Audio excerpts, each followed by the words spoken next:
when the pain fades. It's all gone. Man, I gotta pain take is a actually shit. a kind of celebration of the love you have. Scale 1 to 10. Well, the opposite of love isn't hate. The opposite of love is indifference. There's no question about that. I mean, hate is a passionate emotion. Love is a passionate emotion. But and there is a school of thought that says that only unfulfilled love can be truly romantic. But I believe that. Man, I gotta what I think look I at learned these. from Look at this hospice, body. That I think Oh, for me, knowing the impermanence I gotta whiz. is the thing. Hey, whiz kid. You know, it's the key. Lady. Yeah, it's finite, and eventually it's going to be over. And so, like, that intensifies the feeling. That's when you can have. Oh man, pure I gotta love take a without dump. drama. Dogs are, for me, a great example. And again, I don't know what it all means. Oh right, man, my butthole, my perineum's but I about just to feel burst. like they have I can that feel the kind pressure of in my love perineum. has to be here to teach That's something. tank. And I Is feel it? like the Yeah. fact that they're so amazing This is and a just landing so ship, loving and and that's so the wonderful, and the bond we feel is so amazing and deep and These doesn't require a lot of Scientists. maintenance. Oh, And yet oh it's my so God. finite. It's just a Oh short little my lifespan. And I feel like Man, I gotta take a there's just piss such a lesson there. so you know? badly. There's so much But I there to sort of also have unpack to take a about shit. the nature of connection and Scale 1 to loss. And Georgetown. you know, that your heart This has is this the infinite worst. capacity. Like I'm telling you, when Oh, man, I my bet dog this thing didn't died, fucking when record. Buster died, Oh, I hey, you remember wanted it to thinking record? with certainty, I will Fuck never this do shit. this again because I'll never is this love that way bullshit? again. I'll never love a dog the way I love this dog. And it's just not true. It's just not true. Yo, dog. Like you have this infinite capacity, and that makes it scary. What the actually, fuck just because happened? like right now, there's so many Yo, dog. people you could love. There's so many dogs Dog. you could love. Like Dog. there's so much out there, Quit with the shit. and And it just requires a fucking certain work. bravery and Just tremendous win, amount of baby. risk to do it. Let's get. Oh, dude, And, that shit sucks. a I told commitment. you. Because I think to really experience love, you should just dive in. Because there is a huge That number of is people, the but to worst really shit like, I I mean, have ever you have to seen. like really dive into the full complexity, the full range of another human being. Yeah, which is hard. This is the Because we don't even, worst I don't know shit that we of even all feel time. comfortable diving into the full No range one of has ourselves. ever known. You know, there's pieces anything of ourselves we try to so push away shitty. and not think about. The worst. Okay, so Shit. speaking of the whole sociopath / empath that is all embodied in one human being, that is you.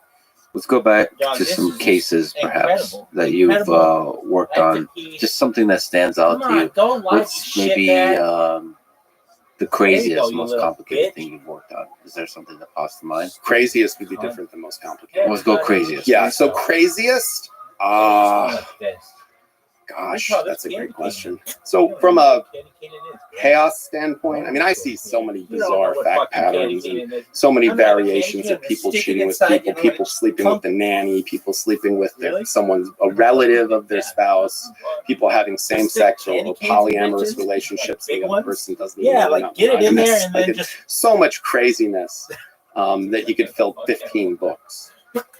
In terms of complexity, you know, I mean, emotionally complex is any custody case is emotionally complex because you're dealing with parenting issues, and what makes a good parent, I think, is a very tricky question because, you know, I'm trying to convince a judge who's a better parent, and that is so loaded with subjective, you know, value judgments. Is there, just to linger on the maternal presumption, is that a thing you come face to face with often? Well, there was. I mean, it was real. It was the law. There was something in the law called the maternal presumption. It was also known as the tender years doctrine, which meant that a child under the age of 7 was presumed to be in the custody of the mother, unless you could show she's an unfit mother. So that's where the idea of like someone has to be proven an unfit mother came from. Now, in the 80s, 1980s. Hot damn. Make a Dragon Ball when they retire. Make but, like Dragon Ball. You know, Dragon Ball. Under my skin is under my sovereignty. I mean, you can't suggest that there isn't in the world Dragon Balls. a suggestion that a mother who births a child and feeds a child with her body doesn't have a particular bond with a child that's different than a father's bond with a child. Dog. So Literally, I read where it. do we I can put read that? How much English. It importance says do we Dragon put on Balls. now that there's better and more research in the mental health field about attachment theory and infants, Squats. there's also a lot of That fucking a lot of research on how is attachment formed, how should parenting schedules be put together based on attachment theory. But there's conflicting perspectives on it. And so it's judge to judge. You see, like, is there a lot of variation? Yeah, there is, because there's lots of kinds of judges. Like, there's judges that are thoughtful, enlightened, interested in This mental is the health worst research. stream I've And there's ever judges seen. that just There's never were been unsuccessful anything worse than lawyers this that ever. were good politically and Just got the elected, and they just want to, worst they just want a shit job in the where, like, they history show of up at 9 everything. o'clock, they have a lunch break from 12 until 2 o'clock, and then they Hey, leave at guys. 4:30, and they get a certain number of weeks vacation and a Oh, pension God. after 20 years. So what is in general the process of these custody battles? Like, what's the landscape Well, here? the overwhelming majority of custody cases Hey, Rabbi, why don't you don't stick your pinky end in up there? in my office. So it looks like a brick. They are a negotiation between two people that love their children more than they dislike their soon-to-be ex. Look at this athleticism. So the This is overwhelming unprecedented majority athleticism, of cases folks. are just two people going, okay, how are we going to make decisions together? Because there are decisions that have to be made about kids. Will they go to public or private school? Can they go on medication if they need it or not? Should we change pediatricians? All those kinds of things. How do we make decisions? And when will we each spend time with the kids? And so most custody cases are just that. Most custody cases are just a discussion, a negotiation between counsel about those issues. And they're not ugly, and they're not anything. They're just people. Again, sometimes people have differing perspectives, but sometimes people haven't thought through their perspective. So as a divorce lawyer, a lot of what I'm doing is counseling a person, because they come in and say, well, I've been the person who handles, all of the homework and all of the everything, so he should only see the kids on weekends. And there's a logic to that. Like, I've always done the homework with the kids, so I'm the parent who's in charge of the homework, and he's obviously not done that before. But there's also a logic that you can then say, right, but then you're doing all the heavy lifting of parenting, and he's doing none of that. And you were a married couple and living together, so he was trusting you to do that because you're good at it and you seem to like it. So maybe now we want him to have to do some of the heavy lifting of parenting, because we don't want the child when they're 13 to say, I love Dad, we have nothing but a good time together, whereas you make me do my homework and eat my broccoli. Dad's the grass on the other side of the fence that's greener. So sometimes it's about educating a client to, like, change their frame, to look at this differently. Yeah, okay, we always go to my mother's for Thanksgiving, so I need every Thanksgiving.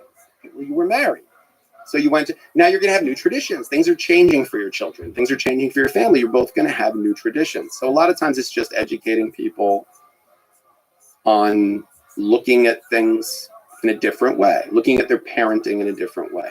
We're not going to live in the same house anymore, but we're still going to parent this child or these children together. What's much more interesting, because I don't get invited to a lot of parties, but when I get invited to parties, if somebody says, what do you do for a living? And I say, I'm a divorce lawyer. And they go, oh my God, you must have stories. That's the way everybody's, oh my God, you must have so many stories. And if I said, yeah, there was this couple and they, slowly grew apart, and then they decided that it would be good for them to end their relationship as a married couple, but they wanted to continue to have an amicable co-parenting relationship. So they divided their assets and they figured out a good parenting access schedule that made sure that they both had both leisure time and responsibilities with the children. People would be like, that's the worst fucking story out. That's so boring. Yeah. So what they really want is and then he was sleeping with the nanny and then she caught it.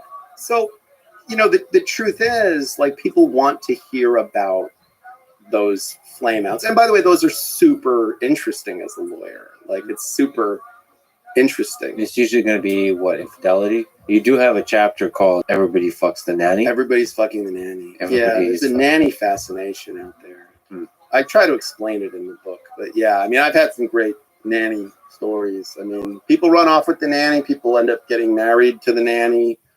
I had one where he convinced her that they should have a threesome with the nanny. got the nanny drunk. They had a bunch of threesomes with the nanny, and then the nanny and the wife paired up and left him, Oh, nice. and they're still quite happy. It seems like a happy ending to the whole For everyone but him. But it was his idea. Well, he's really going to have a nanny fascination now. Now he's got to see the nanny, who's now the like step parent to the kids, and it was his bright idea of let's have a threesome with the nanny. You know, I mean, the nanny thing I think is a function of, in many circumstances, is the characteristics of the wife that he remembers fondly and that have been extinguished by the presence of children. So my words of wisdom is not don't get a nanny or make sure you get an ugly nanny. My thought on it is that a woman should remember, even when she's a mother, that she's also a woman who a man, you know, they fell in love with each other, and she should take time to be in touch with the part of herself that is an independent woman that's interesting and interested. And, you know, like there's a lot to be learned from divorced couples, because like divorced couples, if you do it right, it's awesome. Like I had a wonderful experience parenting and being divorced, because my divorced kids were quite young. My co-parent, you know, my ex-wife is awesome. She's a great mom, nice person. We're good friends. And it was great. I had half the time I had my kids and I could focus on them. And the other half of the time they were with the other person who loves them as much as I do. And I didn't have any of the responsibilities of kids. And I could just have, you know, all of the wonderful fun that you can have when you don't have, you know, the responsibilities that come with full-time caring for children. So What would you say now on the flip positive side? We've been talking about the collapse of things. What about success? What's the secret to a successful romantic relationship? My mom used to say that it's hard to define intelligence, but you could spot stupid a mile away. Yeah. So I'm much better at pointing out where people fall apart, because I spend a lot of time with people who have fallen apart in their relationship. So it's easy to then say, well, just don't do what they do. But I don't know that that's not an oversimplification. So again, I think the answer is connection. I think the answer is affection, presence, you know, mindfulness and presence. I do think, in my personal and professional experience, that most people want you fully more than they just want you in a disconnected way. So if you were to say to your romantic partner, George, you can have me for 2 hours where I'm giving you my undivided attention and I'm really joyful to be with you. Or you can have me for 8 hours where I'm sort of half paying attention and I kind of want to be someplace else for part of the time. There's just no choice there. It's so obvious. So I think presence is a big piece. And I think that, I think the you, the me, and the we, I think is important. Because I think in relationships, there's you and there's me, and we meet. And something magical happens, you know, and we become we. And now there's you and there's me, there's we. And then the we gets bigger, bigger, bigger. And isn't it great? Because it's such a nice, warm place. It gets so big, but it gets so big that you get small and me gets small because we. And if any of us dares to ask, well, what about you? What about me? No, the we. What, you don't like the we? You don't want to be with the we? Like, well, no, it's not that. But the we only exists because there was you and there was me. And I really liked you and you really liked me. And so we picked each other out of lots of choices. Now this we is so fucking big. Like it threatens to just consume all of it, you know? And I really think that there's something there we have to look at more honestly. So we should not consume everything, but at the same time, not be small.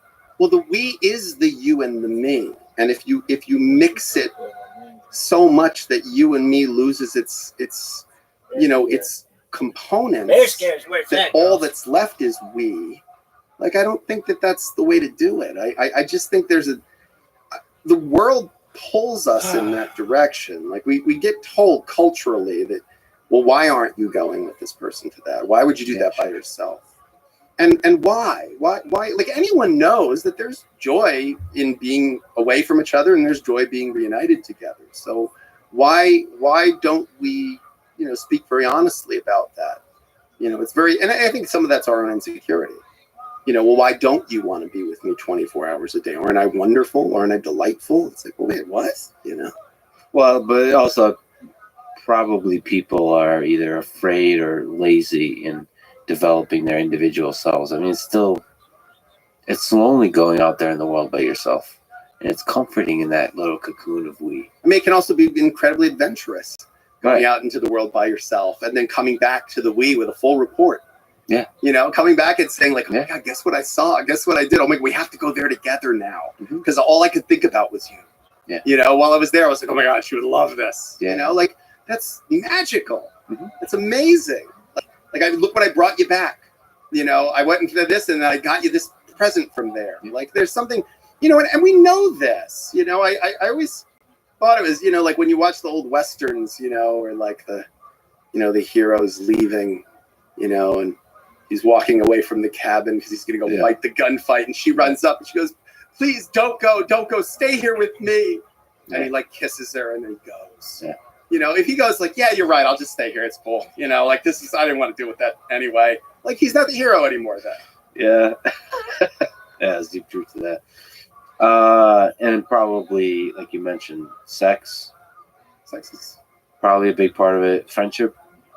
That seems to me like a really important one. Depends on how you define friend. Like if being a friend means we have some connection to each other and we have each other's cell phone numbers, okay, then we're friends.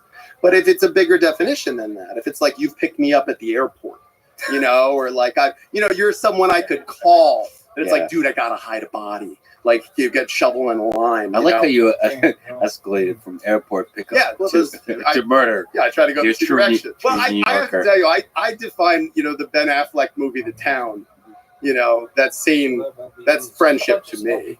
I mean, to me, the ideal male friendship is the scene where he says, I need you to come with me. We're going to hurt some people and you never have to ask me about it again. Oh, yeah. And he says, whose car are we taking? And that's sort of like, to me, that's friendship. So it's a high bar, to be like a friend. So when you say like friendship, I think that's the kind of friendship you should ideally have with your romantic partner. If you're getting married, it should be the like, whose car are we taking? Like, it should be that it's you and me. To be fair, that bar is reached with me with a lot of people. Yeah. Like, if you call me tomorrow and there's a body. But you're a big open heart. But it's true. Like, I wonder how many people out there are like that in terms of hiding the body. I mean, my theory on this is I think I'm like you in that way. I think I'm very sensitive. I feel things really deeply, and I think the world is terrifying when you feel things very deeply, because there's so much pain, there's so much betrayal, there's so many opportunities to be hurt, and I think when you are that kind of person, you go through like stages. And one of them is that I don't care. I don't feel anything. It doesn't matter. I don't feel anything. I don't feel anything. I won't feel anything. Well, you try to convince yourself, I don't feel anything. It's fine. I don't feel anything. And then at some point, like, you do feel all of it. And then it's like, oh my God, the weight of this is crazy. I mean, I think it's the whole arc of Pink Floyd, The Wall. It's literally the entire arc of Pink Floyd, The Wall. And the song Stop, where I want to go home, take off this uniform and leave the show. Like, when you feel all of it, the army of hammers coming at you, the slings and arrows of outrageous fortune, the 1,000 natural shocks the flesh is heir to.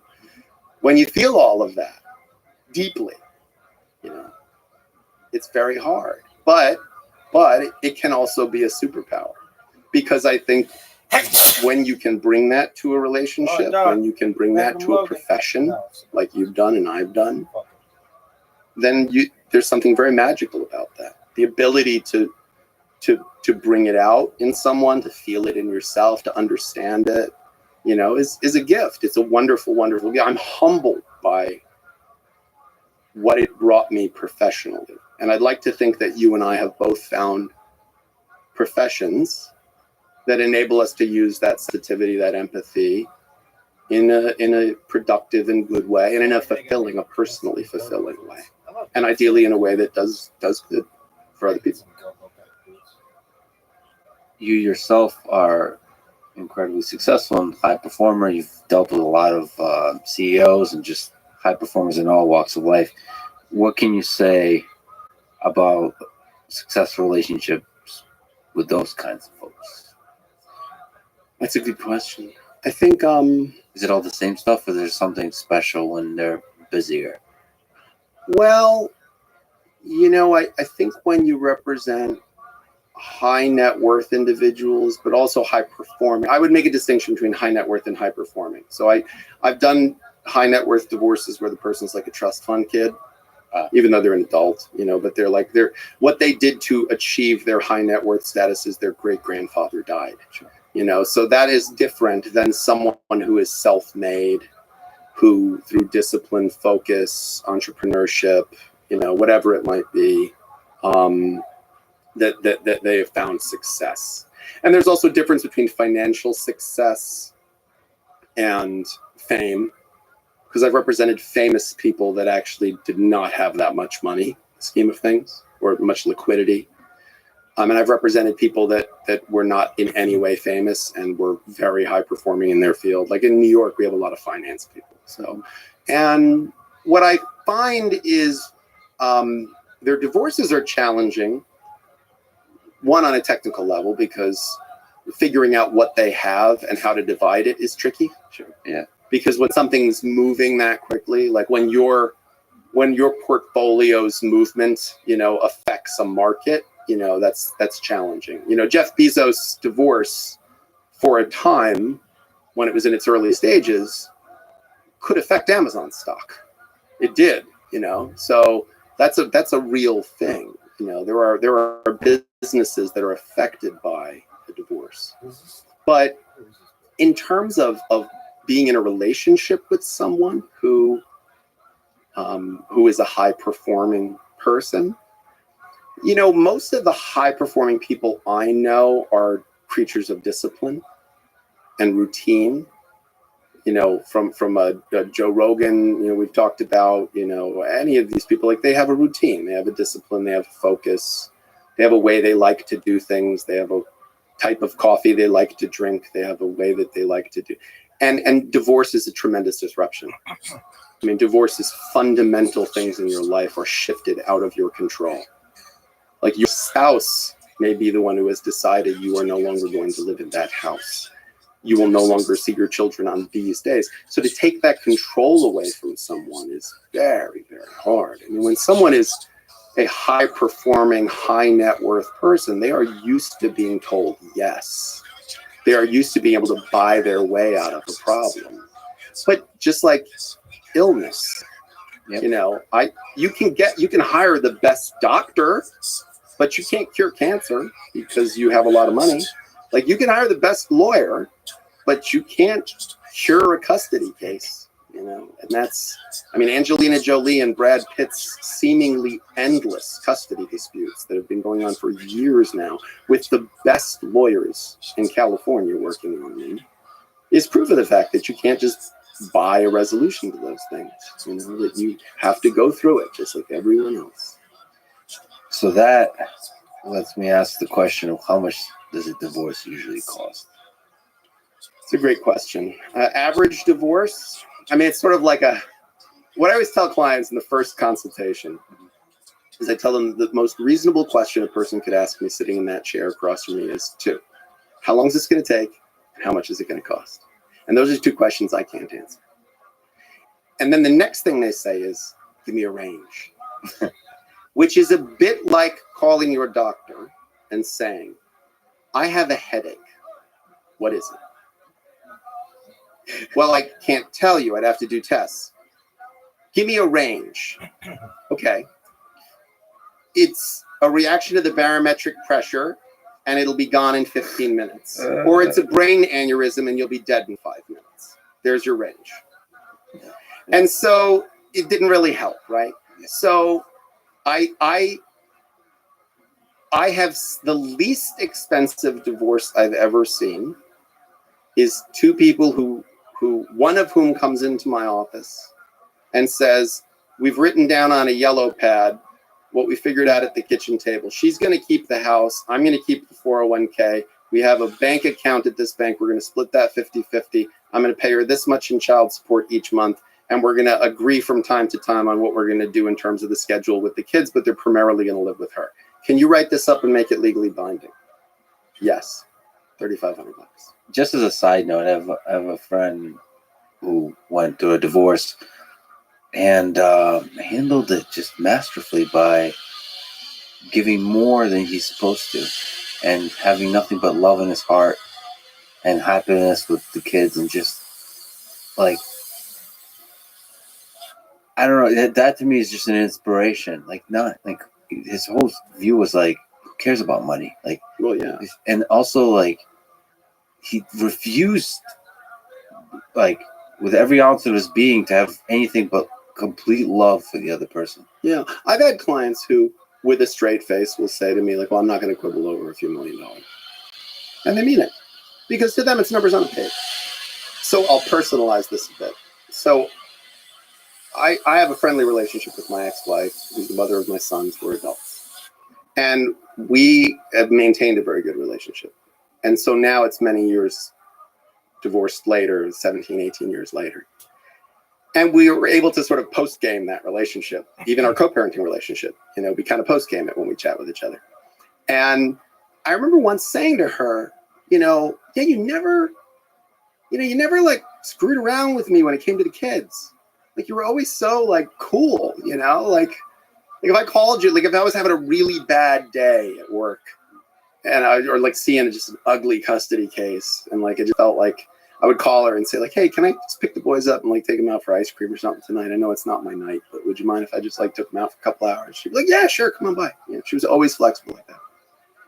And I said to her, like, what, was that just goodwill? Like, you're just a good person? Or like, what was that about? And she was like, yeah, it was partly that, but she was like, it was partly that, like, you never screwed around with me when it came to money. Like, if the kids needed something, or if I needed something as the mother of the kids, like, you were always like, yeah, sure, of course. Like, her air conditioning kicked out and she needed to replace it, and she didn't have like liquidity at the time. And I didn't have a lot of money at the time because it was a long time ago. And I was like, all right, no, because I don't want you hot and upset, and I don't want the boys, you know, to be in, like, of course. And so I think, yeah, when you approach a conflict with, like, it's very hard to argue with someone who won't argue with you. If the person approaches the argument from the point of view of like, I'm not going to argue with you. Like, I'm going to absorb your aggression. I'm going to just not meet it with that. I'm going to meet it with love. I'm going to meet it with positivity.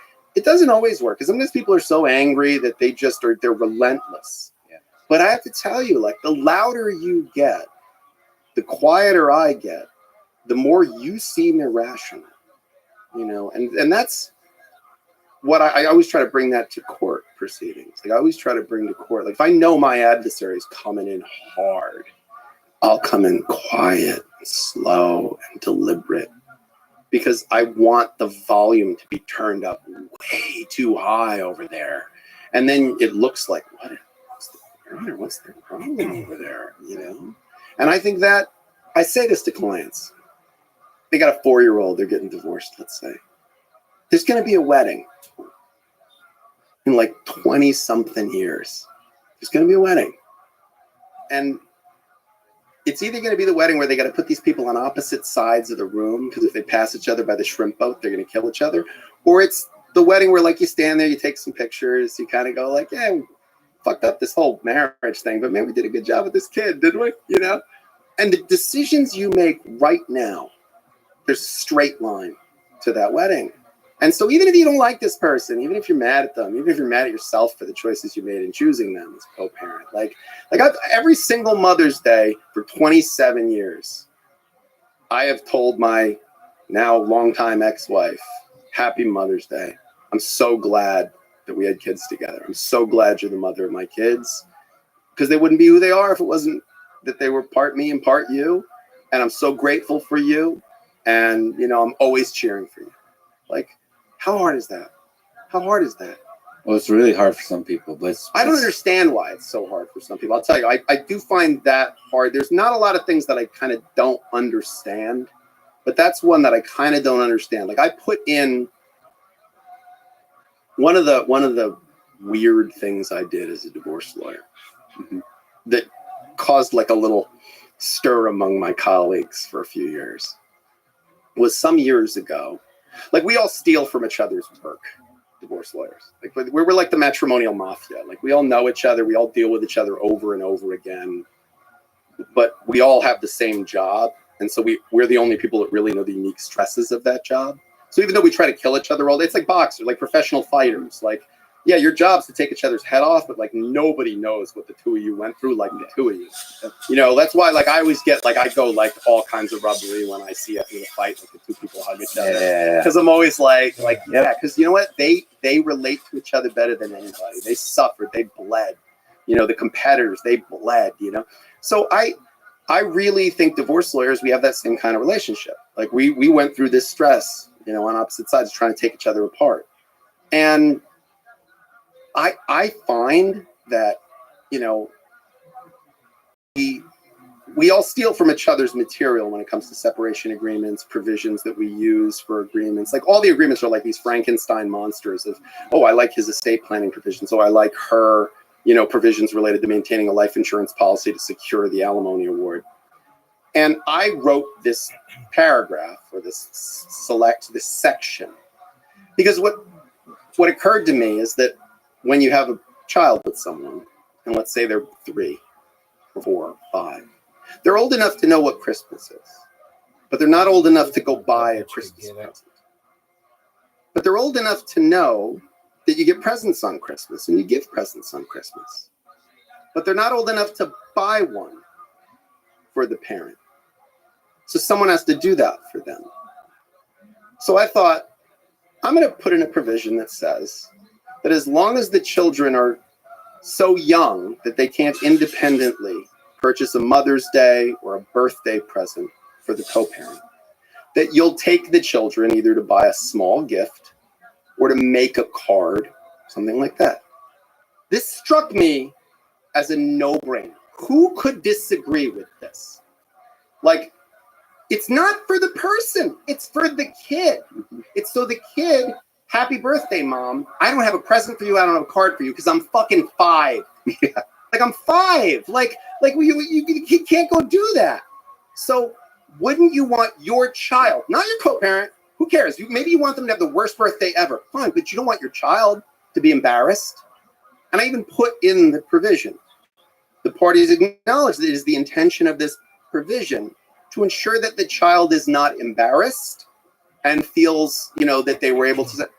I cannot tell you how many people refuse to sign that. How many lawyers said to me, we're taking that out. And I went, wait, why? Well, why does my client have to buy a present for your client? I said, they're not buying a present for my client. They're buying a present for the child to give to my client. It could be one of those little $3 boxes of chocolates they sell at the drugstore. Like, it's a kid. They don't know. They don't know what anything is. And people, nope. And I have to tell you, of the conundrums, of the puzzles that I can't figure out in existence, that's one I can't figure. I do not understand why that's so hard. That's basically just an illustration of their complete inability to do anything nice for the other person. Like the level of hatred, the level of vitriol that they like. Maybe this is me. Go, baby. If you apologize, there's not a lot I won't forgive. Like, I'm not saying I'll forget it. I'm not saying, oh, we're totally good like it never happened. I understand that. But if someone says what I call a non-bullshit apology, right? The bullshit apology is, oh, I'm sorry you got so upset when I did that. Like, that's a bullshit apology. You know, I'm sorry that you were offended. That's a bullshit apology. Or I'm sorry for what I did. Because what are we talking about? We might not be talking about the same thing. Or you might be saying, I'm sorry that you found out about that, not that you did it. So a real apology is, I lied to you. I like how absolutely. And I realized that hurt you. And I'm really sorry. I shouldn't have done that. I regret that I did that. And I know that it hurt you, and I'm really sorry. That's a real apology, okay? So someone's willing to give you that, and you still want to walk around with like the level of vitriol that you will harm your child rather than do something nice for them. I don't have a solution. And I have to tell you, I see that all the time. Like, parental alienation is a thing. It is a thing. Like, children can be weaponized. Like, I tell people, if you want to get married, get married. Get a prenup ideally, but if you don't have a prenup, okay, you're just risking money. Don't worry, you're just risking money. Money and hassle, of paperwork and of time and of going through an ugly financial divorce. But you have a kid with somebody, you have that is a missile. Like, that person has a power over you for a long time, if forever. So the child could be used as part of a manipulation. Oh, routinely.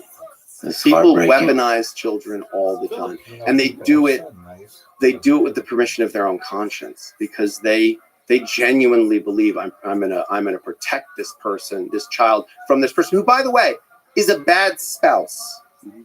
But that doesn't mean they were a bad father or bad mother. You can be bad at being a spouse, Do you but see this chick? the skill set of a spouse and of Do a you see parent, this? it's not necessarily the same. And I've seen, people alienate children from a parent in such subtle ways, but they're so powerful. And as a lawyer, it doesn't matter what I know, it matters what I can prove. And it's very hard to prove fucking alienation, thing, like for the thousandth because fucking time. it's usually a very subtle process. And the example I always give to people is, it's a rare kind of crazy person that will say to a 7-year-old, He's got a thing. your dad is a He's got bad thing. person. Oh, stop. But this, Fuck hello, Hilarious. There's your dad. Hello, my friends. you just said your dad's a bad person. Fuck Grandma. You just did it with your eyes. You did it with the expression on your face when you handed the phone to the kid. You told that kid your dad's a bad person. You didn't have to say it out loud. Hilarious. And that is something people are guilty of all the time. When the kid comes home and says, Hilarious. They still know who I am. there's a divorced couple. Kid comes home and says, "Oh, I met mom's new boyfriend." Oh, that is. And you go, "Oh yeah, that's nice. Remember, he's not your dad." Whoa. Like, you just told that kid a whole bunch of information about how he's supposed to feel about this person. Yeah. Whereas if you go, "Oh, that's nice. All He's this a nice shit guy. Oh, that's sucks. great. I heard nice things. Yeah, I heard he likes bicycles. That's cool. That's really neat." Like, you just told this kid, okay, it's okay. You can like this person. It's okay to like this person. It's okay that your mom is with this person. Like, and again, whatever you feel about your ex, your co-parent, usually you love your kid more than you hate your Really ex. fought with Ideally. YouTube about stupid shit. Also, I wish people would, even He's an without an astrophysicist. apology, forgive each other. He's my astrophysicist. Because Really? It goes back to the earlier discussion we had. Like, I usually forgive people if there's something in them, especially if we shared something, but even just if there's something about them that's beautiful. 10 years Like, ago. it's great that they exist in the world.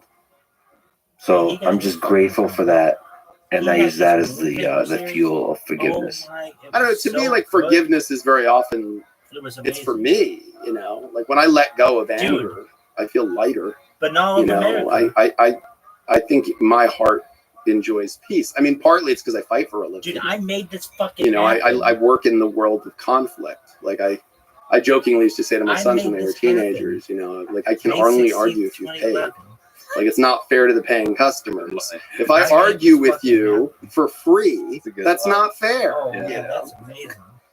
But I think we were talking about the incredibly wide range that a divorce can cost. Yeah. So The cheap, and you were saying the cheapest one Now was what? the yellow. yeah, yellow pad, 2 people, came to This an is agreement, the write it up, worst. make it legally binding, $5,000 maybe, ESPN, tops. No.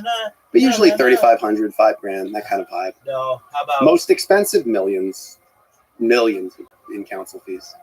And that's because of the duration, the Yeah, complexity. the duration, the number of complexity of issues. Like, I have clients who've paid $2-3 million in counsel fees to me. So it's like has to do custody or like what's it can be, well, it can be complex custody that requires a hearing, that requires expert testimony, dueling mental health professionals, opining on the parenting. It can be a situation where emergency circumstances occur, like where an individual tries to abscond to another country with the children and you have to bring them back under the Hague Convention on international child abduction. Oh wow. Yeah, we've done some Hague cases. You know, there are cases where people have very different facts. Like before I came here today, a client of mine's soon-to-be ex-husband, who she's in the middle of a divorce, he tested positive for cocaine on a hair follicle test, where it was said he was definitely not going to test positive, and he tested positive. So it was like we were scurrying now with, okay, we got to get a motion filed, we got to suspend access, we got to protect the kids, we got to get in front of the judge, we got to think about what are the implications of this, because he was about to transition to an unsupervised parenting. Like this is the kind of stuff that can amp up the amount of work the lawyer has to do, which then translates to money. I mean, I get paid for my time, you know, and the time of my team. You know, I have attorneys and paralegals who work for me. So when you have a team of lawyers working on a case, you can burn tens of thousands of dollars a day if it's a big enough case. There are also very complex financial cases. You know, people move and hide money. The high net worth space is a different world. Like if an average person owns a home, they own a home in their name or their name with their spouse. A high net worth person owns an LLC that owns that home. That LLC is owned by a trust. They are a beneficial interested party in that trust. Like this is how some of my clients who make tens, if not hundreds of millions of dollars a year pay less in taxes than a cop or a firefighter.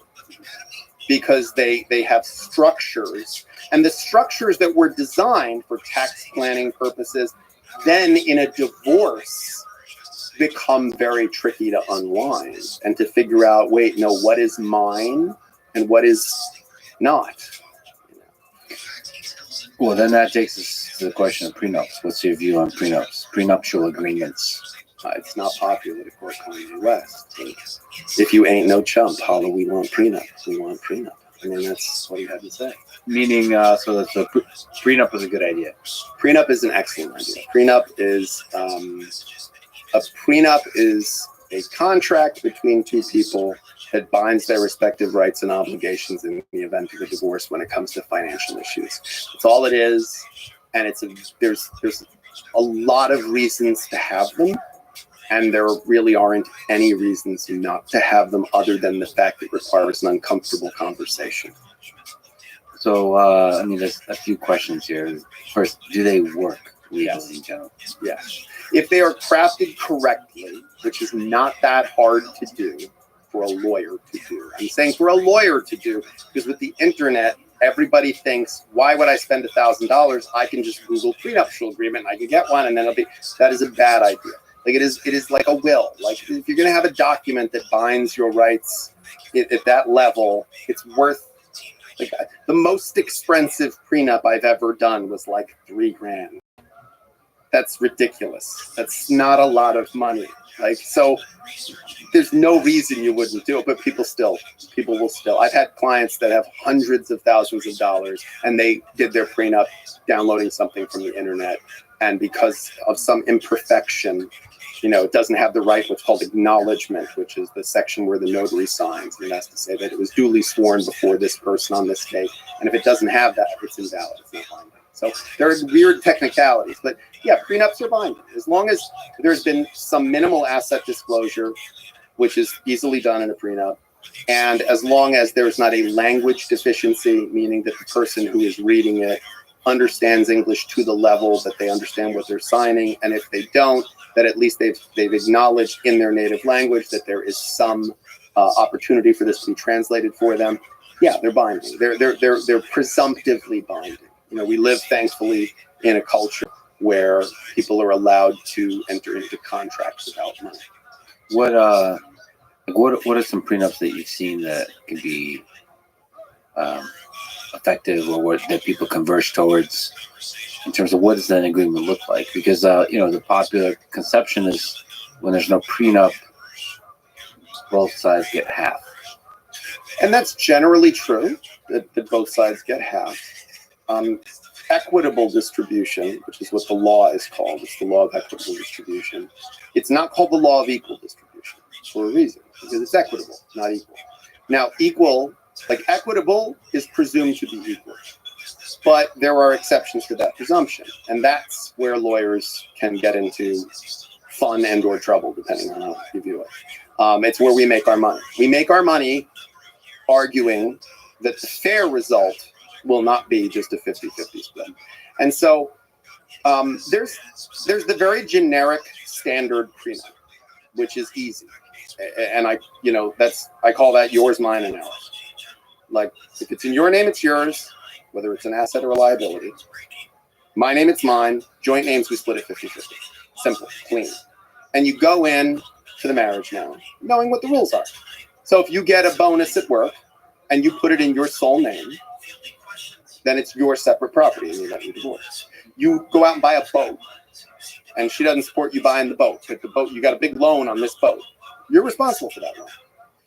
So I like that because I like people having some control. And I also like people having to have discussions.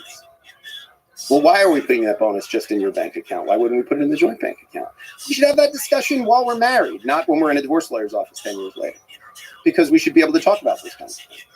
So, what's interesting about prenups is that somehow people think there's something like it takes away from the romance of a marriage. But I've said it before and I'll say it again, all marriages end. They end in death or divorce. So having life insurance or having a will, it doesn't mean you can't wait to die. It doesn't mean you're looking forward to death. It doesn't mean that you're predicting, your demise sometime imminently. It just means that, you're being realistic and honest. So when you marry, and I don't mean spiritually married, having a marriage ceremony, I mean legally married. You're making changes to your rights and obligations under law. That's what you're doing. Like marriage, from a legal standpoint, what we mean when we say I got married, is a state agency. It's been created by the state. Like this is a legal status that most people who are in it know nothing about. They just did the most legally significant thing they're ever going to do other than dying. And they have no idea what rights and obligations it created in them. And the first time they're going to get an education about it is in my office. That's crazy. When they get divorced. It's crazy. And so prenup is an opportunity to learn something about it at the start. So first of all, whenever someone approaches me about prenups, and that's like 4 or 5 times a week probably, depending on the season. Right before wedding season, we get a lot. When's wedding season? Well, it used to just be the summer. They say when you marry in June, you're a bride all your life. That's from some Rodgers and Hammerstein music. Now the fall is very big too. People love fall content, fall weddings, pretty, pictures and things. Yeah, it's good on the gram. Fall content, yeah. All right, that's a hashtag. Weddings is for the gram. I have to tell you, weddings is performative, man. The problem is though, it's curated. So here's us picking the cake, and here's us doing the prenup.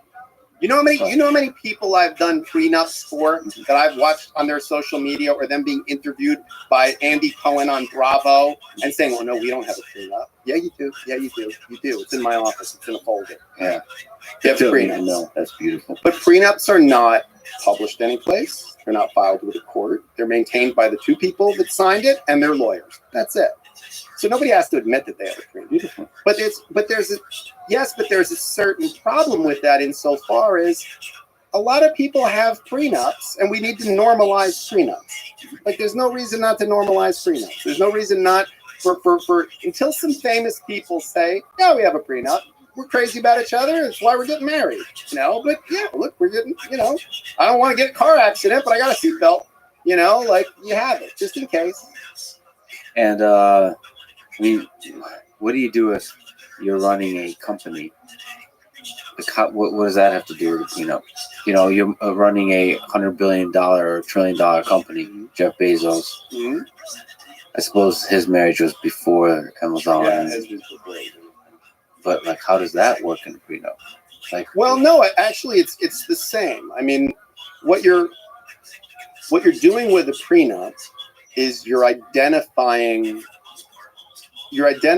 how things will be classified in advance. So you're creating a set of rules, and then you both can function under those rules during marriage. So, like, for a brief time, I taught a family law drafting class at a law school. And when we would do separation agreements and we would do pleadings, you know, it was lots of fun. When we would do prenups, I would say to the students, you know, what's the main thing you need when you're doing a prenup? And they would say, well, you know, you need asset disclosure. I'd say, well, that's not the main thing. You'd say, well, you need, you know, technical languages. And no, main thing you need is a crystal ball. And the main thing you need is the ability to see what's going to happen in the future. Who's going to have money, who's not, who's going to be successful, who isn't, what people will inherit. Problem is, we don't have that. We don't have that. So what can we do? We can create tranches. We can create structures. We can create systems. And then people can live with those in mind. You enter the game knowing the rules, right? So you know if this is going to be a submission-only event. You know if this is going to be no time limit. You know if we're after a certain number of minutes, we're going into points now, okay? So I can work with that rule set, and I'm going to amend my game based on that rule set. Same thing. Same thing. You're just going to say, look, what's the rule set? Let's agree on the rule set. And then let's conduct ourselves with the rule set in mind. Let's plan the rule set in mind. And I think that, you know, and by the way, and if you're going to cheat, you cheat with the rule set in mind. You know you're cheating, right? You know you're trying to get around the rule set. So prenups are, when I do a consult for a prenup, the first thing I do is, here's what's going to happen legally if you marry without a prenup. Here's what happens to your rights and obligations. Then, what we can change with that, there's almost no limit. You can amend anything you want to. The example I always give is there was a case that went up to the appellate court where a high net worth guy married a very beautiful woman, and there was a provision in the prenuptial agreement that said £10 she gained during the marriage, she would lose $10,000 a month in alimony if they divorced. And here's her baseline weight as of the time of execution of this agreement. And I wondered if she was did what a wrestler does. Like, did she did she bulk up right before and then cut when she eventually got divorced? Like, is she in their sauna, you know, with the suit on? But the appellate court essentially said, I don't know why you married this person, having had them make you sign this, but it's binding. But it's fine. I wish somebody would do a contract like that. Like the rent for this place would be more expensive if I was fatter, and cheaper if I was skinnier. Mm-hmm. And that way I would have to weigh in. Motivation. Like some motivation. Yeah, exactly. That kind of prenup is motivating. Well, what's his name? I think Tim Ferriss says that about how he does he said you should make bets with people. It's like, if you gain this much, I got to give you this amount of money, you know? I think he says that in one of his early books. And you try to make it binding somehow, which is tough. Yeah. Well, I think when we create incentives of that kind, you know, that's why there was the No Nut November, or No Shave November, or, you know, sober, all this. Yeah. It was a competition. When people make a competition at something, they gamify something. It makes something that people are more likely to stick with. So, I mean, I guess a prenup would be interesting. The problem is there's also, people put in prenups what's called fidelity clauses. Uh-oh. Yeah. Fidelity clauses, people still do these. I discourage people from doing them. They're the two things that people put in prenups that I discourage people from putting in prenups, but very often people still put in prenups, even with my caveat, is fidelity clauses and sunset clauses. Mm-hmm. So fidelity clauses is, I'm waiving alimony, I'm waiving this, I'm waiving that, but if you cheat, I get $1 million, or I get this much alimony, or I get this amount. And I know the intention is to disincentivize the person from cheating. It's a deterrent to have them cheat. But all it really does is just creates an interesting legal battle for lawyers. How did you prove that they cheated or not? Oh, right. Because what constitutes cheating also? Right. Right. Is an emotional affair an affair? Is oral sex cheating? Is, like what is, and by the way, how do you prove it? Like, well, I was in a hotel with her, but how do you prove that I had sex with her? Like, and it's very, very, you're opening a can of worms with that kind of a thing, but people sometimes still put them in. And sunset clauses. Sunset clauses is if we're married X period of time, this goes away. It never existed. Why is that a bad idea?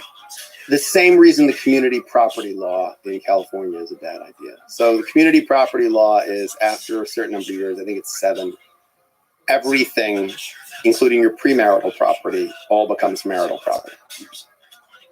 And the idea of that was supposed to be that if you've been married that number of years, like you're in enough of a serious relationship now that everything is one unit, you're one person. What it actually does is creates a very uncomfortable thought experiment that people have to have at the 6-year mark.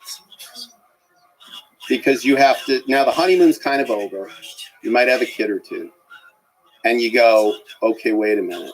Am I so happy in this relationship that I'm willing to take all of my premarital assets and throw them in the pot right now? Because if not, I got 6 months to get divorced. Like, and that's not, so like if you say to someone, like if you got married tomorrow and then you found a company that's worth $100 million and under your prenup, that's your separate property. But there's a sunset clause that says that your prenup goes out the window in 15 years. Man, at year 14 and 6 months, you got to ask yourself some serious questions about where's this relationship's going to be in 5-10 years. It's brilliant. And that's why, kids, you pay for a lawyer. So we get paid to see around corners, I get paid to be paranoid. I tell people that all the time. Okay, so you mentioned infidelity. You write in the book, which everybody should get. It's a great book. It's a great read. It's a window into your soul. You, in this book, write that there's 5 kinds of infidelity. Do you remember? Can you explain? Yeah, I mean, what I wanted to say is that all infidelity is not the same. But there's different kinds. And some of them are more obvious than others. Like, there's the soulmate, That's the one I think I see most often, which is a person meets another person or rekindles on social media or elsewhere a reconnection with another person in their life. And they go, oh my God, this is the person I'm supposed to be with.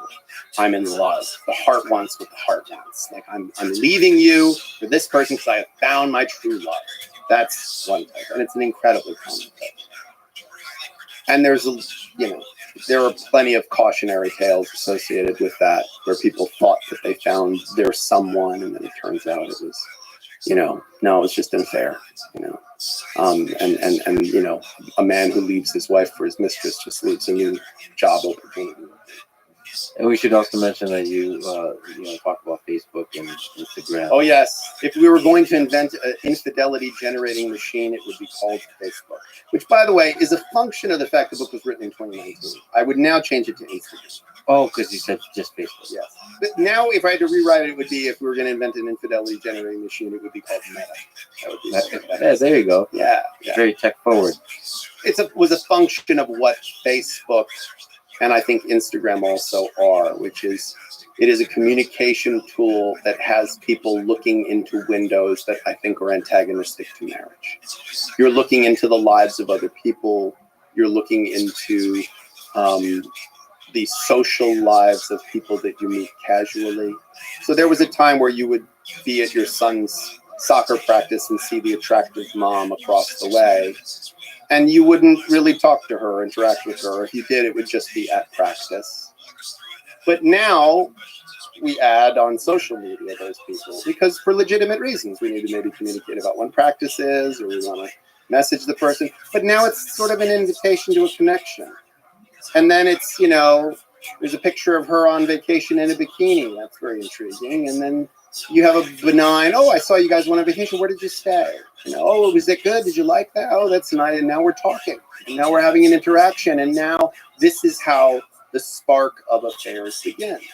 It's usually, people don't usually meet and go, would you like to potentially wreck your marriage? Yes, would you? Oh my God, let's do this. Yeah. Like, it's much more, it slowly happens. So when I talk about types of infidelity, the soulmate, the unexpected soulmate, you know, this connection that you didn't expect. I didn't expect to fall in love with this person, but I did, and the heart wants what the heart wants. That one's tough. That one's tough.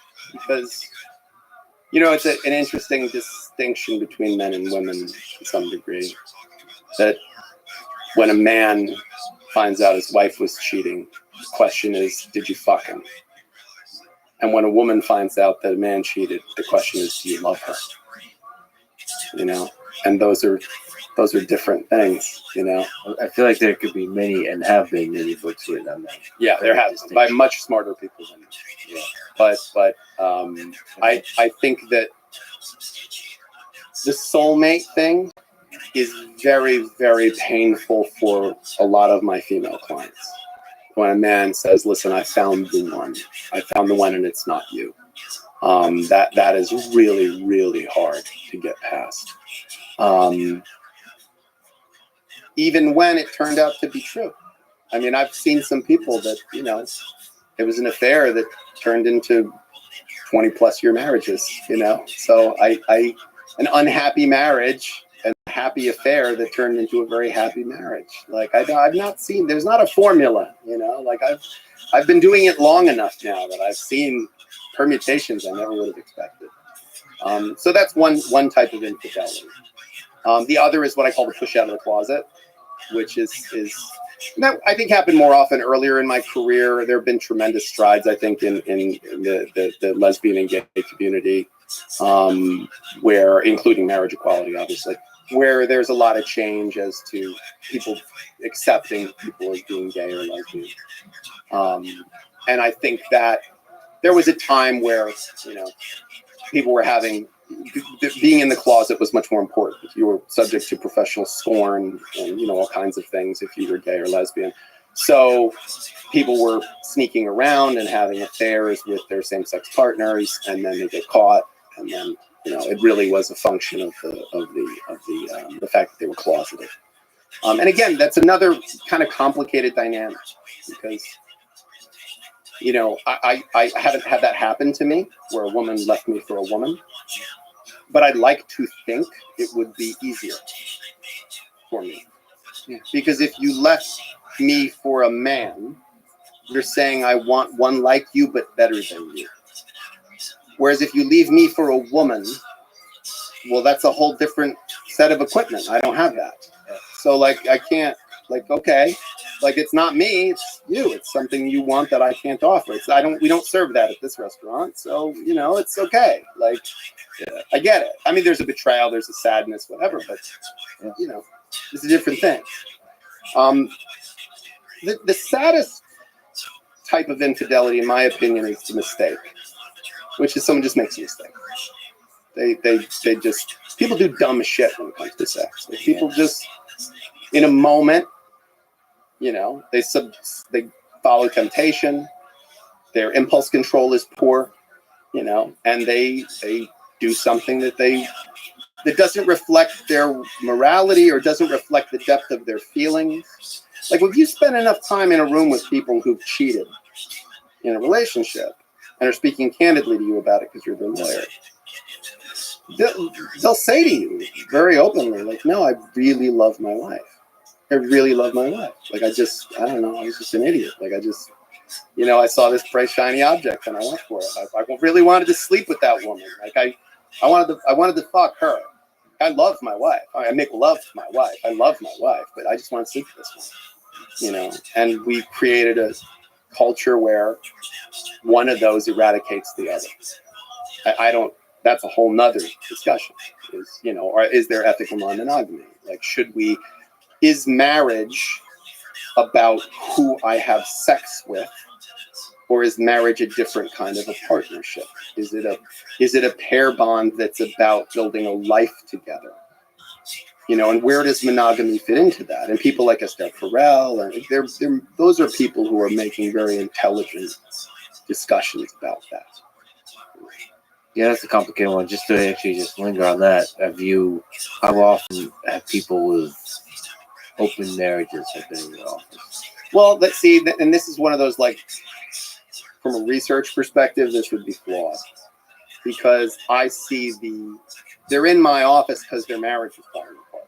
So there may be lots of people having open relationships that don't end up in a divorce lawyer's office, so I'd never meet them. But I meet a lot of people that was the Hail Mary pass.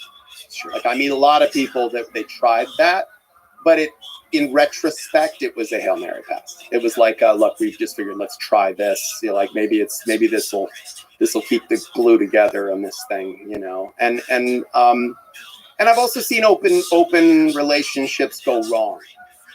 You know, where we agree we're just going to have sexual connections with other people, or we're going to bring other people into the bedroom, but together, like we're going to be together with other people or with another person. And then that connection of those two people, like you think it's a soulmate all of a sudden now, and it goes in this other, because, and again, is that novelty? Is that like, it's the reason why I don't understand why people have things. It's kind of like, you know, when someone sings to you, I don't know where to look. Like, I don't know where to look. Like if someone's singing to me, I don't know where to look. Like it feels weird, right? Like this is a conundrum. I'll say this too. This will never. But it's the reason I can't go to strip club. Yeah. I don't know where to look. Like if I go to a strip club, you know, like you go to a strip club and there's you know the part where the woman's on the stage and she walks past each person, does a little thing, and then the next person, and then this little thing. So when she's right in front of you, I like a woman's face and I like a woman's body. I like both of them.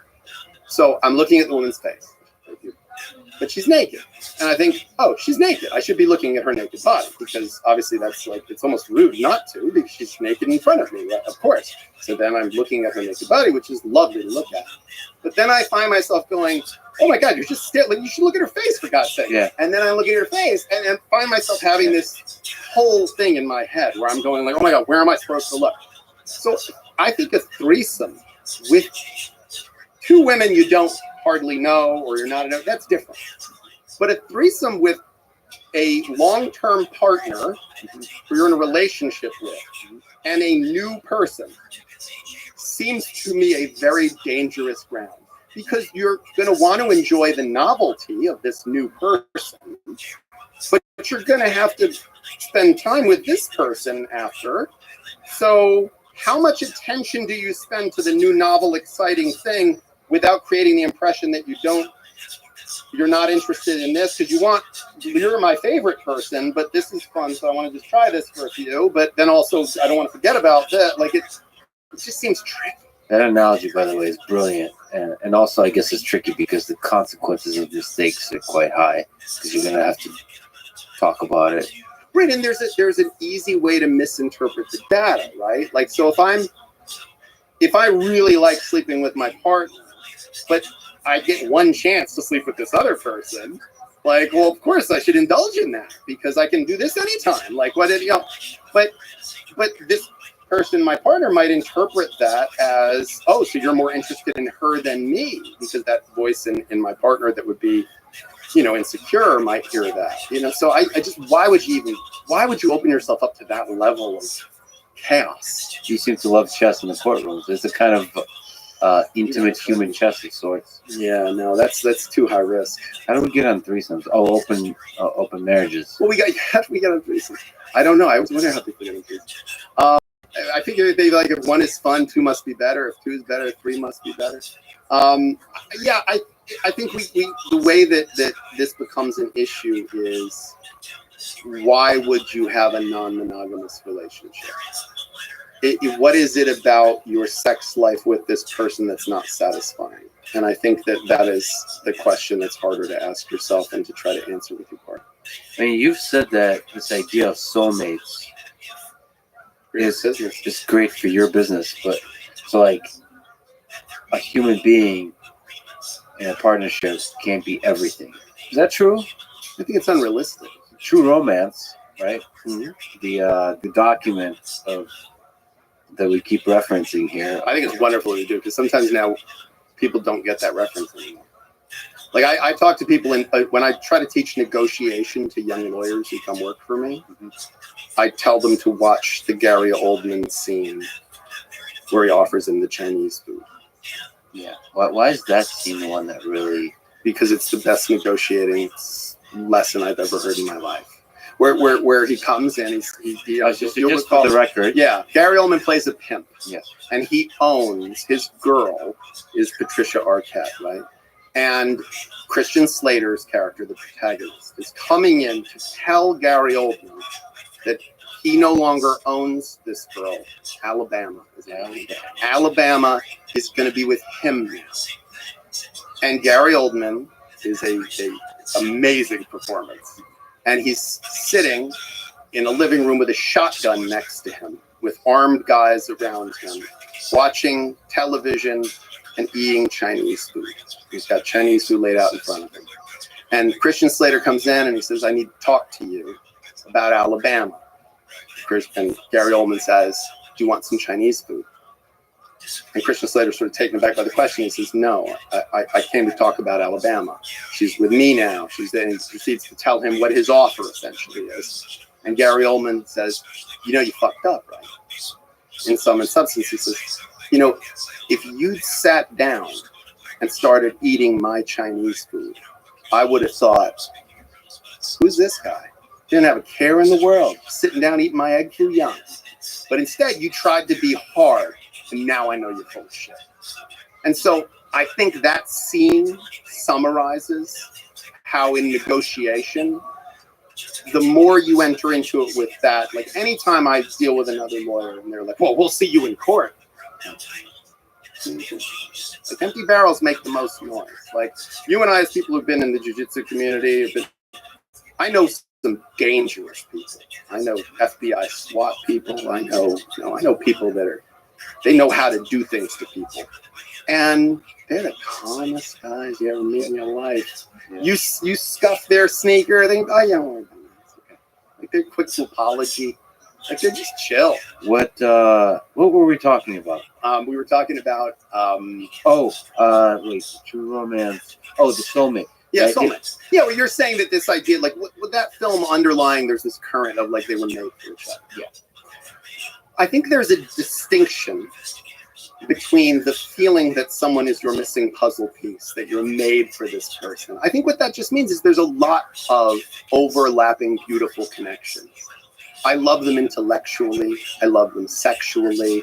I love them interpersonally. We have some shared history. We have some shared commonalities. We were raised in the same culture, raised in the same religion. Like we have politically similar ideas. Like these are all, we have totally opposite ones, but they're complementary. Like I've always joked that like finding someone with complementary pathologies, you know, like I'm obsessively disciplined. So having a partner who's like flexible and like spontaneous is really good for me. And also me being like, no, come on, come back. We're going to do this now. No, it's time to actually do this now. Like we're good for each other. It's barefoot in the park. You know, it's this idea of like, you know, the yin and the yang.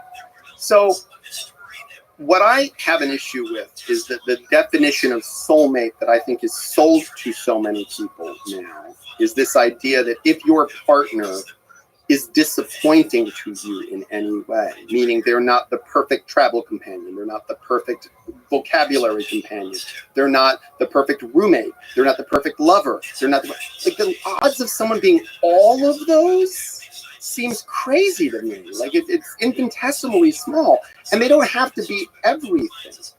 Like if I go to a restaurant and eat 10 courses, and one of them is kind of subpar, and the other 9 are the most amazing culinary experience I've ever had, how dare I say, well, that wasn't the right restaurant? What do you mean? Like, that's a great restaurant. What are you talking about? Like, of course, there's one little thing. So I think it's impossible to have someone never disappoint you. It's impossible to have someone who never lets you down, who doesn't say and do the exact right thing at the exact right time. And to create the idea or expectation in anyone that your partner should never let you down, never disappoint you, never not know what to say. Yeah, is I think crazy. I mean, I find for myself, when someone, for example, loses someone loses a family member or a pet, I often say the same thing to the person. I'll either talk to them or send them a text or call them, and I'll say, I wish I knew the perfect thing to say, because I would say it right now. Like, but I know there isn't. Like, I know that, I don't say that part, but like, I know there isn't. Like, there isn't a perfect thing to say. Like, but if there was a perfect thing to say, I would say it. Like, love to me is not that you never let this person down. It's that you never want to let this person down. It's love is a verb. Like, it's this feeling of I never want to disappoint you. I will disappoint you, but I never want to disappoint you. I will hurt you, but I never want to hurt you. When I hurt you, it will be my insecurity, my stupidity, my humanity that causes me to hurt you, but I will never intentionally hurt you. I will betray your trust. I'll never intentionally betray your trust. Like, I will, by my stupidity, say the wrong thing or loose lip say something to someone that you didn't want me to, but it won't be intentional. I will always try to be on your team. That feels to me like a realistic thing. Yeah, the intention leads the way, but there's some aspect of, just like the 10-course meal, that over time there's a kind of convergence towards perfection. And along the way, there's the rose-colored glasses where you see the beauty and everything. So it feels, it's probably destructive to really internalize the idea of soulmate, because then any imperfections can make you doubt, can make you step away, can make you lose the connection. But it just feels like, I don't know. It's too heavy. It just feels, I feel like when you see a couple that's 90 years old and they've been together for 60 years, 70 years, there is, of course, a temptation to think about all the beauty that they've seen on that journey together, the children, the grandchildren, maybe the great-grandchildren, all the joy that they've seen, they've endured and struggled together, But they've also disappointed each other a whole bunch of times, probably let each other down, probably lied to each other a bunch. And to me, that is a beautiful thing. Like, that's what, that is not, it's great in spite of that. It's great because of that. They still love each other, even though they've been flawed and imperfect. And they're human, and they still love each other. They still rode that thing together because the reasons to do so were greater than the reasons to not. We've mentioned some of this, but I'd love to get your opinion on, having seen things gone wrong, how much, and having mentioned Amber Heard and Johnny Depp, how much fighting do you think is okay in a relationship? And how to resolve the fights such that they don't escalate to that disconnection? Is there some wisdom you have for that? I imagine you've seen some epic fights. Yeah, I've seen some crazy fights. I have, even on my phone, I have some recordings. Because now there's, cameras everywhere. It's like Nest cams and, Ring cams. And so a lot of this gets recorded. And people, have phones so readily available that they can record the other person or not. And I listen to the way people speak to first of all, I listen to the way people speak to each other, and I'm shocked. I listen to the way people speak to their romantic partner, to their spouse, and I'm blown away. I'm blown away. Disrespect or what? Just disrespect, insults, profanity, just degradation, just brutality, just and then to then kind of go on like the next day you kind of go on like nothing happened. I'm shocked by it. I mean, I listen to it and I think like, if someone ever spoke to me that way, I don't know that I could ever really feel deep connection to them, like freely. I would feel so betrayed, like they're just so brutal. Like I can't imagine speaking to someone that way, like it's saying you just did such vicious insults to someone, but I understand that's how some people communicate, perhaps. I guess the question of how much fighting is too much fighting in the relationship is for me a bit like the question how much sex is enough sex in the relationship. It depends on the two people and their individual tastes. But what's problematic is when there is a disconnect between the two people. So if, there's I think it's Annie Hall. It's one of the Woody Allen films.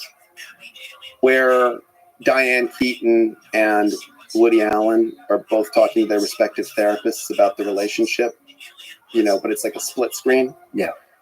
And she says, I mean, we have sex all the time. We have sex like once a week. Yeah. And he goes, we never have sex. We have sex like once a week. Yeah. And, it's funny because it's true.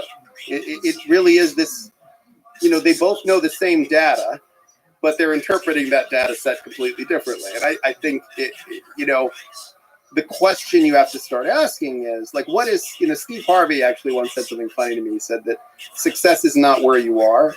Success is where you are in relation to where you started. Yeah. He says, because if success is where you are, Oprah's got a salt beef.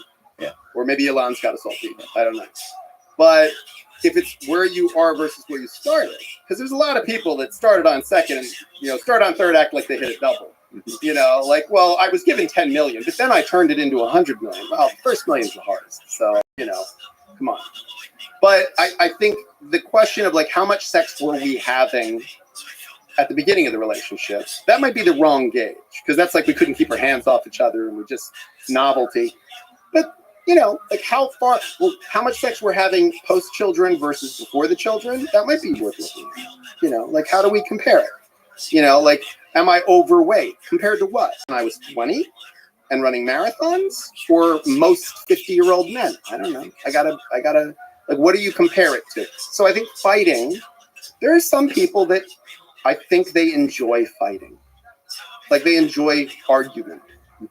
I know people that enjoy political debate. I don't particularly enjoy political debate. Not that I'm not very interested in political concepts, economic concepts. I argue for a living. So in my free time, I don't find argument that enjoyable when it's intense.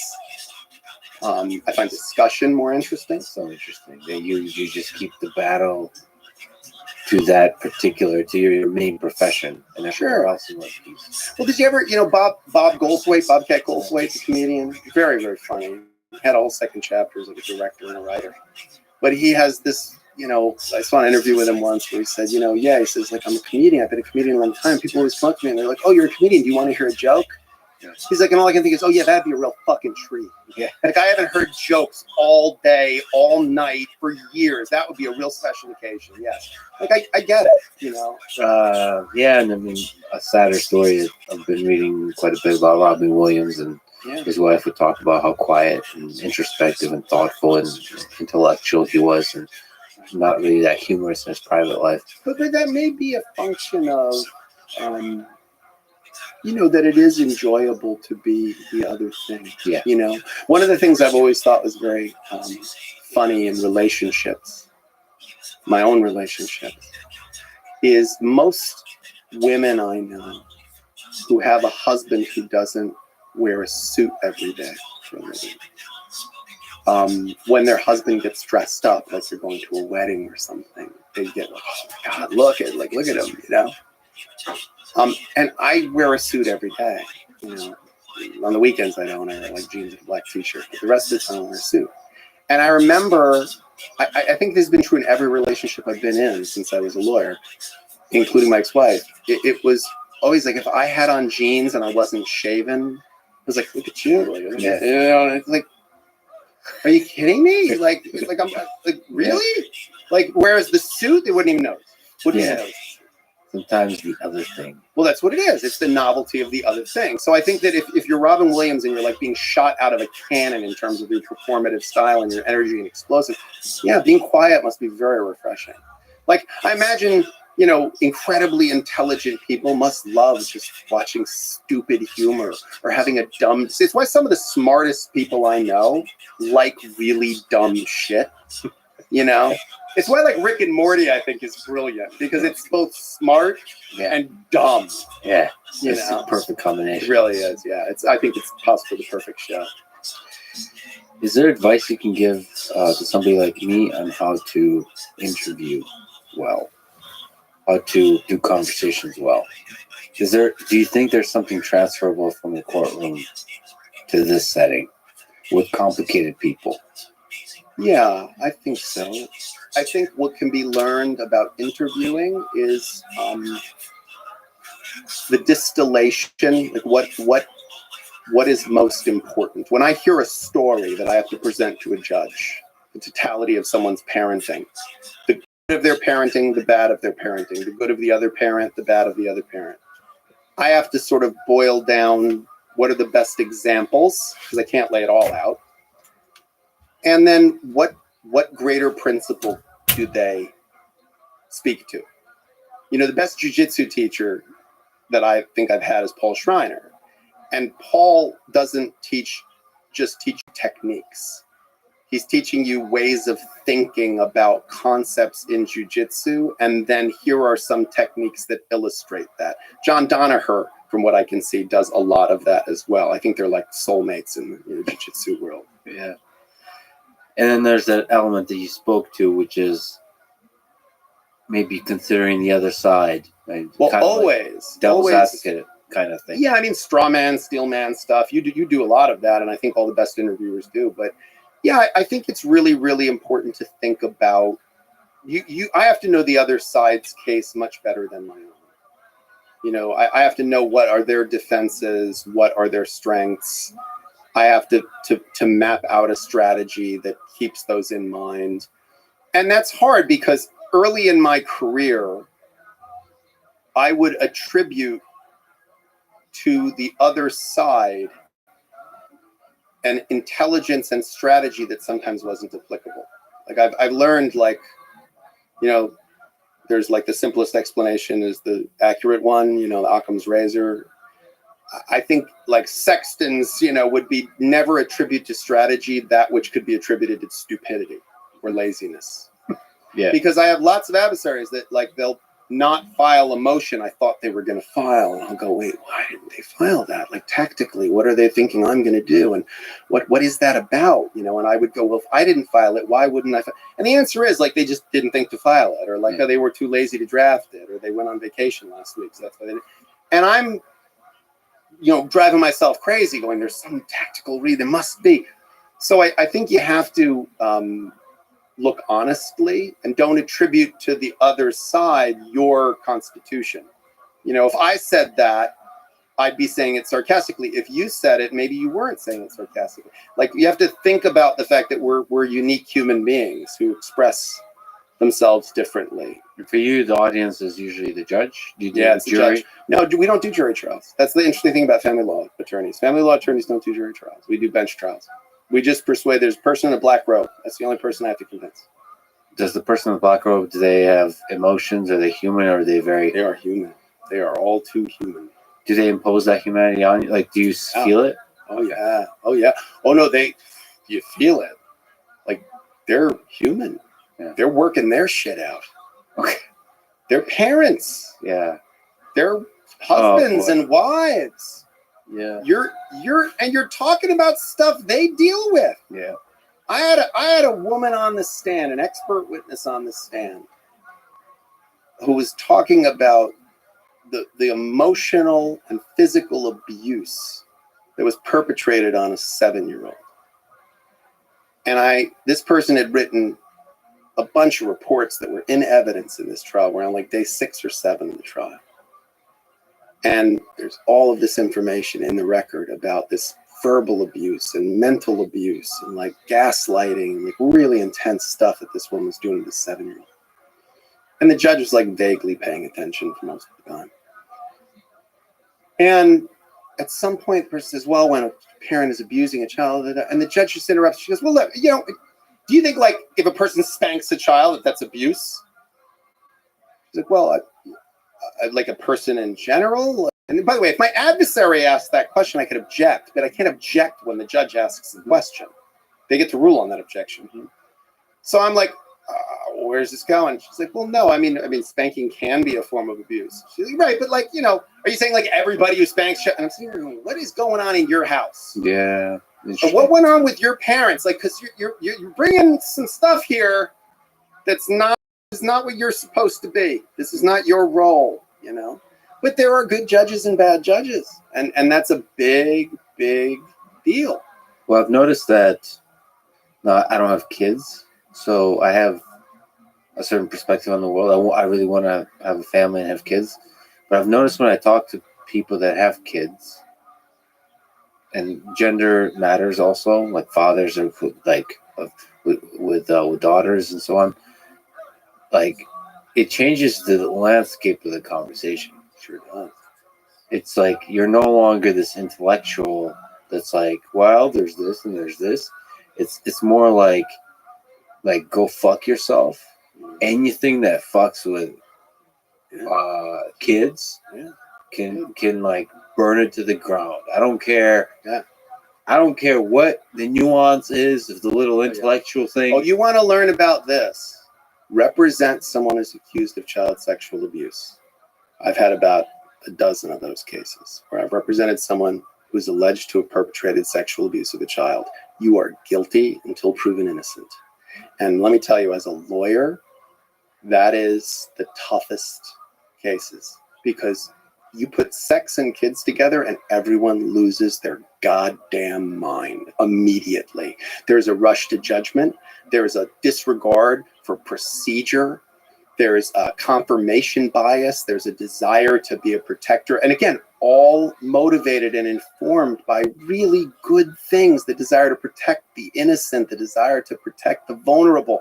But gang, no, like we have these, I like living in a world that has due process. I like these rules. I like the rules of evidence. I like innocent until proven guilty. I like that. I'm not saying it's perfect. It's such a, I'm so torn on it, because I also like living in a world where people are so emotionally invested in connection to other, like, humans. Those two things aren't mutually exclusive. They shouldn't be. I know, but if you dedicate yourself fully to the law, you might lose some of the humanity. I don't think you have to. I have to tell you, I once actually went off on a DA, on a district attorney, who was very vehemently prosecuting a child sex abuse case that I was involved in. And I remember I came in, thankfully I came in very early in the case. So the accusation was made and I came in right away.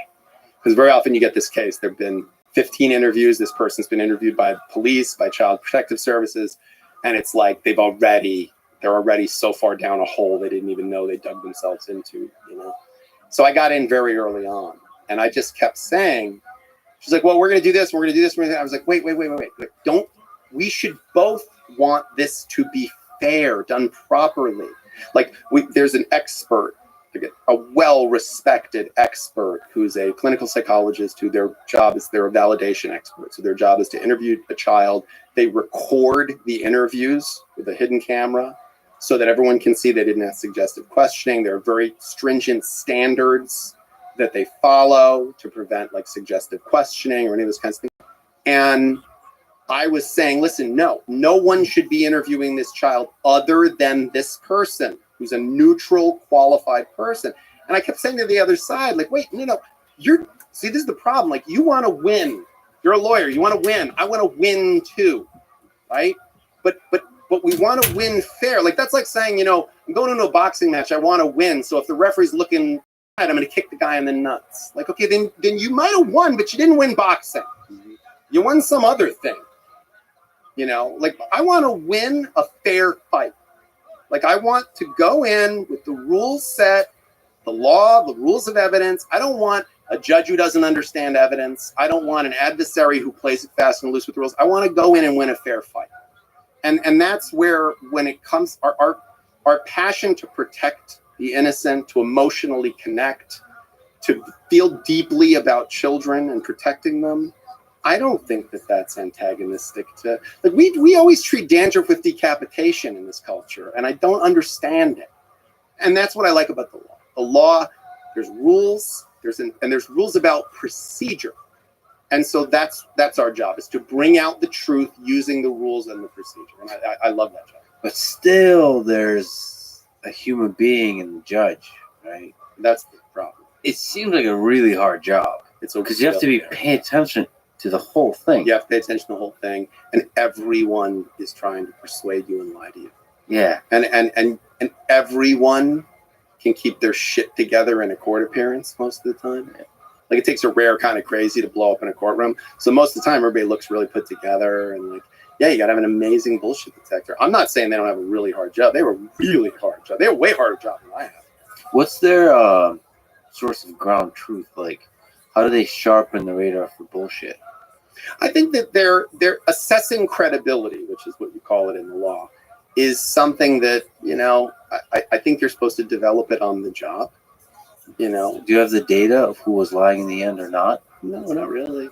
Not really. I mean, you can try to demonstrate a lot. What I always tell clients, and this is the art of advocacy, right? Is I want to use examples of misrepresentations to show that this person's a liar. Like I'm trying to extrapolate from the small, the large. Like I'm trying to say, here's 3 times he lied, therefore he's a liar. When in fact, we know human beings don't really work that way. But I've seen people submarine just torpedo their entire case because they lied about some dumb shit, some dumb little thing. And I say to them, why would you lie? Why did you lie about that?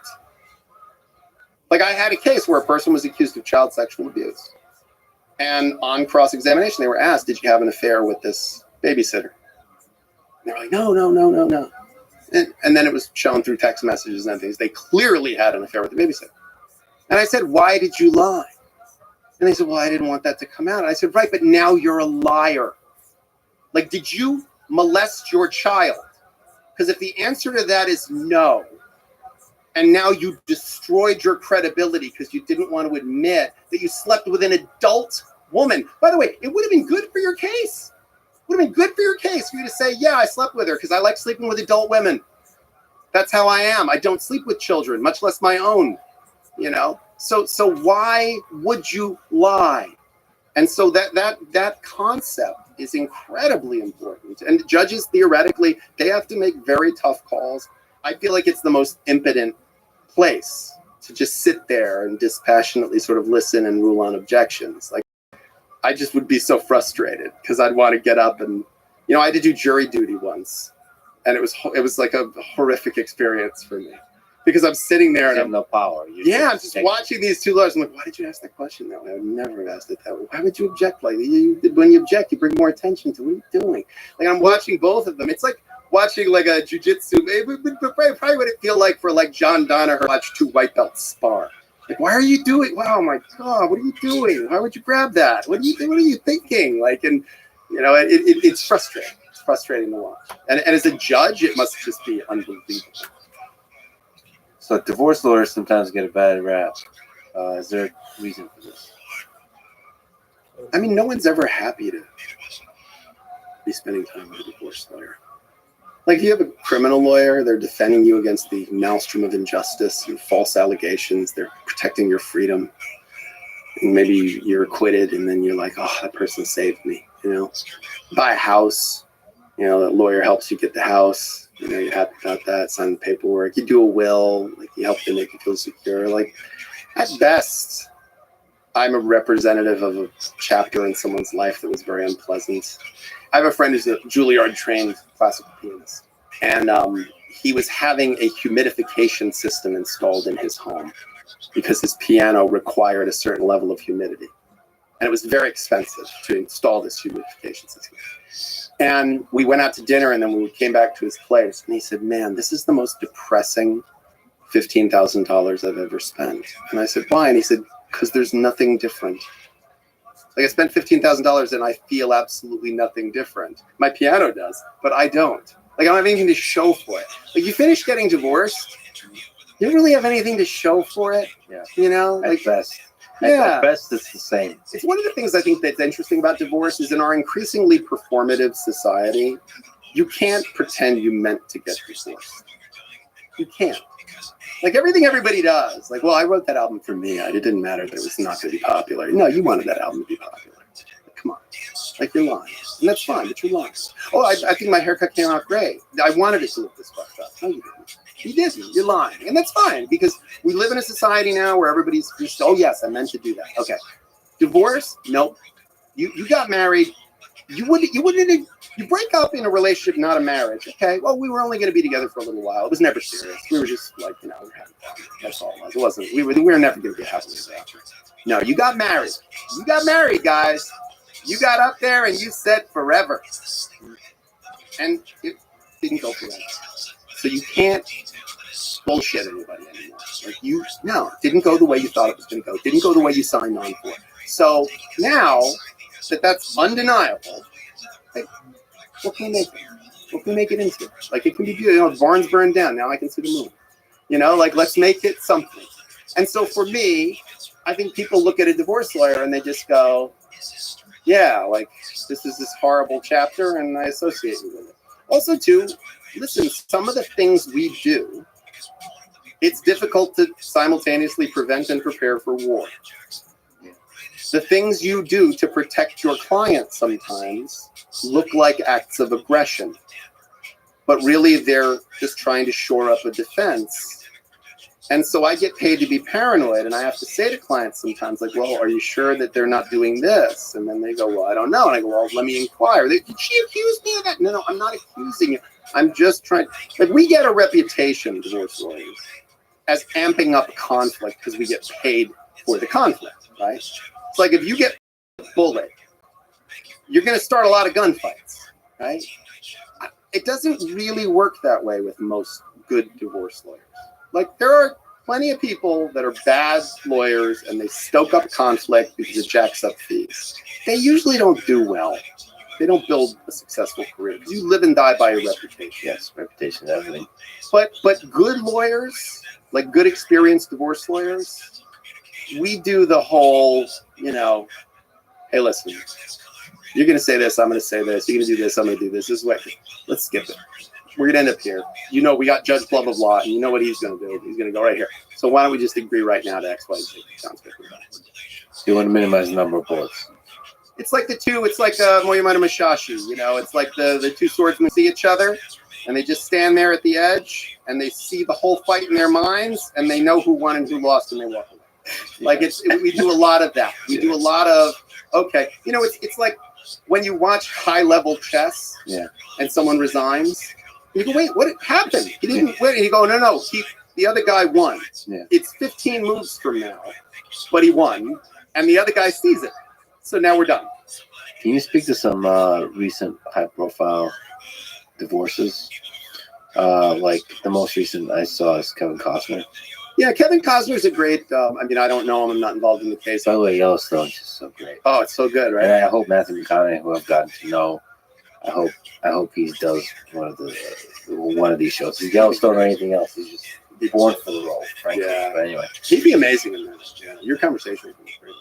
The Kevin Costner divorce is interesting because Kevin Costner had one of the most expensive, from a distributive award perspective. Like, he gave a huge payout to his first wife,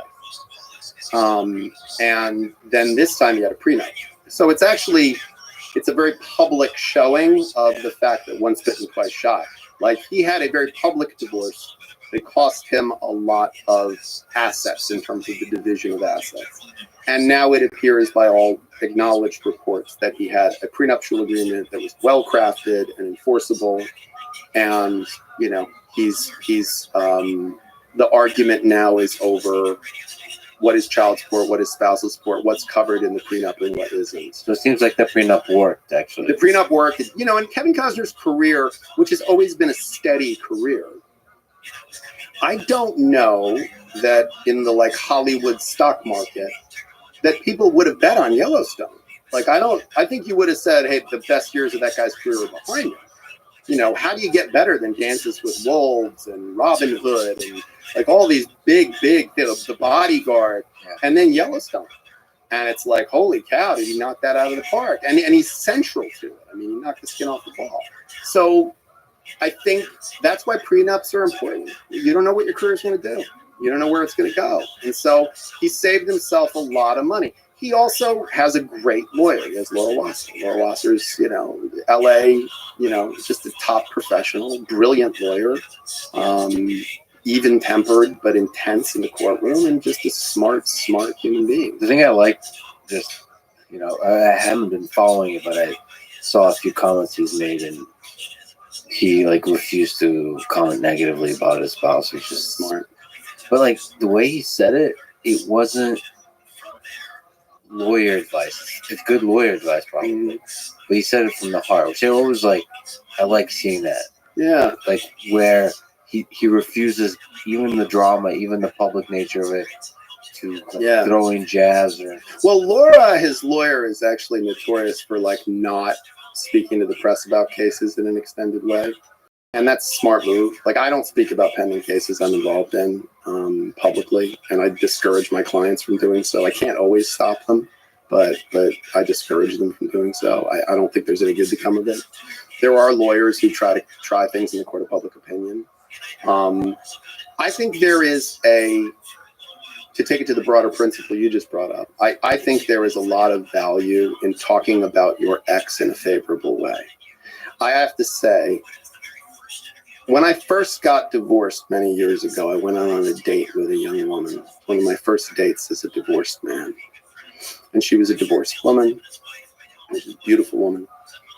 And we were having dinner, and it was going quite well. And it was one of those things where I was like, oh, I definitely want to see this girl again. And I said something about, oh, there's going to be this thing at this museum. We should go. And she's like, oh, yeah, that'd be a lot of fun. And I'm like, yeah, we should definitely, maybe we'll do the next thing we do together. And she's like, yeah, we should go next weekend. Like, the kids are with the assholes, so we can go. And it was like, you could hear that record scratch. Like, all right. I just went, oh, yeah, no. Like, I'm not, you're referring to the father of your kids as the asshole. We're already, I'm walking into something here that I don't know that I want to be involved in. Matthew McConaughey, before he was married, if you look at his history, he dated some of the most beautiful women in Hollywood in their prime. And none of them ever talked bad about him in the press.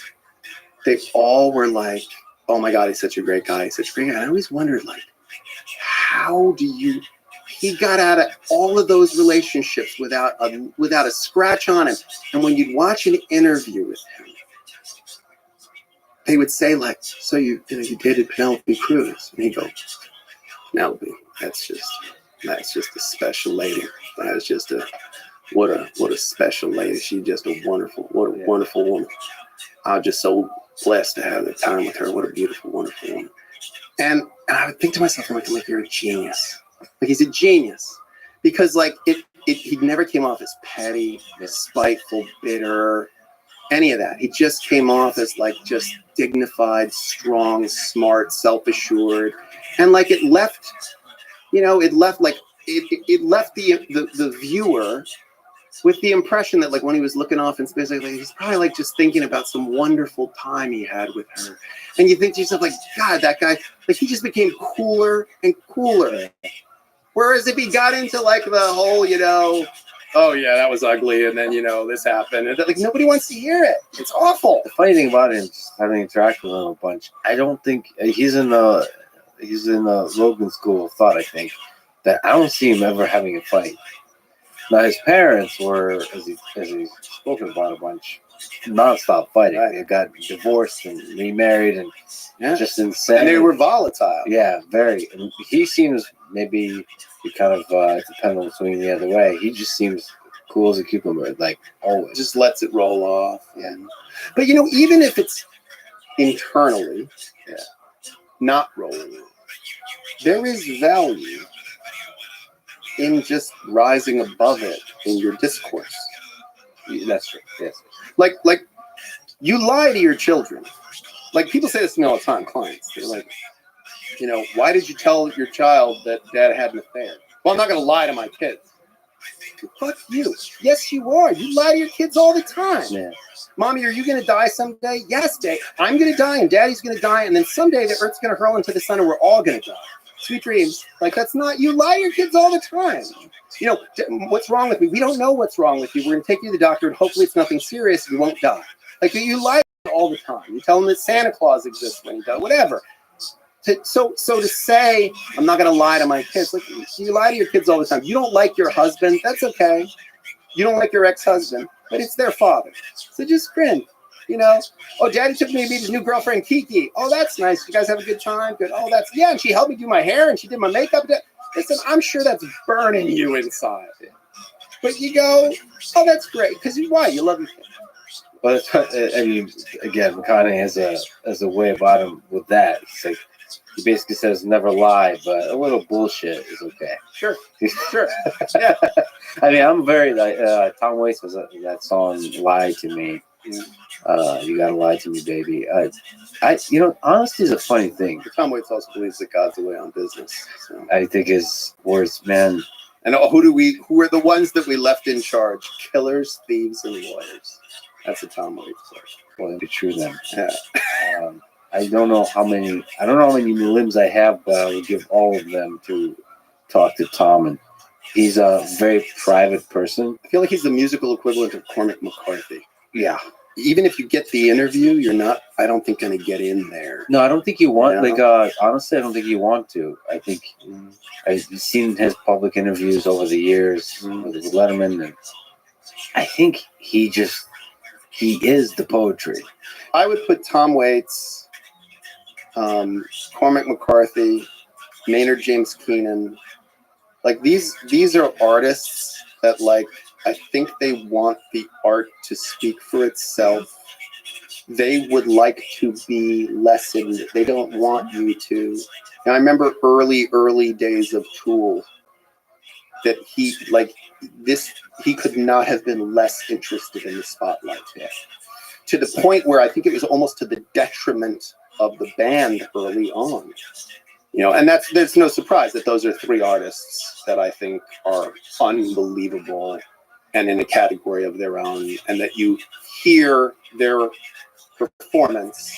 Like you can give me a page of a Cormac McCarthy novel and I'll know it's a Cormac McCarthy novel. You can, a few notes of Maynard James Keenan or Tom Waits' voice, that's them. Yeah, genius hides from the spotlight. But, it doesn't stop me from feeling sad about it. But anyway. Yeah, that does. I would like to hear that. She's the girl that got away. Yeah. And I'm just standing outside of that girl's house with the sign. Yeah, just playing in your eyes with Peter Gabriel. Yeah. Yeah. Anyway, was it lie to me? This whole idea of honesty in relationships is interesting. I mean, Clerks with the blowjobs. Yeah. I don't know how to phrase it eloquently, but there's stuff you should be honest about, and there's stuff maybe you don't need to be honest about. So in the law, it is illegal to commit fraud. Fraud is a material misrepresentation of fact. But the law specifically says you are permitted to engage in, quote, mere puffery. Puffery. Okay. So, and that's the term that was used for it. Puffery. And puffery is when you are inflating something. You're being hyperbolic. But people wouldn't necessarily think you're telling the truth, that it's not, if I say to you, this bottle of water, was held by Elvis, and that's why you should pay me $50 for it, that's fraud. But if I say this is the water this water is drank by the finest people. Presidents drink this water. This is puffery. And so advertising, marketing is based on puffery. It's not fraud. When it's fraud, it crosses the line. So I think there's a difference between honesty and candor. Right? So in relationships, being honest is good. Being totally candid is probably not a great idea. It's indelicate to be totally candid about some things. A woman you're in a romantic relationship with says to you, do I look good in this dress? And they don't. Or do I look fat in this? That's better. Any heterosexual man who's ever been in a relationship has had that question asked of him. Do I look fat in this? Does this make my butt look big? Or do I look fat in this? If you go, yes, that's indelicate. It's honest, but it's indelicate, and it's almost mean, right?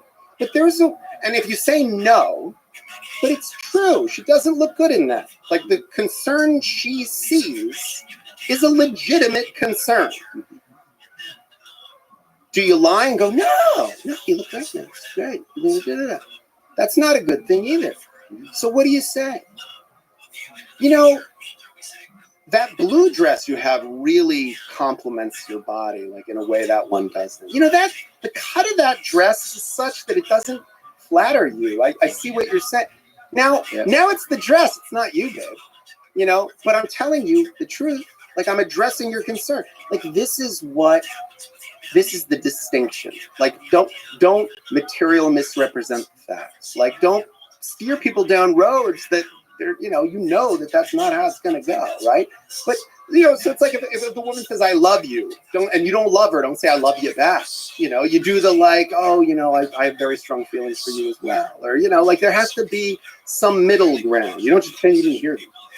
Yeah, I mean, I guess all of it requires skill, just like you described. And I think just being honest, in quotes, is not enough.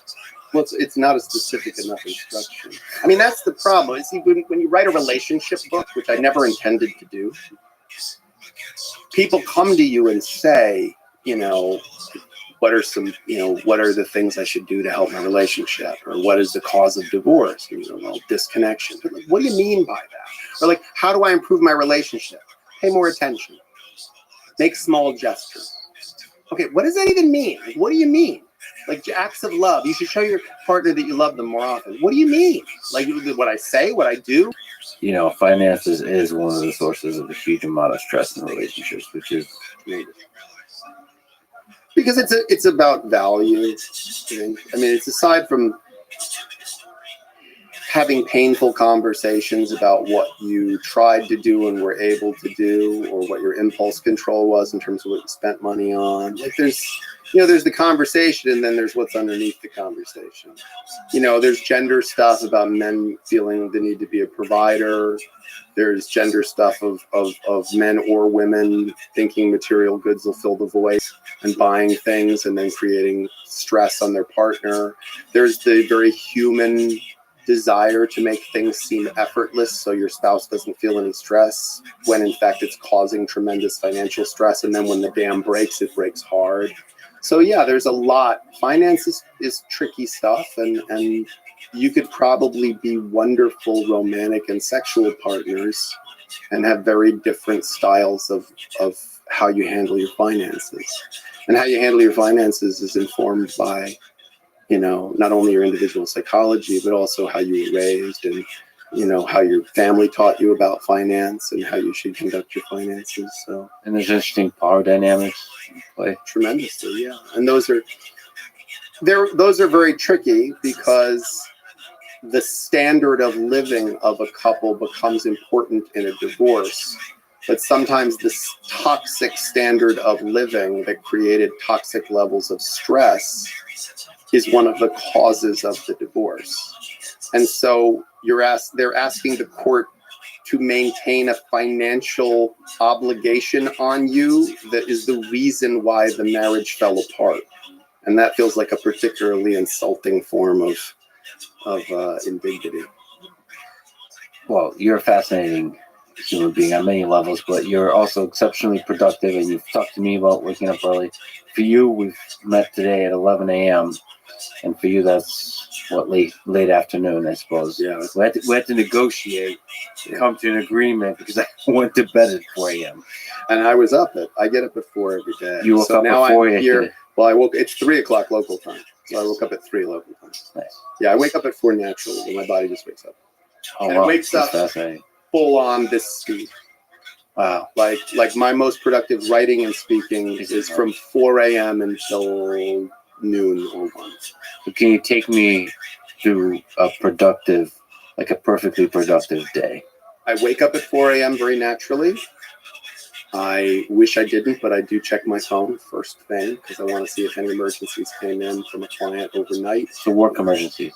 Yeah, work-related emergencies. And as a divorce lawyer,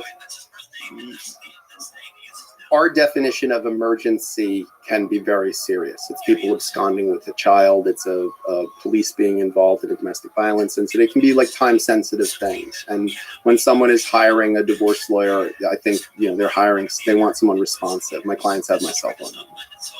And I go to bed early because I get up early, and so I go to sleep by 8 p.m. latest. I don't think I've seen 9 p.m. even on New Year's Eve. So I wake up at 4.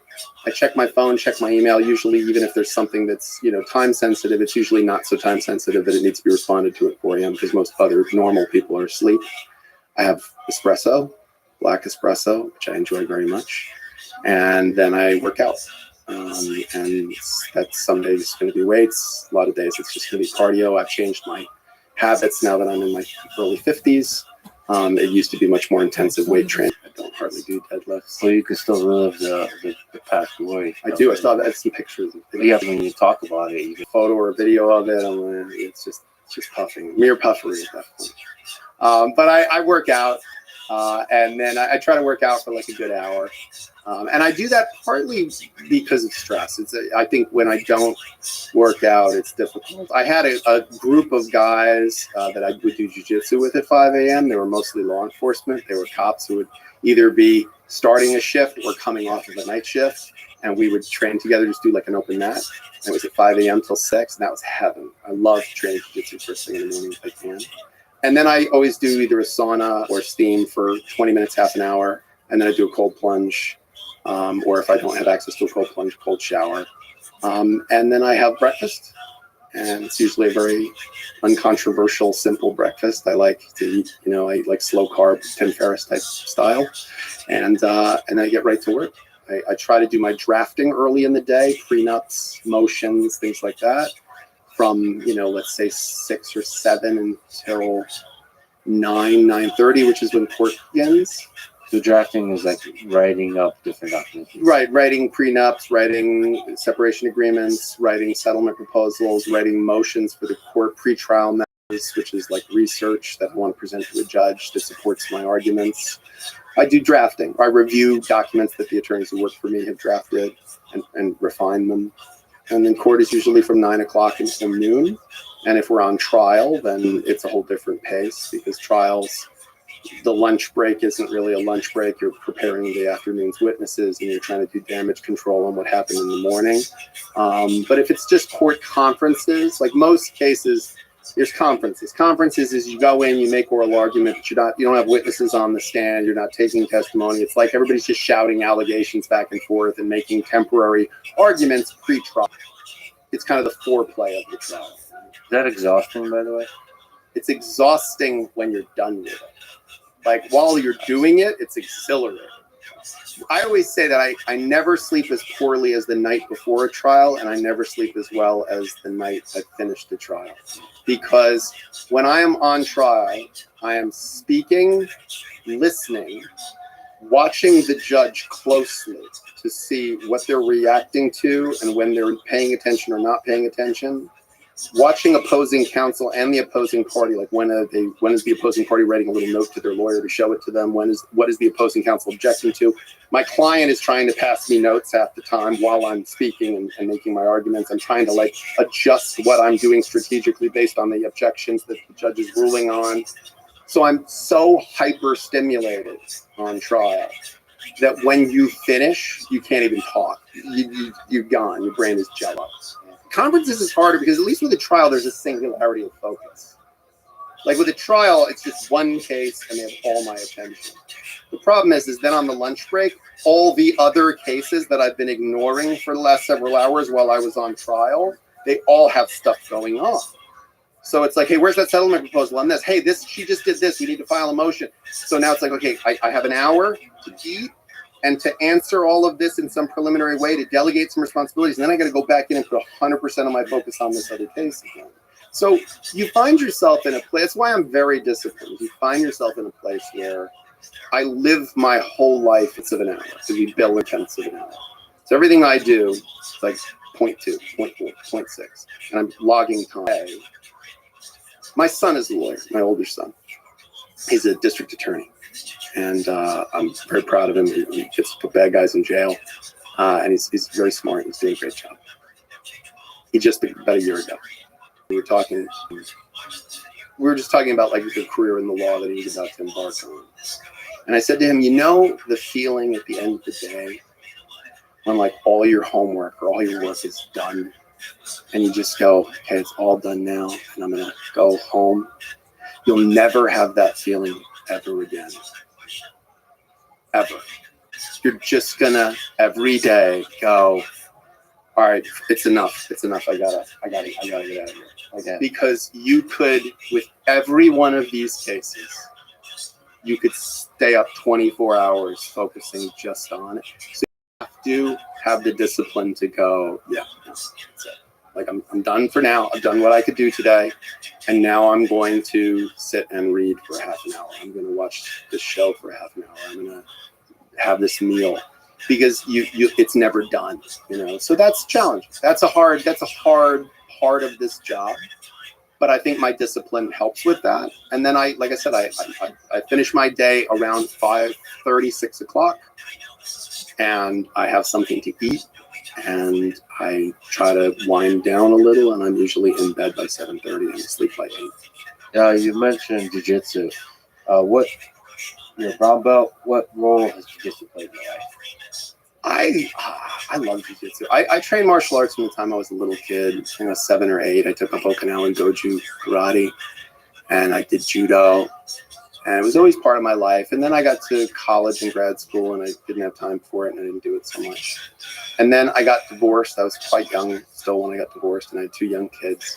And I thought, well, I can grow a goatee and buy a convertible and do like the thing you're supposed to do when you're dude with kids and close to middle age, or I can try to do something more productive.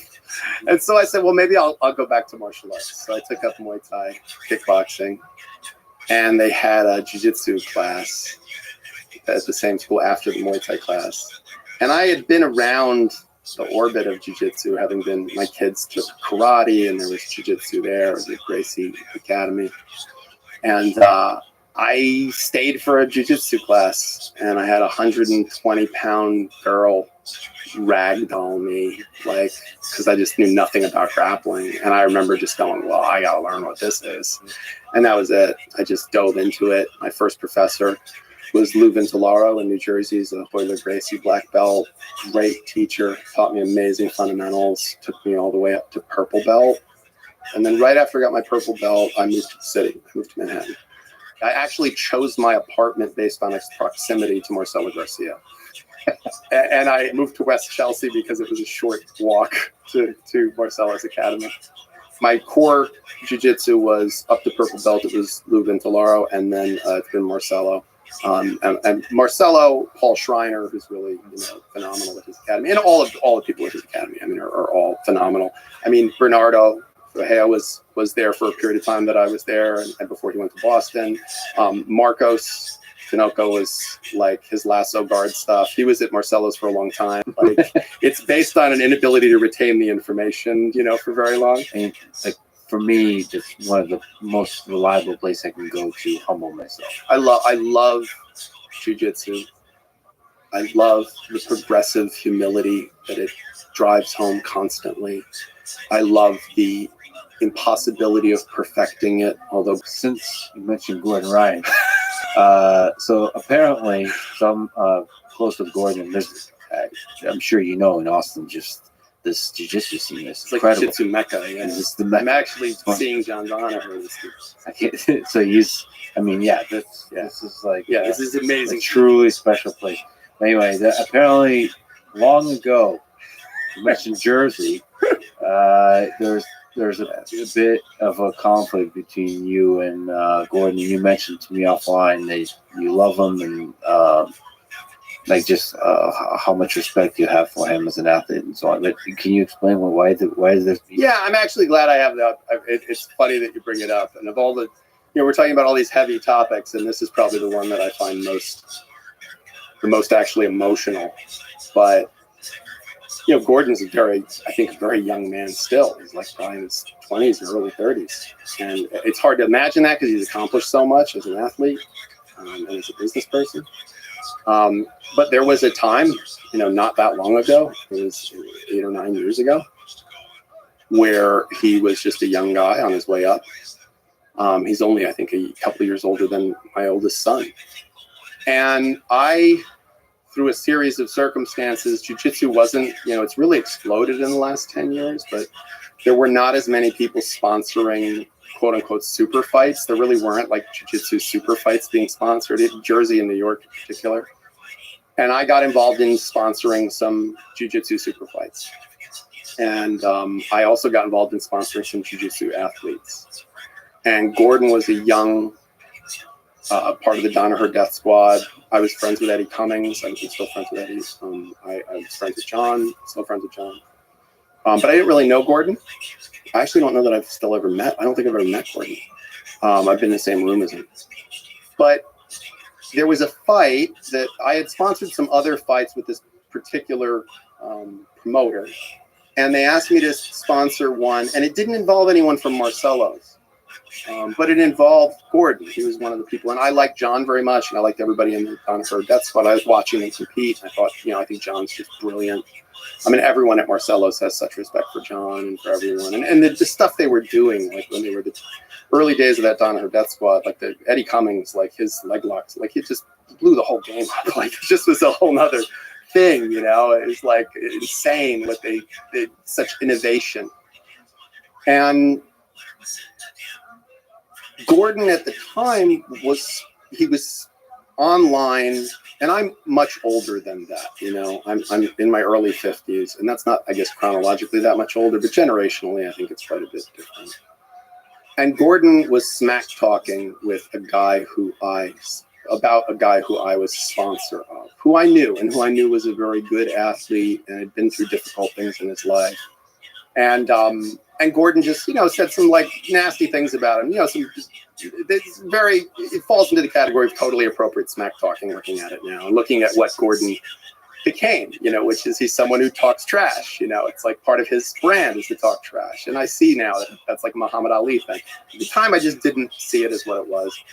And although it done, and Gordon had spoken ill of this person, and I got upset, and I reached out to John and to Tom DeBlas, and I said to them, hey, like, can you tell this guy to knock it off? Like, don't talk about this person who I sponsor if I'm sponsoring this fight. I don't even know this Gordon Ryan kid, and I'm sponsoring his fight. And I think on Facebook, he like wrote some comments, and then I wrote some comments back, and I was incredibly obnoxious.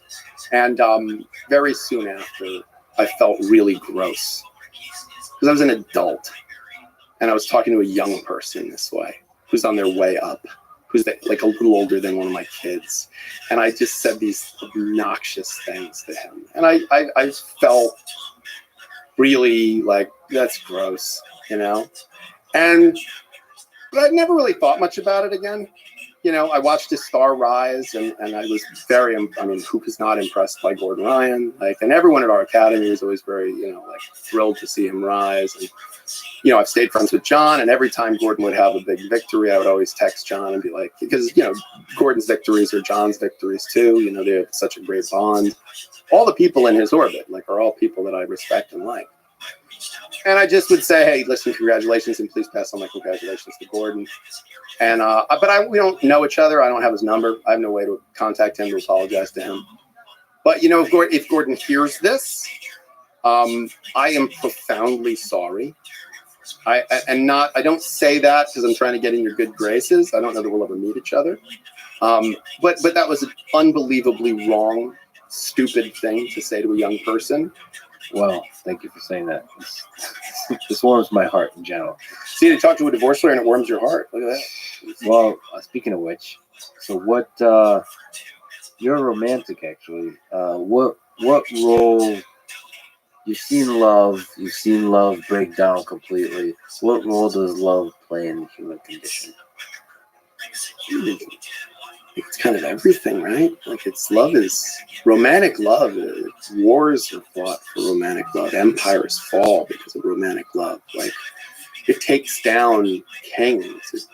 It takes down, we're all just struggling for it. We're all just chasing it. We're all chasing the dragon, it's like the rush we all are.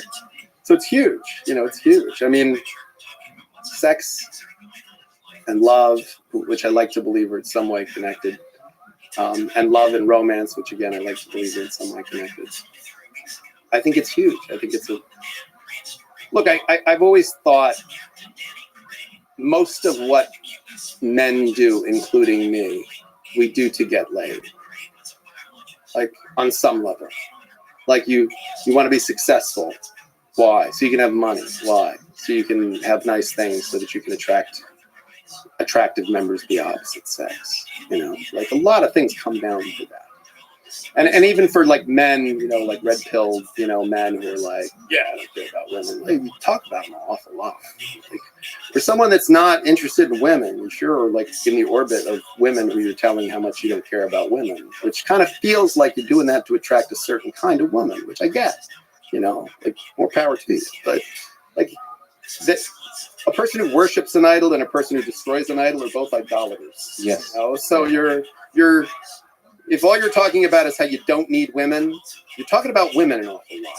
So it's just such a splinter in people's mind, you know, relationships, breakups. And like, it's such a great equalizer. I mean, you're spending some time in the rarefied air now of like big celebrity people. And I remember when I started out as a lawyer, just doing like the regular, like the cop and the teacher with a 401k and didn't have any assets. I remember thinking like, well, someday if I represent celebrity, it'll be different. They'll be like smarter. They'll be like different. It's the same weird, petty shit, the same infidelity, the same kind of insecurities, the same kind of jealousy, the same kind of fights. It all.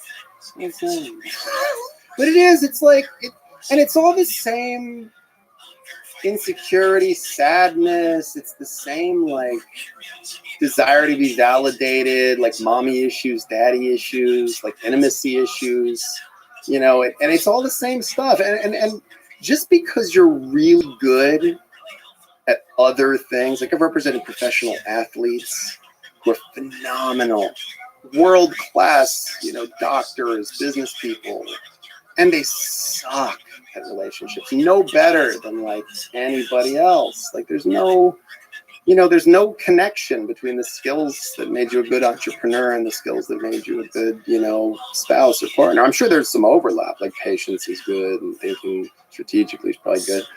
But I'm just humbled by how we're called to it still. It's so, and even when we lose, and even when like our greatest pains were caused by our desire to love and be loved in a romantic sense, we just keep putting the money on the table and playing. Like we won't just quit. We just keep going, you know, and The whole mess of it is worth it. I mean, I guess so. Like it's calling us. I don't know if it's worth it or not. That's a value judgment, right? But we don't stop. I don't know a lot of people that they played the hand, they lost, and they went, well, no more of that game for me. Like, I'm not a good poker player. I'm not playing poker anymore. Like, I know people who've done that.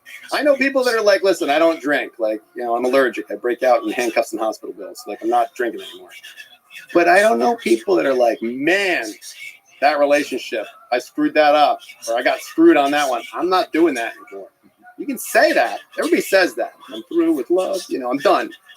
They're not. They keep going. They'll go up again. Never gonna fall in love again, and then a few weeks later, Yeah, I got job security, man. I got job security. People are not gonna stop walking down that aisle. They are not gonna stop having kids with people that they probably should have thought through whether they would have kids with that person or not. but I'm glad they are. I'm glad they're taking that leap. I'm glad they're taking that risk.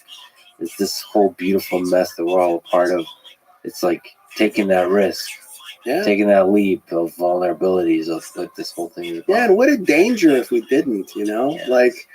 Like every, you know, you hear about people like Alexander Hamilton, and you hear about, you know, people who like, they were born of circumstances that like, these two people should never have had a kid. And then they did, and that kid changes the world, you know, and like moves the dial forward. I think that that's one of the things I like about divorce as a practice, and as almost looked Vietnam veteran my whole life. Earned more, loved more than I ever dreamed. And if you said to me, how do you raise kids? Like, I wouldn't say like, well, you definitely want to be an alcoholic because like your kid's gonna get a lot of really good discipline lessons from that experience. Like, no, like I wouldn't, you know, I wouldn't want that but it's born born, like all these wonderful things were born of this awful situation. So I think divorce is the same thing. Like we make these mistakes, right? But they're not really, I often have to say to my clients, when they're like, oh, I wish I never married this person. I'm like, you love your kids, right? Like your kids are half that person. They would not be the organism they are without that person's DNA. So you can't regret being with that person if you love your kids. Like if you love your kids, those kids don't exist without that person. And I don't know how we refocus on that.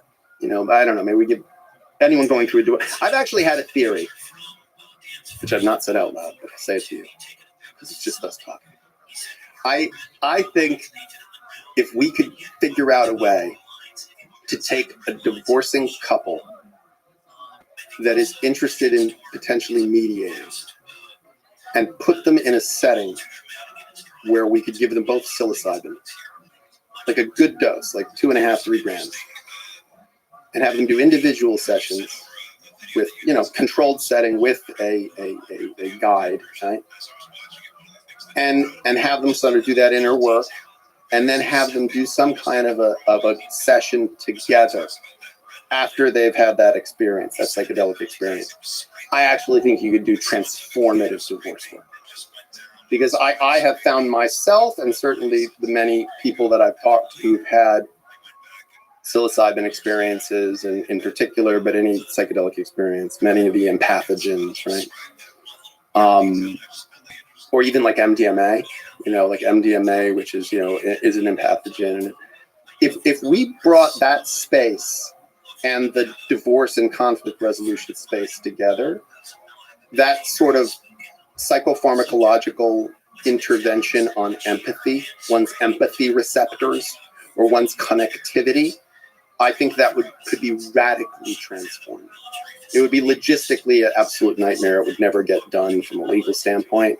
But man, like I think sometimes like that, because I think the more that you can bring people to the awareness of connection that comes from many people's psychedelic experiences, I think they could then extrapolate that into their understanding of the conflict and disconnect they're having with their partner.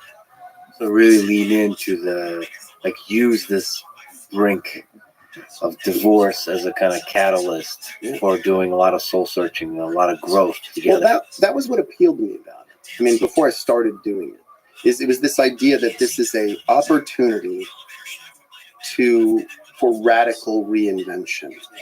Like it was an opportunity for people to say, okay, now what?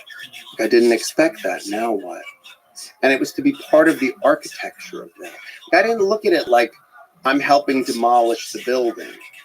It was like I'm tearing down the building so we can build the new one, which I hope is filled with joy and abundance and peace and love, real satisfaction. Like my ex-wife is married for over a decade now to a phenomenal guy who is perfect. And he's nothing like me, by the way. Like if you met him and you met both of us, you'd go, well, no one could love both of these guys. It's like if you like this flavor, you wouldn't like this flavor. Like I am impatient, fast talking, like skip to the end, we gotta land this plane, come on.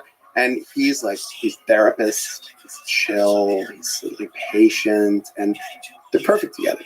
And I can say that as someone who loves her and loves her, and knows her or knew her. Like, and I think if we can,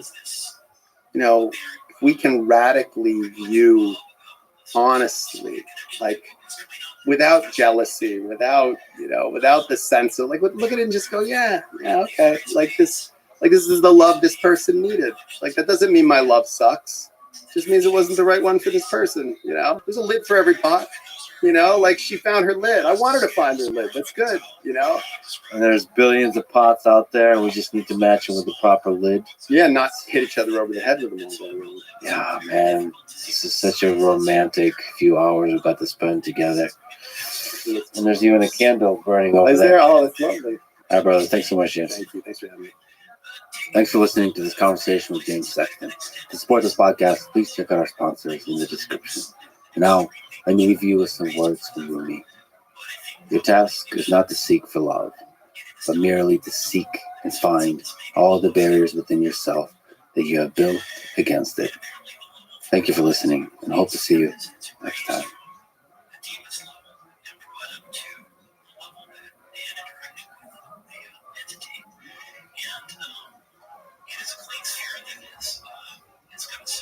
I hope with my books, I'm saying this isn't a how-to guide, but this is somebody you can walk alongside. You can see Einstein growing up Jewish in Germany.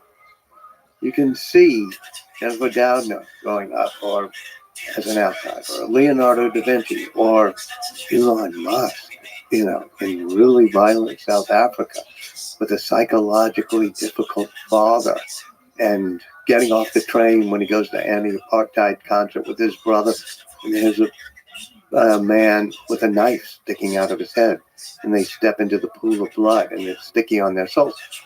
This causes, scars that last the rest of your life. And the question is not, how do you avoid getting scarred? It's, how do you deal with it? The following is a conversation with Walter Isaacson, one of the greatest biography writers ever, having written incredible books on Albert Einstein, Steve Jobs, Leonardo da Vinci, Jennifer Doudna, Benjamin Franklin, Henry Kissinger, and now a new one on Elon Musk. We talked for hours on and off the mic. I'm sure we'll talk many more times. Walter is a truly special writer, thinker, observer, and human being. I highly recommend people read his new book on Elon. I'm sure there will be short-term controversy, but in the long term, I think it will inspire millions of young people, especially with difficult childhoods, with hardship in their surroundings or in their own minds, to take on the hardest problems in the world and to build solutions to those problems, no matter how impossible the odds. In this conversation, Walter and I cover all of his books and use personal stories from them to speak to the bigger principles of striving for greatness in science, in tech, engineering, art, politics, and life. There are many things in the new Elon book that I felt are best saved for when I speak to Elon directly again on this podcast, which will be soon enough. Perhaps it's also good to mention here that my friendships, like with Elon, nor any other influence like money, access, fame, power, will ever result in me sacrificing my integrity, ever. I do like to celebrate the good in people, to empathize and to understand, but I also like to call people out on their bullshit, with respect and with compassion. If I fail due to a lack of skill, not a lack of integrity. I'll work hard to improve. This is the Lex Friedman Podcast. To support it, please check out our sponsors in the description. And now, dear friends, here's Walter Isaacson. What is the role of a difficult childhood in the lives of great men and women, great minds? Is it a requirement? Is it a catalyst? Or is it just a simple coincidence of fate? Well, it's not a requirement. Some people with happy childhoods who do quite well. But it certainly is true that a lot of people are driven because they're harnessing the demons of their childhood. Even Barack Obama's sentence in his memoirs, which is, I think every successful man is either trying to live up to the expectations of his father or live down the sins of his father. And for Elon, it's especially true because he had both a violent and difficult childhood and a very psychologically problematic father. He's got those demons dancing around in his head. And by harnessing them, it's part of the reason that he does riskier, more adventurous, wilder things than maybe I would ever do. You've written that Elon talked about his father and that at times it felt like mental torture, the interaction with him during his childhood. Can you describe some of the things you've learned? Yeah, well, Elon and Kimball would tell me that, for example, when Elon got bullied on the playground, and one day was pushed down some concrete steps and had his face pummeled so badly that Kimball said, I couldn't really recognize him. And he was in the hospital for almost a week. But when he came home, Elon had to stand in front of his father, and his father berated him for more than an hour and said he was stupid and took the side of the person who had beaten him. That's probably one of the more traumatic events. Yes, and there's also Veld School, which is a sort of paramilitaries. He talks about being Asperger's. And so he gets traumatized at a camp like that. But the second time he went, he realized that if he was those Jekyll and Hyde personalities, he was science, knew how to build a wilderness camp in South Africa using mica and how it would not conduct the heat. But he also would go into these dark periods in which he would just be psychologically abusive. And of course, Maymus says to me, his mother, who divorced Errol early on, said the danger for Elon is that he becomes his father. And every now and then, you've been with him so much, Lex, and you know him well, he'll even talk to you about the demons, about Diablo dancing in his head. I mean, he gets it, he's self-aware. But you've probably seen him at times where those demons take over and he goes really dark and really quiet. And Grimes says, I can tell a minute or two in advance when demon mode is about to happen. And he'll go a bit dark. I was here at Austin once at dinner with a crew. And you could tell suddenly something had triggered him and he was going to go dark. I've watched it at meetings where somebody will say, we can't make that part for less than $200, or no, that's wrong. And he'll berate them. And then he steps out of it. And as you know, that too, the huge snap out where suddenly he's showing you a Monty Python skit on his phone and he's joking about things. So I think coming out of the childhood, there were just many facets, maybe even many personalities, the engineering mode, the silly mode, the charismatic mode, the visionary mode, but also the demon and dark mode. A quote you cited about Elon's really stood out to me. I forget who it's from, but inside the man, he's still there as a child standing in front of his dad. That was Tallulah, his second wife. And she's great. She's an English actress. They've been married twice, actually. And Tallulah, that's just him from his childhood. He's a drama addict. Kimball says that as well. And I asked why. And he said, and Tallulah said, for him, love and family are kind of associated with those psychological torments. And in many ways, he'll channel. I mean, Tallulah would be with him in 2008 when the company was going bankrupt, or whatever it may have been, or later. And he would be so stressed he would vomit. And then he would channel things that his father had said, use phrases his father had said to him. And so she told me, deep inside the man is this man-child still standing in front of his father. To what degree is that true for many of us, do you think?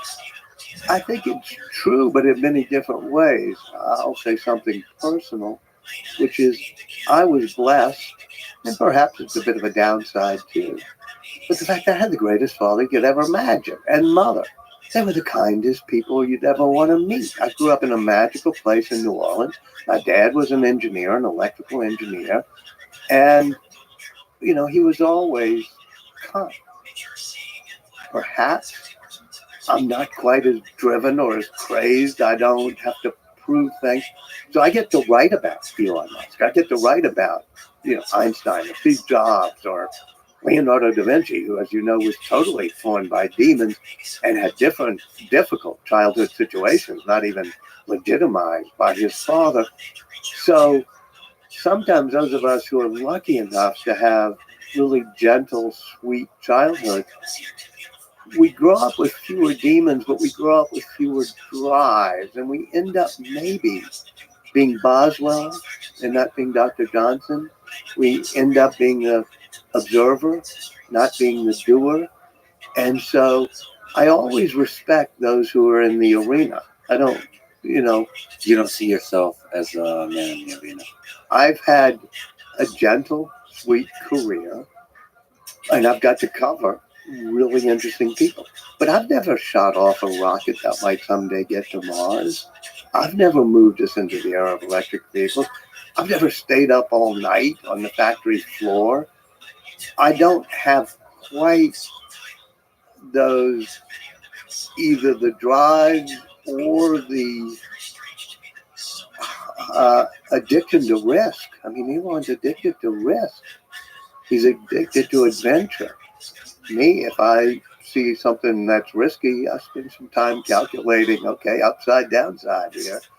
But that's another reason that people like Elon Musk get stuff done, and people like me write about the Elon Musk. One other aspect of this, given a difficult childhood, whether it's Elon or Da Vinci, advice almost that you can draw, that you can give to people with difficult childhoods. I think all of us have demons, even those of us who grew up in a magical part of New Orleans with sweet parents. Yes. And we all have demons. And rule one in life is harness your demons. Know that you're ambitious or not ambitious, you're lazy or whatever. Leonardo da Vinci knew he was a procrastinator. You know, I think it's useful to know what's eating at you, know how to harness it. Also know what you're good at. I'll take Musk as another example. I'm a little bit more like Kimball Musk than Elon. Maybe got over endowed with the empathy gene. And what does that mean? Well, it means that I was okay when I ran Time Magazine. There was a group of about 150 people on the editorial floors, and I knew them all, and we had a jolly time. When I went to CNN, I was not very good at being a manager or an executive of an organization. I cared a little bit too much that people didn't get annoyed at me or mad at me. And Elon said that about John McNeil, for example, who was president of Tesla. It's in the book. I talked to John McNeil one time, and he says, Elon just would fire people, be really rough on people. He didn't have the empathy for the people in front of him. And Elon says, yeah, that's right. And John McNeil couldn't fire people. He cared more about pleasing the people in front of him than pleasing the entire enterprise or getting things done. Being over-endowed with the desire to please people can make you less tough of a manager. And that doesn't mean there aren't great people who are over-endowed. Ben Franklin, over-endowed with the desire to please people. The worst criticism of him from John Adams and others was that he was insinuating, which kind of meant he was always trying to get people to like him. But that turned out to be a good thing. When they can't figure out the big state, little state issue at the Constitutional Convention, when they can't figure out the Treaty of Paris, whatever it is, he brings people together, and that is his superpower. So to get back to the lessons you asked, and the first was harness your demons. The second is to know your strengths and your superpower.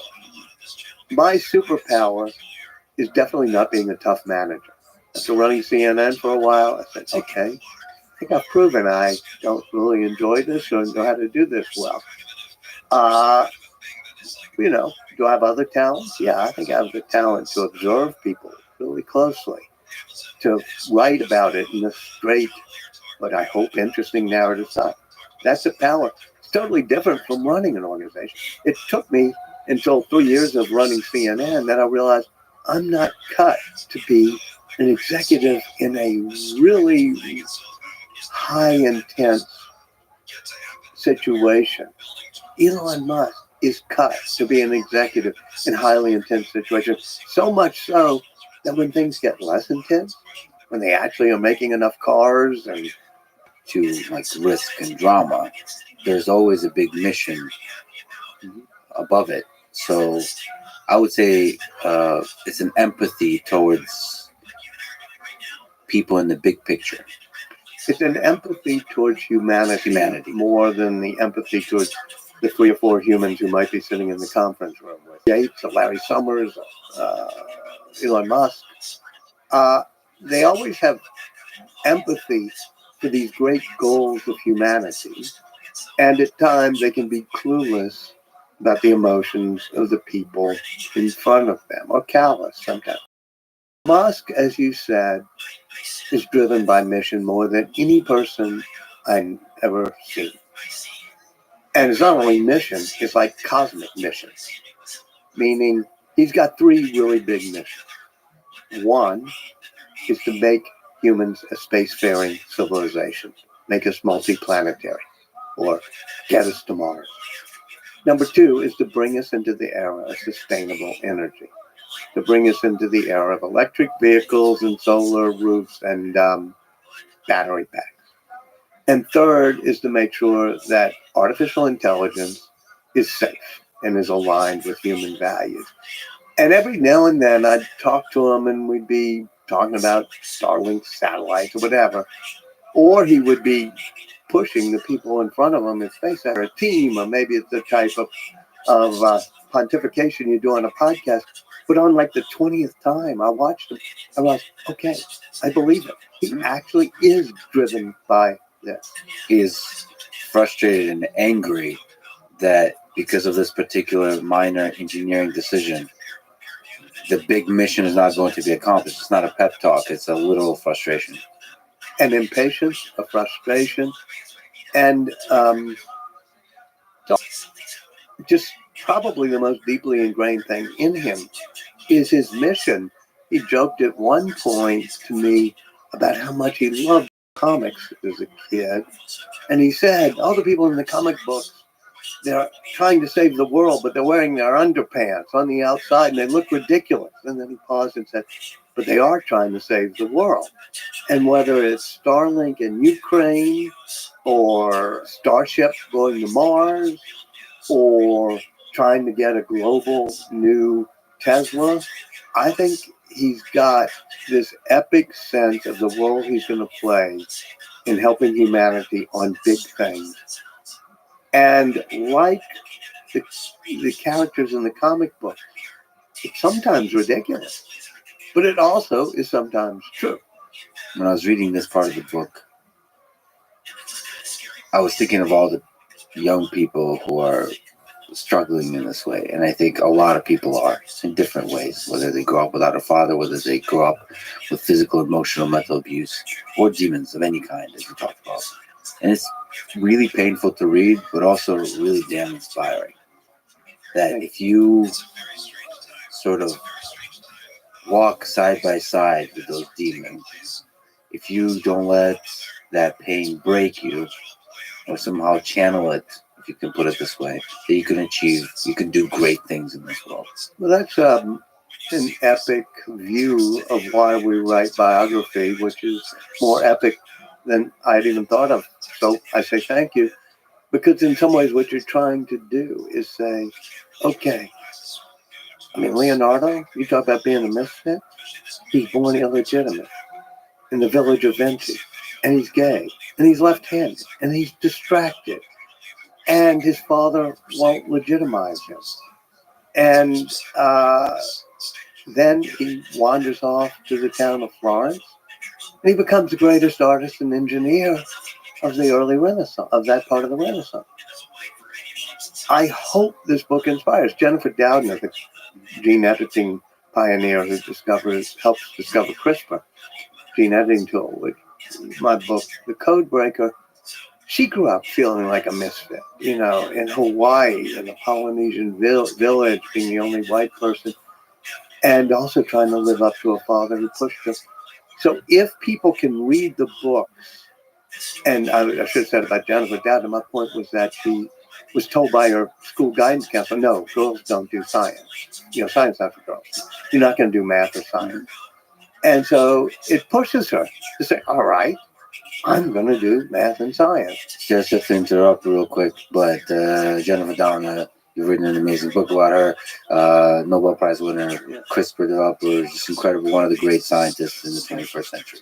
Right. And I'm talking about when Jennifer Doudna was young and she felt really, really out of place, like you and me and a lot of people when they're going that way, they read books. They go into, they curl up with a book. So her father drops a book on her bed called The Double Helix, the book by James Watson on the discovery of the structure of DNA by him and Rosalind Franklin and Francis Crick.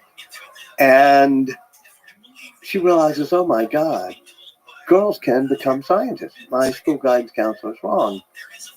So I think book, and even if it's a comic book like Elon Musk read, books can sometimes inspire you. And every one of my books is about people who were totally innovative, who weren't just smart, because none of us are going to be able to match Einstein in processing power. But we can be as curious as he was and creative and think out of the box the way he did. Or Steve Jobs put it, think different. And so I hope with my books, I'm saying, this isn't a how-to guide, but this is somebody you can walk alongside. You can see Einstein growing up Jewish in Germany. You can see Jennifer Doudna growing up, or as an outsider, or Leonardo da Vinci, or Elon Musk, in really violent South Africa with a psychologically difficult father, and getting off the train when he goes to anti-apartheid concert with his brother, and there's a man with a knife sticking out of his head, and they step into the pool of blood, and it's sticky on their souls. This causes, scars that last the rest of your life. And the question is not how do you avoid getting scarred? It's, how do you deal with it? Einstein too. One of my, and it's hard to pick my favorite of yours, biographies, but Einstein, you really paint a picture of another, I don't want to call him a misfit, but a person who doesn't necessarily have a standard trajectory through life of success. So, and that's extremely inspiring. I don't know exactly what question to ask. There's a million. Well, I'll talk about the misfit for a second because, we talk about Leonardo being that way.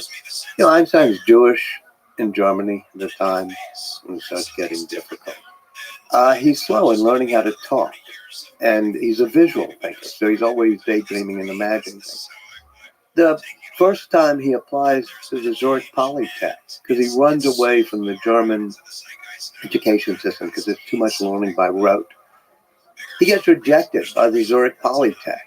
Now, it's the second best school in Zurich, and they're rejecting Einstein. I tried to find, but couldn't, the name of the admissions counselor at the Zurich Polytech. Yeah. Like, he rejected Einstein. And then he doesn't finish in the top half of his class.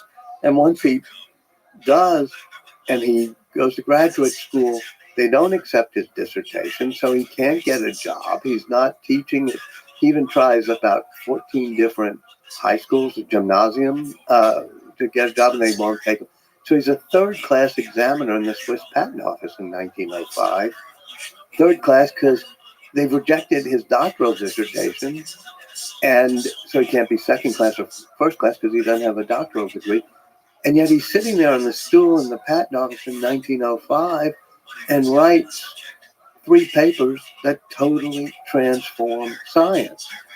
And if you're thinking about being misunderstood or unappreciated, in 1906, he's still a third-class faculty. In 1907, he's still it takes until 1909 before people realize that this notion of the theory of relativity might be correct and it might upend all of Newtonian physics.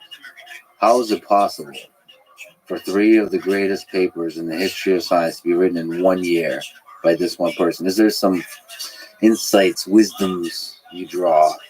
Plus, he had a day job as a patent examiner. And there's really 3 papers, but there's also an addendum, because once you figure out quantum theory and then you figure out relativity and you're understanding Maxwell's equations and the speed of light, he does a little addendum. That's the most famous equation in all of physics, which is E equals mc squared. So it's a pretty good year. It partly starts because he's a visual thinker, and I think it was helpful that he was at the patent office rather than being the acolyte of some professor at the academy where he was supposed to follow the rules. And so at the patent office, it's doing devices to synchronize clocks because the Swiss have just gone on standard time zones, and Swiss people, as you know, tend to be rather, Swiss. They care if it strikes the hour in Basel, it should do the same in Bern at the exact instant. So you have to send a light signal between two distant clocks. And he's visualizing what's it look like to ride alongside a light beam. He says, well, if you catch up with it, if you go almost as fast, it'll look stationary, but Maxwell's equations don't allow for that. And he said, it's making my palms sweat that I was so worried. And so he finally figures out, because he's looking at these devices to synchronize clocks, that if you're traveling really, really fast, what looks synchronous to you or synchronized to you is different than for somebody traveling really fast in the other direction.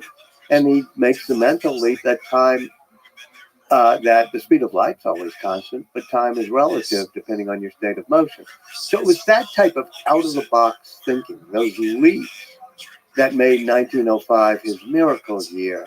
Likewise with Musk. I mean, after General Motors and Ford, everybody gives up on electric vehicles.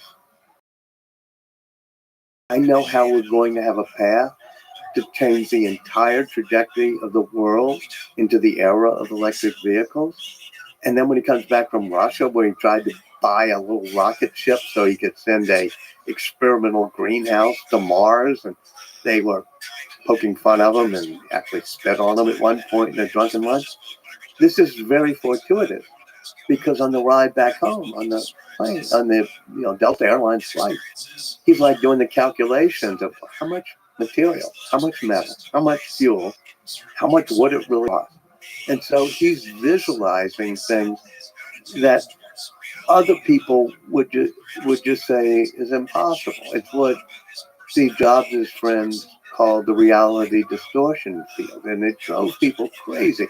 It drove them mad, but it also drove them to do things they didn't think they would be able to do. You said visual thinking. I wonder if you've seen parallels of the different styles and kinds of thinking that operate the minds of these people. So, is there parallels you see between Elon, Steve Jobs, Einstein, Da Vinci, specifically in how they think? I think they were all visual thinkers, perhaps coming from slight handicaps as children, meaning, Leonardo was left-handed, a little bit dyslexic, I think. And certainly Einstein had echolalia, he would repeat things, he was slow in learning to talk. So I think visualizing helps a lot. And with Musk, I see it all the time when I'm walking the factory lines with him or in product development, where he'll look at, say, the heat shield under the Raptor engine of a Starship booster. And he'll say, why does it have to be this way? Couldn't we trim it this way? Or make it, or even get rid of this part of it? And he can visualize the material science. There's a small anecdote in my book, but at one point he's on the Tesla line and they're trying to get 5,000 cars a week in 2018. It's a life or death situation. And he's looking at the machines that are bolting something to the chassis. And he insists that that Lars Marley, one of his great lieutenants, comes and they have to summon him. And he says, why are there 6 bolts here? And Lars and others explain, well, for the crash test or anything else, the pressure would be in this way, so you have to, and they were blah, blah, blah. And he said, no, if you visualize it, you'll see if there's a crash, the force would go this way and that way, and it could be done with 4 bolts. Now, that sounds risky, and they go test it, and they engineer it, but it turns out to be right. I know that seems minor, but I could give you 500 of those, where in any given day, he's visualizing the physics of an engineering or manufacturing problem. That sounds pretty mundane. But for me, if you say, there's a mission-driven thing, I give you a lot of reasons. But one of the reasons is he cares not just about the design of the product, but visualizing the manufacturing. and of the product, the machine that makes the machine. And that's what we failed to do in America for the past 40 years. We outsource so much manufacturing. I don't think you can be a good innovator if you don't know how to make the stuff you're designing.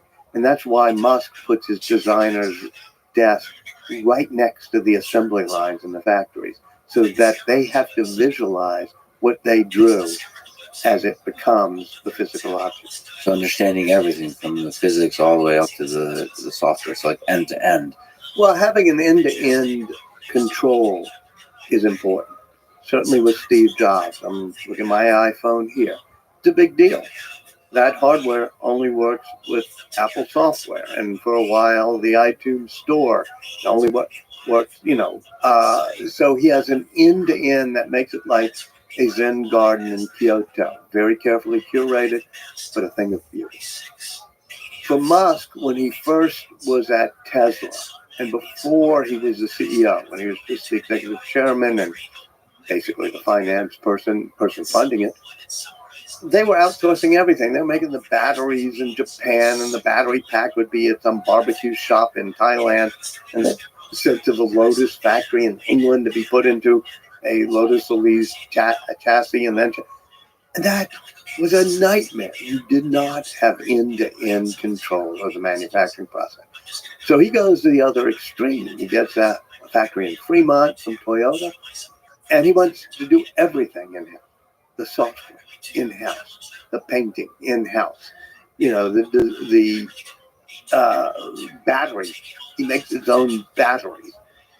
And I think that end-to-end control is part of his personality. But it's also what allows Tesla to be innovative. Yeah, I got to see and understand in detail one example of that, which is the development of the brain of the car and autopilot, going from Mobileye to in-house building the autopilot system to basically getting rid of all sensors that are not rich in data to make it AI friendly, sort of saying that we can do it all with vision. And like you said, removing some of the bolts. So sometimes it's small things, but sometimes it's really big things, like getting rid of radar. Well, vision only, getting rid of radar. And everybody's against. Everybody, and they're still fighting against that. They're still trying to do a next generation, some form of radar. But it gets back to the first principles. We talk about visualizing. Well, he starts with the first principle. And the first principles of physics involve things like, well, humans drive with only visual input. They don't have radar. They don't have LiDAR. They don't have sonar. And so there is no reason in the laws of physics that make it so that vision only won't be successful in creating self-driving. Now, that becomes an article of faith to him, and he gets a lot of pushback. But now, and he's, by the way, not been that successful in meeting his deadlines of getting self-driving. He's way too optimistic. But it was that first principle of get rid of unnecessary things. Now, you would think LiDAR, why not use it? Like, why not use a crutch? It's like, yeah, we can do things vision only, but when I look at the stars at night, I use a telescope too. Well, you could use LiDAR, but you can't do millions of cars that way at scale. At a certain point, you have to make it not only a good product, but a product that goes to scale. And you can't make it based on maps, like Google Maps, because it'll never be able to, then drive from New Orleans to Slidell, where I want to go when it's too hot in New Orleans.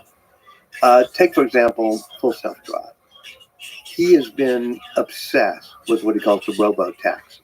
We're going to build the next generation car without a steering, without that, because it's going to be full self-drive. You just summon it, you won't need to drive it. Well, over and over again, all these people I've told you about, Lars Moravy and Drew Baglino and others, they're saying, okay, fine, that sounds really good, but, it ain't happened yet. We need to build a $25,000 mass market global car that's just normal with a steering wheel. And yes, he finally turned around a few months ago and said, let's do it. And then he starts focusing on how's the assembly line going to look? How are we going to do it? And make it the same platform for robotaxi so you can have the same assembly line. Likewise, for full self-drive, they were doing it by coding hundreds of thousands of lines of code that would say things like, if you see a red light, stop. If there's a blinking light, if there are two yellow lines, do this. If there's a bike lane, do this. If there's a crosswalk, do that. That's really hard to do. Now he's doing it through artificial intelligence and machine learning only. FSD-12 will be based on the billion or so frames from Tesla each week of Tesla drivers and saying, what happened when a human was in this situation? What did the human do? And let's only pick the best humans, the 5-star drivers, the Uber drivers, as Elon says. And so that's him changing his mind and going to first principles, but saying, all right, I'm either going to change full self-driving so there's not rules-based. It becomes AI-based, just like ChatGPT doesn't try to answer your question, who are the 5 best popes or something, by study. ChatGPT does it by having ingested billions of pieces of writing that people have done. This will be AI, but real world, done by ingesting video. Sometimes it feels like he and others, they're building things in this world successfully, are basically confidently exploring a dark room with a very confident, ambitious vision of what that room actually looks like.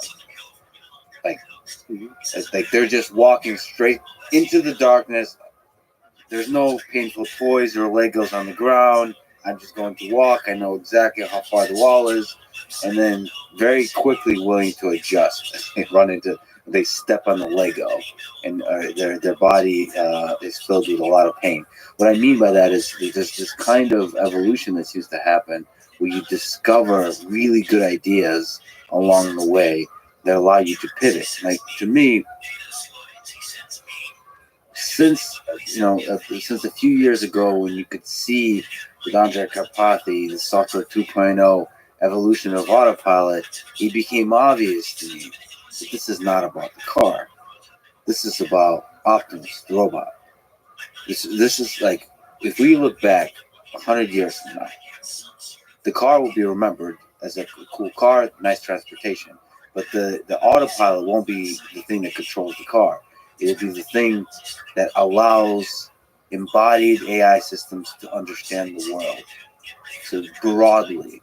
So that kind of approach, and you kind of stumble into it. Will Tesla be a car company? Will it be an AI company? Will it be a robotics company? Will it be a home robotics company? Will it be an energy company? And then you kind of slowly discover this as you confidently push forward with a vision. It's interesting to watch that kind of evolution, as long as it's backed by this confidence. There are a couple of things that are required for that. One is being adventurous. One doesn't enter a dark room without a flashlight and a map, unless you're a risk taker, unless you're adventurous. The second is to have iterative brain cycles, where you can process information and do a feedback loop and make it work. The third, and this is what we fail to do a lot in the United States and perhaps around the world, is when you take risks, you have to realize you can blow things up. First 3 rockets, that the Falcon rocket that Musk does, they blow up. Even Starship, 3.5 minutes, but then it blows up the first time. So I think Boeing and NASA and others have become unwilling to enter your dark room without knowing exactly where the exit is and the lighted path to the exit. And the people who created America, whenever they came over, whether the Mayflower is refugees from the Nazis, they took a lot of risks to get here. And now I think we have more referees than we have risk takers, more lawyers and regulators and others saying you can't do that, that's too risky, than people willing to innovate. And you need both. I think you're also right on 50, 100 years from now. what will be most remembered for besides space travel is real world AI.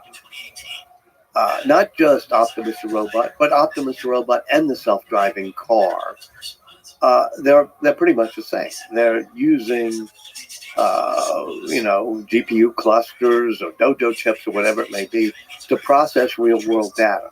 We all got, and you did on your podcast, quite excited about large language model, generative predictive text AI.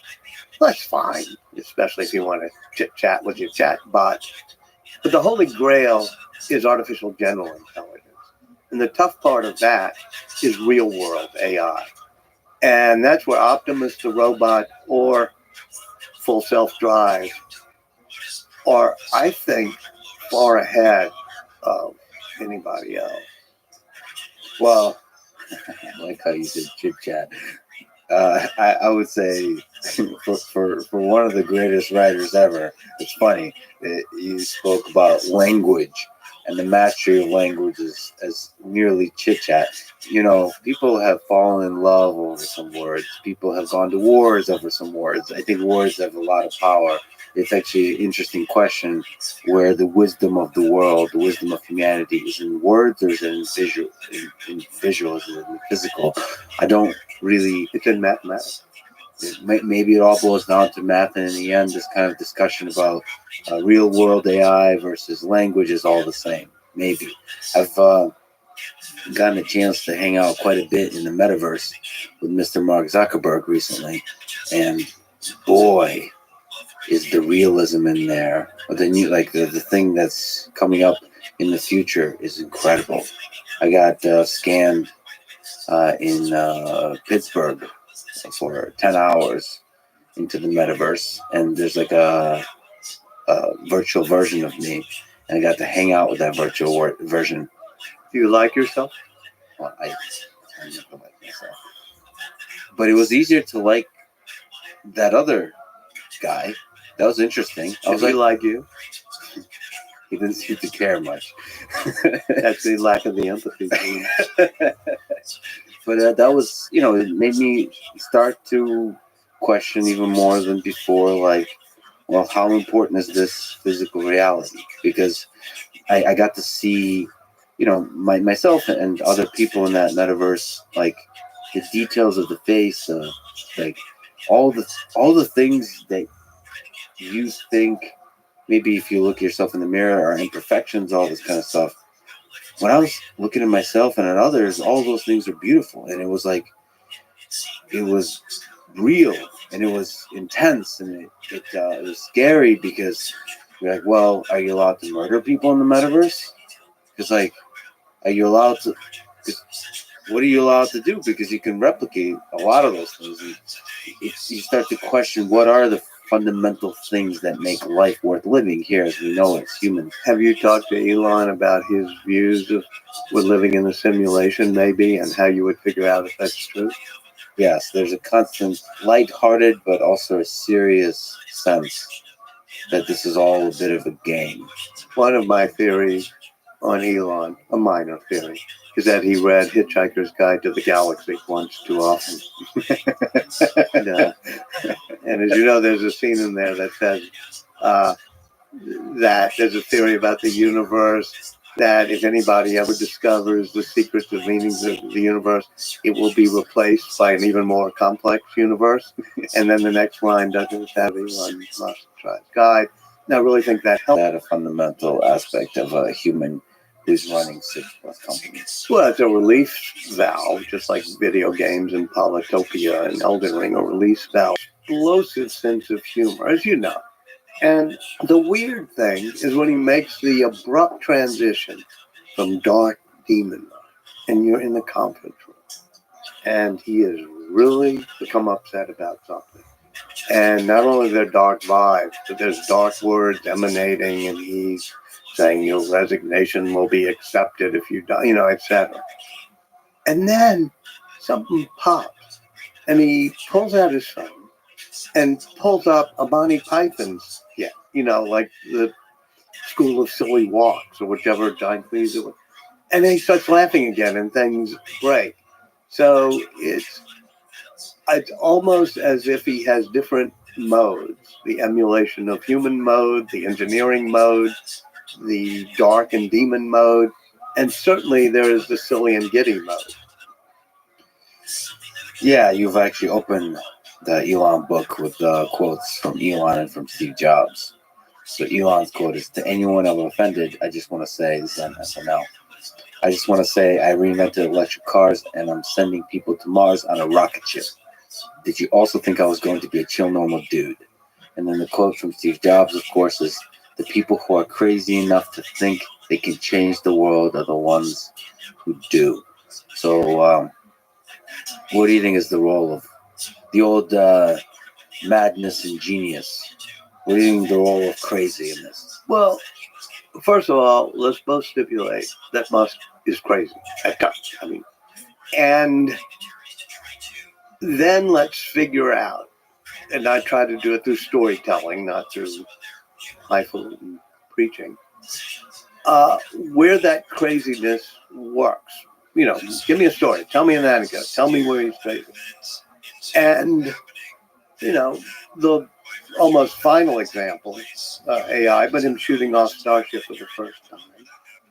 In between an aborted countdown and the shoot off, he goes to Miami to an ad sales conference and meets Linda Yaccarino for the first time, makes her the CEO. I mean, there's a very impulsiveness to him. Then he flies back. They launch Starship.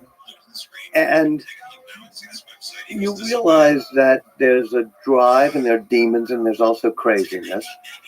And you sometimes want to pull those out. You want to take away his phone so he doesn't tweet at 3 a.m. You want to say, quit being so crazy. But then you realize there's a wonderful line of Shakespeare in Measure for Measure at the very end.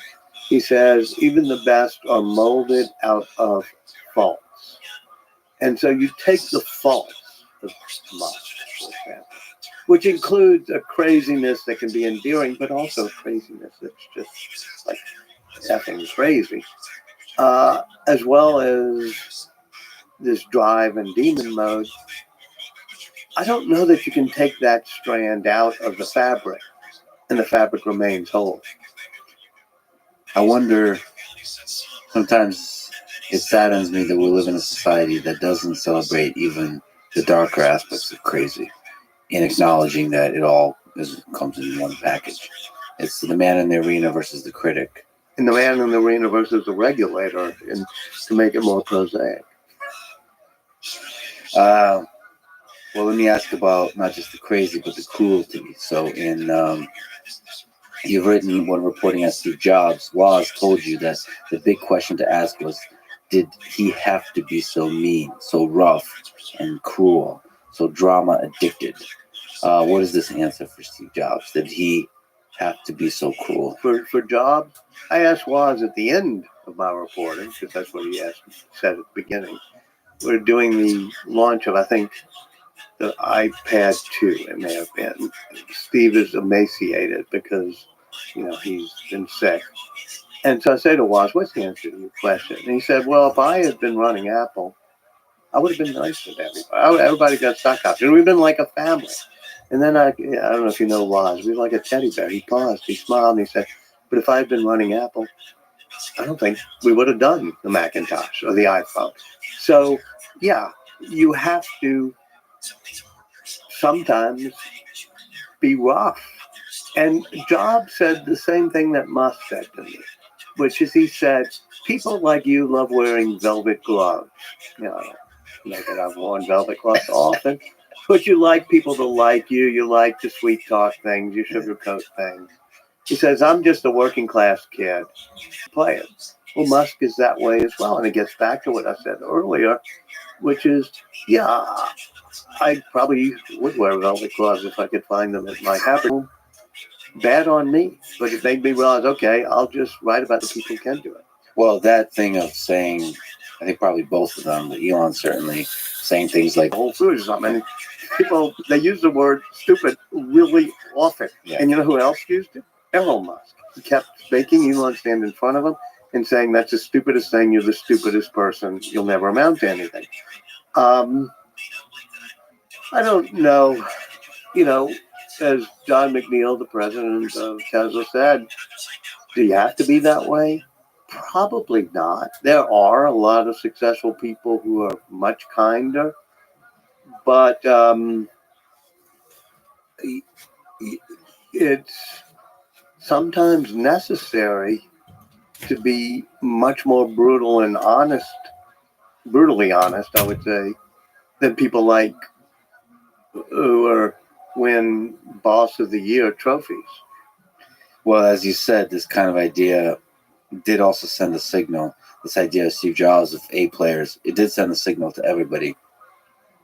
It was a kind of encouragement to the people that are all in. Right, and that happened at Twitter. When we went to Twitter headquarters the day before the takeover, he was having Andrew and James, his two young cousins, and other people from the autopilot team, going over lines of code. And Musk himself sat there with a laptop on the second floor of the building, looking at the lines of code that had been written by Twitter engineers.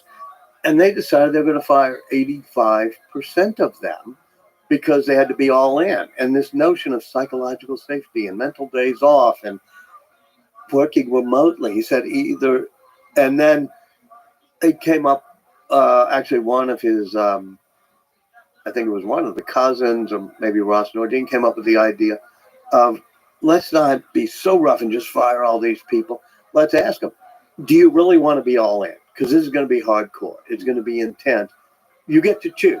But by midnight tonight, we want you to check the box. I'm hardcore, all in. I'll be there in person. I'll work, or that's not for me. I've got a family. I got work balance. And you got different type of people that way and different stages of their life. I was a little bit more hardcore and all in when I was in my 20s than when I was, in my 50s. Yeah, and you write about this. It's a really nice idea, actually, that there's two camps, and you find out. I wonder how true this is. It rings true. You can just ask people, which camp are you in? Are you the kind of person that prides themselves and enjoy staying up to 2 a.m. programming or whatever, or do you see the value of quote unquote, work-life balance, all this kind of stuff? And it's interesting. I mean, like you could, people probably divide themselves in different stages of life, and you could just ask them, and it makes sense for certain companies in certain stages of their development to be like, we only want certain teams. It doesn't even have to be a whole company. And you're right. It goes back to what I was saying about rule. The first secret is sort of know thyself. Obviously comes from Plato, and everything comes from Plato and Socrates. But and decide in this stage of my life, do I want to be a hackathon all in all night and change the world, or do I want to bring wisdom and stability but also have balance? I think it's good to have different companies with different styles. The problem was Twitter was at almost one extreme with yoga studios and mental health days off and enshrining psychological safety as one of the mantras that people should never feel psychologically threatened. And I remember the bitter laugh he unleashed when he kept hearing that word. He said, no, I like the words hardcore. I like intensity. I like a intense sense of urgency as our operating principle. Well, yeah, there are people that way as well. So know who you are and know what type of team you want to build. Versus psychological safety and too many birds everywhere. Oh, yeah. A lot of times Musk did things, and I go, what the hell? And among them was changing the name Twitter and getting rid of the birds. I say, hey, man, there's a lot invested in that brand. But when I watched him, he thought, okay, these sweet little chirpy birds tweeting away in the name Twitter, it's not hardcore. It's not intense. And so, for better and for worse, I think he's taking X into the hardcore realm with people who post hardcore things, with people with hardcore views. It's not a polite playpen for the blue-checked, anointed elite. And I thought, okay, this is going to be bad. The whole thing's going to fall apart. Well, it has had problems, but the hardcore intensity of it also meant that there's new things happening there. So it's very Elon Musk to not like this sweetness of birds chirping and tweeting and saying, I want something more hardcore. As you've written in referring to the previous Twitter CEO, Elon said that Twitter needs a fire-breathing dragon. I think this is a good opportunity to maybe go through some of the memorable moments of the Twitter saga, as you've written about extensively in your book, maybe from the early days of considering the acquisition to how it went through to the details of, like you mentioned, the engineering teams. Well, at the beginning of 2022, he was riding high. But as we say, he's a drama addict. He doesn't like to coast. And, Tesla sold 1 million vehicles. I think 33 boosters, Falcon 9s have been shot up and landed safely in the past few months. And he was the richest person on Earth and Times Person of the Year. And yet, he said, I still want to put all my chips back on the table. I want to keep taking risks. I don't want to savor things. He had sold all of his houses. So he started secretly buying shares of Twitter. January, February, March. Becomes public at a certain point. He has to declare it. And we were here in Austin at Gigafactory on the mezzanine. And he was trying to figure out, well, where do I go from here? And at that time, it was early April, they were going to offer him a board seat. And he was going to do a standstill agreement and stop at 10% or something. Now, remember, we were standing around. It was Luke Nozick, whom you know well, Ken Howry, some of his friends on that mezzanine here. And all afternoon and then late into the evening at dinner, is like, should we do this? And I didn't say anything. I'm just the observer. But everybody else is saying, excuse me, why do you want to own Twitter? And Griffin, his son, joined at dinner. And May, for some reason, was in town.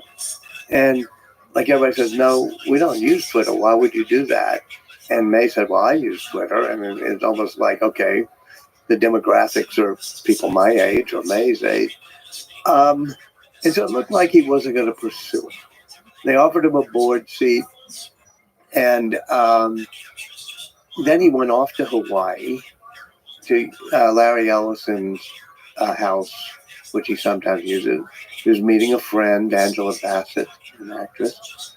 And instead of enjoying 3 days of vacation, he just became supercharged and started firing off text messages, including the fire-breathing dragon one. I think, he used that phrase a few times, that Parag wasn't the person who was going to take Twitter to a new level. And then by the time he gets to Vancouver, where Grimes meets him, they stay up all night playing Elden Ring. He was doing a TED Talk. And then at 5:30, he finishes playing Elden Ring and sends out that, I've made an offer.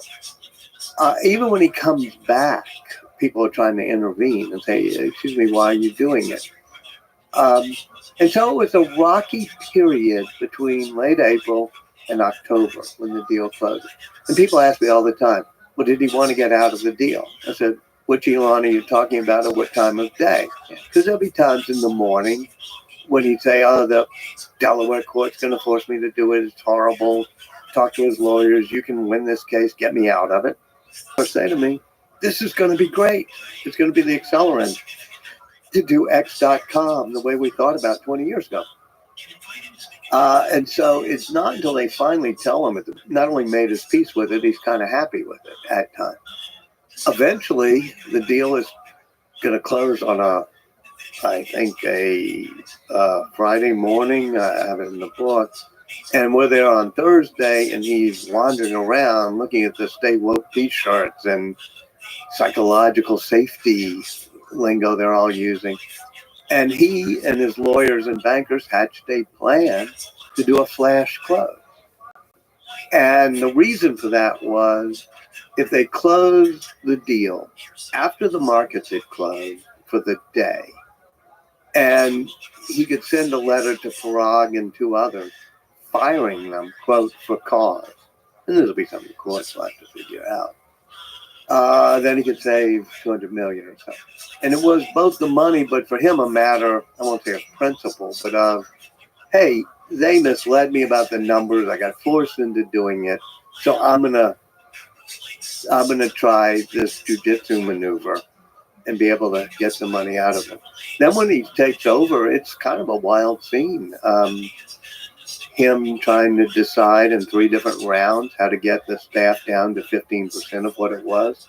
Him deciding on Christmas Eve after he'd been at a meeting where they told him we can't get rid of that Sacramento server farm because it's needed for redundancy. He says, no, it's not. And he's flying here to Austin. And young James says, why don't we just do it ourselves? He turns the plane around. They land in Sacramento. And he pulls them out himself. So it was a manic period. We should also say that underneath of that, there was a running desire to, or a consideration to perhaps start a new company to build a social media company from scratch. Well, Kimball wanted to do that. And Kimball here at a wonderful restaurant in Austin at lunch is like, hey, why are you buying Twitter? Let's start one from scratch and do it on the blockchain. Now, it took him a while, and you can argue it one way or the other, to come to the conclusion that the blockchain was not fast enough and responsive time enough to be able to handle 1 billion tweets, in a day or so. He gets mad when they keep trying to get him to talk to Sam Bankman-Fried, who's trying to say, I'll invest, but we have to do it on the blockchain. Kimball is still in favor of starting a new one and doing it on blockchain base. In retrospect, I think starting a new media company would have been better. He wouldn't have had the baggage or the legacy that he's breaking now in breaking the way Twitter had been. But it's hard to have millions and millions, hundreds of millions of true users, not just trolls, and start from scratch, as others have found, with Mastodon and Blue Sky and Threads. And Threads even had a base. So it would have been hard. Yeah, and to do that in the way he did requires another part that you write about with the 3 Musketeers and the whole engineering, the firing and the bringing in the engineers to try to sort of go hardcore. So there's a lot of interesting sort of questions to ask there, but at a high level, can you just comment about that part of the saga, which is bringing in the engineers and seeing, like, what can we do here? Right. He brought in the engineers and figured that the amount of people doing Tesla, full self-driving, autopilot, and all the software there was about 1/10 of what was doing software for Twitter. He said, this can't be the case. And he fired 85% in 3 different rounds. The first was just firing people because they looked at the coding and they had a team of people from Tesla's autopilot team grading the codes of all that was written in the past year or so. Then he fired people, who didn't seem to be totally all in or loyal, and then another round of layoffs. So at each step of the way, almost everybody said, that's enough, it's going to destroy things. Yeah. From Alex Sparrow, his lawyer, to Jared Burchell, it's like, whoa. And even Andrew and James, the young cousins who are tasked with making a list and figuring out who's the best, said, we've done enough. We're going to be in real trouble. And they were partly right. I mean, there was degradation of the service, some, but not as much as half the services I use half the time, and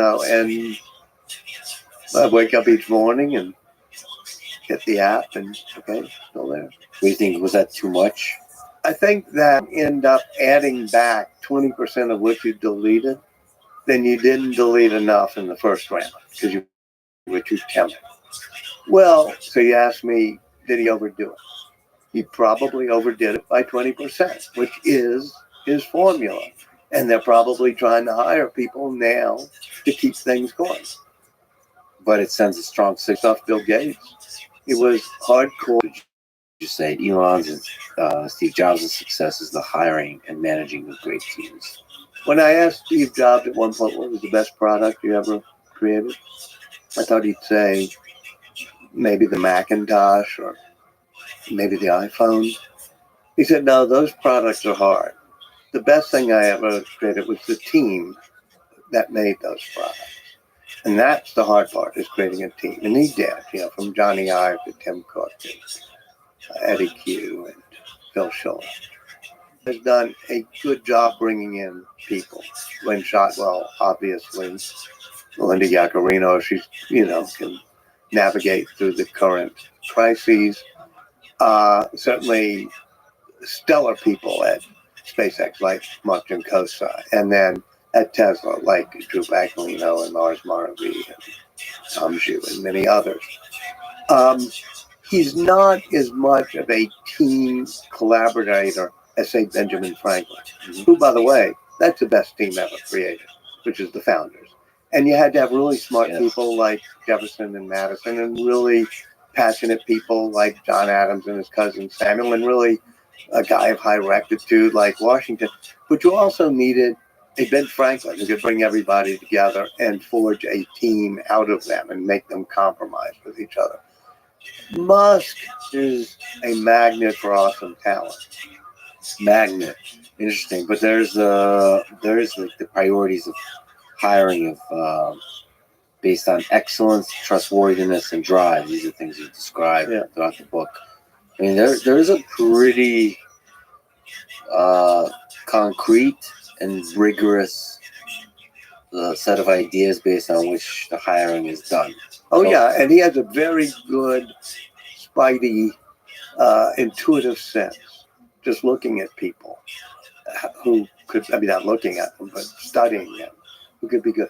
One of his, unless very specific thing, like the Raptor engine, which was powering the Starship.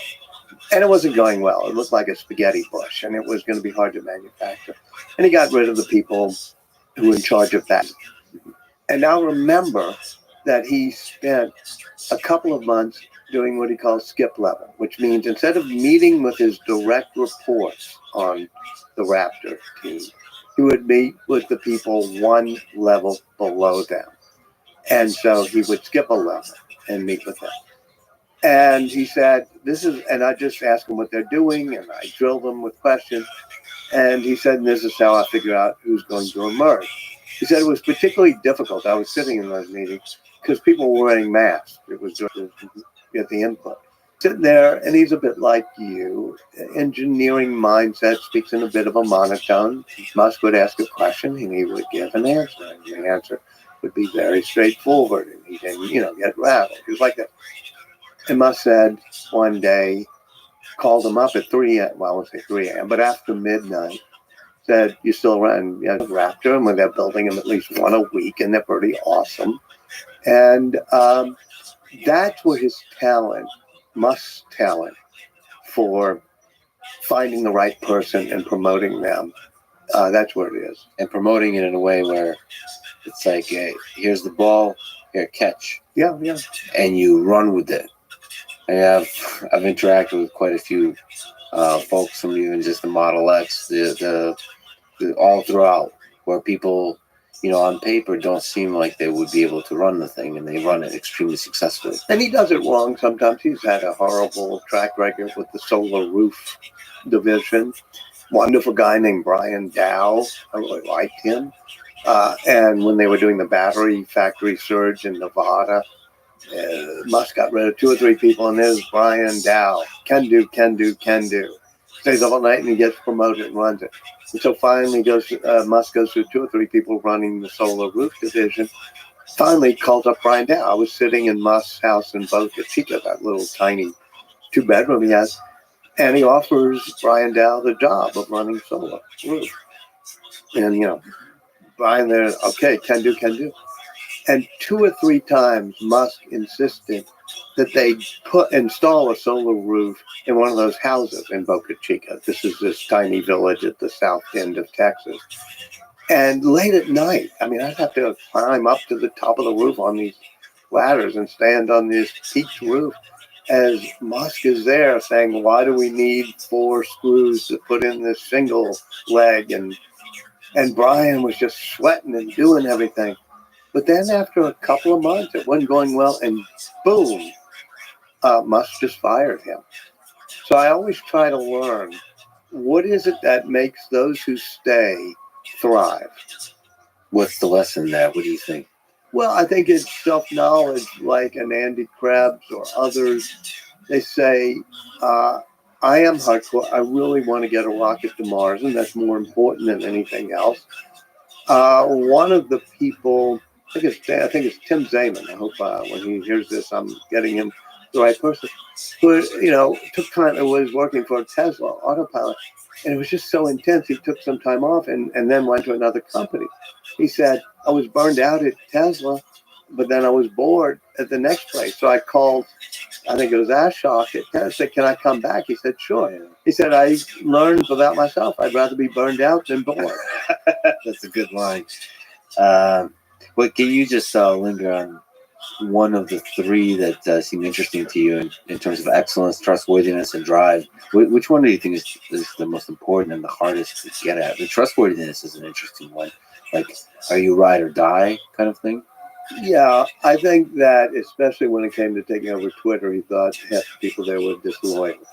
And he was wrong. About 2/3 were disloyal, not just that.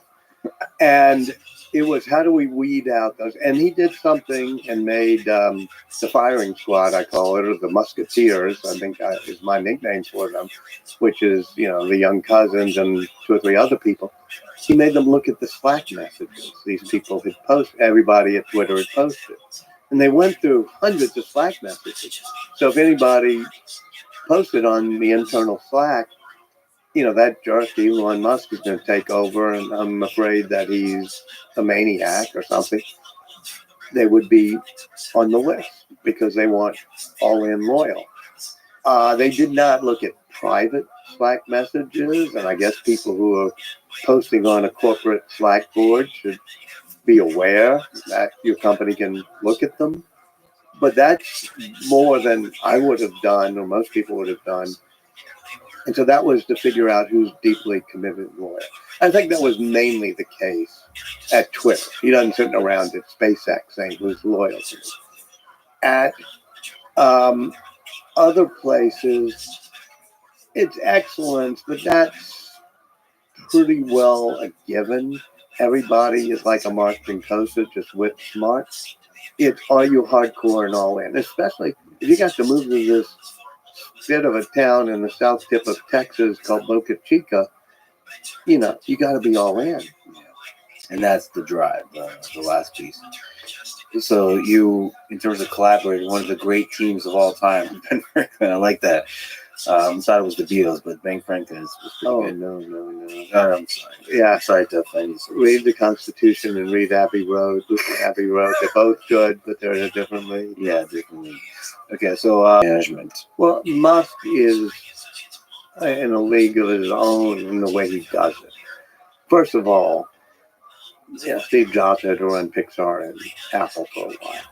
But Musk, every couple of hours, is switching his mindset from how to implant a Neuralink chip and what will the robot that implants it in the brain look like and how fast can self-drive. On the night that the Twitter board agreed to the deal, this is huge around the world. I'm sure you remember, like Musk buys Twitter. It wasn't when the deal closed. It was when the Twitter accepted. And I thought, okay. But then he went to Boca Chica, to South Texas, and spent time fixating on, if I remember correctly, a valve in the Raptor engine that had a methane leak issue. And what were the possible ways to fix it? And all the engineers in that room, I assume, are thinking, this guy just bought Twitter. Should we say something? And he's like, and then he goes with Kimball to a roadside joint in Brownsville and just sits in the front and listens to music with nobody noticing really him being there. One of the things that one of his strengths and sort of weaknesses in a way is in a given day, he'll focus serially, sequentially on many different things. He will worry about uploading video onto X.com or the payment system, and then immediately switch over to some issue with the FAA giving a permit for Starship, or with how to deal with Starlink and the CIA. And when he's focused on any of these things, you cannot distract him. It's not like he's also thinking about, I'm dealing with Starlink, but I've got to also worry about the Tesla decision on the new $25,000 car. Now, he'll, in between these sessions, process information, then let off steam. And for better or worse, he lets off steam by either playing a friend in Polytopia or fire off some tweets, which is often not a healthy thing. But it's a release for him. And he doesn't, I once said he was a great multitasker, and that was a mistake. People corrected me. He's a serial tasker, which means focuses intensely on a task for an hour. Almost has a, what do they call it at restaurants where they give you a palate cleanser. Yeah. He does some palate cleanser with Polytopia, and then focuses on the next task. I mean, is there some wisdom about time management that you can draw from that? There's some things that these people do, and you say, okay, I can be that way. I can be more curious. I can question every rule and regulation.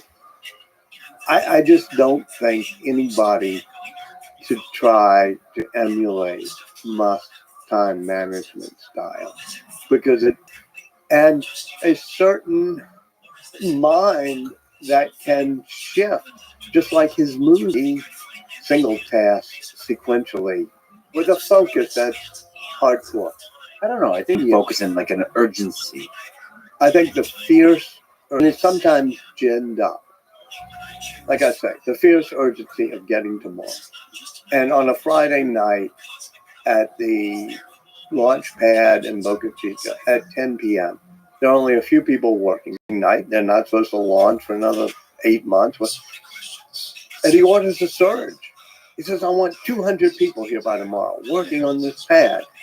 We have to have a fierce sense of urgency or we will never get to Mars. That sense of urgency, is also a vibrancy.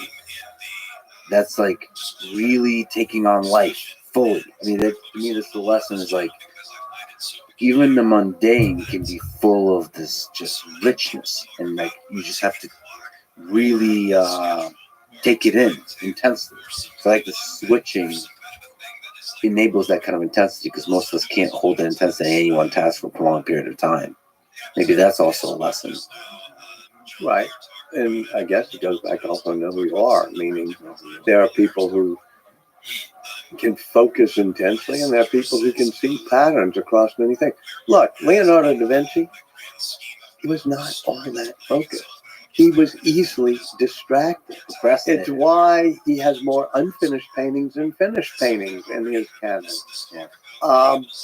But his ability to see patterns across nature and to, in some ways, process, procrastinate, be distracted, that helped him some. But Musk is not that way. And every few months there's a new surge. You don't know where it'll be, but it'll be on solar roofs, and all of a sudden we'll have a surge, and there has to be, 100 solar roofs built, or this has to be done by tomorrow, or make a Starship dome by dawn and surge and do it.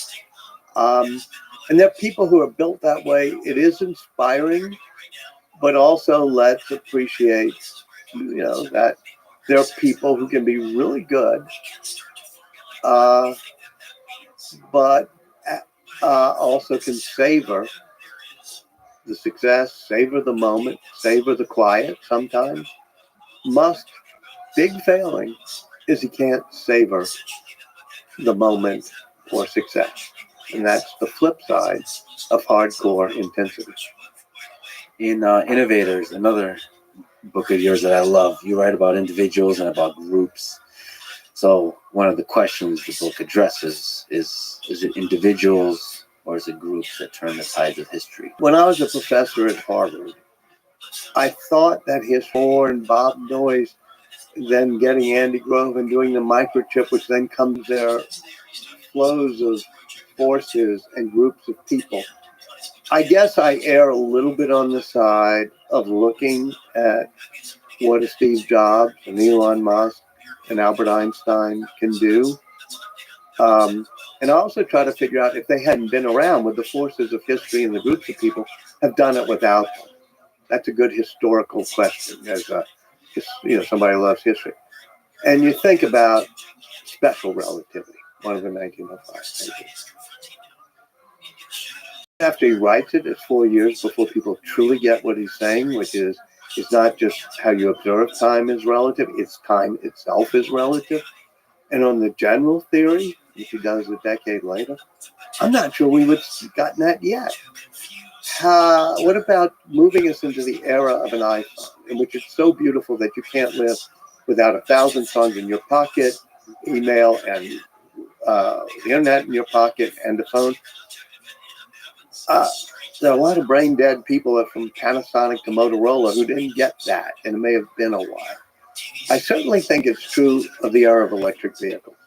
Jim and Ford, all the great people there, they crushed the boat, and I mean that literally. They ended up smashing them because they decided to discontinue it. Likewise, nobody was sending up rockets. Our space shuttle was about to be grounded 12 years ago. And so Musk does things, and there'll be people who say, and read the book. Well, if they read the book, they'll see the full story. Well, they say it wasn't Musk who did Tesla, it was Martin Eberhard or Mark Carpenter. No. There were people who had helped create, the shells of companies and other things, and they were all deserved to be called co-founders. But the guy who actually gets us to 1 million electric vehicles a year is Elon Musk, and without him, I don't think look, if anybody 5 years from now buys a car that's gasoline powered, we'll think, that's quaint, that's odd. I mean, suddenly we've changed. We're not going to do it. 90% of that is Elon Musk. We're all mortal. When and how do you think Elon will retire? Insanely productive schedule he's on now. I would think that he would hate to retire. I think that he can't live without the pressure, the drama, the all-in feeling. It's never been anything that seemed to have crossed his mind. He's never said, maybe I love Larry Ellison's house on the beach in Hawaii. Maybe I should spend time in doing. Instead, he says things like, I learned early on that vacations will kill you.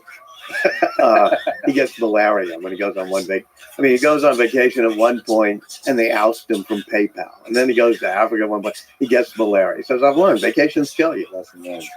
Well, it's interesting because the projects are 100+ year projects. Many of these. One of the weird things is watching him think incredibly long term. One of the meetings every week early on when I was watching him was Mars colonizer. And we just do a 2-hour meeting about what would the governance structure be on Mars? What would people wear? How would the robots work?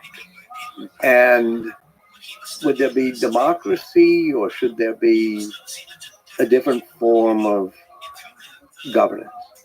And I'm sitting there saying, what are they doing? What are they talking about? They're trying to build rocket ships and everything else.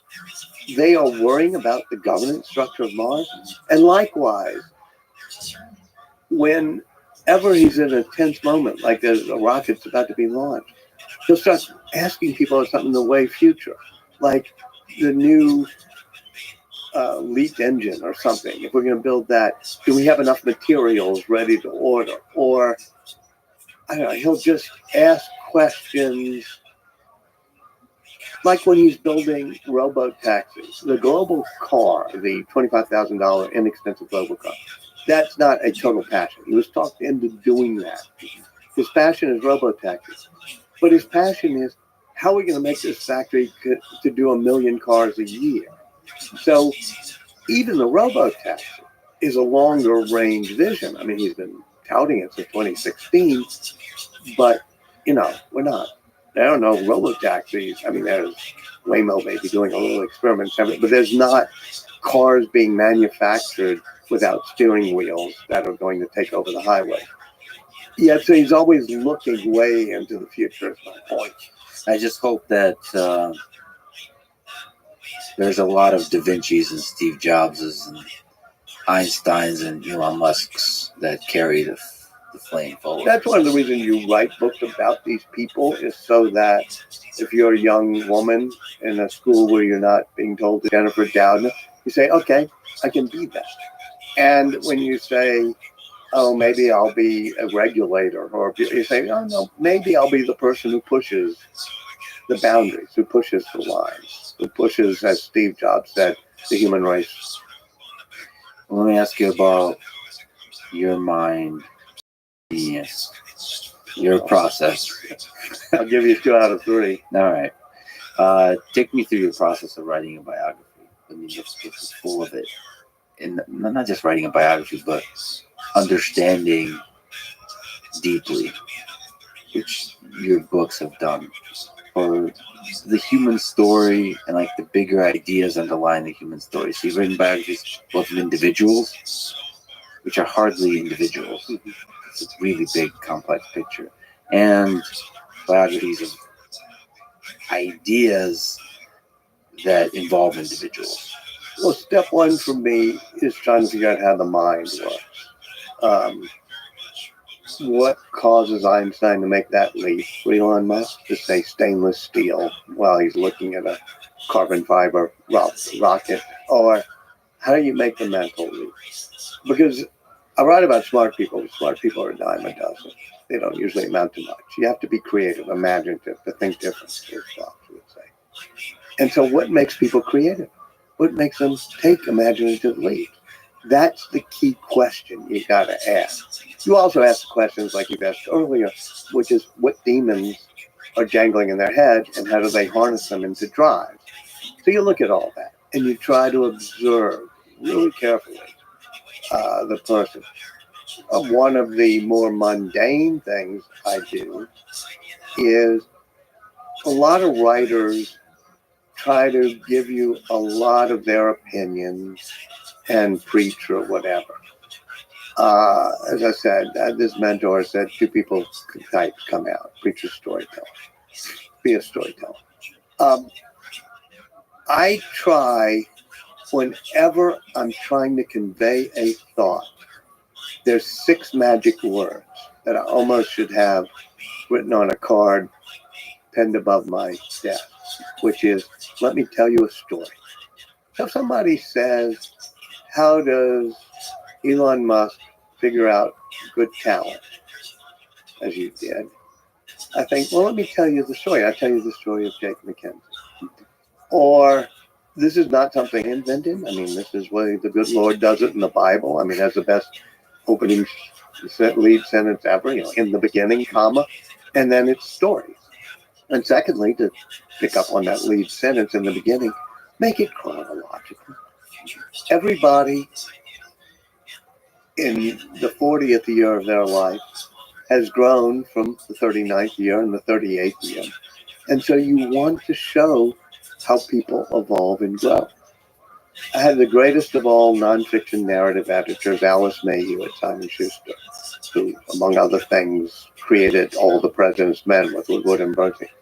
But she had a note she'd put in the margins of my book. That was a tic-tac. And it meant all things good times. Keep it chronological. If it's good enough for the Bible, it's good enough for you.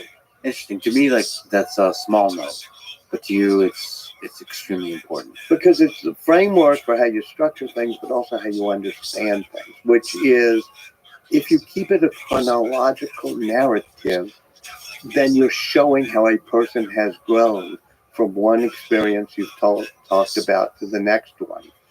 And that moral growth, creative growth, risk-taking growth, wisdom, that's the essences of creativity, but you can't do it. There's a Tom Bildungsroman, which is a book of, that carries a narrative and tells how people learn something. I'm a big believer in narrative. If you're an academic, you sometimes, not today, but in like 20 years ago, 30 years ago, there were two things you thought were bad. One was having a great person theory of history in which you decided to do biography.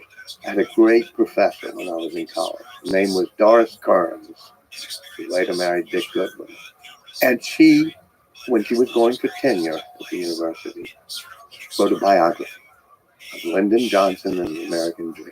And they denied her tenure because it was beneath the dignity of the academy to write history through one person. That's great. It opened up the field of biography to us non-academics, starting with David McCullough, Bob Caro, but maybe Don Meacham and myself are in a new generation, and certainly there's a generation coming after us. But the second thing, besides telling it through people, is the academy tended to disdain what they called imposing a narrative in which you made it storytelling. Because that meant you were leaving things out and making it into a narrative. Well, that's how we form our views of the world. Well, let me ask you this question. In terms of gathering an understanding, how much of it is one observing and how much of it is interviews? Yeah, obviously depends on the subject. I mean, with Ben Franklin, it's all based on archives. And of course, we have 40 volumes of letters he wrote. That was the good old days, and every day you used like 20 letters. The Musk book is based much more on observation than almost any of my books, because he opened up in a way that was breathtaking. Yeah, even when he'd be sitting playing Polytopia or seething at other people, he'd have me just sitting there watching. I mean, I spent a lot of time with Jennifer Doudna at her side. I went to her lab and edited a human gene and, with a pipette and a test tube. But I would say I spent 30 hours with her. I can't count, 100 hours or more just observing Musk. And I'm not sure that any biographer, perhaps since Boswell took on Dr. Johnson, has ever had quite as much up close, meaning 5 feet away at all times, access. And because of that, I'll go back to what I said a moment ago, I try to get out of the way of the story. It's not about me. I try to just say, okay, here's what happened. Here's this story. Here's what happened the night he came in to Twitter for the first time. And let you form your own judgment. What about the interviews? You've had a lot of conversations. You give acknowledgement to the people you've done interviews with. Well, one I have to ask, as an inspiring interviewer myself, how? People love to talk. People just love you. And I've had 140, maybe 150 people. They're all listening back. One of the little things that people won't notice, but I'll say it now, is all of them are on the record. Getting them to talk is easy. They all want to talk. But then at a certain point say, I don't put anonymous quotes in my book. I cite things. I say, if you're tough enough and you've gone through this, and a lot of times it takes 2 or 3 calls back. Somebody will tell me a story. I say, oh, no, I don't do it. But I think it's important to know where everything came from. And with Musk, it's, I had that from the very beginning because I was a Time magazine reporter. I wrote reporter for the Times-Picayune on New Orleans. First day on the job, I had to go cover a murder. I phoned in the story from a payphone, and my editor, the city editor said, well, did you talk to the family? I went, no, Billy. I mean, the family, his daughter's okay. He said, go knock on the door. I knocked on the door. An hour later, they were still talking. They were bringing out their yearbook. Lesson 1 I learned. People want to talk if you're willing to just listen. And whether it be Henry Kissinger, you just push the button and say Kissinger, and people tell you the stories, all the way through Elon Musk. Everybody talked. Everybody in his family, everybody he fired, everybody. I think it's important to listen to people. And the other thing I learned as a reporter, back when I was covering politics in New Hampshire in the early campaigns, I learned from 2 or 3 great reporters, a guy named David Broder and Tim Russert, the late NBC guy. They do what was called door knock. You just walk in the neighborhood, knock on the door, and ask people about the election. They said, here's the secret. Don't ask any leading questions. Don't have any premise. Just say, hey, I'm trying to figure out this election. What's going on? What do you think? And then stay silent. With Musk, a third secret. You know this well. He'll go silent at times. Sometimes a minute, 2 minutes, 4 minutes. Don't try to fill the silences. If you're a listener, you got to learn, okay, he's not saying anything for 4 minutes. I can outlast him. It's tough. As humans, it's very tough. Respecting the silence is really, really difficult. Mm-hmm. Speaking of demons, when there's silence, all the demons show up in my head. Yeah. The fear, I think, is if I don't say anything, is boring, and if I say something, it's going to be stupid. And that's the basic engine that just keeps running. Not on the podcast, well, it's on the podcast, but also in human interaction. And so I think there's that nervous energy when interacting with people. You can never go wrong by staying silent if there's nothing you have to say. Not something I've mastered, but I do, when I'm a reporter, try to master that, which is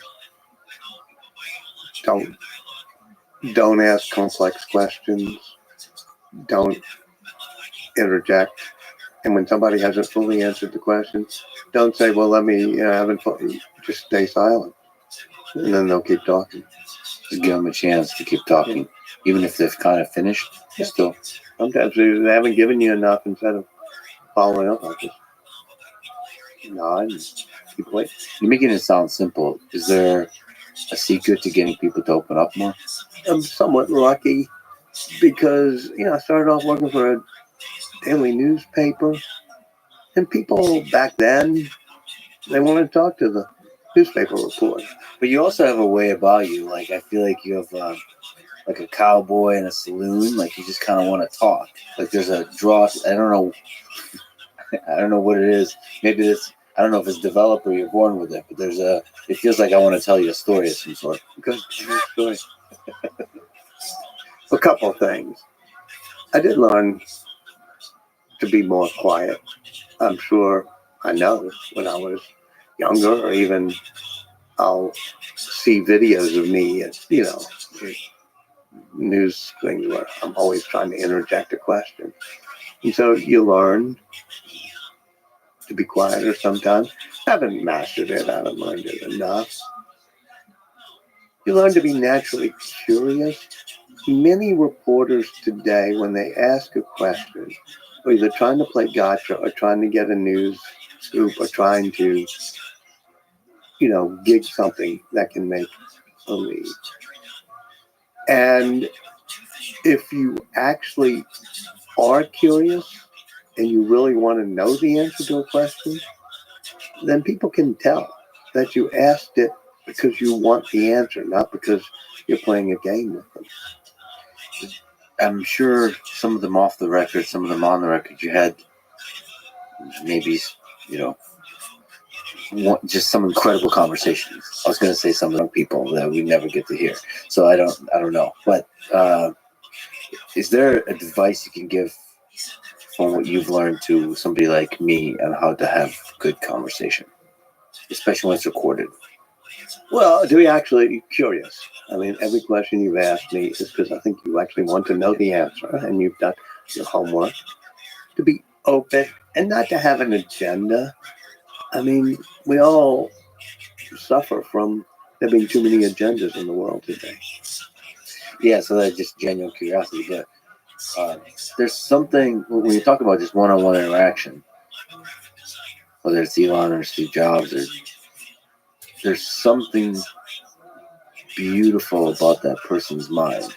And it feels like it's possible to reveal that, to discover that together efficiently. And that's kind of the goal of a conversation.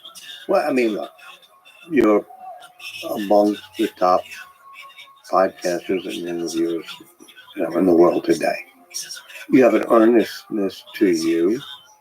Ben Franklin is the person who taught me, by reading him, the most about On Conversation. He wrote a wonderful essay on that.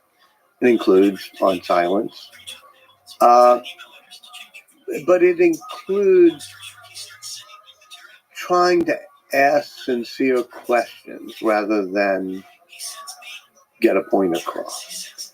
I mean, it's somewhat Socratic, but whenever he wanted to start a fireman's corps in Philadelphia, he would go to his group that he called the Leather Apron Club, and they would pose a question. Why don't we have it? What would it take? What would be good? And then the second part is to make sure that you listen. If somebody has even just the germ of an idea, give them credit for it. Like, as Joe said, the real problem is this. And I do think that if I'm in situations, and I just mean even at dinner or something, I'm with somebody, I'm usually curious, and the conversation will proceed, with questions. And I guess it's also because I'm pretty interested in what anybody's doing, whoever I happen to be with. And so that's a talent you have, which is you're pretty genuine in your interests. There are people like Benjamin Franklin, like I'll say Charlie Rose, even though he's in disfavor, who are interested in a huge number of subjects, and I think that helps as well. To be interested in basketball and opera and physics and metaphysics. That was a Ben Franklin, that was a Leonardo trick, which is they wanted to know everything you could possibly know about every subject. No. But there's a different aspect of this, which is that I would love to hear how you've solved it or if you faced it. But you're certainly disarming. See, I'm like peppering you with compliments here, trying to get you. That's a very disarming method. Yeah. I've recently talked to Benjamin Netanyahu. We'll talk again.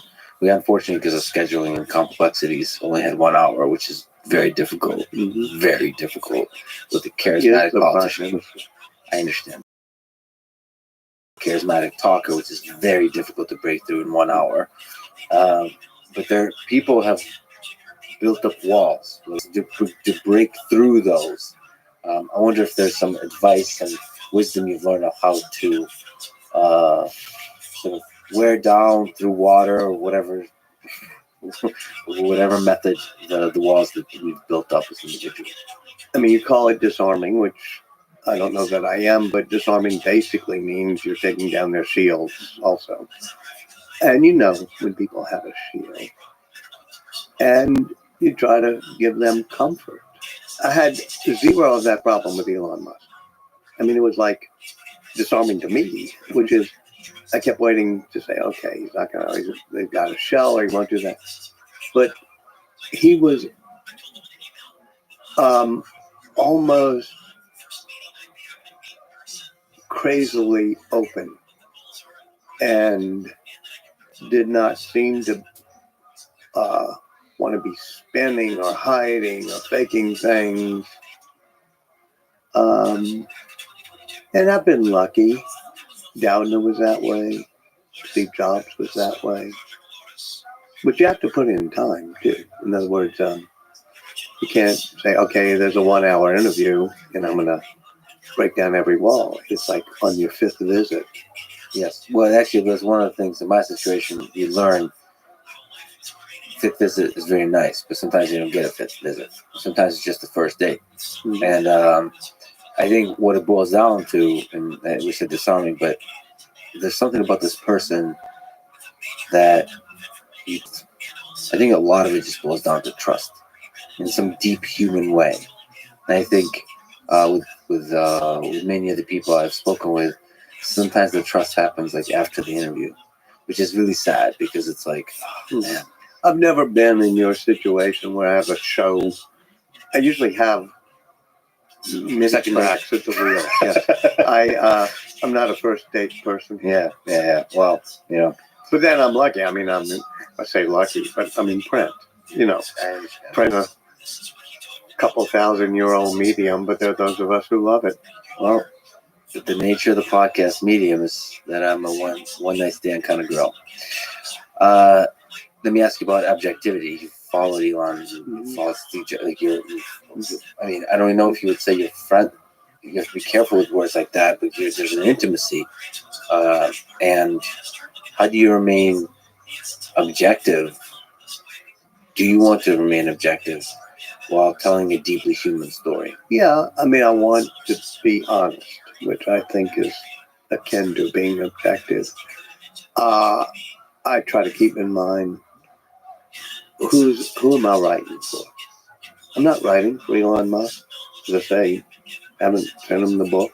I don't think he's read it yet. I've got one person I'm writing for, the open-minded reader. And if I can put in a story and say, well, that will piss off the subject or that will really make the subject happy, that's irrelevant, or I try to make that a minor consideration. Will the reader have a better understanding because I put this story in the book? I'm a bit of a romantic. So to me, even your Einstein book had lessons on romance and relationships. Ooh, yeah. So how important are relationships to the success of great men, great women, great minds? Well, sometimes people who affect the course of humanity have better relationships with humanity than they do with the humans sitting around us. Einstein had two interesting with wives. Just, Mileva, his first wife, was a sounding board and helped with the mathematics of the special relativity paper in particular. But he didn't treat her well. I mean, he made her sign a letter that she wouldn't interrupt him. She wouldn't, and finally, when she wanted a divorce, he couldn't afford it because he was still a patent clerk. And so he offered her a deal, which is, I think, totally amazing. He said, one of these days, one of those papers from 1905 is going to win the Nobel Prize. If a divorce, I'll give you the money. That was a lot of money back then, like $1 million now. So. And she's smart. She's a scientist. She consults with a few other scientists, and after a week or so, she takes the bet. It's not until, 1919 that he wins his Nobel Prize? And she gets all the money. She buys 3 apartment buildings in Zurich. With his second wife, Elsa, it was more a partnership of convenience. It was not a romantic love, but he knew, and that's sometimes what people need in life, is just a partner. I mean, somebody who's going to handle the stuff you're not going to handle. So I guess if you look at my books, they're not great inspiring guides to personal relationships. Let me ask you about actually the process of writing itself. When you've observed, when you've listened, when you've collected all the information, what's maybe even just the silly mundane question of what do you eat for breakfast before you start writing? When do you write? First of all, breakfast is not my favorite meal. And those people who tell you that you have to start with a hearty breakfast, wrong. Look askance. Yes. And morning is not my favorite day part, so I write at night. And because I love narrative, it's easy to structure a book, because I can make a outline that if I printed it out, or notes would be 100 pages, but everything's in order. In other words, if there's a Burning Man and he's coming back from Grimes, and then there's a Solar Roof thing, and then there's something, I put it all in order day by day as an outline. And that disciplines me when I'm starting to write to follow the mantra from Alice Mayhew, my first editor, which is all things in good time. Don't get ahead of the story, don't have to flashback.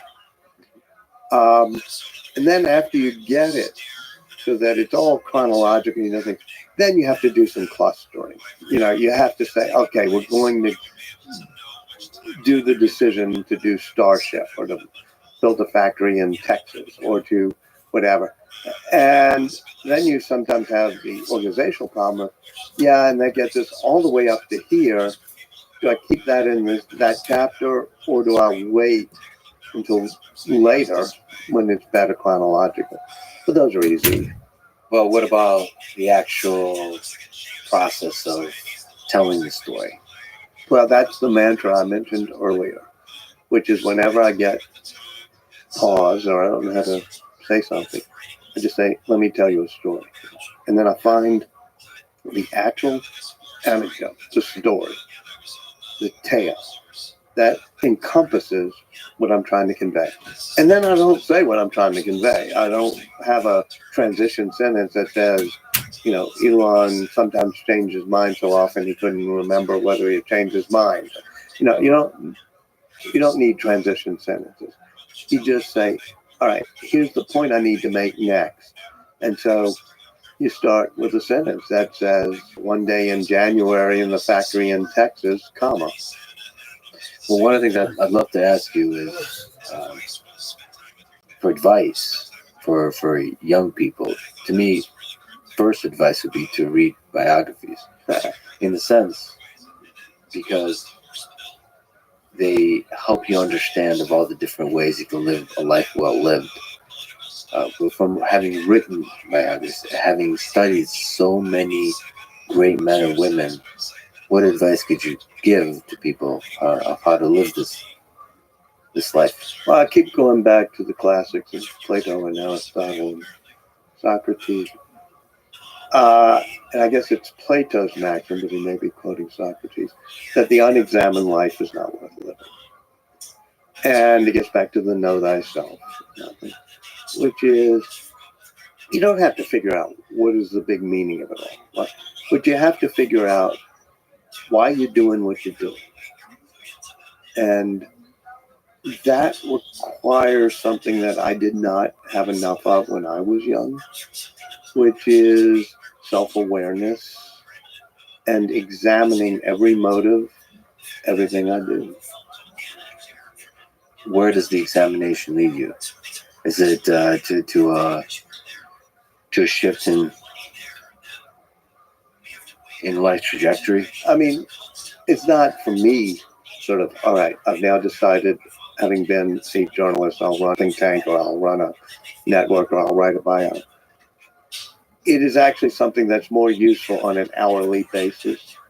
Like, why am I about to say that to somebody? Or why am I going to do this particular act?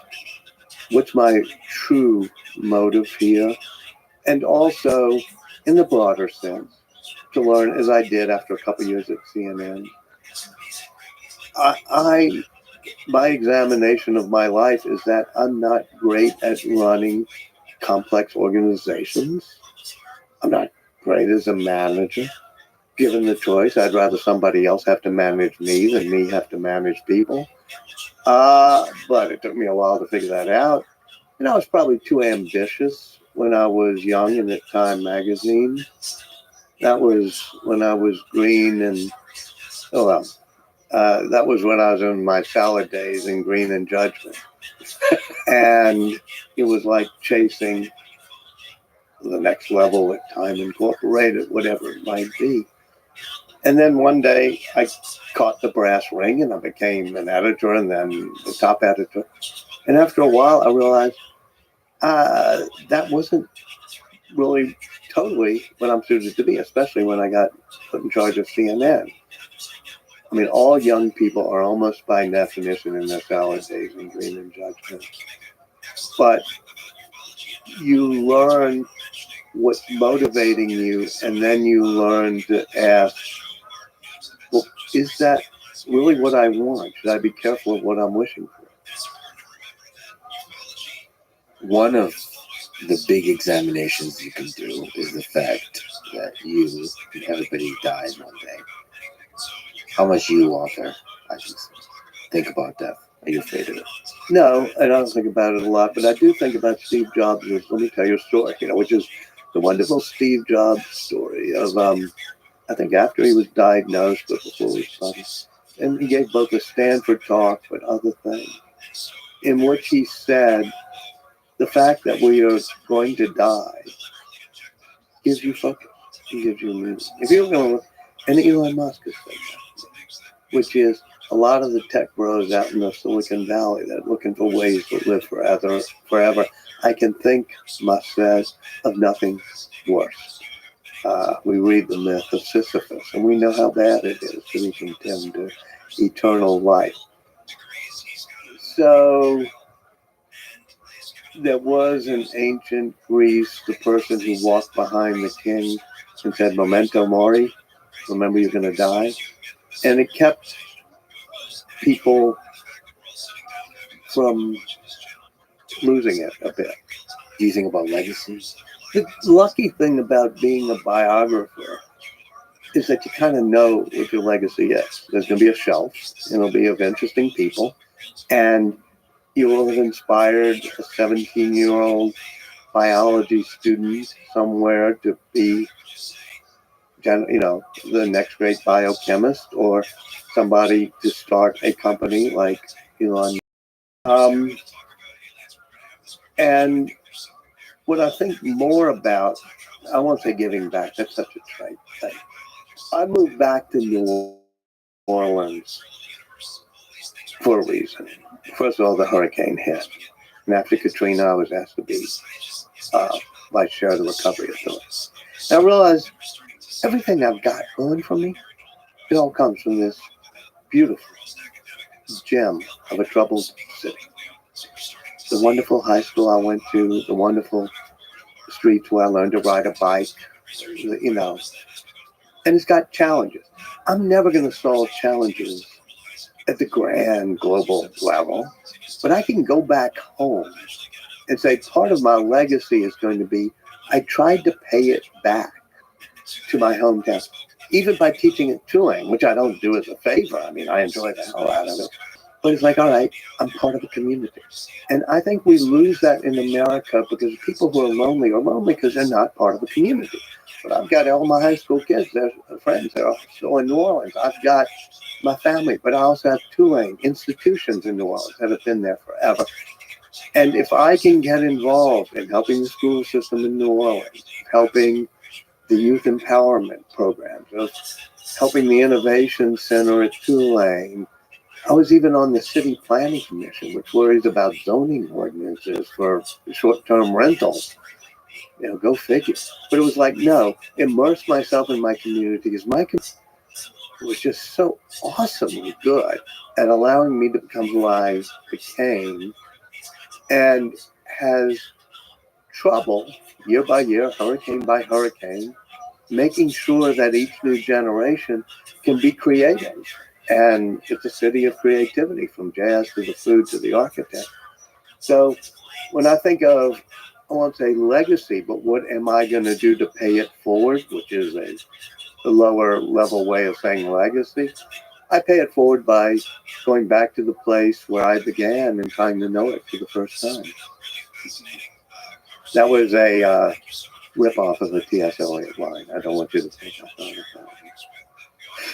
that. Always cite your sources. I appreciate it. T.S. Eliot, if you ever need to figure it out, the four quartets, there's that part at the end, which is, we shall not cease from exploration. And the end of all of our exploring will be to return to the place we started and know it for the first time. To the unknown but half-remembered gate. It's just beautiful. And that's been an inspiration of what do you do in, I guess if it's a Shakespeare play, you'd call it Act 5.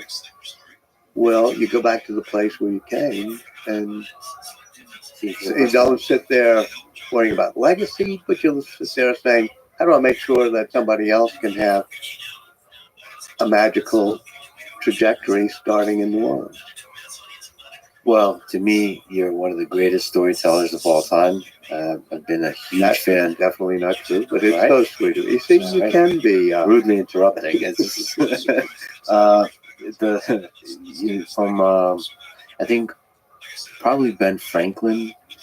So for I don't know how many years, 15 years, Einstein, all the way through today, I've just been a huge fan of yours, and you're one of the people that I thought surely would not lower themselves to appear and have a conversation with me.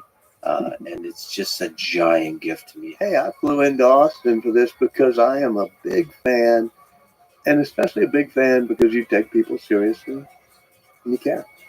Thank you 1,000 times. Thank you for respecting me and for inspiring just millions of people with your stories. Again, an incredible storyteller, incredible human. And thank you for talking today. Thank you, Lex. Thanks for listening to this conversation with Walter Isaacson.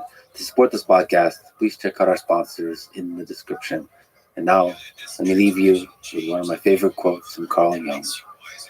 People would do anything, no matter how absurd, in order to avoid facing their own souls. One does not become enlightened by imagining figures of light, but by making the darkness conscious. Thank you for listening, and hope to see you next time.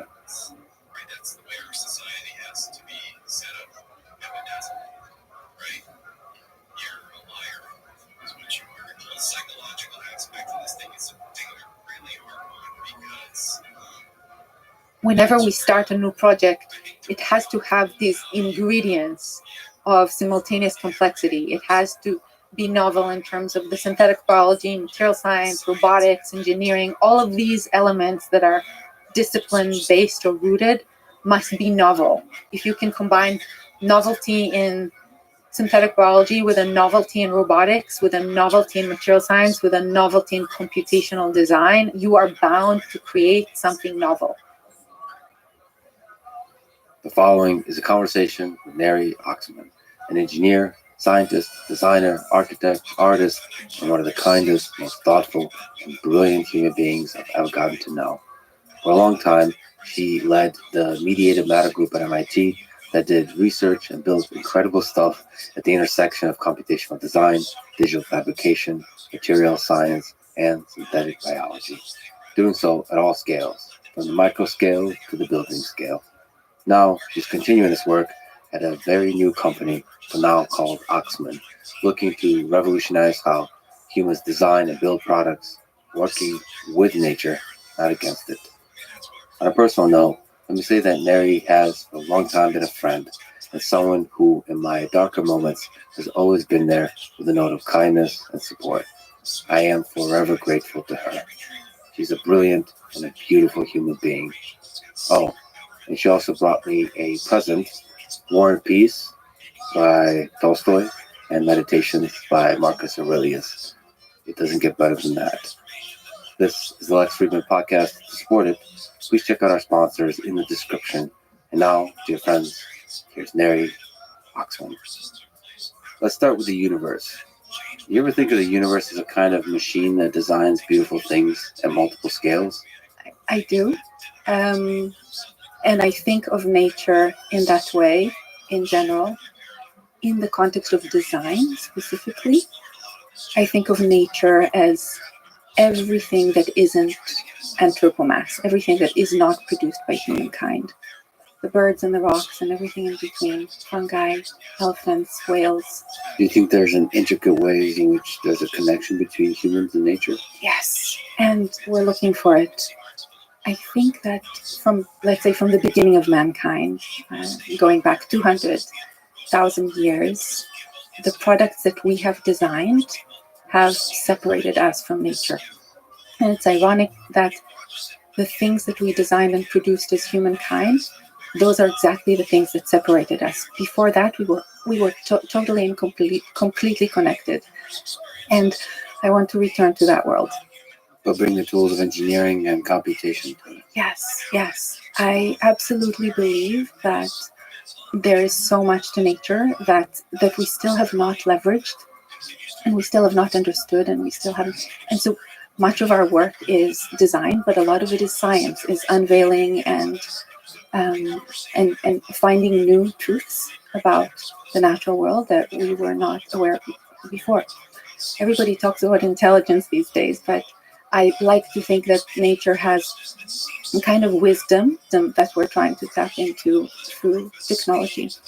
If you think about humans versus nature, at least in the context of definition of nature is everything but anthropomass. And I'm using definition of anthropomass in 2020 when he identified that 2020 was the crossover year when anthropomass exceeded biomass on the planet. So all of the design goods that we have created and to the world now outweigh all of the biomass, including, of course, all plastics and wearables building cities, but also asphalt and concrete, all outweigh the scale of the biomass. And actually, that was a moment. You know how in life there are moments that, maybe a handful of moments that get you to course correct, and it was a Zoom conversation with Ron, and that was a moment for me when I realized that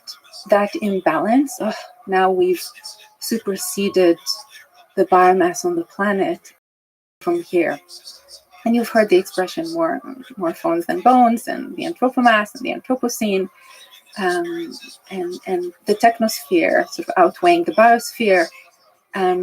But now we are really trying to look at, is there a way in which all things technosphere are designed as if they are part of the biosphere? Meaning, if you could today grow instead of build everything and anything, if you could grow an iPhone, if you could grow a car, what would that world look like? Where the Turing test for sort of this kind of, I call this material ecology approach, but this notion that everything material, everything that you design in the physical universe can be read and written to as, or thought of, or perceived of as nature grown. That's sort of the Turing test for the company, or at least that's how I started. I thought, well, grow everything. That's sort of the slogan. Let's grow everything. And if we grow everything, is there a world in which driving a car is better for nature than a world in which there are no cars? Is it possible that a world in which you build buildings and cities, that those buildings and cities actually augment and heal nature as opposed to their absence? Is there a world in which we now go back to that kind of synergy between nature and humans? Where you cannot separate between grown and made, and it doesn't even matter. Is there a good term for the intersection between biomass and anthropomass, like things that are grown? Yeah, so in 2005, I called this material ecology. I thought, well, what if all things materials would be considered part of the ecology and would have an impact, a positive impact on the ecology, where we work together to help each other, all things nature, all things human. And again, you can say that wisdom in nature exists in fungi. Many mushroom lovers always contest my thesis here, saying, well, we have the mushroom network and we have the mother trees and they're all connected. And why don't we just simply hack into mushrooms? So first of all, yes, they're connected, but that network does not necessarily enable the whales in the Dominican to connect with an olive tree in Israel, to connect with a weeping willow in Montana. And that's sort of a world that I'm dreaming about. What does it mean for nature to have access to the cloud at the kind of bandwidth that we're talking about? Sort of think Neuralink for nature. Since the first computer, and you know this by heart probably better than I do, but we're both MIT lifers.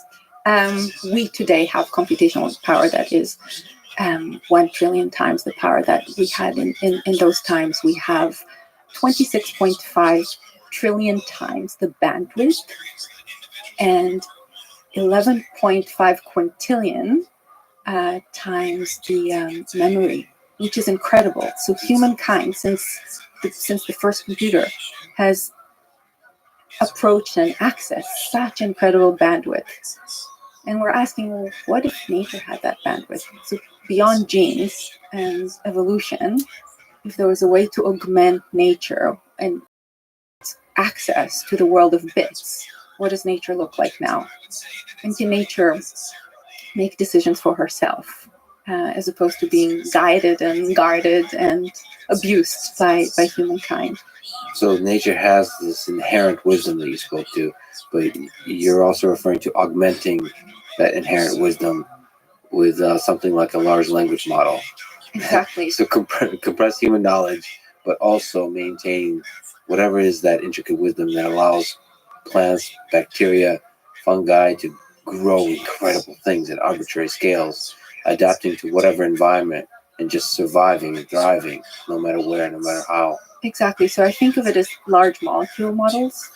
And those large molecule models, of course, large language models are based on Google and search engines and so on and so forth.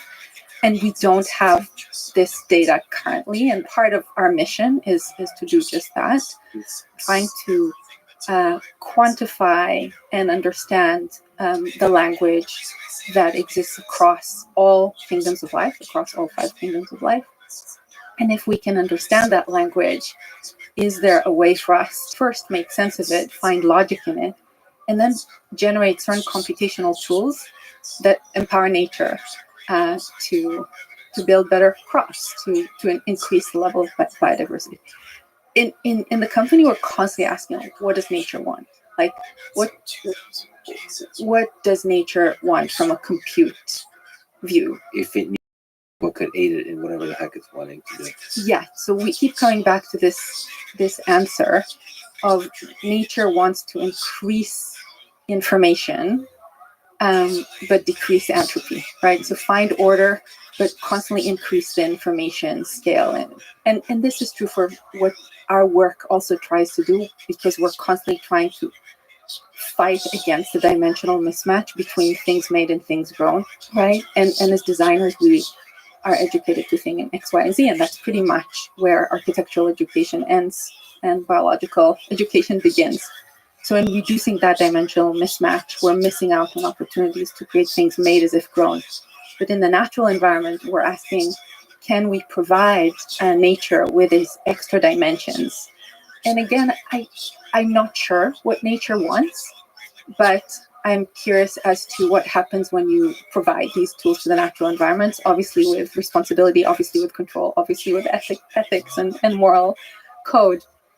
But is there a world in which nature can help fix itself using those tools? And by the way, we're talking about a company called Oxman. I'll just a few words about the team. Yeah, what kind of humans work at a place like this? They're trying to figure out what nature wants. You know, I think they're first like you. They're humanists first. They come from different disciplines and different disciplinary backgrounds. And just as an example, we have a brilliant designer who is just a mathematical genius and a computer scientist, and a mechanical engineer who is trained as a synthetic biologist, and now we're hiring a microbiologist and a chemist, architects, of course, and designers, roboticists. So it's Noah's Ark, right? 2 of each. And always dancing between this line of the artificial, the synthetic, and the real. What's the term for it? And the natural. Yeah, the built and the grown, nature and culture, technology and biology. But we're constantly seeking to ask, how can we build, design, and deploy products in 3 scales? The molecular scale, which I briefly hinted to, and there in the molecular scale, we're really looking to understand whether there's a universal language to nature and what that language is, and then build a tool that I think and dream of it as the iPhone for nature. If nature had an iPhone, what would that iPhone look like? Does that mean creating an interface between nature and the computational tools we have? Exactly. It goes back to arrived at and giving that to nature and seeing what happens there. Can animals actually use this interface to know that they need to run away from fire? Can plants use this interface to increase the rate of photosynthesis in the presence of a smoke cloud? Can they do this, quote unquote, automatically without a kind of a top-down brute force policy-based method that's authored and deployed by humans? And so this work really relates to that interface with the natural world. And then there's a second area in the company which focuses on growing products. And here we're focusing on a single product that starts from CO2. It becomes a product, it's consumed, it's used, it's worn by a human, and then it goes back to the soil and it grows an edible fruit plant. So we're talking about from CO2 to fruit. Yeah, it starts from CO2 and it ends with something that you can like literally eat. Yes. So the world's first entirely biodegradable, biocompatible, biorenewable product. That's grown. Yes, either using plant matter or using bacteria, but we are really looking at carbon recycling technologies that start with methane or wastewater. And end with this wonderful reincarnation of a thing that doesn't need to end up in a composting site, but can just be thrown into the ground and grow olive and find peace. And there's a lot of textile-based work out there that is focused on one single element in this long chain, like, oh, let's create leather out of mycelium, or let's create textile out of cellulose. But then it stops there, and you get to assembling the shoe or the wearable, and you need a little bit of glue, and you need a little bit of this material and a little bit of that material to make it water resistant, and then it's over. Mm-hmm. So that's one thing that we're trying to solve for, is how to create a product that is materially, computationally, robotically novel, and goes through all of these phases from the creation, from this carbon recycling technology to the product. To literally, how do you think about, reinventing an industry that is focused on assembly and putting things together and using humans to do that? Can that happen just using robots and microbes, and that's it? And doing it end to end. I would love to see what this factory looks like. And the factory is great too. I'm very, very excited. In October, we'll share first renditions of some of this work, and in February we'll invite you to the lab. I'm there. I've already applied. I haven't heard back. I don't understand. Okay. Just before we get to number 3, it'd be amazing to just talk about what it takes with robotic arms, and in general the whole process of how to build a life form, stuff you've done in the past, maybe stuff you're doing now, how to use bacteria, this kind of synthetic biology, how to grow stuff by leveraging bacteria. Is there examples from the past? Yes, and just take a step back. Over the 10 years, the Mediated Matter Group, which was my group at MIT, has sort of dedicated itself to, bio-based design would be a suitcase word, but sort of thinking about that synergy between nature and culture, biology and technology. And we attempted to build a suite of embodiments. They ended up in amazing museums and amazing shows, and we wrote patents and papers on them, but they were still N of ones, solids, biopolymers, pigments.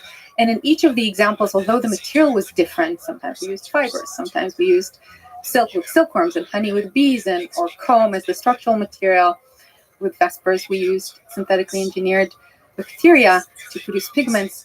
Although the materials were different and the hero organisms were different, the philosophy was always the same.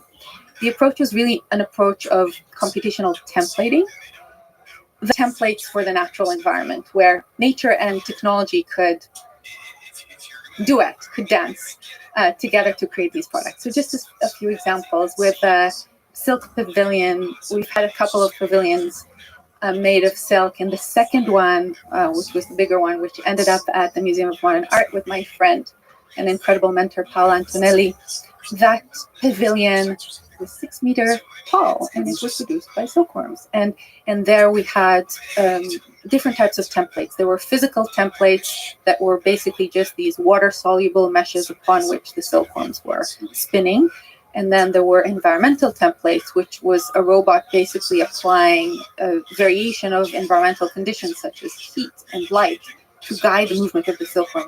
You're saying so many amazing things, and I'm trying not to interrupt you. But like one of the things you've learned by observing, by doing science on these, that the environment defines the shape they create, or contributes, or intricately plays with the shape they create. And so, like, and you get to. That's one of the ways you can get to guide their work, is by defining that environment. By the way, you said hero organism.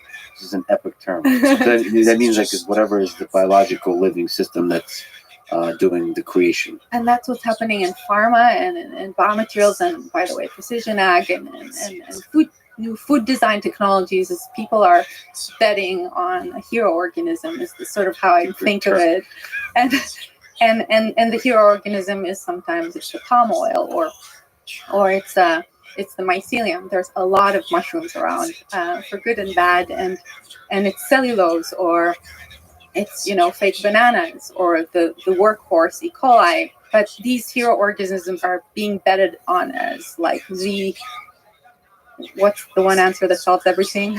Hitchhiker's Guide. 42. 42. Yeah. These are sort of the 42s of the enchanted new universe. And back at MIT, we said, instead of betting on all of these organisms, let's approach them as almost like movement in a symphony, and let's kind of lean into what we can learn from each of these organisms in the context of building a project in an architectural scale. And those usually were pavilions. And then the competition templating is the way you guide the work of this. How many did you say? 17,000? 17,532. So each of these silkworms threads are about 1 mile in distance, and they're beautiful. And just thinking about the amount of material, it's a bit like thinking about the length of capillary vessels that grow in your belly when you're pregnant to feed that incredible new life form.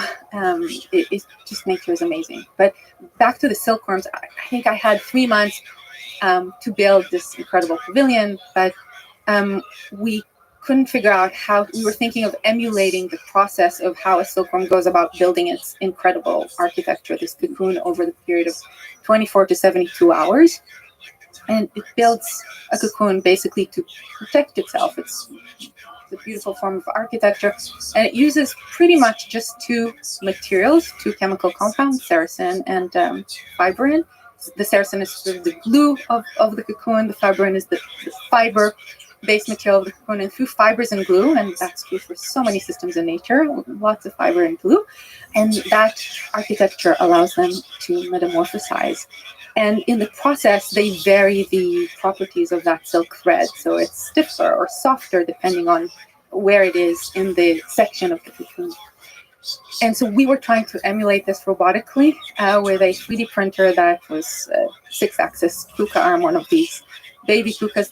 And we're trying to emulate that process computationally and build something very large, when one of my students now, a brilliant industrial engineer, roboticist on my team, Marcus, said, well, we were just playing with those silkworms and present when we realized that if they're placed on a desk or a horizontal surface, they will go about creating their cocoon, only the cocoon would be flat. Because they're constantly looking for a vertical post in order to use that post as an anchor to spin the cocoon. But in the absence of that post, on surfaces that are less than 21 millimeters and flat, they will spin flat patches. And we say, aha, let's work with them to produce this dome as a set of flat patches. And the silkworm, mind you, is quite an egocentric creature. And actually, the furthest you move forward in evolution by natural selection, the more egoism you find in creatures. So when you think about termites, right, their material sophistication is actually very primitive, but they have incredible ability to communicate and connect with each other. So if you think about the entire all of nature, let's say all of living systems, as like a matrix that runs across two axes. One is material sophistication, which is terribly relevant for designers, and the other is communication. the termites ace on communication, but their material sophistication is crap, right? It's just saliva and feces and some soil particles that are built to create these incredible termite mounds at the scale that, when compared to human skyscrapers, transcend all of buildable scales, at least in terms of what we have today in architectural practice, just relative to the size of the termite. But when you look at the silkworm has zero connection and communication across silkworms. They were not designed to connect and communicate with each other. They're sort of a human designed species because the domesticated silk moth creates the cocoon. We then produce the silk of it, and then it dies. So it has dysfunctional wings. It cannot fly. It's not so. And that's another problem that the sericulture industry has, is why did we in the first place author this organism 4,000 years ago that is unable to fly and is just there to basically live as to serve a human need, which is textiles. And so here we were fascinated by the computational kind of biology dimension of silkworms. But along the way, by the way, this is great. I never get to tell the full story. I'm so enjoying great. this so much. I'm always like, people say, I always speak in Nietzschean paragraphs. They're way too long. And this is wonderful. This is like heaven. Nietzschean paragraph. You dropped so many good lines. I love it. But really, those designed to be like humans, right? They're not designed to connect, communicate, and build things that are bigger than themselves through connection and queen, where you have a robotic queen. Robotic queen. But whenever you have these templating strategies, you have sort of control over nature, material and immaterial, physical and molecular platforms that guide product almost like a gardener to a problem or an opportunity of emergence, where that biological organism assumes agency by virtue of accessing the robotic code. I get to do what I want with this code. Let me show you what this pavilion may look like, or this product may look like. And I think one of the exciting moments for us is when we realized that these robotic platforms that were designed initially as templates actually inspired, if I may, a kind of a collaboration and cooperation between silkworms that are not a swarm-based organism. They're not like the bees and the termites. They don't work together, and they don't have, social orders amongst them, the queen and the drones, etc. They're all the same in a way, right? And here, what was so exciting for us is that these computational and fabrication technologies enable the silkworm to just kind of hop from the branch in ecology of worms to the branch in ecology of maybe human-like intelligence, where they could connect and communicate by virtue of feeling or rubbing against each other in an area that was hotter or colder. And they were, so the product that we got at the end, the variation of density of fiber and the distribution of the fiber and the transparency, the product at the end seems like it was produced by a swarm silk community. But of course it wasn't. It's a bunch of biological agents working together to assemble this thing. That's really, really fascinating to us. How can technology augment or enable a swarm-like behavior in creatures that have not been designed to work as swarms? So how do you construct a computational template from which a certain kind of thing emerges? So how can you predict what emerges, I suppose? So if you can predict it, it doesn't count as emergence. Actually, That's a deeply poetic line. we can talk about it. I mean, It's a bit like it's if you kind of- measure it, it doesn't count. right. Speaking of emergence, an empowerment, because we're constantly moving between those as if they're equals on the team. And one of them, Christoph, shared with me a mathematical equation for what does it mean to empower nature, and what does empowerment in nature look like. And that relates to emergence, and we can go back to emergence in a few moments. But I want to say it so that I know that I've learned it. And if I've learned it, I can use it later. Yeah. And maybe you'll figure something out as you say it Of also. course, Christoph is the master here, but really, we were thinking again. What does nature want? Nature wants to increase the information dimension and reduce entropy. Kind of wants the same thing. We want more, but we want order, right? And this goes back to your conversation with Yosha about stochastic versus deterministic languages or processes. His definition, or the definition he found, was that all of its states is high, while the entropy of the distribution of a single state given a choice, given an action, is low. Meaning it's that kind of duality between opportunity, like starting like and going like this, opening and closing, and this really, I think, is analogous to human empowerment. Given infinite wide array of choices, what is the choice that you make to enable, to empower, to provide you with the agency that you need?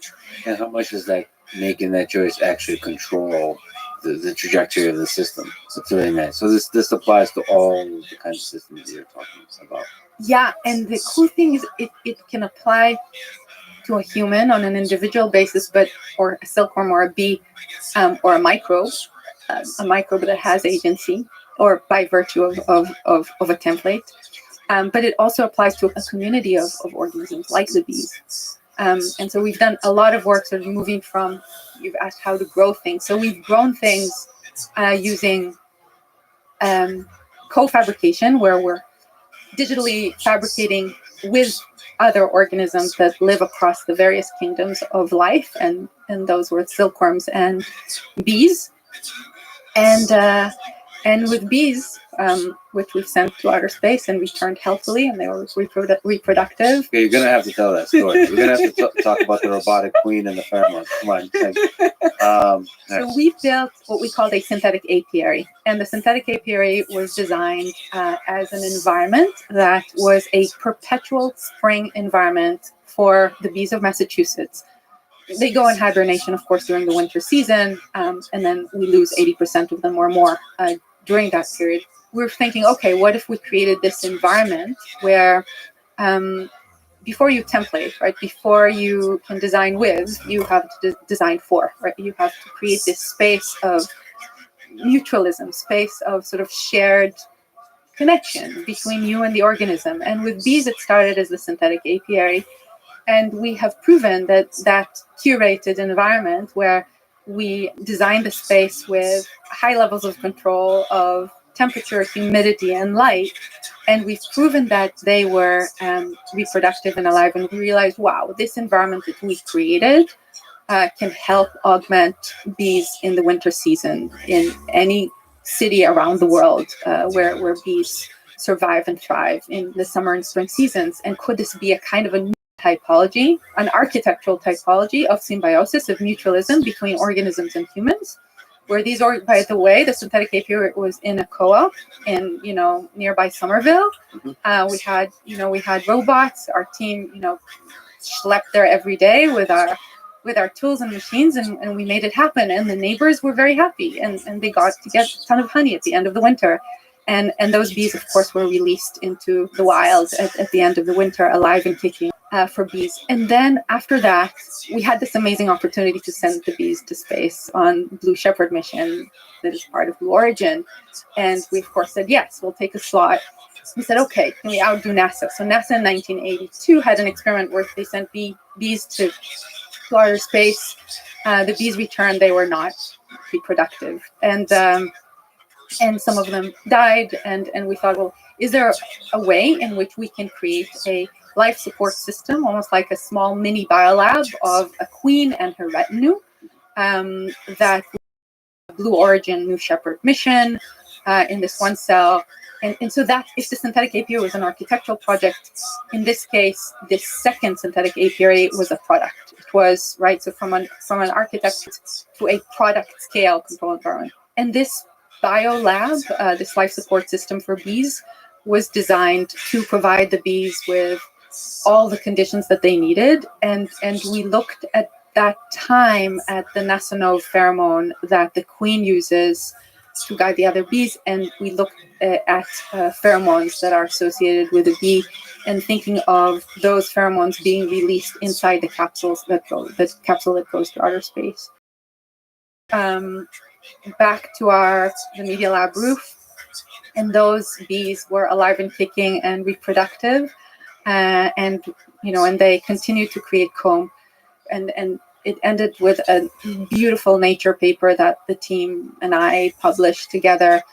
We gave them gold nanoparticles and silver nanoparticles because we were interested if bees recycle wax. It was known forever that bees do not recycle the wax, and by feeding them these gold nanoparticles, we were able to prove that the bees actually do recycle the wax. The reason I'm bringing this forward is because we don't view ourselves as designers of consumable products and architectural environments only, but we love that moment where these technologies, and by the way, every one of these projects that we created involved the creation of a new technology, whether it be a glass printer or the spinning robot or the life support system for the bee colony. They all involved a technology that was associated with the project, and I never ever want to let that part go because I love technology so much. But also another element of this is it's always these projects, if they're great, they reveal new knowledge about or new science about the topic that you're investigating, be it silkworms or bees or glass. That's why I always tell my team it should be at MoMA and the cover of Nature or Science at the same time. We don't separate between the art and the science. It's one of the same. So as you're creating the art, you're going to learn something about these organisms or something about these materials. I mean, is there something that stands out to you about these hero organisms like bees, silkworms? You mentioned E. coli has its pros and cons, its bacteria. What have you learned that small or big that's interesting about these organisms? Yeah, it's a beautiful question. What have I learned? I've learned that we also work with shrimp shells with Aguaja. We built this tower on the roof of SF MoMA, which by a couple of months ago, and until it was on the roof, we've shown the structure completely biodegrade into not completely, but almost completely biodegrade to the soil, and this no product or an organism or part of that organism can reincarnate is very, very moving thought to me, because I want to believe that I believe in I like to believe in believing. Most great things in life are second derivatives of things, but that's part of another conversation. A quote that's going to take weeks to really internalize. That notion of I want you to want, or I need you to need, or that to go to the second and tertiary derivative of things and discover new truths about them through that. But what have I learned about organisms? And why don't you like E. coli? I like E. coli, and a lot of the work that we've done was not possible without our working on E. coli or other workhorse organisms like cyanobacteria. How are bacteria used? Death masks. The death masks. So what are death masks? So we did this project called Vespers, and those were basically death masks. That was set as a process for designing a living product. What happens? And I remember looking at Beethoven's death mask and Agamemnon's death mask and just studying how they were created. And really they were sort of geometrically attuned to the dead. And what we wanted to do is create a death mask that was not based on the shape of the wearer, but rather was based on their legacy and their biology. And maybe we could harness a few stem cells there for generations, or contain the last breath. Lazarus, which preceded Vespers, was a project where we designed a mask to contain a single breath, the last breath of the wearer. And again, if I had access to these technologies today, I would totally reincorporate my grandmother's last breath in a product. So it was like an air memento. So with Vespers, we actually used E. coli to create pigmented masks whose pigments would be recreated at the surface of the mask. And I'm skipping over a lot of content, but basically there were 15 masks, and they were created as 3 sets: the masks of the past, the masks of the present, and the mask of the future. The masks, there were 5, 5, and 5, and the masks of the past were based on ornaments, and they were embedded with natural minerals like gold. Yes. And we're looking at pictures of these, and they're Yes. gorgeous. Yes. Extremely delicate and interesting fractal patterns that are symmetrical. They look symmetrical, but they're not. We intended for you to be tricked and think that they're all symmetrical, but There's imperfections. there are imperfections by design. All of these forms and shapes and distribution of matter that you're looking at was entirely designed using a computational program. So none of it is manual. But long story short, the first collection is about the surface of the mask, and the second collection, which you're looking at, surface, yes, they were incorporated with pigment-producing living organisms, and then those organisms were templated to recreate the patterns of the original death masks. And so life recycles and rebegins, and so on and so forth. The past meets the future meets the past. From the surface to the volume, from death to life to death to life to death to life. And that, again, is a recurring theme in the projects that we take on.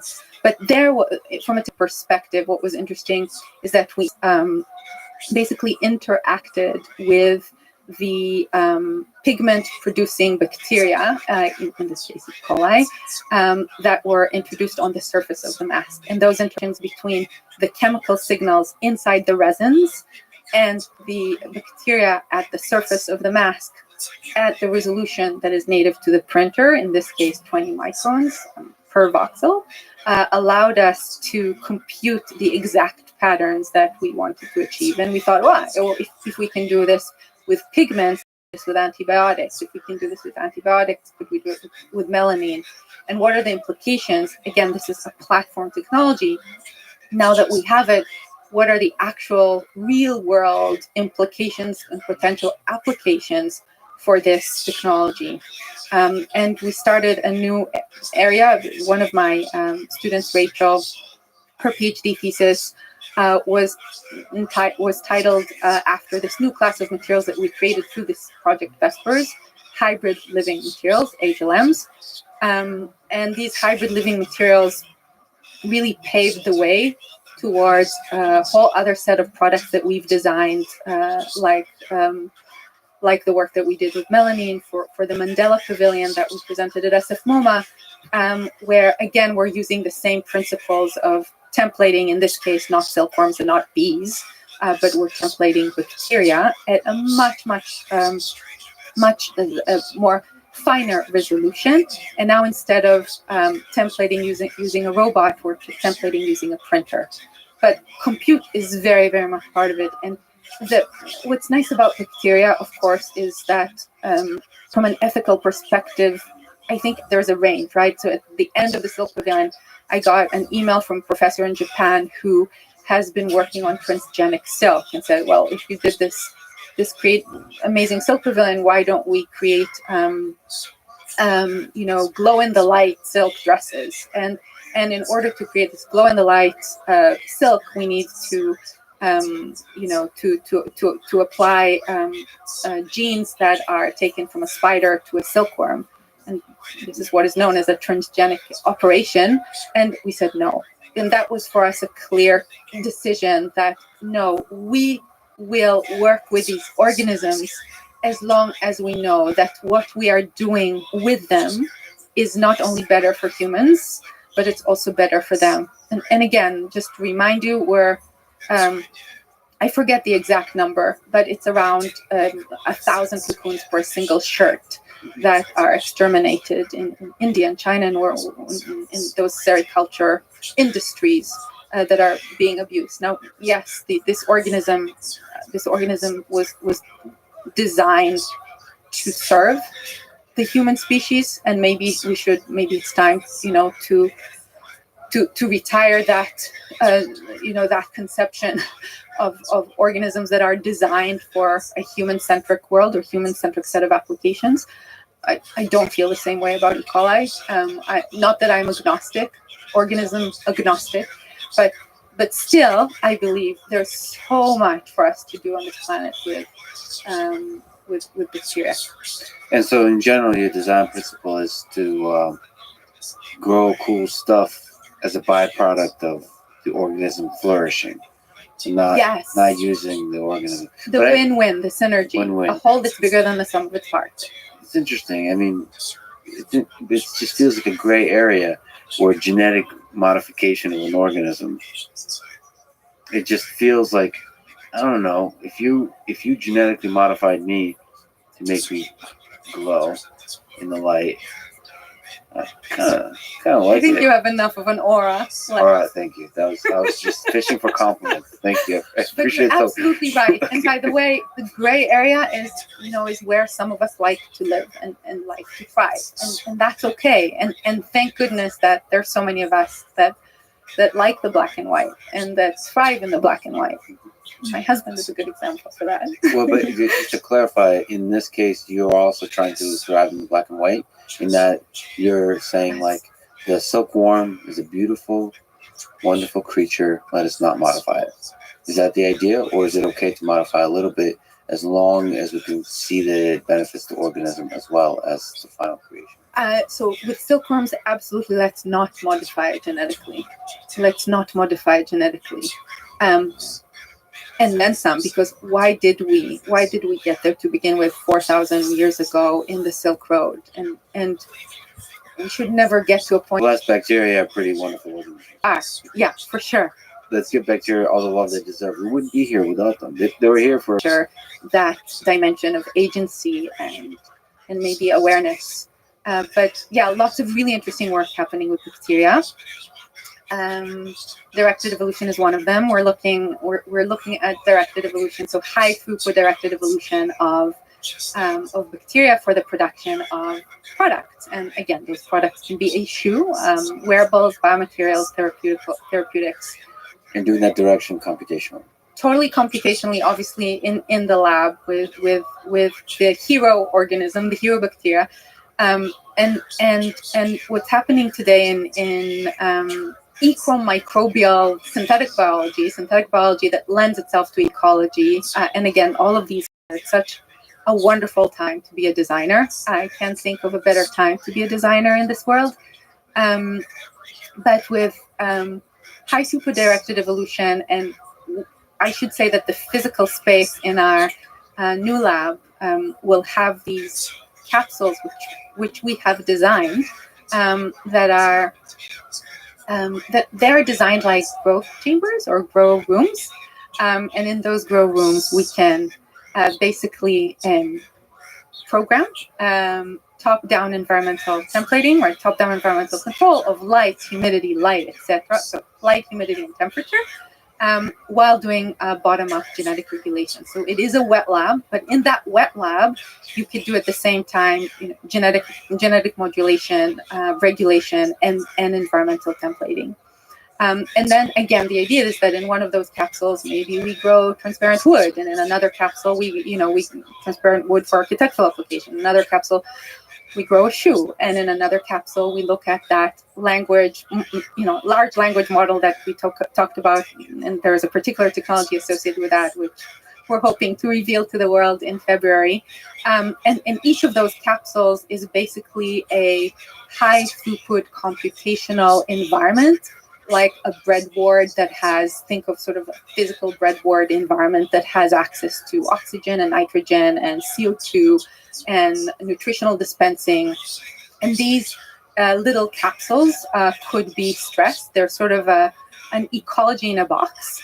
And they could be stretched to produce the food of the future, or the products of the future, or the construction materials of the future. Food is a very interesting one, obviously because of food insecurity and the issues that we have around, both in terms of food insecurity, but also in terms of the future of food and what will remain after we can't eat plants and animals anymore, and all we can eat is these false bananas and and insects as our protein source. So there we're thinking, can we design these capsules to stress an environment and see how that environment behaves? Think about a kind of an ecological, a biodiversity chamber, right? A kind of a time capsule that is designed as a biodiversity chamber where you can program the exact temperature, humidity, and light combination to emulate the environment from the past. So Ohio, 1981, December 31st at 5 a.m. in the morning. What did tomatoes taste like? To all the way in the future, 200 years ago. These are the environmental inputs. These are some genetic regulations that I'm testing, and what might be the food of the future, or the products of the future, or the construction materials of the future.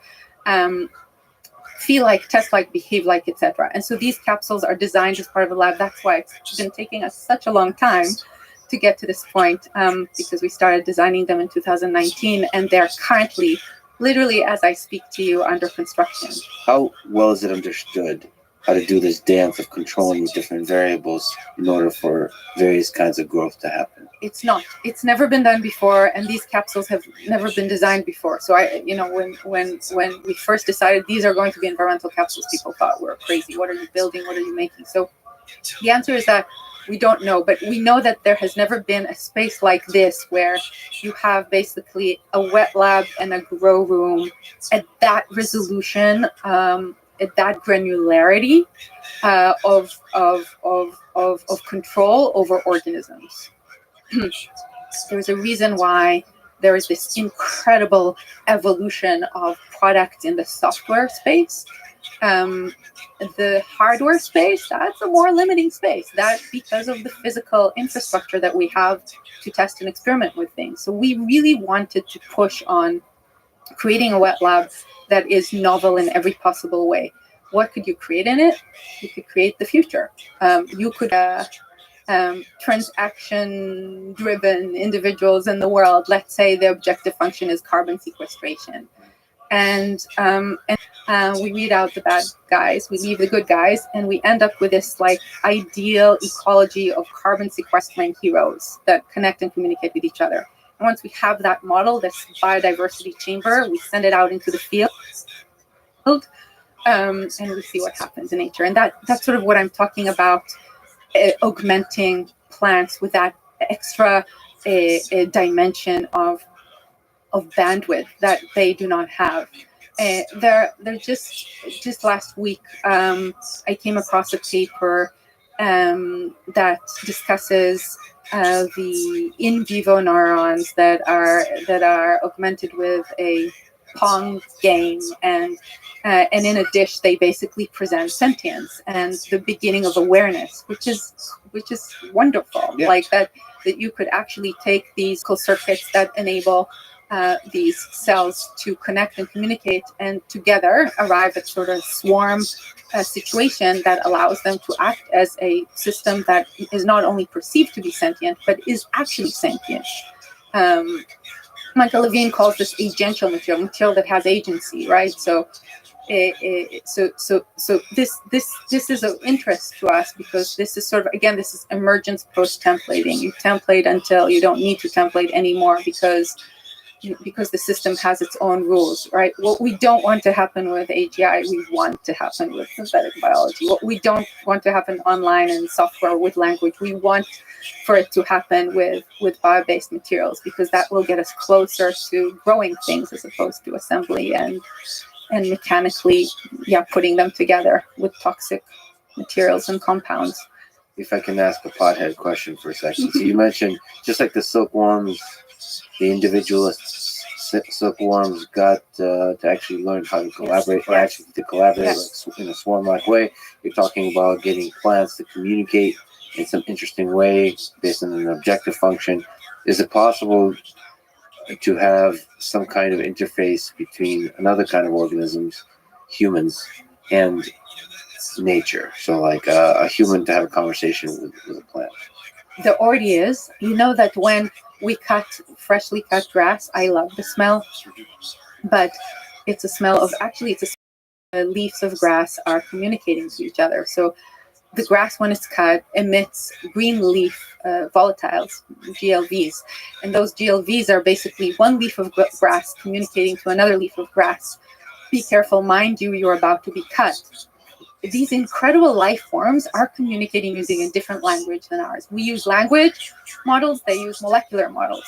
At the moment where we can parse, we can decode the nervous system, but they have, so it is when we can melt these time scales and connect with these plants, start trying to communicate, then we could, of course, predict the biological behavior of these crops, both for their own self-perpetuation, but also for the foods and the pharma and the type of molecules that we're seeking to grow for the benefit of humanity. And so these languages that we are attempting now to quantify will really help us not only better nature and help nature in its striving to surviving, but also help us, design better wines and better medicine and better products, again, across all scales, across all application domains. Is there intricacies to understanding the time scales, like you mentioned, in which these communications, these languages, operate? Is there something different between the way humans communicate and the way plants communicate in terms of time? Remember when we started the conversation talking about sort of definitions in the design and then in the context of being? That question requires, I think, a kind of a shift, a humility. That requires a kind of a humility towards nature, understanding that it operates on different scales. We recently discovered that that the molecular footprint of a rose or of a plant in general during nighttime is different than its molecular footprint during daytime. So these are circadian rhythms that are associated with what kind of molecules these plants emit given stresses and given there's a reason why the jasmine field smells so delicious in 4 a.m. in the morning, and there's peace and rest amongst the plants, and you have to sort of tune into that time dimension of the plant kingdom, and that of course requires all this humility, where in a single capsule to design a biodiversity chamber, it will take years, not months, and definitely not days, and to see these products. And also that humility in design comes from simply looking at how we are today as a civilization, how we use and abuse nature. Like, just think of all these Christmas trees, right? These Christmas trees, they take years to grow. We use them for one night, the holy of the year, and then we let them go. And think about in nature, to design a quote unquote product, an organism spends energy and time and thoughtfulness and many, many, many years. And I'm thinking about the redwoods, to grow these channels, these cellulose layers and channels, and reach these incredible heights. Takes sometimes hundreds of years, sometimes thousands of years. Am I afraid of building a company that designs products in the scale of thousands of years? No, I'm not. And the way of being in the physical world today is really not in tune with the time dimension of the natural world at all.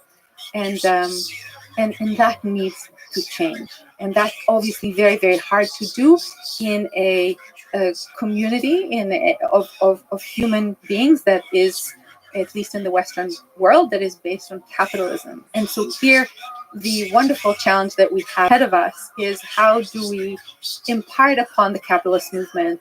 We know that we need to produce now products that will enter the real world and be, shared and used by others, and still benefit the natural world while benefiting humans. And that's a wonderful challenge to have. So integrate technology with nature, and that's a really difficult problem. I see parallels here with another company, Neuralink, which is basically, like I think you mentioned, Neuralink for nature.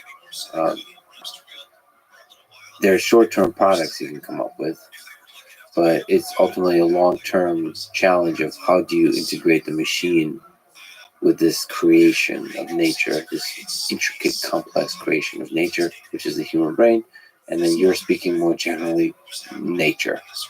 You know how every company has an image, like this one single image that embodies the spirit of the company. And I think for Neuralink, it was, to me, that chimpanzee playing a video game. Mhm. It was just unbelievable. But with plants, there potentially is a set of molecules that impacts or inspires. I like that ability of deciding where it or she or he wants to go, which is why our first product for this molecular space is. So here we're thinking about the future of fragrances and the future of fragrances and flavors. You know, these products are in the industry. Their user world in which the fragrance becomes functionalized is again imparted upon or given agency to connect with another organism. Is there a world in which you and I can go down to your garden and use a perfume that will interact with the rose garden downstairs? I've just been enamored with the statements that are being made in the media around, oh, this is completely biologically derived fragrance and it's bio-based. But when you look into the fragrance and you understand that in order to get to this bio-derived fragrance, you blew through 10,000 bushes of rose to create 5 milliliters of a rose fragrance. And they take water management and so much waste. Is this really what we want the future of our agriculture and molecular goods to look like? And so when we did the Aguahoco Pavilion on the roof of SF MoMA, we calculated that for that pavilion, we had 40,000 calories embedded into this pavilion that was made of shrimp shells and chitosan and apple skins and cellulose from tree pulp. And we calculated that overall the structure had 40,000 calories. Interesting way to think about a structure, right? From the point of view of calories. But as you left the gallery, you saw these 3 clocks that were so beautifully designed by Felix on our team. And these clocks measured temperature and humidity, and we connected them to a weather channel so that we could directly look at how the pavilion was biodegrading in real time. And in our calculations, I say this long-winded description of the pavilion to say that in the calculation we incorporated, how much electricity we use for our computers, for the 3D printers that printed the pavilion, and these were called energy calculations, right? Energy and materials. And when you think about a product, and you think about a shoe or a chair or a perfume or a building, you don't stop at the objects. You want to go all the way to the system. Again, instead of designing objects or singular embodiments of the will of the designer, you're really tapping into an entire system that is interconnected. And if you look at the energy budget that characterized the Project Aguoja, it traverses the entire planet, right? Some of these shrimp shells were brought from places in the world we haven't thought of in terms of the apples and the shrimp shells and the tree pulp. And so going back to fragrances, it's really, really important to understand the product in the context of the ecological system from which it's sourced and how it's designed. And that is the kind of thinking that They're in the entire Earth ecosystem. which is why it's important to have a left brain and a right brain compete. Go to a rose garden and trick the rose garden to think it's 4 a.m. Essentially, You could if you wanted to, but maybe that is not trick. Trick is Right. a bad word. right. Inspire, An agency. empower the rose garden to create a romantic moment for the wearer of the fragrance. But now again, back to that human-centric notion of romance. But maybe there's another way to do romance, right? That we haven't yet, explored. And there's a way to tap into what happens to the rose when it's dreaming. Assuming that plants are sentient and assuming that we can tap into that sentience, what can we discover about what does the rose want? Like what does it actually want, and what does it need, and what are the rose's dreams? But do you think there's some correlation in terms of romance, in terms of the word you sometimes use, magic? Is there some similarities in what humans want and what roses want and what nature wants? I think so. I think there is, and if I did not think so, oh my goodness, this would not be a nice world to live in. I think we all want love. I recently read this beautiful letter that was written by Einstein to his daughter, and was discovered.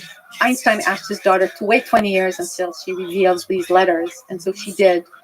This is one of the most beautiful letters I've ever read from a father to his daughter. And the letter overall is imbued with a kind of a sense of remorse, or maybe even feelings of sadness. And there is some kind of melancholy note in the letter where Einstein regrets not having spent enough time with his daughter, having focused on the theory of general relativity and changing the world. And then he goes on to talk about this beautiful and elegant equation of E equals mc squared. And he tells his daughter that he believes that love is actually the force that shapes the universe, because it is like gravity, right? It attracts people. It is like light. It brings people together and connects between people. And it's all empowering. And so if you multiply it by the speed of light, you could really change the world for the better. And I call me a romanticist. I know you are too. Which is why I so love being here. I believe in this. I totally and utterly believe in love. But let me just excerpt from Einstein's letter. There's an extremely powerful force that so far science has not found a formal explanation to. It is a force that includes and governs all others, and is even behind any phenomena operating in the universe, and has not yet been identified by us. This universal force is love. He also, the last paragraph in the letter, as mentioned, I deeply regret not having been able to express what is in my heart, which has quietly beaten for you all my life. Maybe it's too late to apologize, but as time is relative. That jokester, Einstein. I need to tell you that I love you, and thanks to you, I've reached the ultimate answer. Your father, Albert Einstein. Yeah. For that regret, I deeply regret not having been able to express what is in my heart. Maybe that's a universal regret. Filling your days with busyness and silly pursuits, and not sitting down and expressing that. But it is everything. It is everything. It is why I love that expression. And I forget who said this, but I love my daughter more than evolution required, right? And I feel the same way towards my other half, and I feel that when you find that connection, everything and anything is possible, and it's a very, very, very magical a magical moment. So I believe in love, and I believe in the one. It might be the same thing, it might be a different thing, but let me ask you a ridiculously big philosophical question about beauty. Dostoevsky said beauty will save the world in The Idiot, one of my favorite books of his. What is beauty to you? You've created, through this intersection of engineering and nature, you've created some incredibly beautiful things. What do you think is beauty? That's a beautiful question. Maybe it is connected to the love question. It is, yeah. What's the difference that you hinted? Emergence completely lacks control, and empowerment is more controlled. There's an agent making decisions. Is there an interesting distinction there? Yes, I think empowerment is a force with direction. It has directionality to it. emergence is, I believe, multi-directional. Again, that depends on the application. Emergence is perhaps, in terms of sort of a spirit, when empowerment is the anisotropic counterpart. I think they overlap, because I think that empowerment is a way of inspiring emergence. I think emergence does not happen without empowerment, but empowerment can happen without emergence. Do you think of emergence as the loss of control? Like when you're thinking about these capsules and the things they create, is emergence a thing that is not a desirable conclusion? I love that question, because to some of us, the loss of control is control.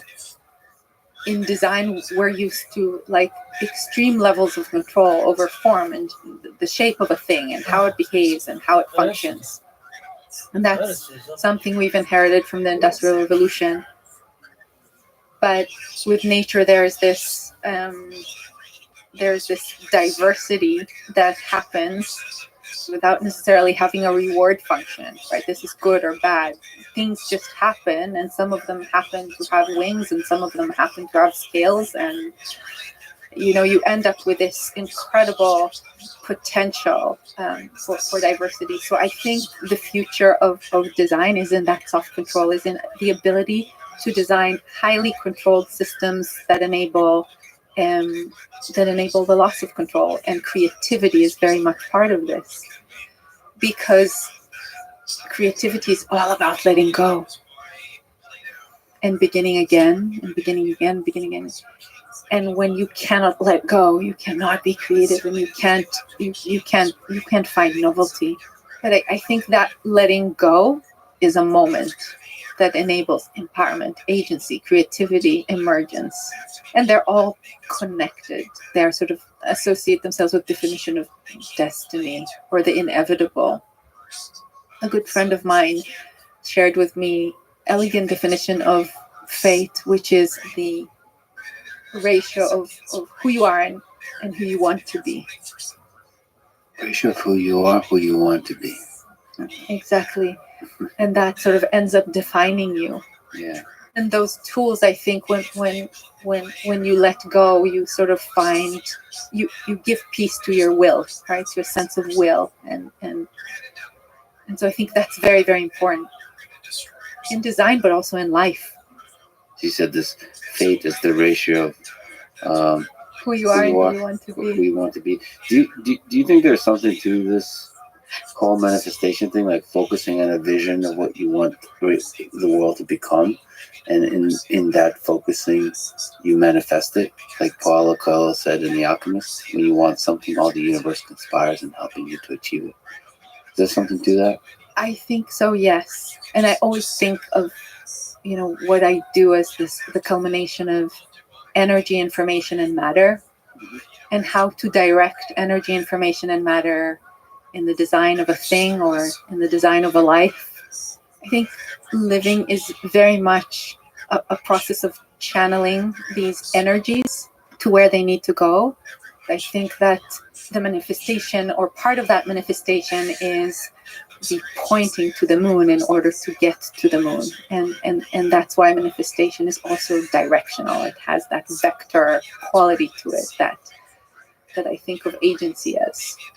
Have you, in your own life, has there been things you've done where you kind of direct that energy, information, and matter in a way that opens up New possibilities? Yeah. I mean, you've also said somewhere, I'm probably misquoting, that you're many things, you and Ari are many things, and you become new things every 10 years or so. Oh, I did say that somewhere. That every decade you sort of switch. That was a previous Neri that said that. Yeah, I was in medical school. I was in Hadassah and in the Hebrew University. And I remember I left medical school for architecture the day my grandmother passed away. And that was a moment of relief. And that was a door that was closing that opened other opportunities. But that, of course, required letting go of the vision of becoming a doctor and letting go of the dream of, being surrounded by wonderful patients and the science of medicine and the research associated with that science, and letting go of that dream to accomplish another. And it has happened throughout my life in different ways. MIT was another experience like that, where people pointed at me as, the designer for whom the academic currency is not necessarily the citation index. And of course, in order to get tenure at MIT, you have to look at the citation index. But for me, it was not that. It was manifesting our work in shows and writing papers and writing patents and creating a celebration around work. And I never saw a distinction, between those ways of being.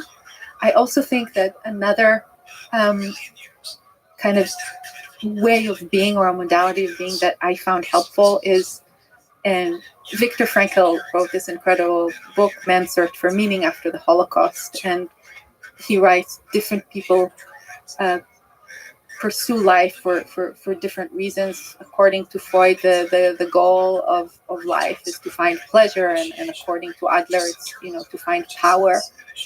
And for Viktor Frankl, it was about finding meaning. And when you let go of the titles and the disciplines and the boundaries and the expectations and the perception, you are elevated to this really special, spiritual, but definitely very, very creative plane, where you can sort of start anew. Look at the world through the lens of a bacterium or a robot, or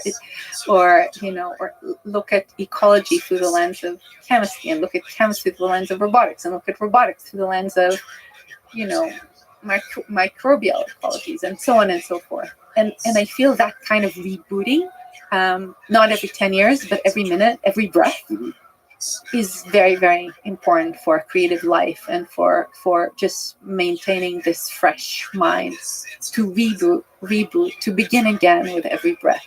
Me, I would much rather, live life like, if I had to pick sort of my favorite Broadway show to enter and live through, it would be Into the Woods.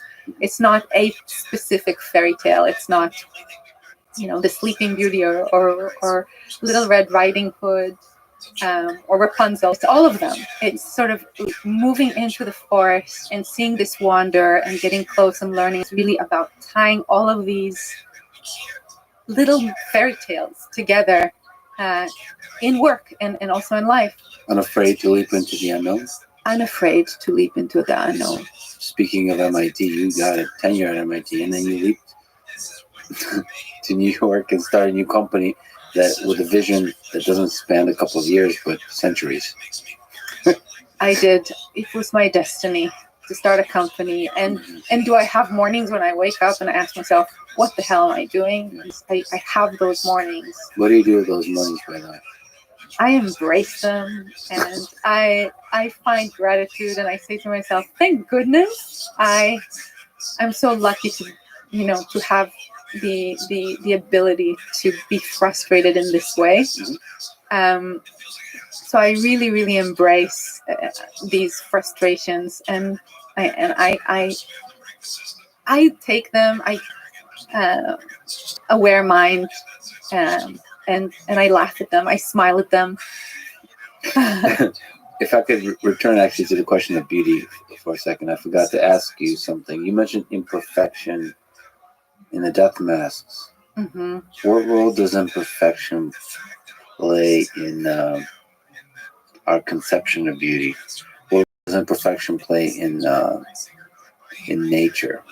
There's this Japanese aesthetics concept of wabi-sabi, which basically embraces imperfection. Nothing lasts, nothing is finished, and nothing is perfect. Yeah. What do you think of that? I totally agree that change is the only permanence, that imperfection is there, if only to signal that we are part of a bigger thing than ourselves, that we are on a journey, that we're that things are in movement, and if they were perfect, of course, when things are perfect, it is just so boring. We end up with stereotypes. And as humans, but I think just in general as living beings, we're here to find meaning, and that meaning cannot be found without struggle and without seeking to, not to perfect, but to build towards something better. When I was a child, my mother, who I love so much, always explained to me how important it is to fall and to fail and to fight and to argue, and that there is a way, that there's a culture to failing and to imperfection. So I think it is a profound question. I think the flaws are there, and I think love. With Bill, we often talk about, between the two of us, about what drives all human behavior, and for him it's incentive, as you might expect. And he will repeat this sentence to me: "Oh, incentive drives all human behavior." But I would say, to me, it's love, very much so, and I think flaws are part of that, because flaws are a sign of that vulnerability, whether physical, whether emotional vulnerability. And these vulnerabilities, they either tear us apart or they bring us together. And the vulnerability is what is the glue. I think that the vulnerability enables connection. The connection is the glue, and that connection enables accessing a higher ground as a community as opposed to as an individual. So if there is a society of the mind, or if there are higher levels of awareness that be accessed in community, as opposed to, again, going to the silkworm, as opposed to on the individual level, I think that those occur through the flaws and the vulnerabilities. And without them, we cannot find connection, community. And without community, we can't build what we have built as a civilization, for the past hundreds of thousands of years. So I think not only are they beautiful, but they have a functional role in building civilizations. Yeah, there's a sense in which love requires vulnerability, and maybe love is the leap into that vulnerability. And I think, yes, a flaw, think about it like physically. I'm thinking about a brick that's flawed, but in a way, I think of a flaw as an increased surface area.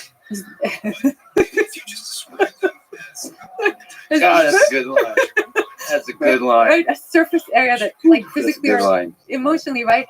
It sort of introduces this whole new dimension to a human or a brick, and because you have more surface area, you can, use mortar and build a home, and yeah, I think of it as accessing this additional dimension of surface area that could be used for good or bad, right? To connect, to communicate, to collaborate. It makes me think of that quote from this incredible movie I've watched years ago, Particle Fever, I think it was called, a documentary about the Large Hadron Collider, an incredible film, where they talk about the things that are least important for our survival are the things that make us human, like the pure romantic act, or 2 degrees Fahrenheit. I've made a lot of money as a doctor, and he said, all my work I've done for free. I've been helping the poor. But he keeps his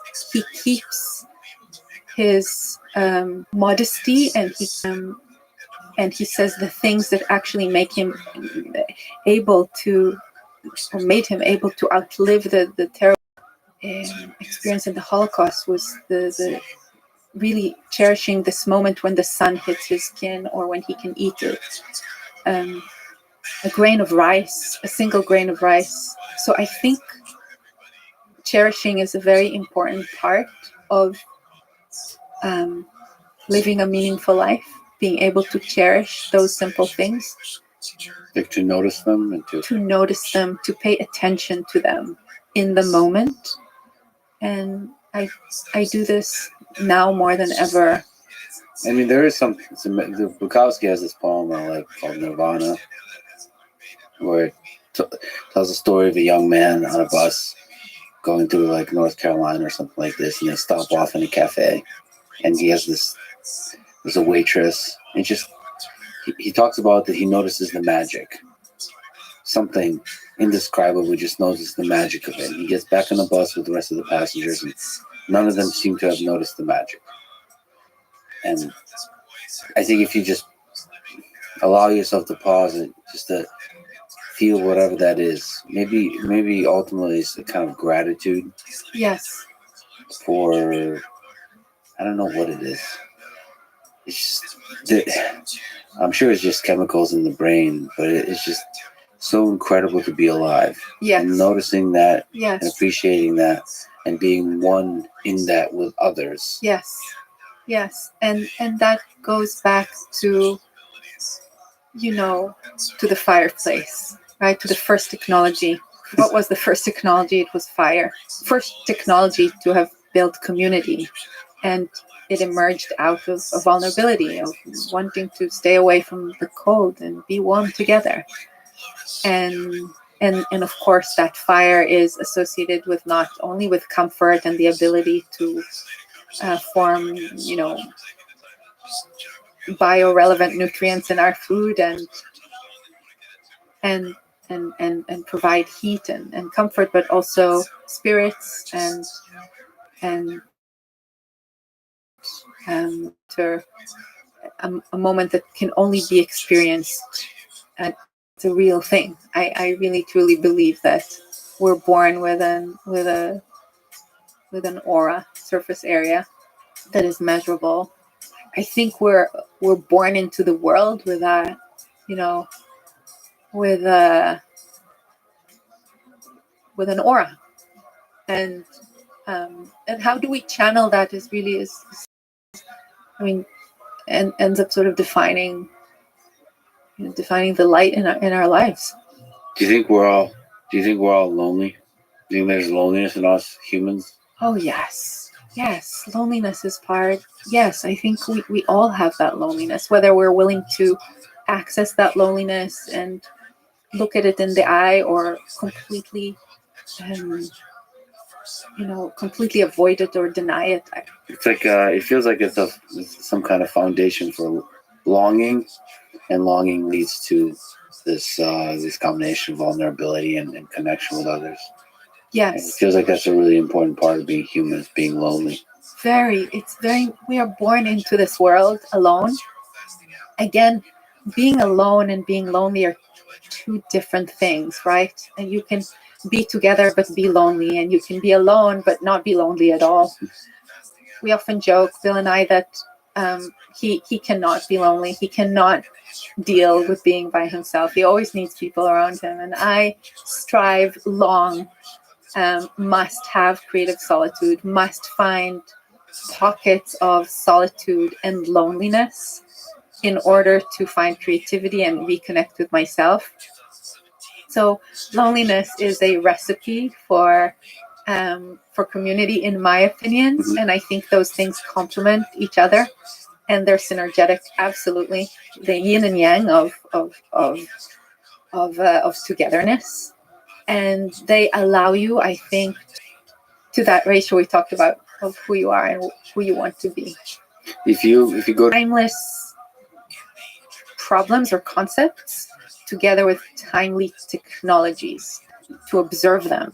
I remember when we did the Mandela Pavilion, we read Moby Dick, the whiteness of the whale, the albino, the different, the other, and at the same time, and really allowing them to come together to form this view about the world through the lens of a spirit being or a living being or a material, and then focus on the world through the lens of that material.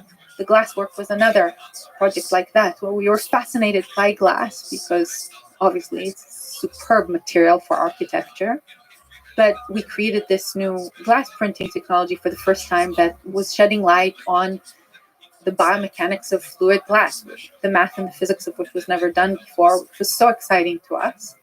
But revealing new knowledge about the world through technology, that's one theme. The reincarnation between things material and immaterial, that's another theme. Lenny Bernstein, War and Peace, Tolstoy. You've tweeted a Tolstoy quote from War and Peace, as of course you would. Everything I know because of love. Yeah, I love this quote. So you use these kind of inspirations to focus you and then find the actual idea in the periphery. Yes, and then connect them with whatever it is that we're working on, whether it's, high throughput directed evolution of bacteria, whether it's, recreating that Garden of Eden in the capsule and what it looks like, the food of the future. It is a little bit like directing a film. Creating a new project is a bit like creating a film. And you have these heroes, you have these characters, and you put them together, and there's a narrative, and there's a story. Whenever we start a new project, it has to have these ingredients of simultaneous complexity. It has to be novel in terms of the synthetic biology, material science, robotics, engineering. All of these elements that are discipline-based or rooted must be novel.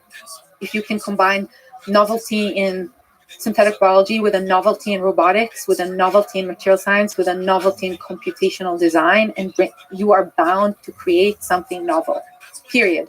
And that's how I run the company, and that's how I pick the people. And so that's another very, very important ingredient of the cutting edge across multiple disciplines that come together. And then in the background, in the periphery, there's all the Beethovens and the Picassos. So Beethoven's always whispering to you.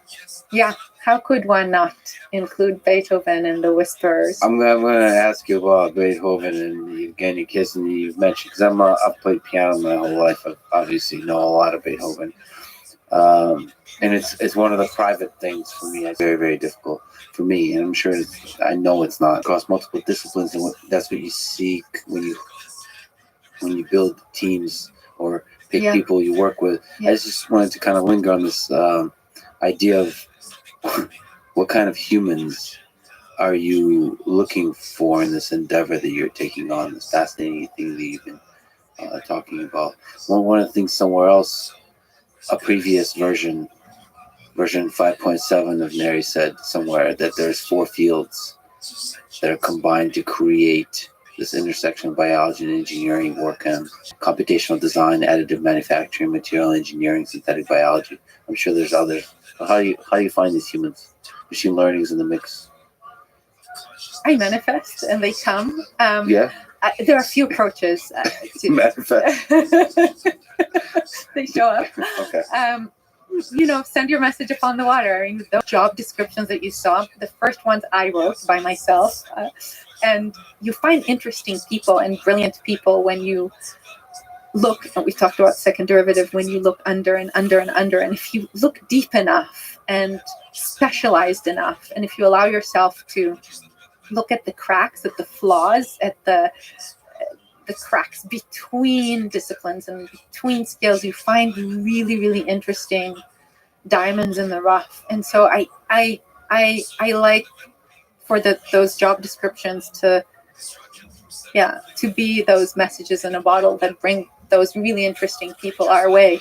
They have to have humility. They have to have a shine in their eye.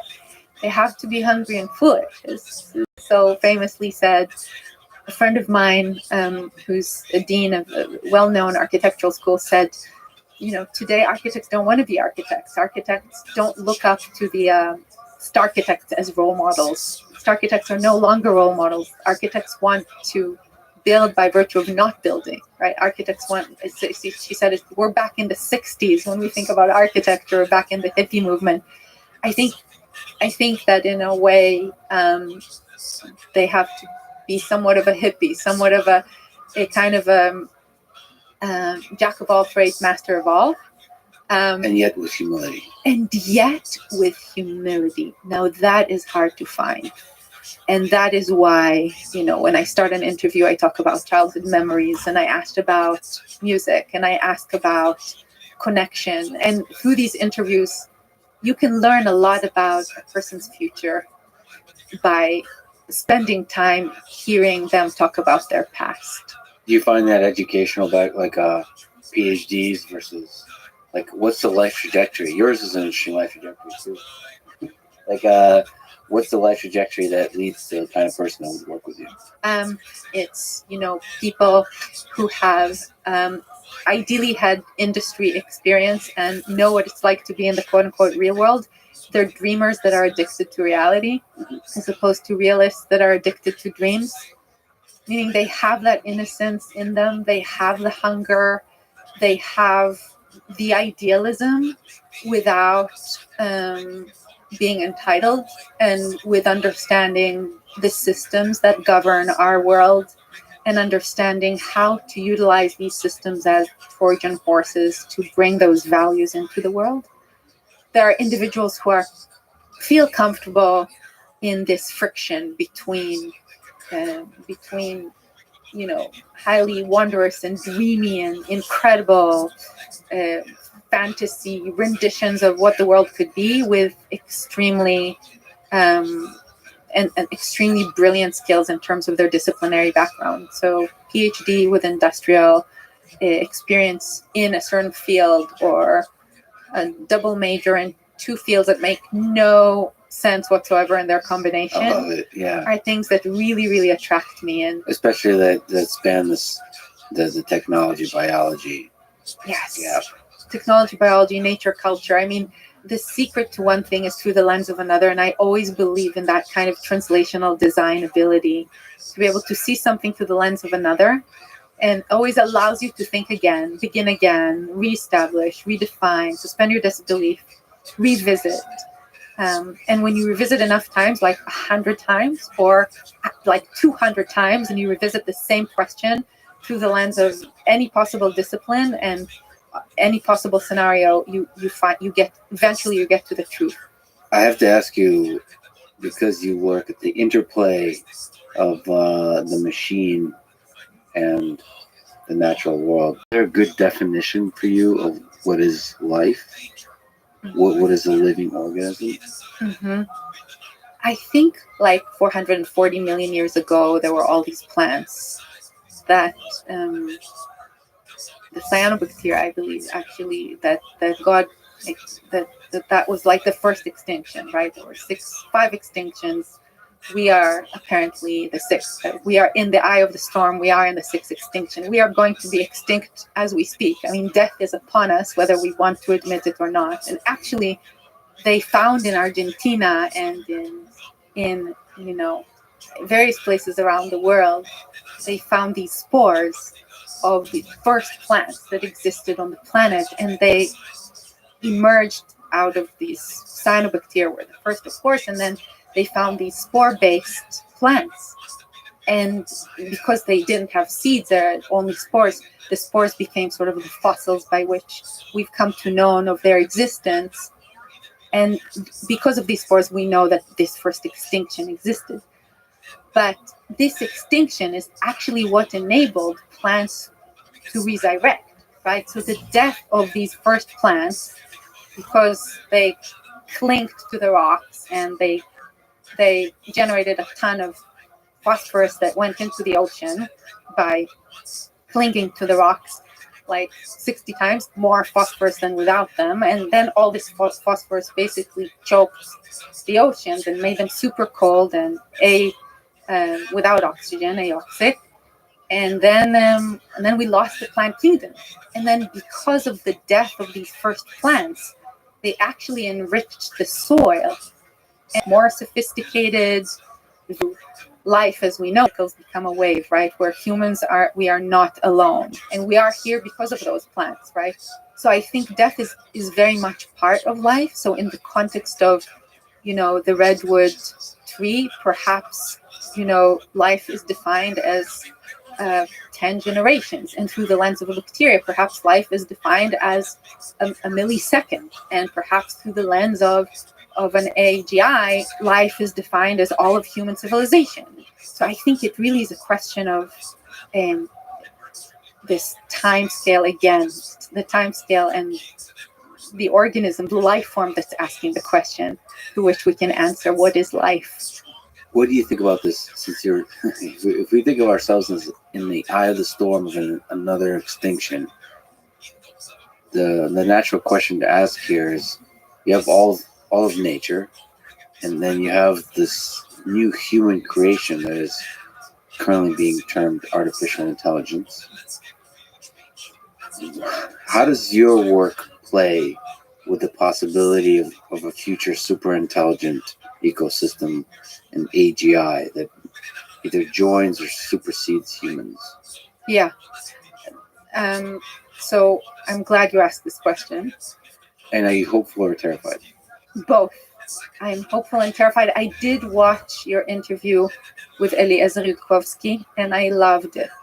Because you were scared, or because you were excited, or because there's a First of all, I was both. I was totally scared, shamed, excited, and totally also inspired, because he's just such an incredible thinker. And I can agree or disagree with what he says, but I just found his way of thinking about AGI and the perils of humanity as a result. There's an inevitability to what he's saying. His advice to young people is that prepare for a short life. Yeah. He thinks it's very almost simple. It's almost common sense that AGI would get rid of humans. That he can't imagine a trajectory eventually that leads to a place that doesn't have AGI kill all humans. There's just too many trajectories where a super intelligent system gets rid of humans, and in the near term. So Yeah. that clarity of thinking is very sobering to me. It's maybe it is to you as well. It's super inspiring because I think he's wrong, but it's like you almost want to prove him wrong. It's like, no, we humans are clever bunch. We're gonna find a way. It is a bit like jumping into super cold water. It's sort of a kind of a fist in your face. It wakes you up, and I like these moments so much. And he was able to bring that moment to life, even though I think a mother can never think that way ever. And it's a little bit like that notion of I love her more than evolution requires. On your question about AGI and nature, look, I think we've been through a lot in terms of to get here. We sort of moved from data, right, the ability to collect information, to knowledge, the ability to use this information for utility, from knowledge to intelligence. And what is intelligence? It's the ability to problem solve and adapt and translate. So that's sort of from data to information to knowledge. I think the next frontier is wisdom. And what is wisdom? Wisdom is the ability to have or find insight about the world, and from wisdom to spiritual awareness, which is sort of transcends wisdom and is able to chart the world into new territory. But I think what is interesting about AGI is that it is sort of almost like a self-recursive thing, right? Because it's like a washing machine of like a third derivative Wikipedia. It uses kind of like language to create language, to create language, to create language. It feels like novelty is being constantly created. It doesn't feel like it's regurgitating. And that's so fascinating because, these are not the stochastic parrots. This is sort of a new form of emergence, perhaps, of novelty, as you say, that exists by virtue of using old things to create new things. But it's not as if the AGI has self-awareness, right? It's not as if it has, maybe it has, but as far as I can tell, it's not as if AGI has approached consciousness or sentience just yet. It is as if there is, I think, is the beginning of agency to nature. Because if you take all of this human civilization and consciousness and then upload that to nature and have nature now deal with that world. So maybe through Eliezer's lens, the sort of short-lived human becomes sort of a very long-lived. Maybe that's the end and the beginning. Optimistic side for us. Different form of existence where everything we create and everything we consume and everything we process is all made out of six elements, and that's it. And there's only those 6 elements and not 118 elements. And it's all the stuff of biology plus some, fair amount of bits, genes, and atoms. Well, I think the idea. A lot of Beethoven. I think the idea of connecting AGI to nature through your work is really fascinating. Sort of unlocking this incredible machinery of intelligence that is AGI and connecting it to the incredible machinery of wisdom that is nature, as evolved through billions of years. A pretty crazy, intense evolution. Exactly. And unlike sort of, again, I'm going back to directed evolution, unlike this sort of high throughput brute force approach, if there is a way to utilize this synergy for diversity and diversification, what happens if you ask a ChatGPT question, but it takes 10,000 years to answer that question? Like, what does that look like, right? When you completely switch the time scale, and you can afford the time to answer the question. And again, I don't know, but that world to me is possibly amazing. Do you think there's because when you start to think about time scales like this, just looking at Earth, all the possible trajectories it might take of this living organism that is Earth, do you think there's others like it? Do you think there's other planets with life forms on them that are just doing their thing this kind of way? Because what you're doing, you're directly playing with what's possible with lifelike things. That kind of maps the question of, well, what kind of other things are possible elsewhere? Do you think there's other worlds full of life, full of alien life out there? I've studied the calculations that point, towards the, and that sort of very big life forms. And that said, I cannot believe that there is no other life form. I want to believe light years away from us that are forming other forms of life forces. I'm much more worried about probably the thing that you're working on, which is that there's all kinds of life all around us that we're not communicating with. Yes. So there's aliens, in a sense, all around us that we're not seeing, that we're not talking to, that we're not communicating. Yeah. And because that to me just seems that they're here. That they're here. They're all around us in different forms. That there is a connection. There's a thing that connects all of us, all of living beings across the universe. And we're just beginning to understand any of it. And I feel like that's the important problem. Is I feel like you can get there with the tools of science today by just studying life on Earth. Unlock some really fundamental things that maybe you can start to answer questions about. What is consciousness? Maybe this thing that we've been saying about love, but honestly in a serious way. And then you'll start to understand that there is alien life all out there, and it's much more complicated and interesting than we kind of realize, as opposed to look into exactly human-like things. It's the variety of life that's possible. It's just almost endless. I totally agree with you. I think, again, define alien, right? define intelligence, define life. Right. And Marvin Minsky used to say intelligence is a suitcase word. Right? It's a word so big. It's a word like sustainability, and it's a word like, rock and roll. And suitcase words are always very, very dangerous. Speaking of rock and roll, you've mentioned music and you mentioned Beethoven a bunch of times. You've also tweeted about Evgeny Kissin performance and so on. What can you say about the role of music in your life? I love music. I always wondered, why is it that plastic arts, meaning architecture and sculpture and painting, can't get us to cry, and music gets us to cry so quickly and connect so quickly.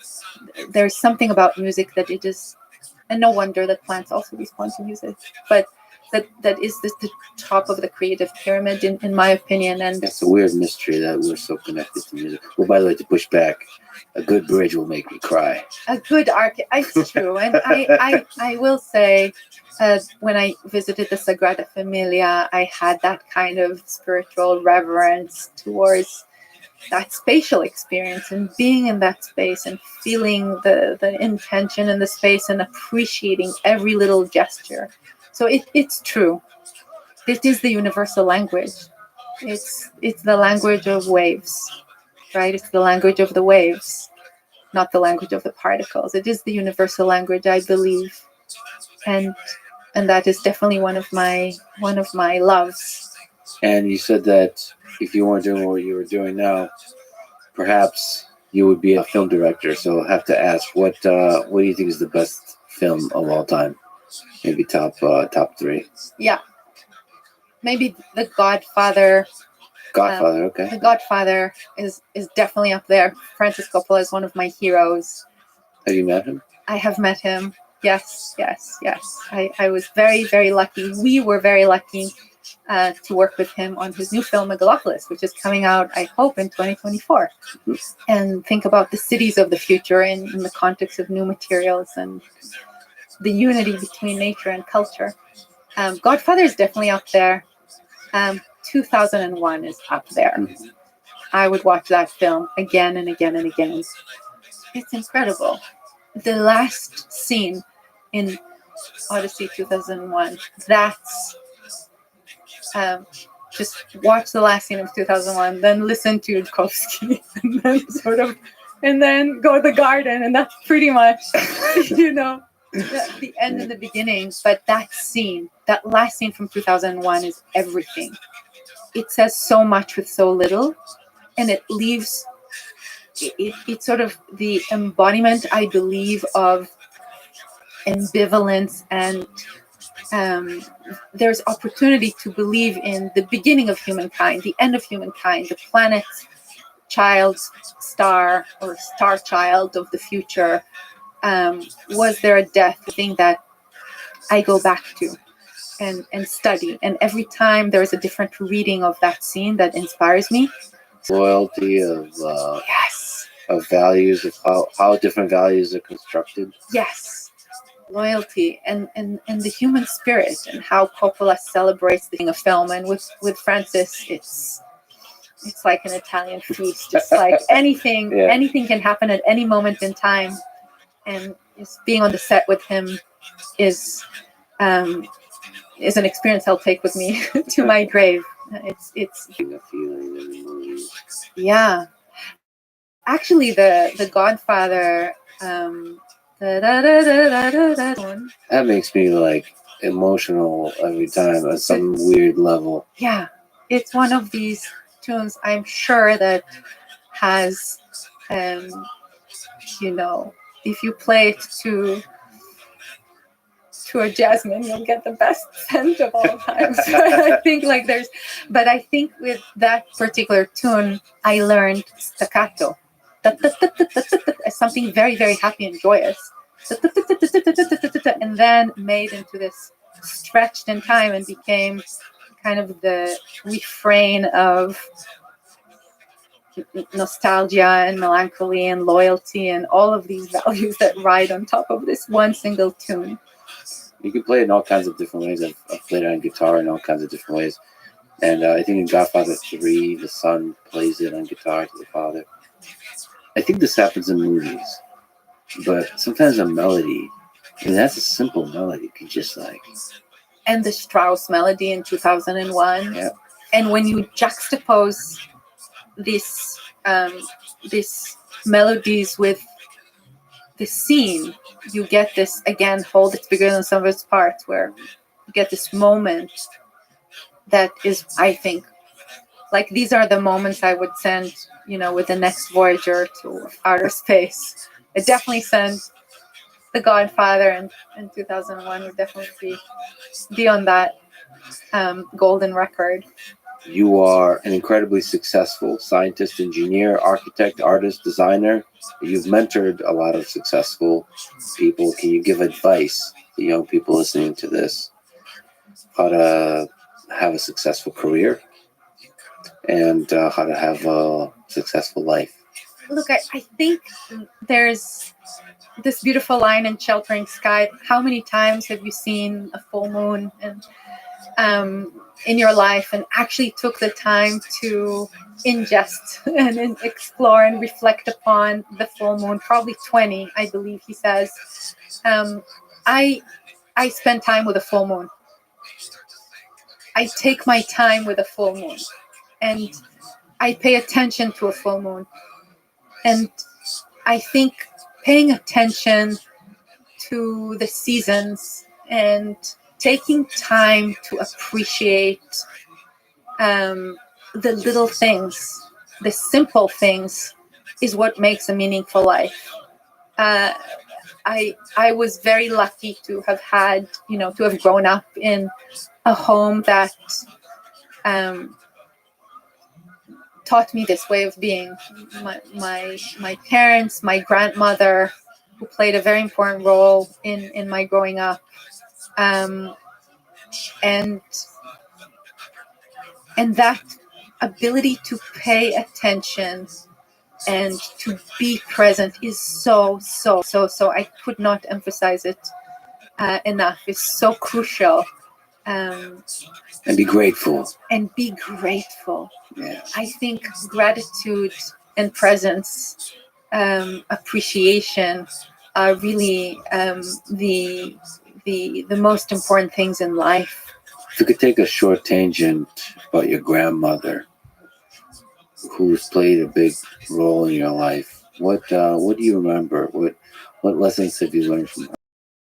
Blanket that she would give me every time I came back from school and say, do your homework here and meet with your friends here. And it was always in her garden, and her garden in my mind was ginormous. But when I last I went there and saw the site, which has now become the site for another tall building, it was a tiny little garden that to me seemed so large when I was growing up, because it had everything. It had fig trees, it had olive trees, it had mushrooms, it had the blanket. I would do my homework there. It was everything, and I needed nothing else. And that was my Garden of Eden. That was my childhood and she taught me, we would lie on the blanket and look at the clouds and reflect upon the shapes of the clouds and study the shapes of the plants. And there was a lot of wonder in that childhood with her. And she taught me the importance of wonder in an eternal childhood and living adulthood as a child. And so I'm very, very grateful for that. I think it is the sense of wonder, speaking up was always something that she adhered to speak up your truth, to be straightforward, to be positive. That these are things I also got from my mom. And from my mom, the sense of humor. She had the best sense of humor that I could think of, and was just a joy to be around. and my father taught me everything. My father taught me everything I know. My mom taught me everything I feel. That's a good way to put it. My grandma taught me everything I incite. Well, I see the sense of wonder that just carries through everything you do. So I think you make your grandmother proud. Well, what about advice for how to have a career? So you had a very interesting career Hmm. and a successful career, but not an easy one. You took a few leaps. I did take a few leaps, and they were uncomfortable. My father, and I'll never forget. I think we were like listening to a Rolling Stones song in the kitchen, and my dad, who's actually born in Boston, he's American. He said, I started to have sort of these second thoughts about continuing my education in Israel, and I wanted to, go. I was on my way to London to the Architectural Association to do my diploma studies there. And he looked at me and he said, "Get out of here, kiddo. You got to get out of here. And you've outgrown where you're at. You need to move forward." Another thing he had taught me, the feeling of discomfort, as you say, the feeling of loneliness and discomfort is imperative to growth. Growth is painful, period. Any form of growth is difficult and painful. Birth is difficult and painful. And it is really, really important to place yourself in situations of discomfort. I like to be in a room where everyone in the room is more intelligent than me. I like to be in that kind of state where the people that I surround myself with are orders of magnitude more intelligent than I am. And I can say that is true of all of my team members. And that's the intellectual discomfort that I feed off of. The same is true for physical exertion. You got to put yourself in these uncomfortable situations in order to grow, in order to find comfort. And then on the other hand is love, is finding love, and finding that that human, this other human that complements you and that makes you a better version of the one you are, and even of the one you want to be. But with gratitude and attention and love, you can go so far. To the younger generation, I don't speak of a career. I never thought of my work as my career ever. And there was this constant entanglement between life and work and love and longing and being and mothering. It's all the same. And arrangement of will versus comfort versus the reality of your career. A career is something that is imposed upon you. Think of your calling. That's something that's innately and directionally moves you, and it's something that transcends a career. Being educated is something that's given to you in joy and happiness. Many times I'm sad and I'm still joyous. And it's very, very important to understand the difference between these externally perceived success paths and internally driven world. And we together, when we combine all of these, the broken puzzle, let's say, of substance and vulnerability, we get this bigger gestalt, this wondrous world of a future that is peaceful, that is that is wholesome, and that proposes or advocates for that kind of synergy that we've been talking about throughout. Well, but it's all fun. Well, thank you for this incredible conversation. Thank you for all the work you're doing, and I just have to say that thank you for noticing me and listening to me. You're somebody from just today and from our exchanges before this. Like, there's a sense where you care about me as a human being, which I can tell you care about other humans. Thank you for doing that. Thank you for having empathy. It's just like yeah, really listening and noticing me that I exist. So thank you for that. Been a huge fan of your work. Been a huge fan of who you are as a human being. It's just an honor that you would sit with me. Thank you. Thank you so and, much, Lex. I feel the same way. I'll just say the same. And I look forward to hearing the response to my job application. Oh, you're accepted. Oh, damn. All right. We all speak of you all the time. Thank you so much. Thank you, Neri. Lex. Thank you. Thanks for listening to this conversation with Neri Optimal. To support this podcast, please check out our sponsors in the description. And now, let me leave you with some words from Leo Tolstoy. Everything I know because of love. Thank you for listening. I hope to see you next time.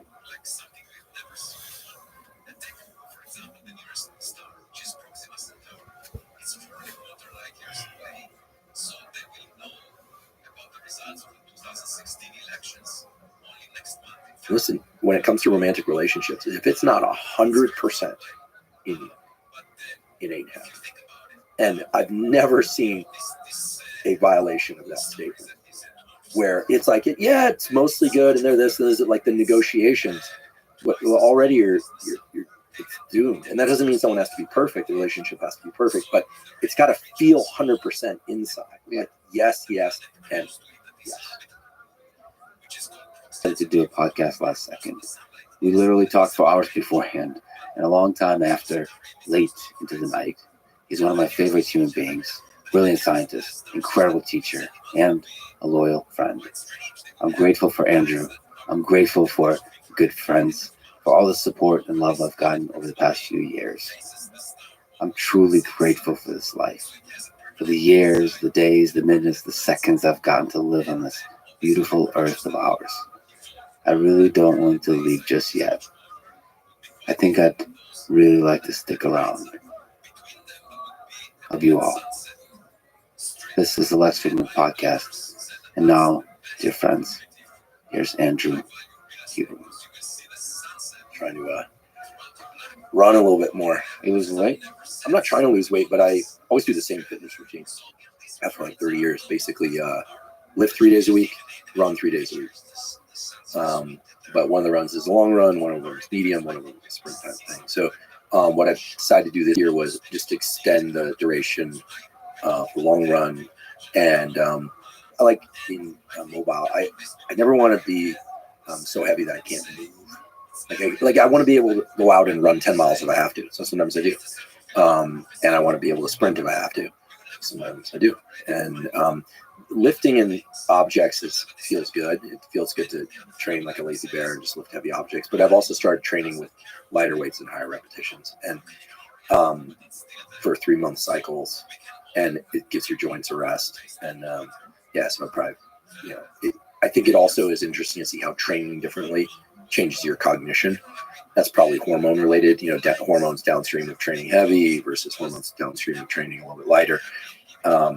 I think my cognition is better when I'm doing more cardio,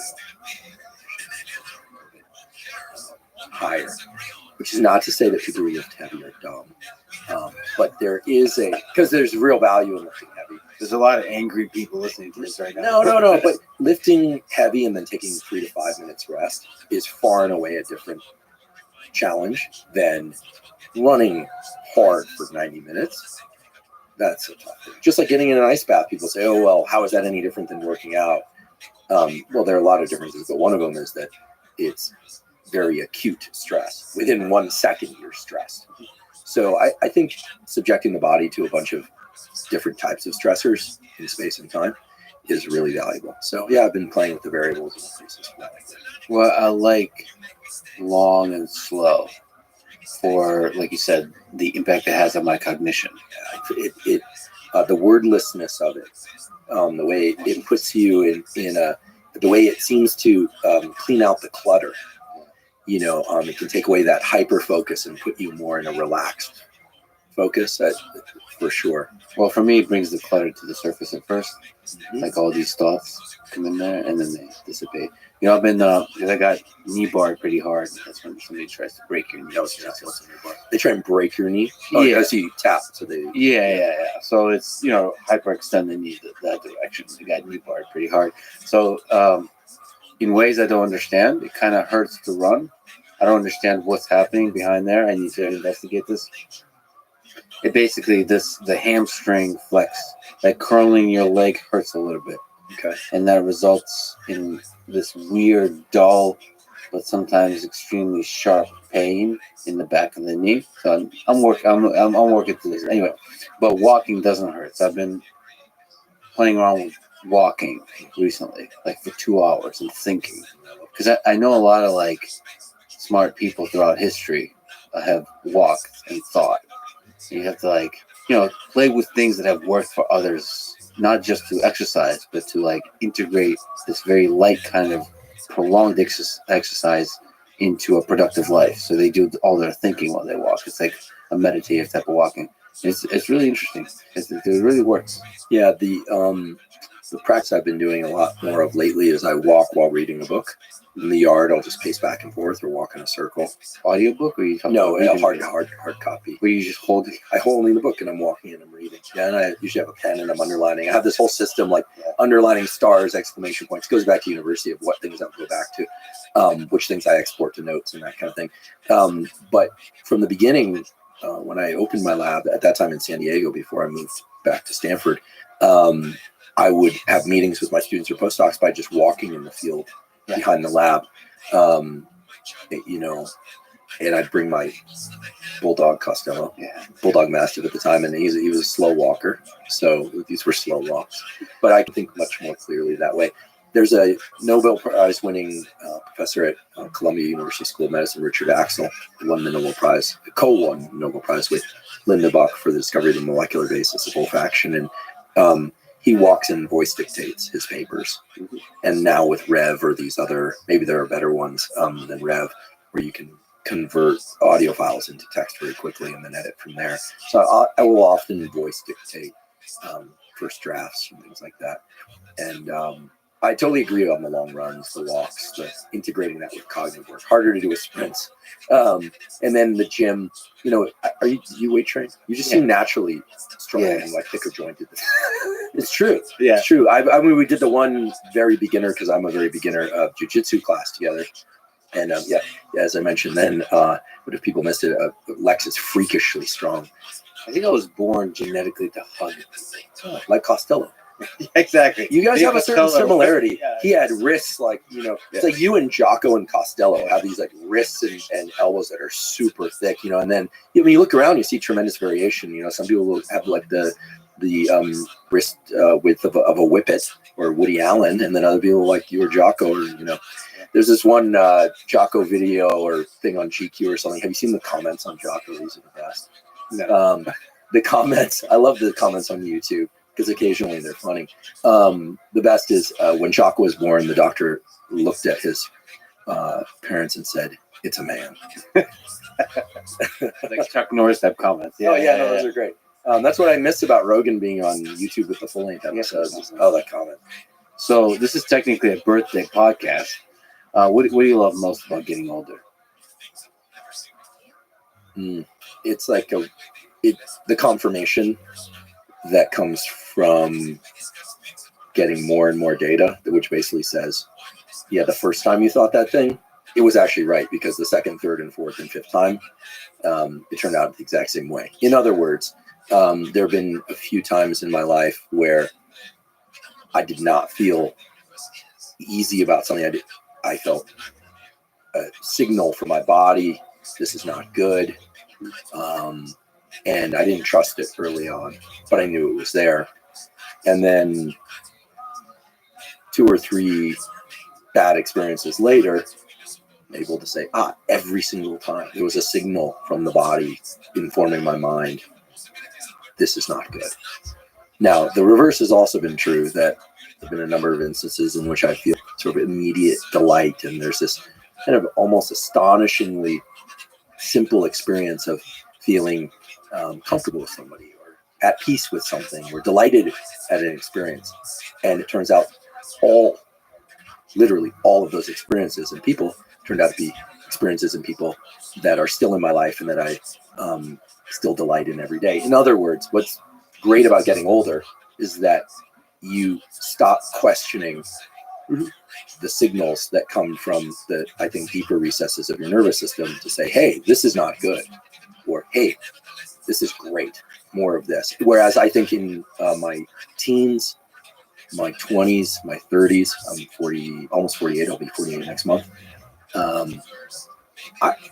I didn't trust, I didn't listen. I actually put a lot of work into overriding those signals and learning to fight through them, thinking that somehow that was making me tougher or somehow that was making me smarter, when in fact, in the end, those people that you meet that are, difficult, or, there are other names for it, it's like in the end, you're like, yeah, that person's a piece of shit, or this person is amazing and they're really wonderful, and felt that from go.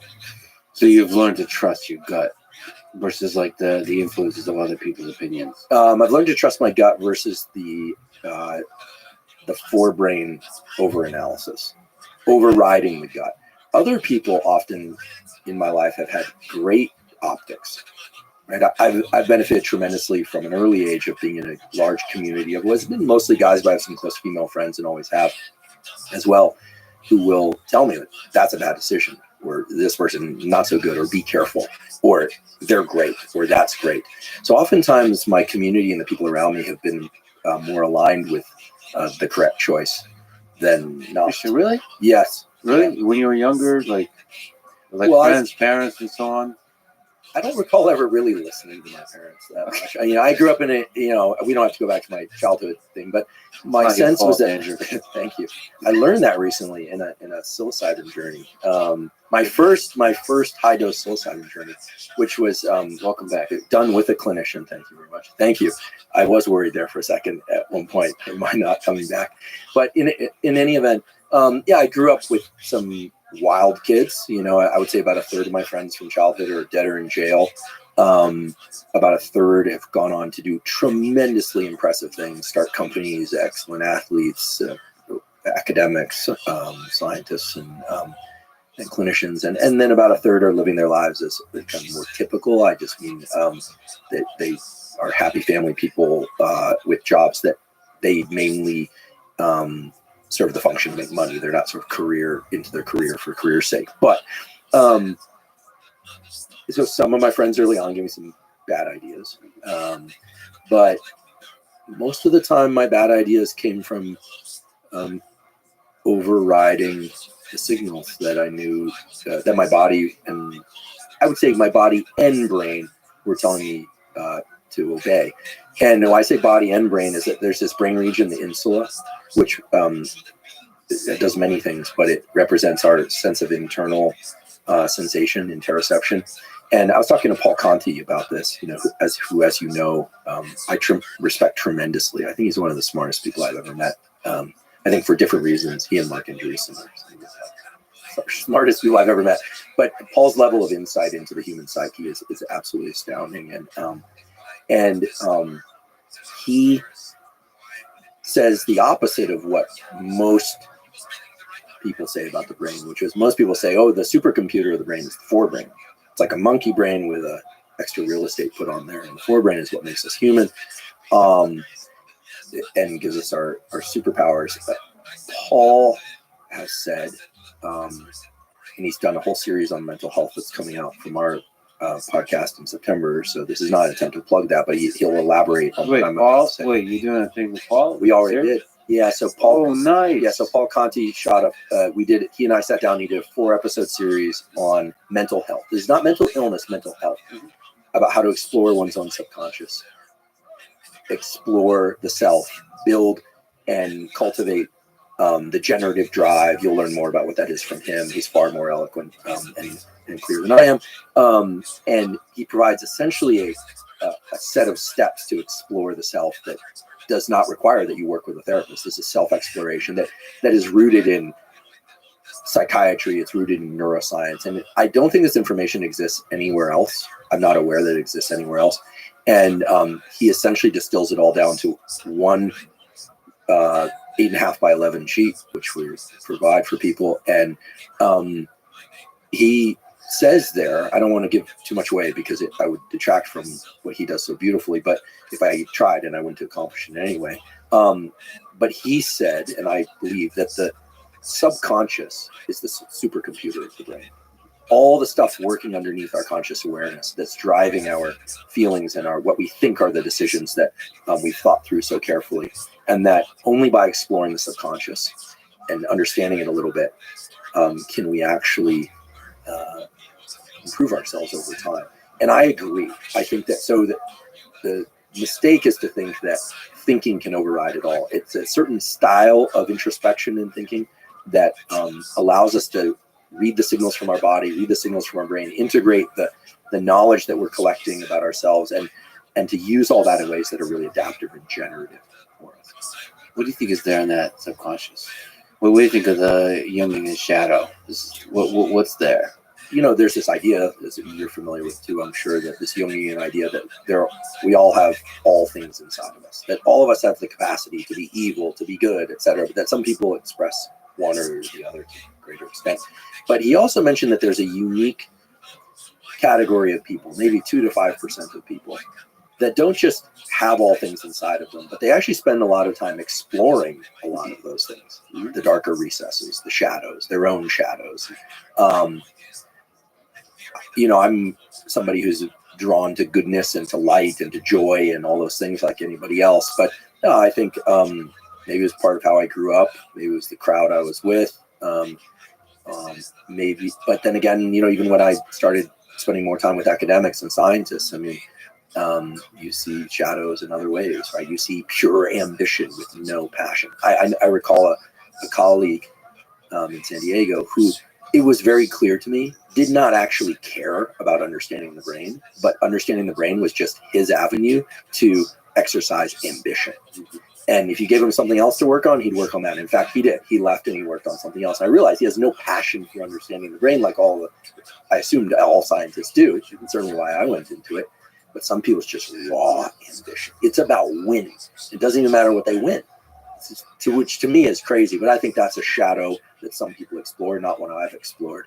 I think the shadow parts of us are very important to come to understand. And look, better to understand them and know that they're there and work with them than to not acknowledge their presence and have them surface in the form of addictions or behaviors that damage us and other people.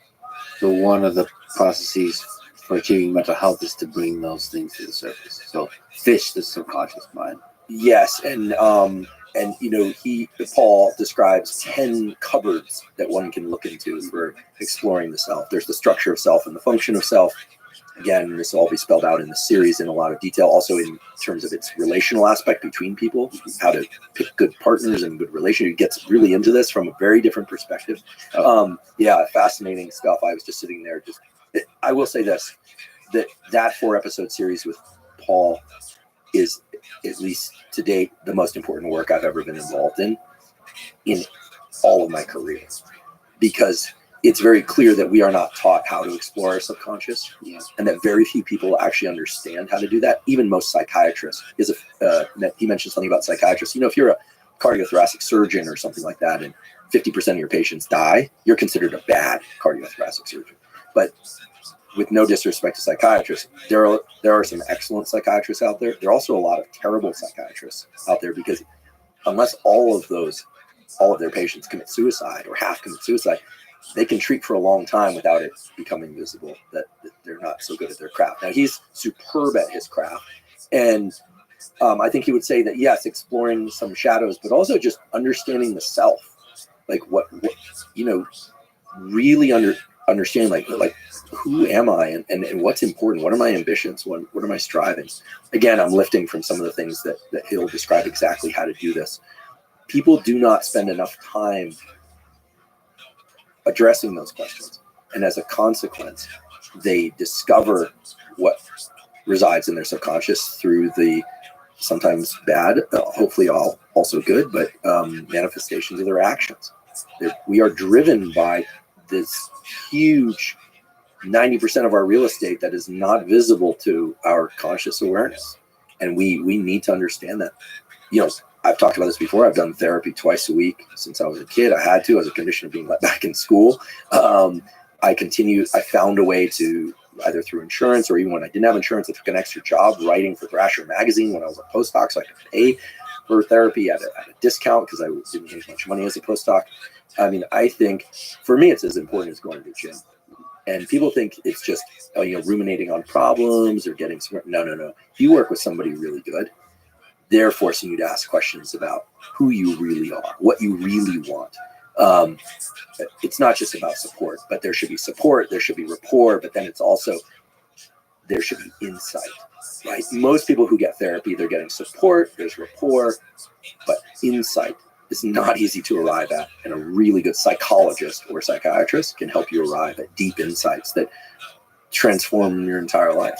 Well, sometimes when I live inside, and I do this often, exploring who you truly are, you come to this question: do I accept, once you see parts, do I accept this or do I fix this? Is this who you are fundamentally and it will always be this way, or is this a problem to be fixed? Like, for example, one of the things, especially recently, but in general, over time, I've discovered about myself, probably has roots in childhood, probably has roots in a lot of things, is that I deeply value loyalty, maybe more than the average person. And so when there's disloyalty, it can be painful to me. And so this is who I am. And so do I have to relax a bit? Do I have to fix this part? Or is this who you are? And there's a million. That's one little. I think loyalty is a good thing to cling to, provided that when loyalty is broken, that it doesn't disrupt too many other areas of your life. But it depends also on who's disrupting that loyalty. If it's a coworker versus a romantic partner versus your exclusive romantic partner, depending on the structure of your romantic partner life. I have always experienced extreme joy and feelings of safety and trust in my friendships. Again, mostly male friendships, but female friendships too, which is only to say that they were mostly male friendships. The female friendships have also been very loyal. So getting backstabbed is not something I'm familiar with. And yeah, I love being crewed up, Yeah. No, for sure. And I'm with you. And, you and I are very much have the same values on this. But, that's one little thing. And then there's many other things. Like, I'm extremely self-critical. And you look at I look at myself, because I'm regularly very self-critical. There's a self-critical engine in my brain. And I talked to actually Paul about this, I think on the podcast, quite a bit. And he's saying this is a really bad thing. Like, you need to fix this. You need to be able to be regularly very positive about yourself. And I kept disagreeing with him. No, this is like who I am. Like, and it seems to work. Don't mess with the thing that seems to be working. It's fine. Like, I oscillate between being really grateful and really self-critical. But then you have to figure out, what is it? Maybe there's a deeper root thing. Maybe there's an insecurity in there somewhere that has to do with childhood. And then you're trying to prove something to somebody from your childhood, this kind of thing. Well, a couple of things that I think are hopefully valuable for people here. One is, one way to destroy your life is to spend time trying to control your or somebody else's past. So much of our destructive behavior and thinking comes from wanting something that we saw or did or heard to not be true, rather than really working with that and getting close to what it really was. And, sometimes those things are even traumatic, and we need to really get close to them and for them to move through us. And that, there are a bunch of different ways to do that with support from others, and hopefully, but sometimes on our own as well. I don't think we can rewire our deep preferences and what we find despicable or joyful. I do think that it's really a question of what allows us peace. Like, can you be at peace with the fact that you're very self-critical and enjoy that, get some distance from it, have a sense of humor about it? Or is it driving you in a way that's keeping you awake at night and forcing you back to the table to do work in a way that feels self-flagellating and doesn't feel good? Can you get that humility and awareness of how you're, of your one's flaws? And I think that can create, this word space sounds very new agey. Like get space from it. Is that, you can have a sense of humor about how neurotic we can all be. I mean, neurotic isn't actually a bad term in the classic sense of the psychologists and psychiatrists, the Freudians said that, the best case is to be neurotic, to actually see one's own issues and work with them, whereas psychotic is the other way to be, which is obviously not good. So I think the question of whether or not to work on something or to just accept it as part of ourselves, I think really depends if we feel like it's holding us back or not. And I think you're asking perhaps the most profound question about being a human, which is, what do you do with your body? What do you do with your mind? I mean, it's also a question we started off talking about fitness a little bit, just for whatever reason. Do I need to run an ultra marathon? I don't feel like I need to. David Goggins does, and does a whole lot more than that. So that for him, that's important. For me, it's not important to do that. I don't think he does it just so he can run the ultras. There's clearly something else in there for him, and guys like Cam Hanes, and tremendous respect for what they do and how they do it. Does one need to make their body more muscular, stronger, more endurance, more flexibility? You need to read harder books. I think doing hard things feels good. I know it feels good. I know that the worst way to feel is when I'm procrastinating and I don't do something. And then whenever I do something and I complete it and I break through that point where it was hard and then I'm doing it, at the end, I actually feel like I was infused with some sort of super chemical. And who knows if it's probably a cocktail of endogenously made chemicals. But I think it is good to do hard things. But you have to be careful not to destroy your body, your mind in the process. And I think it's about whether or not you can achieve peace. Can you sleep well at night? Stress isn't bad if you can sleep well at night. You can be stressed all day, go. And it'll optimize your focus, but can you fall asleep and safely sleep at night? Being in a hard relationship. Some people say, that's not good. Other people like it. Can you be at peace in that? And I think we all, I have different RPM. That's, we all kind of idle at different RPM. And some people are big mellow Costellos, and others are kind of like, need more friction in order to feel at peace. But I think ultimately what we want is to feel at peace.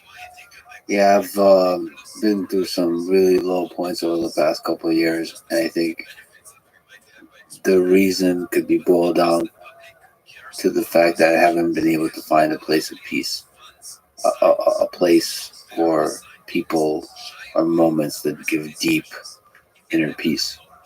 And I think you put it really beautifully. It's you have to figure out, given who you are, the various characteristics of your mind, all the things, all the contents of the cupboards, how to get space from it. And ultimately, one good representation of that is to be able to laugh at all of it.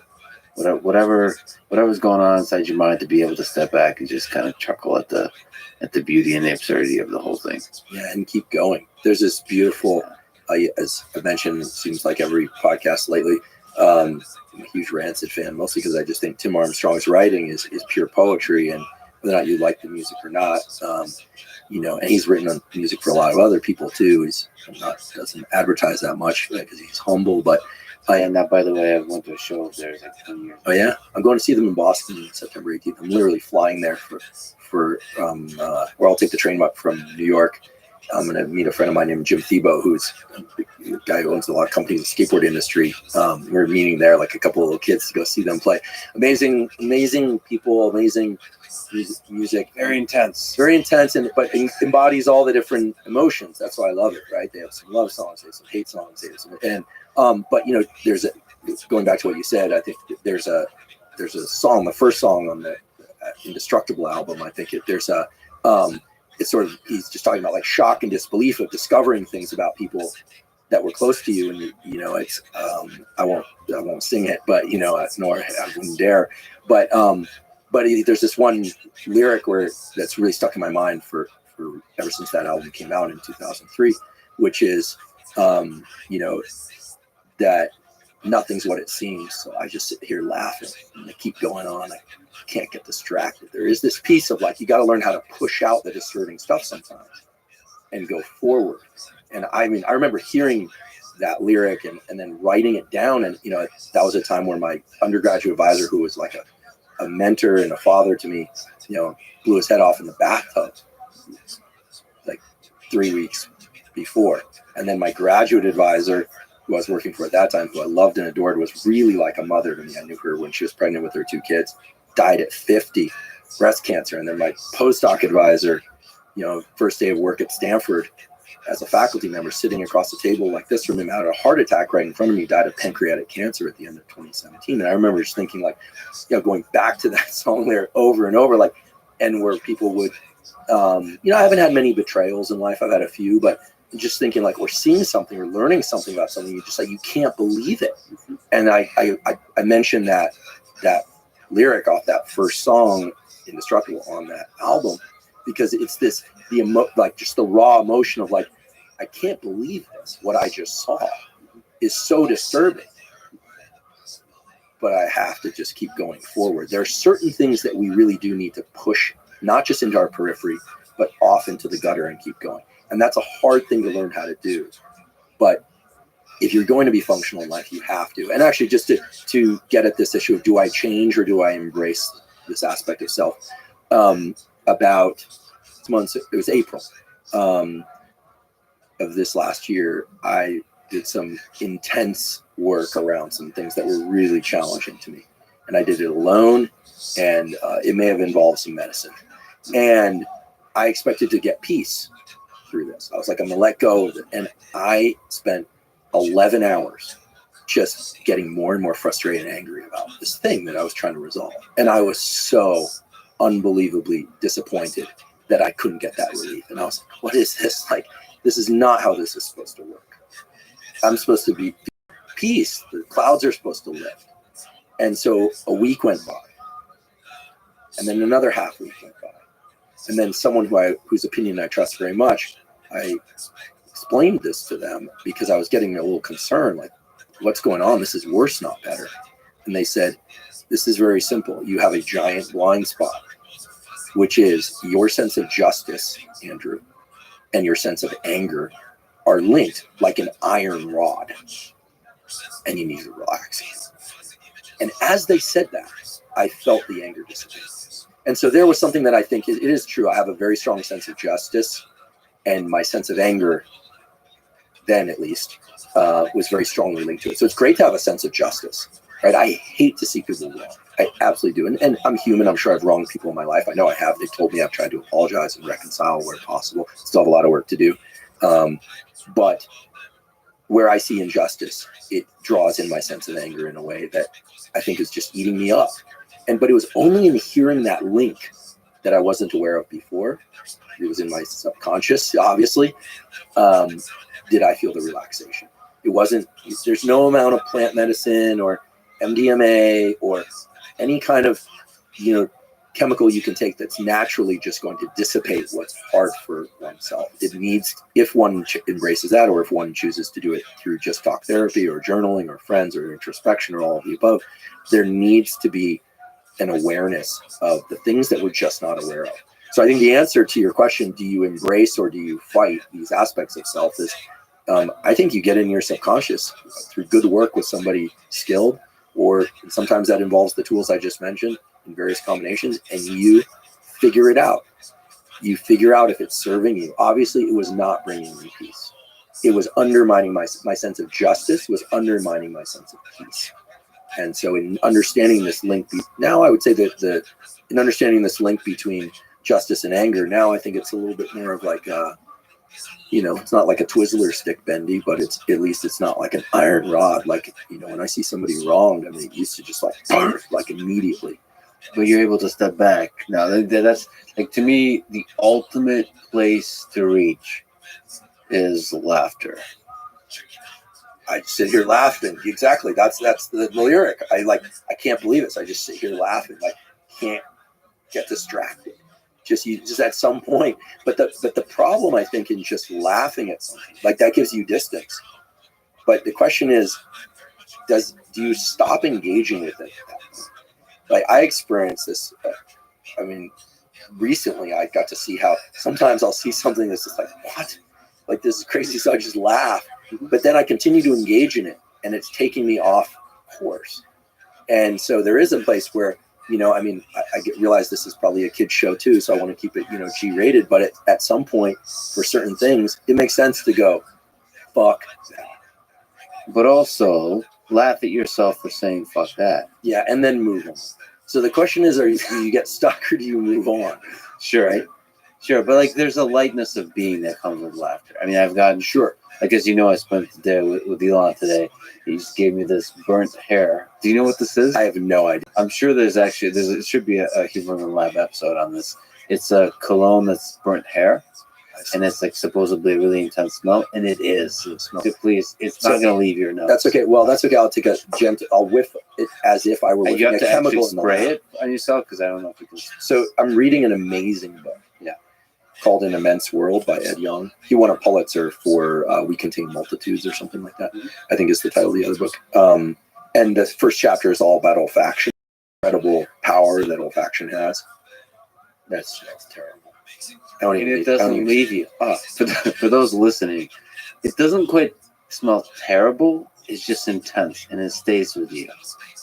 This to me represents like just laughing at the absurdity of it all. So I have to ask. So you were rolling jiu-jitsu? Yeah, we're training jiu-jitsu. So is that fight between Elon and Zuck actually going to happen? I think Elon is a huge believer of this idea of the most entertaining outcome is the most likely, and he there's almost the sense that there's not a free will, and the universe has a kind of deterministic gravitational field pulling towards the most fun, and he's just a player in that game. So from that perspective, I think it seems like something like that is inevitable. Like a little scrap in the parking lot of Facebook or something like Exactly. that. Sorry, Meta. Yeah. But it looks like they're training for real, and Zuck has competed, right? Jiu-jitsu. So I think he is approaching it as a sport. Elon is approaching it as a spectacle. And I mean, the way he talks about it, he's a huge fan of history. He talks about all the warriors that have fought throughout history. If you look, he wants to really do it at the Colosseum. And the Colosseum is for 400 years. There's so much great writing about this. I think over 400,000 people have died in the Colosseum, gladiators. So this is this historic place that sheds so much blood, so much fear, so much anticipation of battle, all of this. So he loves this kind of spectacle, and also the meme of it, hilarious absurdity of it. The two tech CEOs are battling it out on sand in a place where gladiators fought to the death, and then bears and lions ate prisoners as part of the execution process. Well, it's also going to be an instance where Mark Zuckerberg and Elon Musk exchange bodily fluids. They bleed. This is one of the things about fighting, I think it was in that book. It's a great book, Fighter's Heart, where he talks about, sort of the intimacy of sparring. I only rolled jiu-jitsu with you once, but there was a period of time where I boxed, and which I don't recommend. I got hit. I hit some guys, and definitely got hit back. I spar on Wednesday nights when I lived in San Diego. When you spar with somebody, even if they hurt you, especially if they hurt you, you see that person afterwards, and there's an intimacy, right? It was in that book Fighter's Heart where he explains, you're exchanging bodily fluids with a stranger, right? And you're in your primitive mind, and so there's an intimacy there that persists. So you go together through a process of fear, anxiety, when they get you, you nod. I mean, you watch somebody catch somebody. It's not so much in professional fighting, but if people are sparring and they catch you, you acknowledge that they caught you. Like, you got me there. And on the flip side of that, so we trained, and then after that, we played Diablo 4. I don't know what that is. I don't play video games. But it's a video game, so it's a pretty intense combat in the video, you're fighting like demons. And Oh, okay. The dragons. last video game I played was Mike Tyson Punch Out. There you go. That's pretty. I cool. met him recently. Went on his podcast. You went. Wait. It hasn't come out yet. Oh, it hasn't come Yeah. out. Okay. Yeah, I asked Mike. The kids are great. They came in there. They're super smart kids. Goodness gracious. They ask great questions. I asked Mike what he did with the piece of Evander's ear that he bit off. Did you remember? He's like, get back to him. Here you go. Sorry about that. He sells edibles that are in the shape of ears with a little bite out of it. Yeah, that his life has been incredible. He's and I met his family. You get the sense that they're really a great family. They're really Mike Tyson. That's a heck of a journey right there of a man. yeah. My now friend Tim Armstrong, like I said, lead singer from Ramsey, he put it best. He said, that Mike Tyson's life is, Shakespearean. I mean, down, up, down. The arcs of his life are just sort of an only in America kind of tale too, right? So speaking of Shakespeare, I recently got to know Neri Oxman, who's this incredible scientist that works at the intersection of nature and engineering, and she reminded me of this Anna Akhmatova line. This is this great Soviet poet that I really loved from over a century ago, that each of our lives is a Shakespearean drama raised to the 1,000th degree. So I have to ask, why do you think humans are attracted to this kind of Shakespearean drama? Is there some aspect, we've been talking about the subconscious mind that pulls us towards the drama, even though the place of mental health is peace? Yes and yes. Do you have some of that? A draw towards drama. Yeah. If you look at the empirical data. Yes. I mean, right. If I look at the empirical data, I mean, I think about who I chose to work for as an undergraduate, right? I was barely finished high school, finally get to college, barely, this is really embarrassing and not something to aspire to. I was thrown out of the dorms for fighting, Nice. barely passed my classes, the girlfriend and I split up. I mean, I was living in a squad, got into a big fight, I was getting in trouble with the law. I eventually got my act together, go back to school, start working for somebody. Who do I choose to work for? A guy who's an ex-Navy guy who smokes cigarettes in the fume hood, drinks coffee, and we're injecting rats with MDMA. Yeah. And, I was drawn to it, like the personality, his energy, but he was a great scientist, worked out a lot on thermal regulation in the brain and more. Go to graduate school, I'm working for somebody and decide that, working in her laboratory wasn't quite right for me. So I'm literally sneaking into the laboratory next door and working for the woman next door because I liked the relationship that she had to a certain set of questions. And she was a kind of a quirky person. And, so drawn to drama, but I like characters. Mm-hmm. I like people that have texture. Yeah. And I'm not drawn to raw ambition. I'm drawn to people that seem to have a real passion for what they do and a uniqueness to them that you can I'll just say how it is. I can feel their heart for what they do, and I'm drawn to that. And that can be good.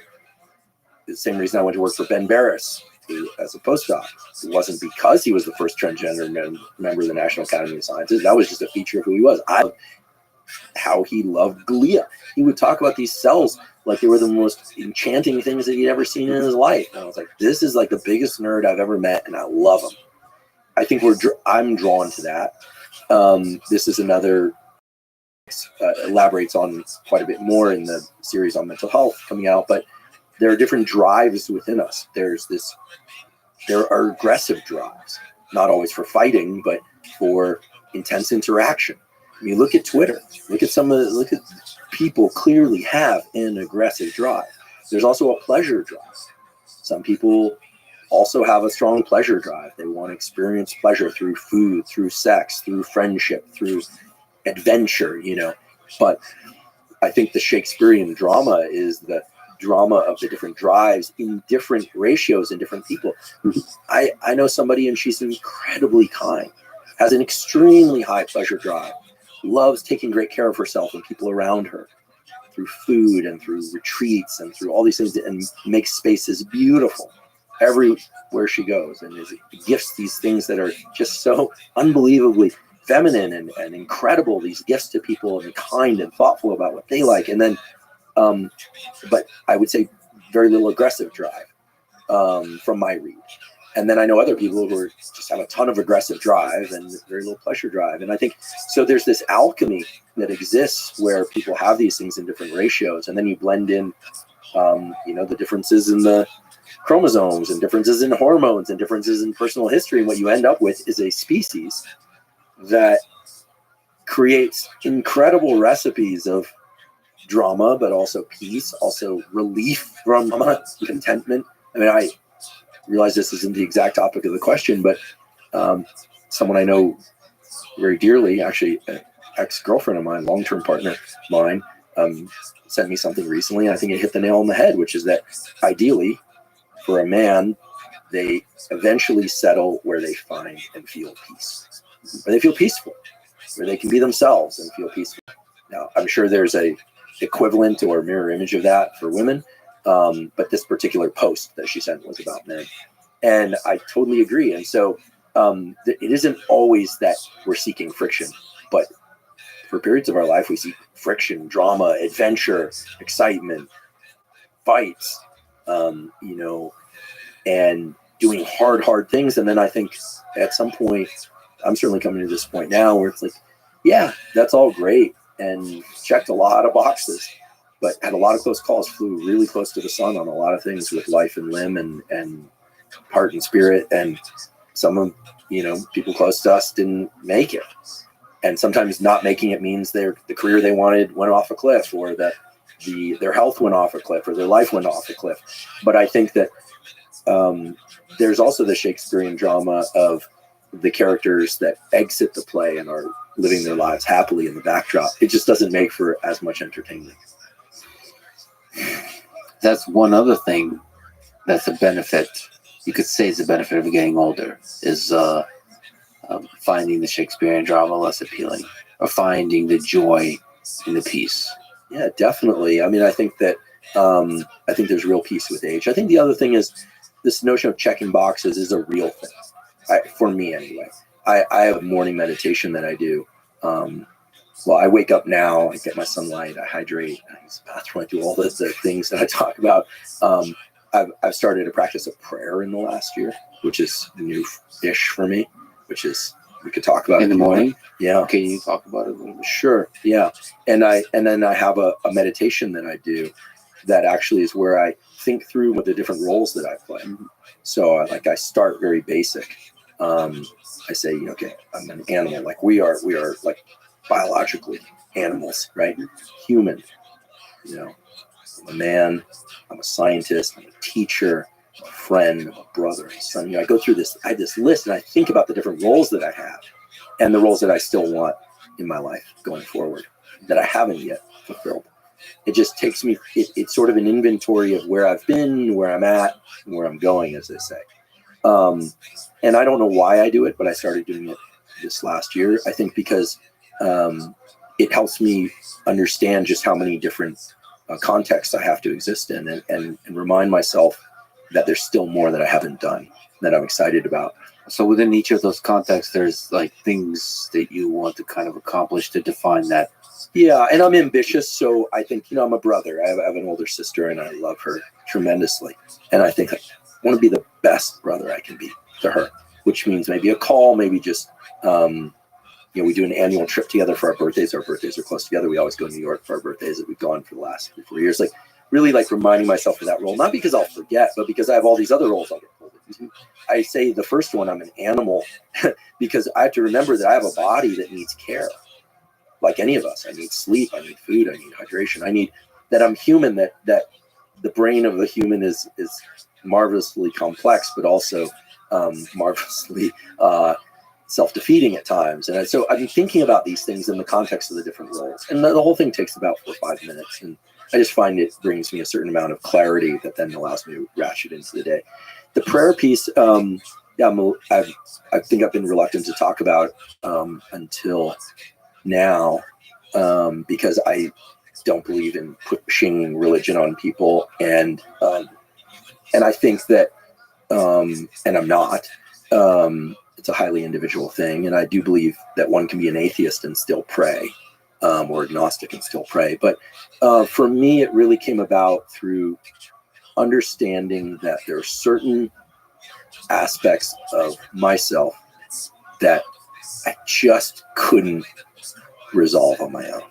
And no matter how much therapy, no matter how much, and I haven't done a lot of it, but no matter how much plant medicine or other forms of medicine or exercise or podcasting or science or friendship or any of that, I was just not going to resolve.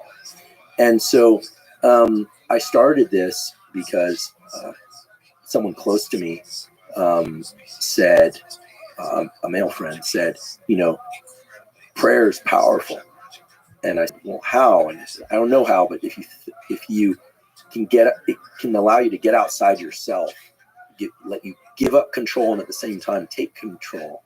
I don't even like saying take control, but the whole notion is that, again, forgive me, but there's no other way to say it.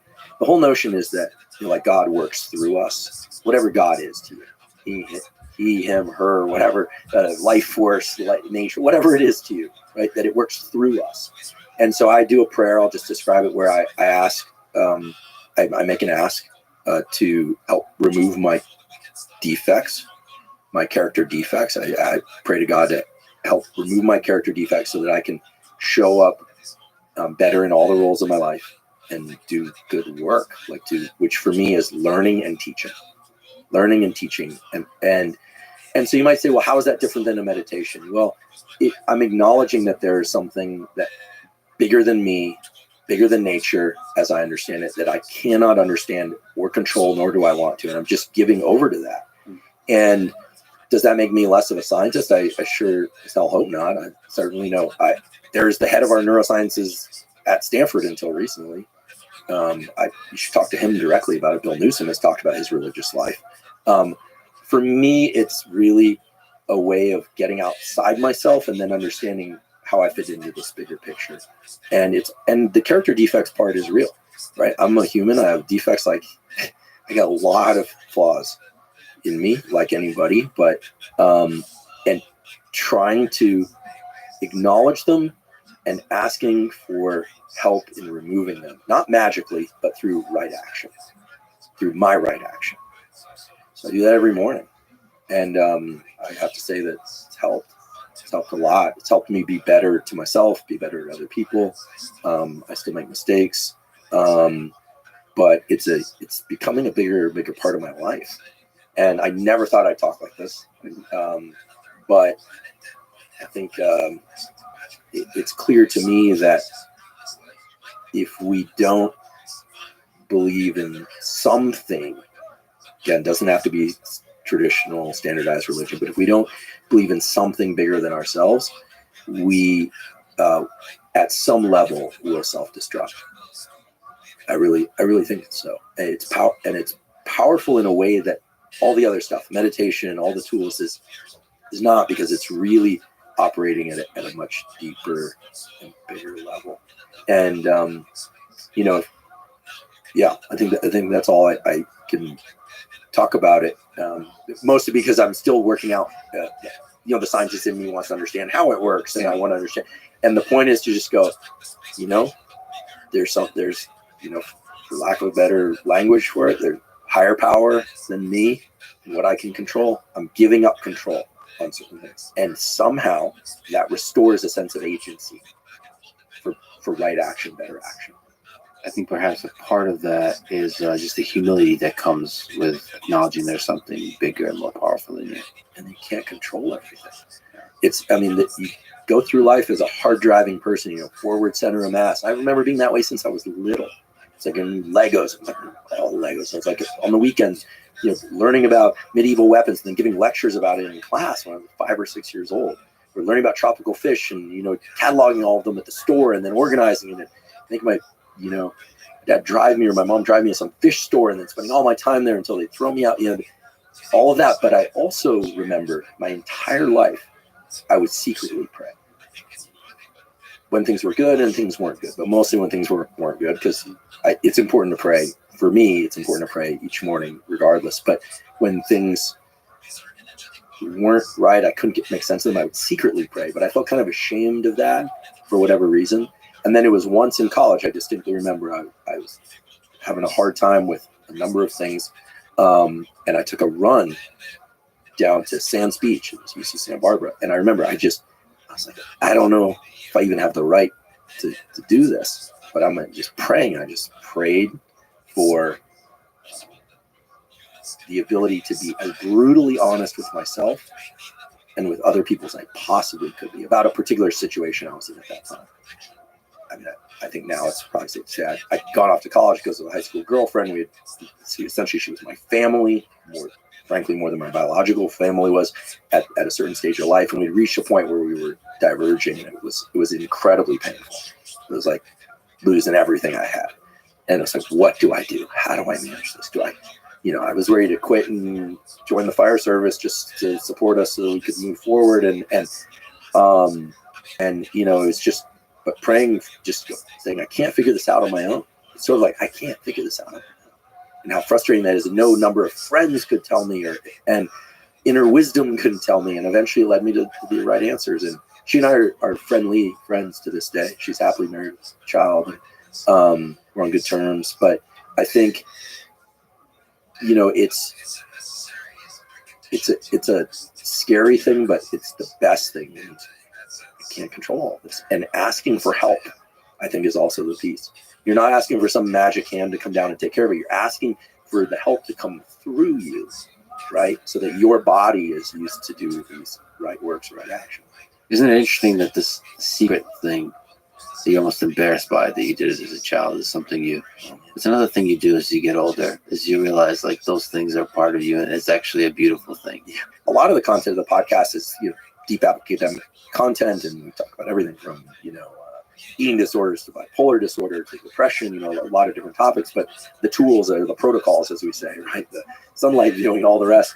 A lot of that stuff is just stuff I wish I had known when I was in graduate school. If I'd known to go outside every once in a while and get some sunlight, not just stay in the lab, I would have, I might not have hit a really tough round of depression when I was a postdoc and working twice as hard.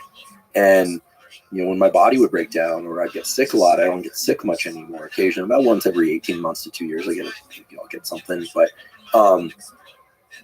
I used to break my foot skateboarding all the time. I couldn't understand what's wrong with my body. I'm getting injured. I can't do what everyone else can. Now I developed more slowly. I had a long arc of puberty. So that was part of it. I was still developing, but how to get your body stronger, how to build endurance. That no one told me. The information wasn't there. So a lot of what I put out there is the information that I wish I had, because once I had it, it's like, wow, like A, this stuff really works. B, it's grounded in something real. Sometimes certain protocols are a combination of, animal and human studies, sometimes clinical trials, sometimes there's some mechanistic conjecture for some, not all. I always make clear which, but in the end, like figuring out how things work so that we can be happier, healthier, more productive, suffer less, like reduce the suffering of the world. And I think that, well, I'll just say thank you and for asking about the prayer piece.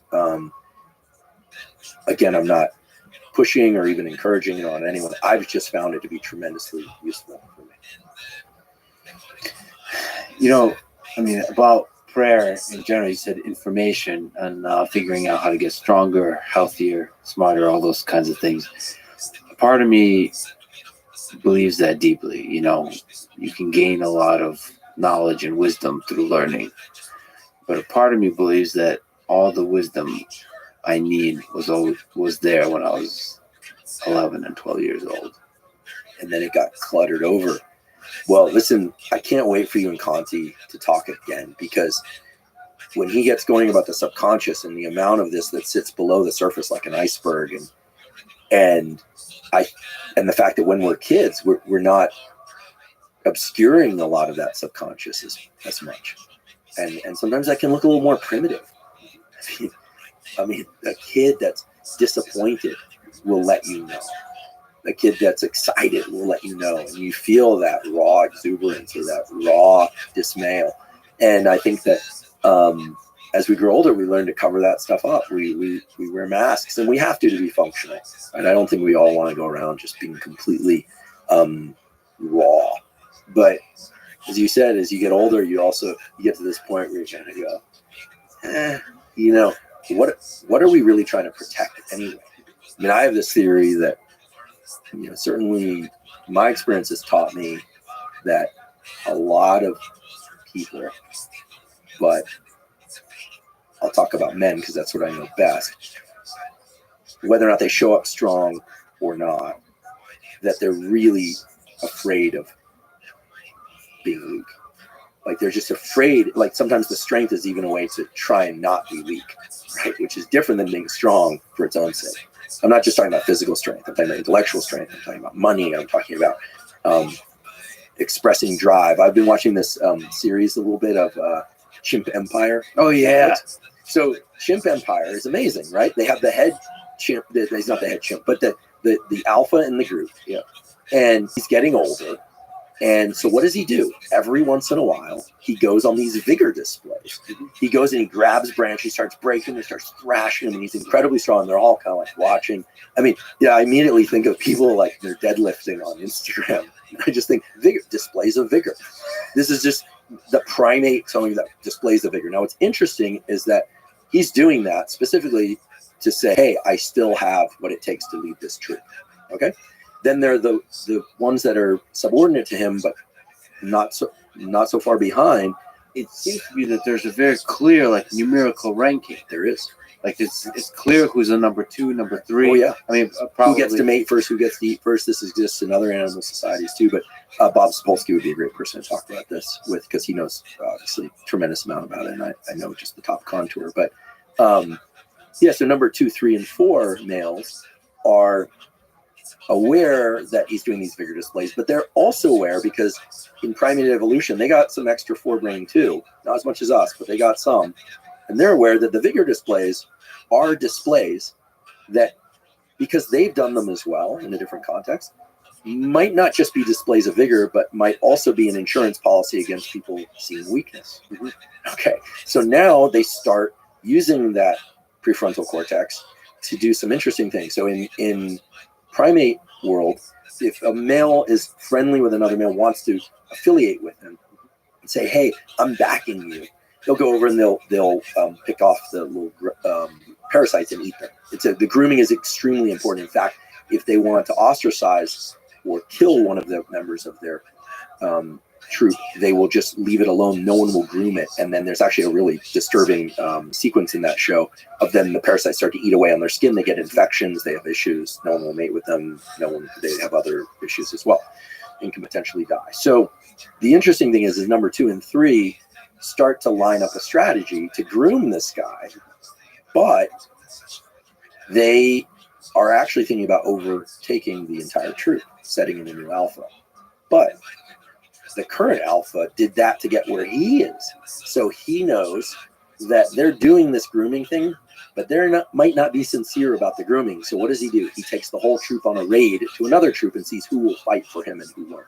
This is advanced contracting of behavior for a species that normally we don't think of as sophisticated as us. So it's very interesting, and it gets to something that I hope we'll have an opportunity to talk about, because it's something that I'm obsessed with lately, is this notion of overt versus covert contracts, right? There are overt contracts where you exchange work for money, or you exchange any number of things in an overt way. But then there are covert contracts, and those take on a very different form and always lead to, in my belief, bad things. Well, how much of human and chimp relationships are overt versus covert? Well, here's one thing that we know is true. Dogs and humans, the dog to human relationship is 100% overt. They don't manipulate you. Now, you could say they do, in the sense that they learn that if they look a certain way or roll on their back, they get food. There's no banking of that behavior for a future date where then they are going to undermine you and take your position. Okay, so in that sense, dogs can be a little bit manipulative in some sense. But now, okay, so overt contract would be, we want to do some work together, we're going to make some money, You get X percentage, I get X percentage. Overt. Covert contract, which is, in my opinion, bad, always bad, would be, we're gonna do some work together. You're gonna get a percentage of money. I'm gonna get a percentage of money. Could look just like the overt contract. But secretly, I'm resentful that I got the percentage I got. So what I start doing is covertly taking something else. What do I take? Maybe I take the opportunity to jab you verbally every once in a while. Maybe I take the opportunity to show up late. Maybe I take the opportunity to get to know one of your coworkers so that I might start a business with them. That's covert contracting. And you see this sometimes in romantic relationships. One person, we won't set the male or female in any direction here and just say, I'll make you feel powerful if you make me feel desired. Okay, great. There's nothing explicitly wrong about that contract if they both know and they both agree.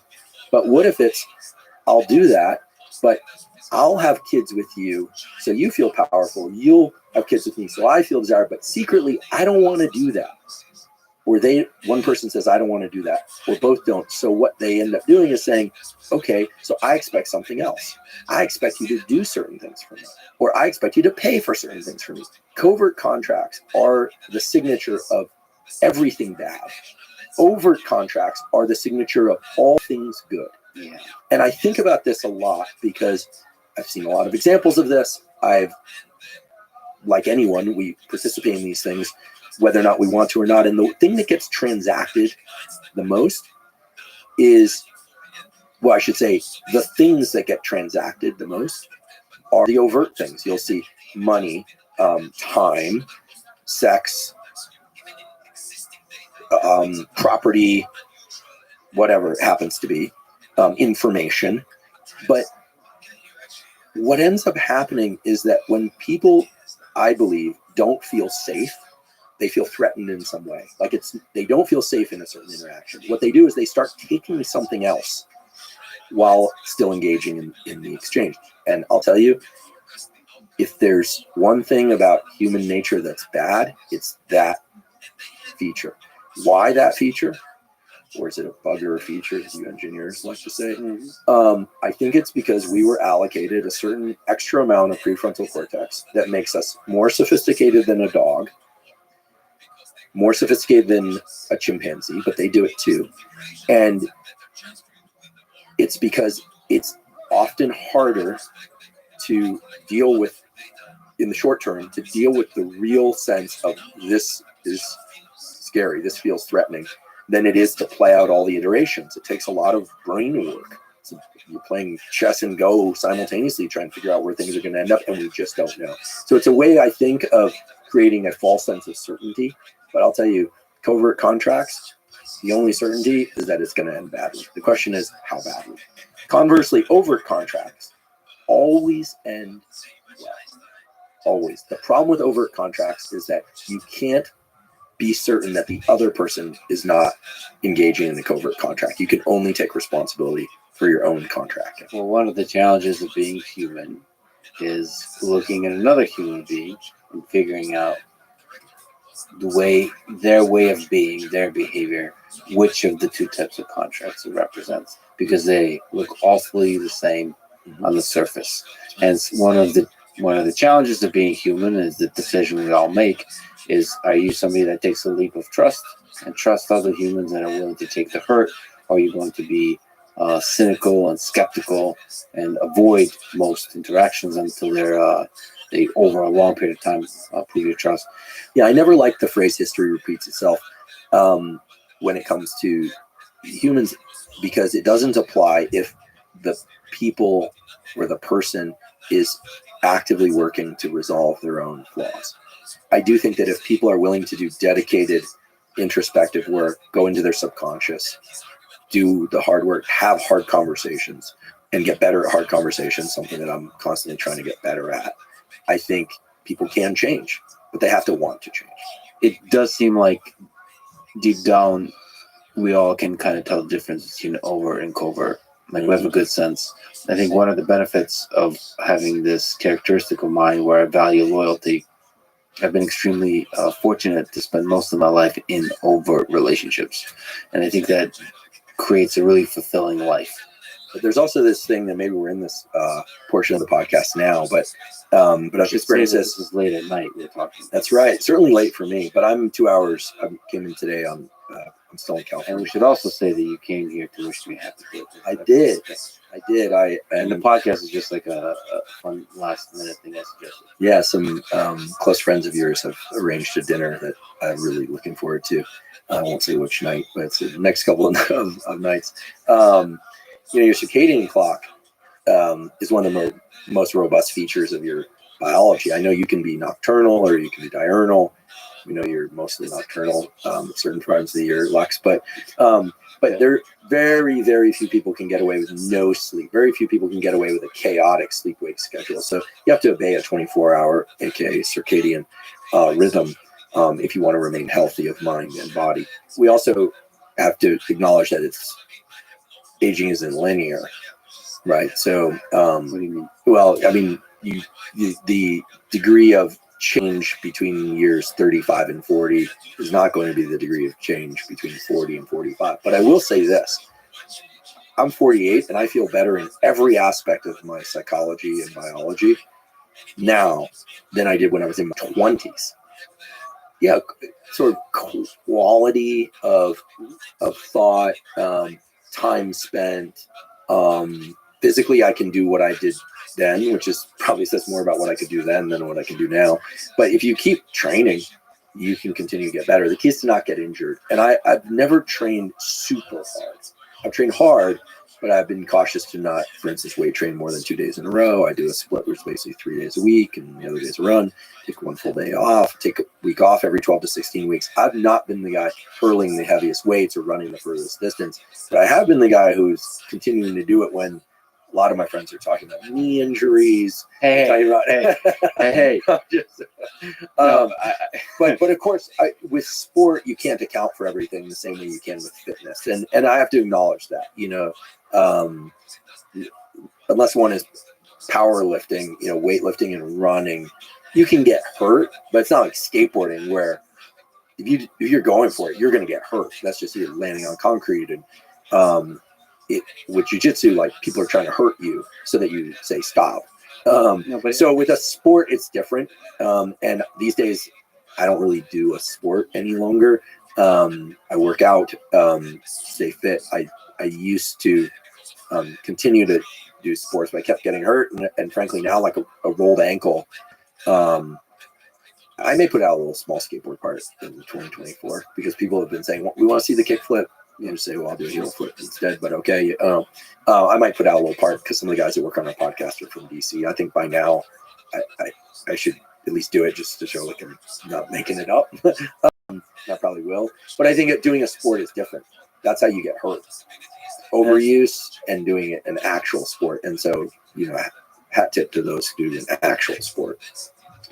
And that's a difficult decision. Like a lot of people have to make. I have to make with jiu-jitsu, for example. Like if you just look empirically, I've trained really hard for all my life in grappling sports and fighting sports and all this kind of stuff. And I've avoided injury for the most part. And I would say I would attribute that to training a lot. Sounds counterintuitive, but training well and safely and correctly, keeping good form, saying no when I need to say no, but training a lot and taking it seriously.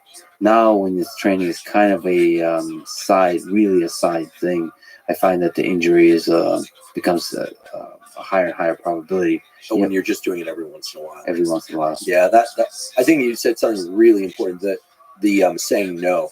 I mean, the times I have gotten hurt training is when someone's like, hey, let's hop on this workout together, and it becomes let's challenge each other to do something outrageous. Sometimes that can be fun, though. I went up to Cam Haynes' gym, and he does these very high repetition weight workouts that are in circuit form. I was sore for 2 weeks, but I learned a lot and didn't get injured. And yes, we ate bow-hunted elk. Nice.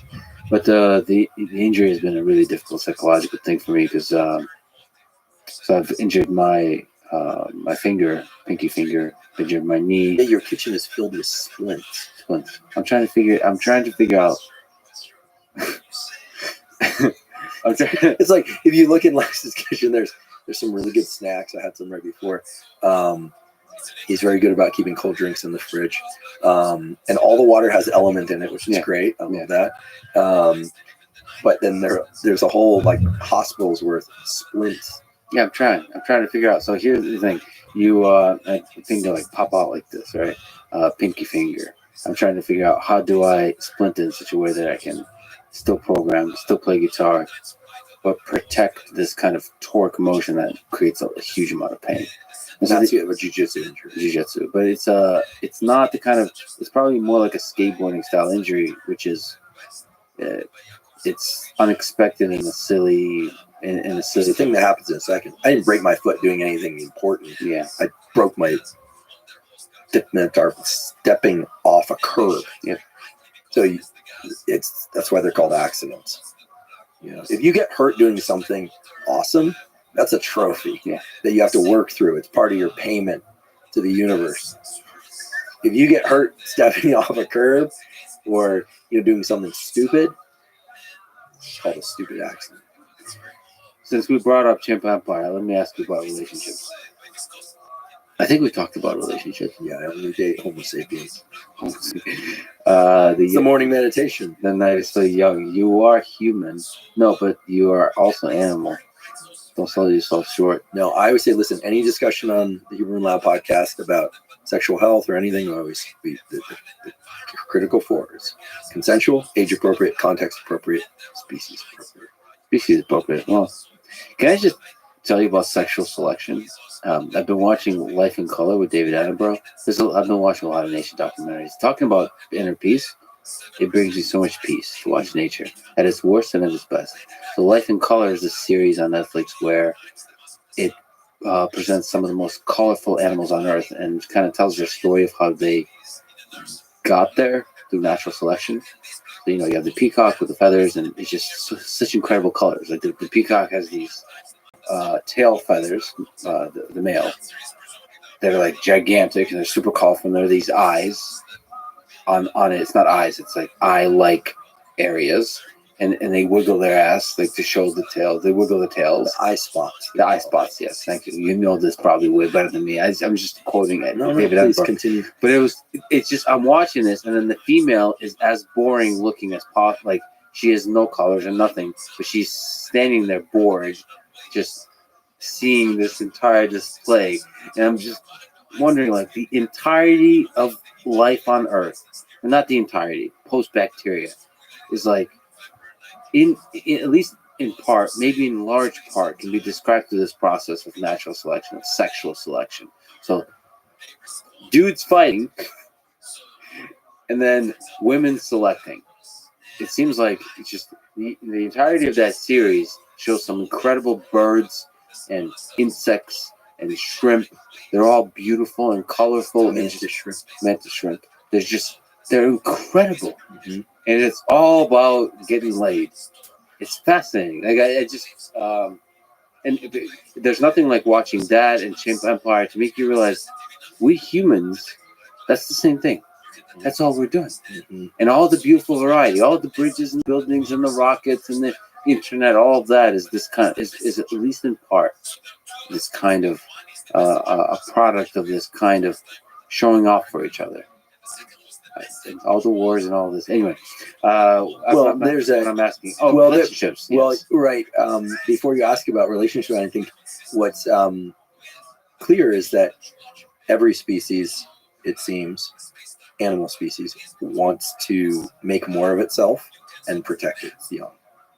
But to protect its young is non-obvious. So not destroy enough of itself that it can't get more to reproductive competent age. I mean, I think that, we have a natural, healthy people have a natural reflex to protect children. Well, I don't know And that. those that can't. Wait a minute. I've seen enough animals that are murdering the children. Sure. Of some other. Sure, there's even siblicide. And first of all, I just want to say that I was delighted in your delight around animal kingdom stuff, because this is a favorite theme of mine as well. But there's, for instance, some fascinating data on, for instance, for those that grew up on farms, they'll be familiar with free martins. You know about free martins? They're cows that have multiple calves inside them, and there's a situation in which the calves will secrete, if there's more than one inside, will secrete chemicals that will hormonally castrate the calf next to them so they can't reproduce. So already in the womb, they are fighting for future resources. That's how early this stuff can start. So it's chemical warfare in the womb against the siblings. Sometimes there's outright siblicide. Siblings are born, they kill one another.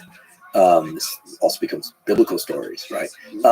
There are instances of cuttlefish, beautiful cephalopods like octopuses, and that is the plural, as we made it's a clear. meme on the internet. Oh yeah, that became a meme or a little discussion. Yeah, it years ago. spread pretty quick. Oh, yeah. And now we just resurfaced it. That's great. The dismay in your voice is so amusing. In any event, the male cuttlefish will disguise themselves as female cuttlefish, infiltrate the female cuttlefish group, and then mate with them. You know, all sorts of types of covert There we go. operations. So I think that it's like a drinking game where every time we say covert contract in this episode, you have to take a shot of espresso. Please don't do that. You'd be dead by the end. So actually, just a small tangent. It does make me wonder how much intelligence covert contracts require. It seems like not much. If you could do it in the animal kingdom, there's some kind of instinctual. It is based perhaps in like fear. Yeah, it could be simple algorithm.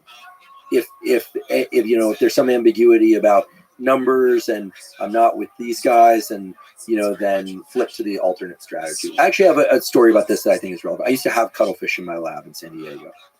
We went and got them from a guy out in the desert. We put them in the lab. It was amazing. And they had a postdoc who was studying prey capture in cuttlefish. They have a very ballistic, extremely rapid strike and grab of the shrimp. And we were using high-speed cameras to characterize all this, looking at binocularity. They normally have their eyes on the side of their head.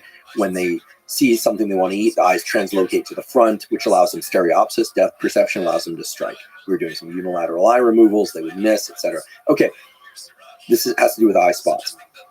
This was during a government shutdown period where the ghost shrimp that they normally feed on, that we would ship in from the Gulf down here, weren't available to us. So we had to get different shrimp. And what we noticed was that the cuttlefish normally would just sneak up on the shrimp. We learned this by data collection. And if the shrimp was facing them, they would do this thing with their tentacles of kind of enchanting the shrimp. And if the shrimp wasn't facing them, they wouldn't do it. And they would ballistically grab it and eat them. Well, when we got these new shrimp, the new shrimp had eye spots on their tails. And then the cuttlefish would do this kind of attempt to enchant regardless of the position of the ghost shrimp. So what does that mean? Okay, well, it means that there's some sort of algorithm in the cuttlefish's mind that says, okay, if you see two spots, move your tentacles. So it can be, as you pointed out, it can be a fairly simple operation, but it looks diabolical. It looks cunning, but all it is strategy. Yeah, but it's still somehow emerged. I mean, I don't think that calling it an algorithm doesn't. I feel like there's a circuit there that gets implemented in a certain context, but that circuit had to evolve. We do realize super intelligent AI will look at us humans and will say the exact thing. There's a circuit in there that evolved to do this. The algorithm A and algorithm B, and it's trivial. And so us humans, it's fancy and beautiful, write poetry about it, but because we don't understand the subject. Because that AI algorithm cannot see into what it can't see. It doesn't understand the underworkings of what allows all of this conversation stuff to manifest. And we can't even see it. How could AI see it? Maybe it will. Maybe AI will solve and give us access to our subconscious. Maybe your AI friend or coach, like I think Andreessen and others are arguing is going to happen at some point. It's going to say, hey, Lex, you're making decisions lately that are not good for you, but it's because of this algorithm that you picked up in childhood, that if you don't state your explicit needs up front, you're not going to get what you want. So why do it? From now on, you need to actually make a list of every absolutely outrageous thing that you want, no matter how outrageous, and communicate that immediately, and that will work. We're talking about cuttlefish and sexual selection, and then we went into some. Where do we go? Well, And you said you were excited. I was excited. Well, you were just saying, what about these covert contracts and animals do them? I think it's simple contextual engagement of a neural circuit, which is not just nerd speak for saying they do a different strategy. It's saying that there has to be a circuit there, hardwired circuit, maybe learned, but probably hardwired, that can be engaged, right? You can't build neural machinery out of in a moment. You need to build that circuit over time. What is building it over time? You select for it. The cuttlefish that did not have that alternate context-driven circuit didn't survive when there was when all the shrimp that they normally disappear and the eye-spotted shrimp showed up. And there were a couple that had some miswiring. This is why mutation, right? The X-Men stuff is real. They had a mutation that had some alternate wiring, and that wiring got selected for. It became a mutation that was adaptive as opposed to maladaptive. This is something people don't often understand about genetics, is that it only takes a few generations to devolve a trait, make it worse, but it takes a long time to evolve an adaptive trait. There are exceptions to that, but most often that's true. So a species needs a lot of generations. We are hopefully still evolving as a species, and it takes a long time, but to evolve more adaptive traits, but to devolve adaptive traits so that you're getting sicker or you're not functioning as well. So choose your mate wisely, and that's perhaps a good segue into sexual selection. I could tell you're good at this. We said, well, why did I bring up sexual selection? It's a relationship. So sexual selection in humans. I don't think you've done an episode on relationships. No, I did an episode on attachments, Right. but not on relationships. The series with Conti includes one episode of the 4 that's all about relational understanding and how to select a mate based on matching of drives. And all the demons inside the subconscious, how to match demons, that they dance well together, or what? And how generative two people are. What does that mean? It means how, way he explains it is how devoted to creating growth within the context of the family, the relationship with work. Well, let me ask you about mating rituals and how to find such a relationship. I mean, you're really big on friendships, on the value of friendships. Yeah. And that, I think, extends itself into one of the deepest kinds of friendships you can have, which is a romantic relationship. What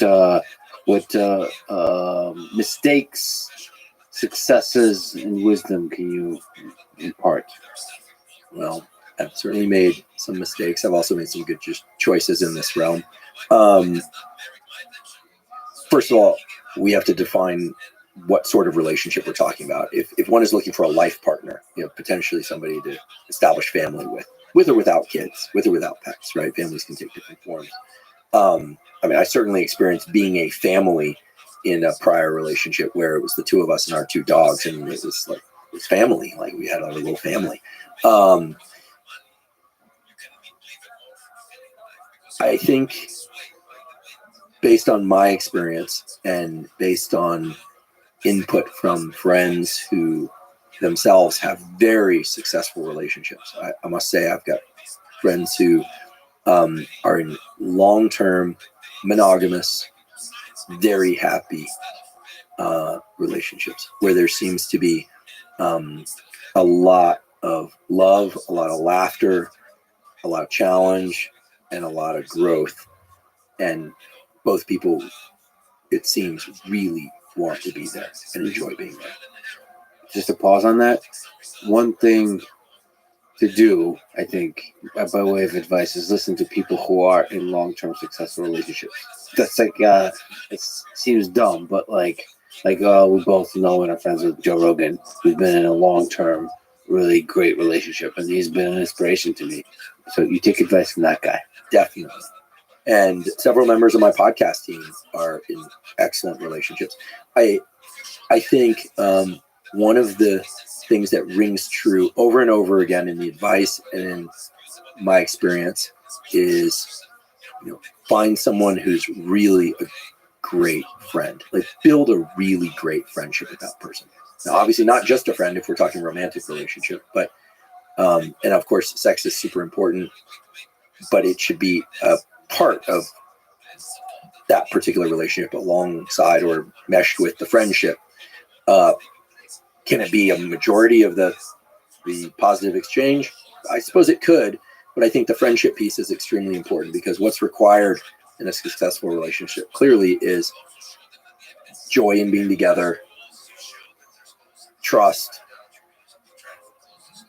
a desire to share experience, both mundane and more adventurous, support each other, acceptance, a real maybe even admiration, but certainly delight in being with the person. Earlier we were talking about peace, and I think that sense of peace comes from knowing that the person you're in friendship with, or that you're in romantic relationship, or ideally both, because let's assume the best romantic relationship includes a friendship component with that person. It's like you just really delight in their presence, even if it's a quiet presence, and you delight in seeing them delight in things, right?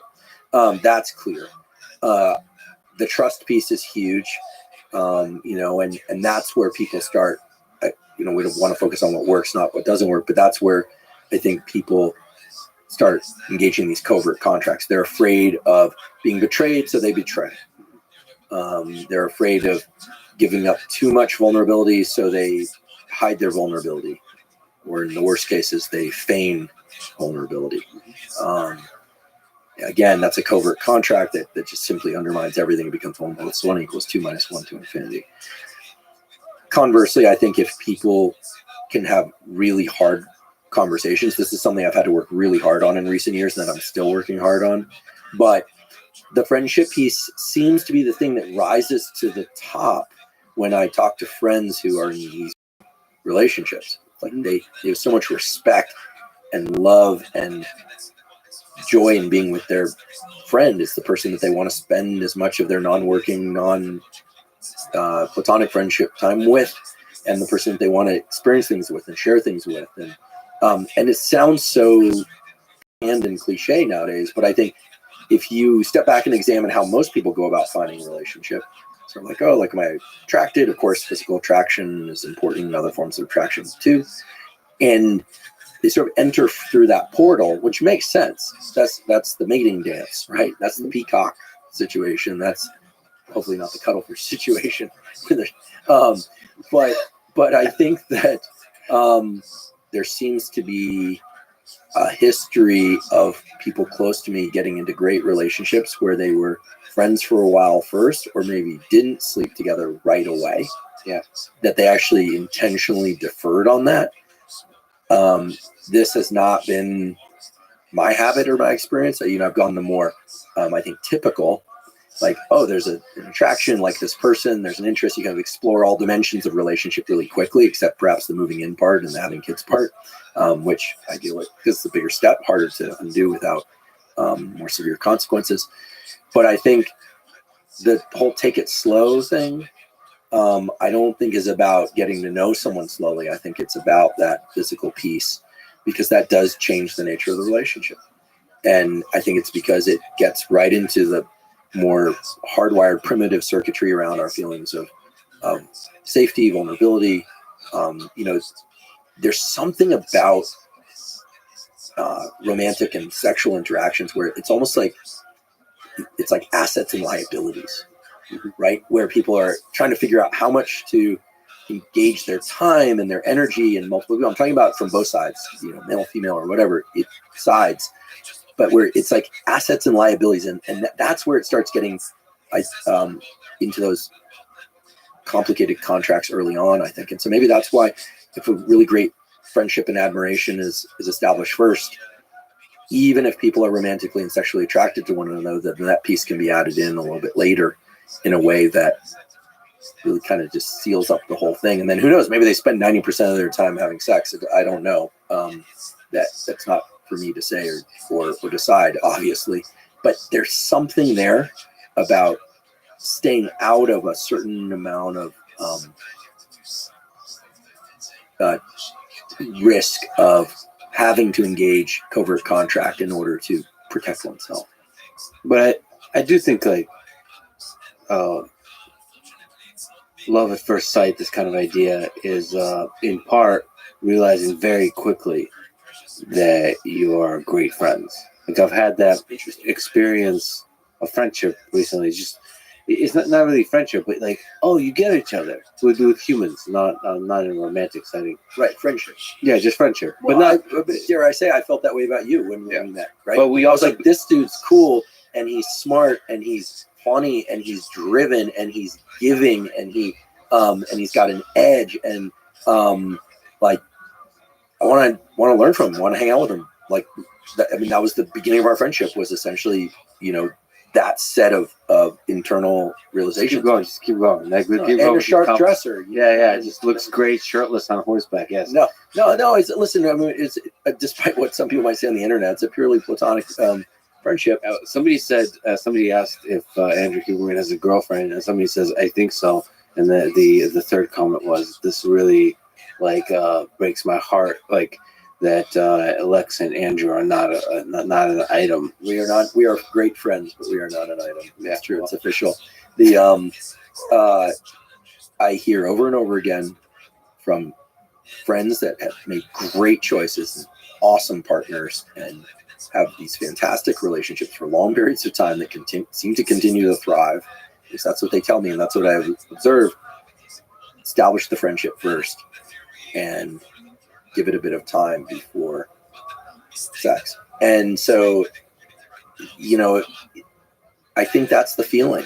That's the feeling. And we're talking micro features and macro features. We're talking, and this isn't about perfection. It's actually about the imperfections, which is kind of cool. I like quirky people. I like characters. I'll tell you where I've gone badly wrong, and where I see other people going badly wrong. If there is no rule that says that you have to be attracted to all attractive people, by any means, it's very important to develop a sense of taste in romantic attractions. I believe what you really like in terms of a certain style, a certain way of being, and of course that includes sexuality and sex itself, the verb. But I think it also includes their just general way of being, and when you really adore somebody, you like the way they answer the phone. And when they don't answer the phone that way, something's off and you want to know. And so I think that the more you can tune up your powers of observation, not looking for things that you like, and the more that stuff just kind of washes over you, the more likely you are to quote unquote fall in love. As a mutual friend of ours said to me, listen, when it comes to romantic relationships, if it's not 100% in, it ain't happening. And I've never seen a violation of that statement where it's like, yeah, it's mostly good, and there's like the negotiations. Well, already it's doomed. And that doesn't mean someone has to be perfect. The relationship has to be perfect, but it's got to feel 100% inside. Like, yes, and yes.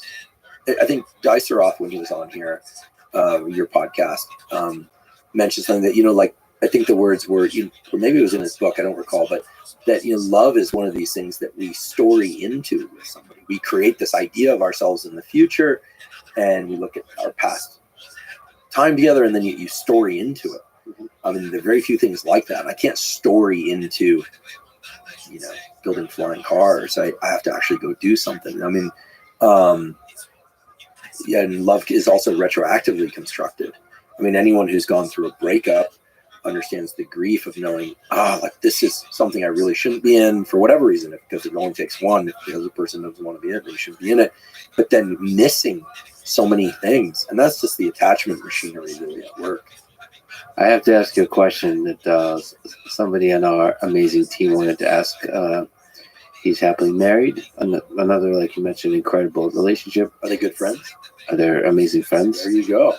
But folks, I'm not saying who it is, so I can say some stuff, which is it started out as a great sexual connection. Oh, well, there you go. But then became very close friends after that. Listen, there you go. Speaking of sex, many paths to Rome. he was he has a wonderful son, and he's wanting to have a second kid, and he wanted to ask the great Andrew Huberman, is there like sexual positions or any kind of thing that can help maximize the chance that they have a girl versus a boy? Because they had a wonderful boy, they want a girl. Is there a way to control the gender? Well, this has been debated for a long time, and I did a 4.5-hour episode on fertility. And the reason I did a 4.5-hour episode on fertility is that, first of all, I find the reproductive biology to be fascinating, and I wanted a resource for people that were thinking about or struggling with having kids for whatever reason. And it felt important to me to combine the male and female components in the same episode. It's all timestamped, so you don't have to listen to the whole thing. We talk about IVF, in vitro fertilization, we talk about natural pregnancy. Okay, the data on position is very interesting. But let me just say a few things. There are a few clinics now, in particular some out of the United States, that are spinning down sperm and finding that they can separate out fractions, as they're called. You know, they can spin the sperm down at a given speed, and they'll separate out at different sort of depths within the test tube that allow them to pull out the sperm on top or below and bias the probability towards male or female birth. It's not perfect. It's not 100%. It's a very costly procedure. It's still very controversial. Now, with in vitro fertilization, you can extract eggs. You can do introduce a sperm directly by pipette. It's a process called ICSI, or you can set up a sperm race in a dish. And if you get a number of different embryos, meaning the eggs get fertilized, duplicate and start forming a blastocyst, which is a ball of cells, early embryo, then you can do karyotyping. So you can look for XX or XY, select the XY, which then would give rise to a male offspring, and then implant that one. So there is that kind of sex selection. With respect to position, there's a lot of lore that, you know, if the woman is on top or the woman's on the bottom, or whether or not the penetration is from behind, whether or not it's going to be male or female offspring. And frankly, the data are not great, as you can imagine, because those would be interesting studies to run, perhaps. There is studies, there is paper. But they're not, I guess. Yeah, There's more lore than science. And there are a lot of other variables that are hard to control. So, for instance, if it's ejaculation during intermission, during sex, penetration, etc., then you can't measure, for instance, sperm volume, as opposed to when it's IVF, and they can actually measure how many milliliters, how many forward motile sperm. It's hard to control for certain things, and which can vary between individuals and even from one ejaculation to the next. And, okay, so there's too many variables. However, the position thing is interesting in the following way. And then I'll answer whether or not you can bias towards a female. As long as we're talking I have about other sexual, questions about sex. but as long as we're talking about sexual position, all right, there are data that support the idea that in order to increase the probability of successful fertilization, that indeed the woman should not stand upright after sex, and should right after the man has ejaculated inside her, and should adjust her pelvis, say 15 degrees upwards. I mean, you know, some of the fertility experts, MDs, will say that's crazy, you know, but others that I sought out, and not specifically for this answer, but for researching that episode, said that, yeah, you know, what you're talking about is trying to get the maximum number of sperm, and it's contained in semen, and yes, the semen can leak out. And so keeping the pelvis tilted for about 15 degrees for about 15 minutes, obviously tilted in the direction that would have things running upstream, not downstream, so to speak, would gravity, it's real. You know, so for maximizing fertilization, you know, the doctors that I spoke to just said, look, given that if people are trying to get pregnant, what is spending 15 minutes on their back? You know, this sort of thing. Okay, so then with respect to female, getting a female offspring, or XX female offspring selectively, there is the idea that as fathers get older, they're more likely to have daughters as opposed to sons. That's from the papers I've read, is a significant but still mildly significant result. So with each passing year, this person increases the probability they're going to have a daughter, not a son. Look, so that's interesting. But the probability differences are probably tiny. I mean, it's not, it's a significant. It's not trivial. It's not a trivial difference. But if they want to ensure having a daughter, then they should do IVF and select an XX embryo. And when you go through IVF, they genetically screen them for karyotype, which is XXXY, and they look at mutations, genotypic mutations for things like, trisomies and aneuploidies, all the stuff you don't want.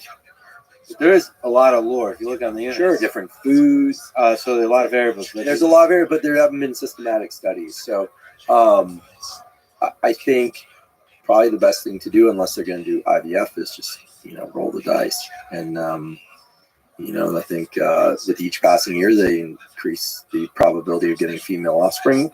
But of course, with each passing year, the egg and sperm quality degrade. So get after it soon. So I went down a rabbit hole. There's like sexology. There's journals. Oh yeah, on sex. Sure. Okay, so some of them, not all, quite reputable. And some of them really pioneering in the sense that they've taken on topics that are, considered, outside the main frame of what people talk about. They're very important.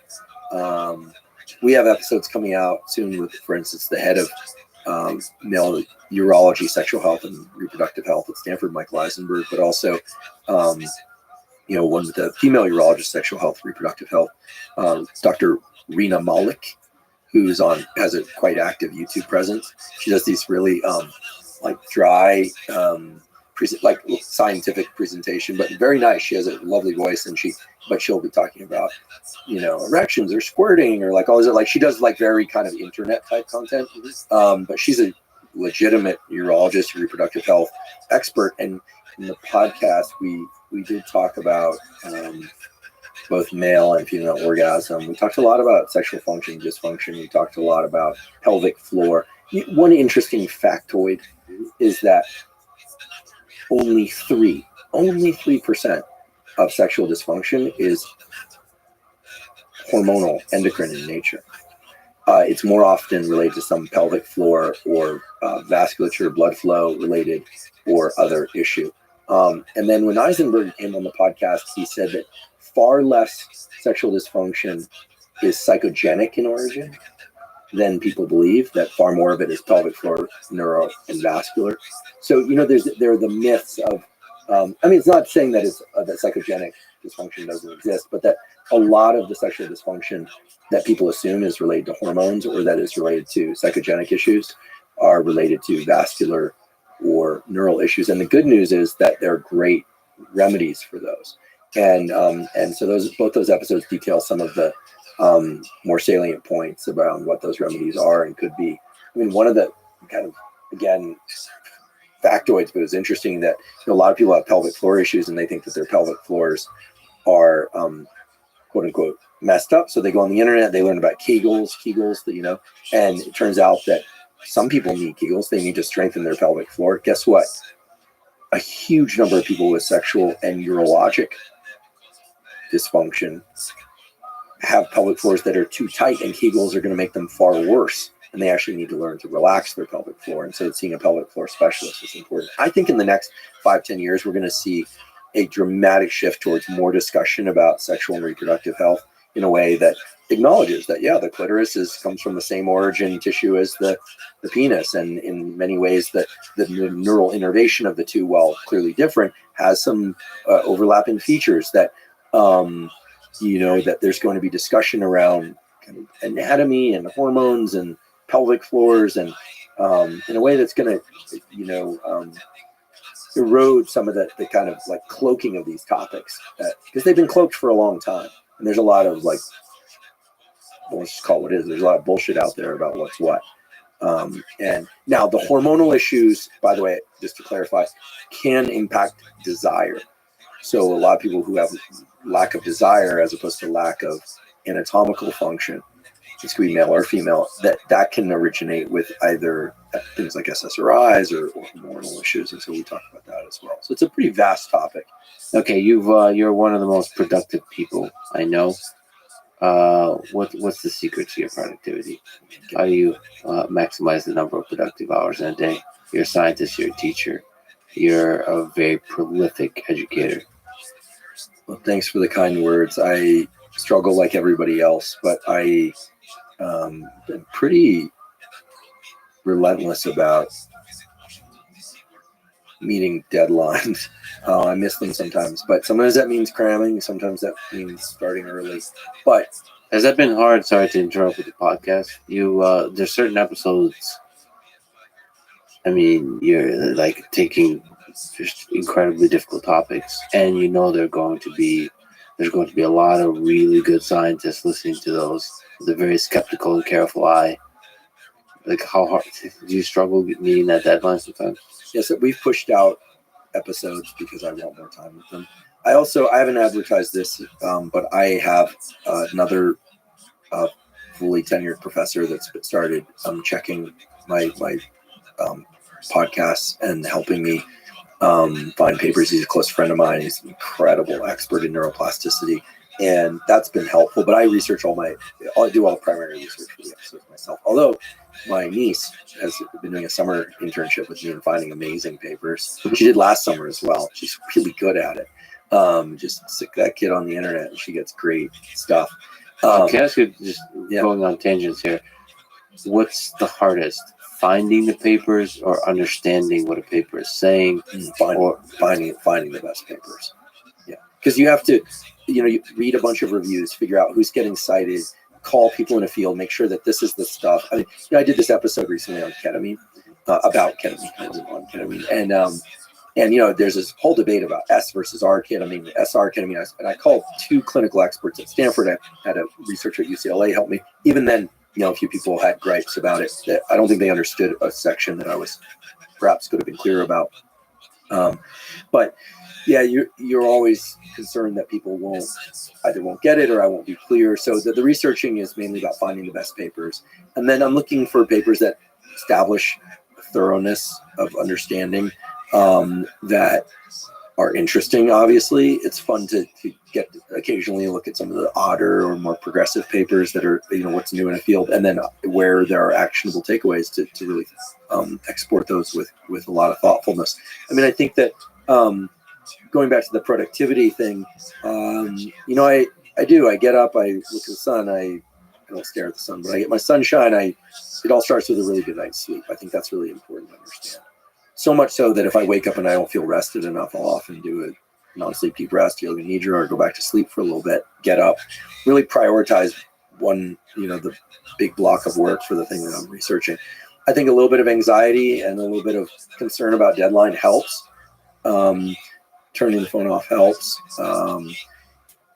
Realizing that those peak hours, whenever they are for you, you do not allow those hours to be invaded unless there's a nuclear bomb goes off, and nuclear bomb is just a phraseology for it could be family crisis would be a good justification. There's an emergency, obviously, but it's all about focus. It's all about focus in the moment. It's not even so much about how many hours you log. It's really about focus in the moment. How much total focus can you give to something? And then I like to take walks and think about things, and sometimes talk about them in my voice recorder. So I'm just always churning on it all the time. And then of course learning to turn it off and engage with people socially, and not be podcasting 24 hours a day in your head is key. But I think I love learning and researching and finding those papers and the information, and I love teaching it. And these days I use a whiteboard. Before I start, I don't have any notes, no teleprompter. Then the whiteboard that I use beforehand is to really sculpt out the different and the flow, get the flow right, and move things around. The whiteboard is such a valuable tool. Then take a couple pictures of that when I'm happy with it, put it down on the desk. And these are just bullet points, and then just churn through.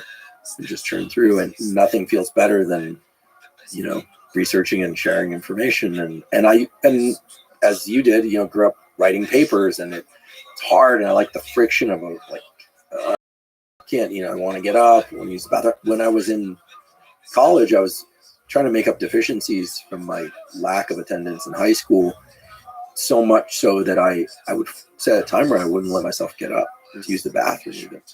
Never had an accident, but I was, it was like I listened to music, classical music, Rancid, a few other things, some Bob Dylan maybe thrown in there, and just study. And it felt, and then hit the 2 hour mark and you're in pain, and then you get up and like use the bathroom. That felt so good. Yeah. There's something about the human brain that likes these kind of friction points and working through them, and you just have to work through them. So yeah, I'm productive, and my life is arranged around it.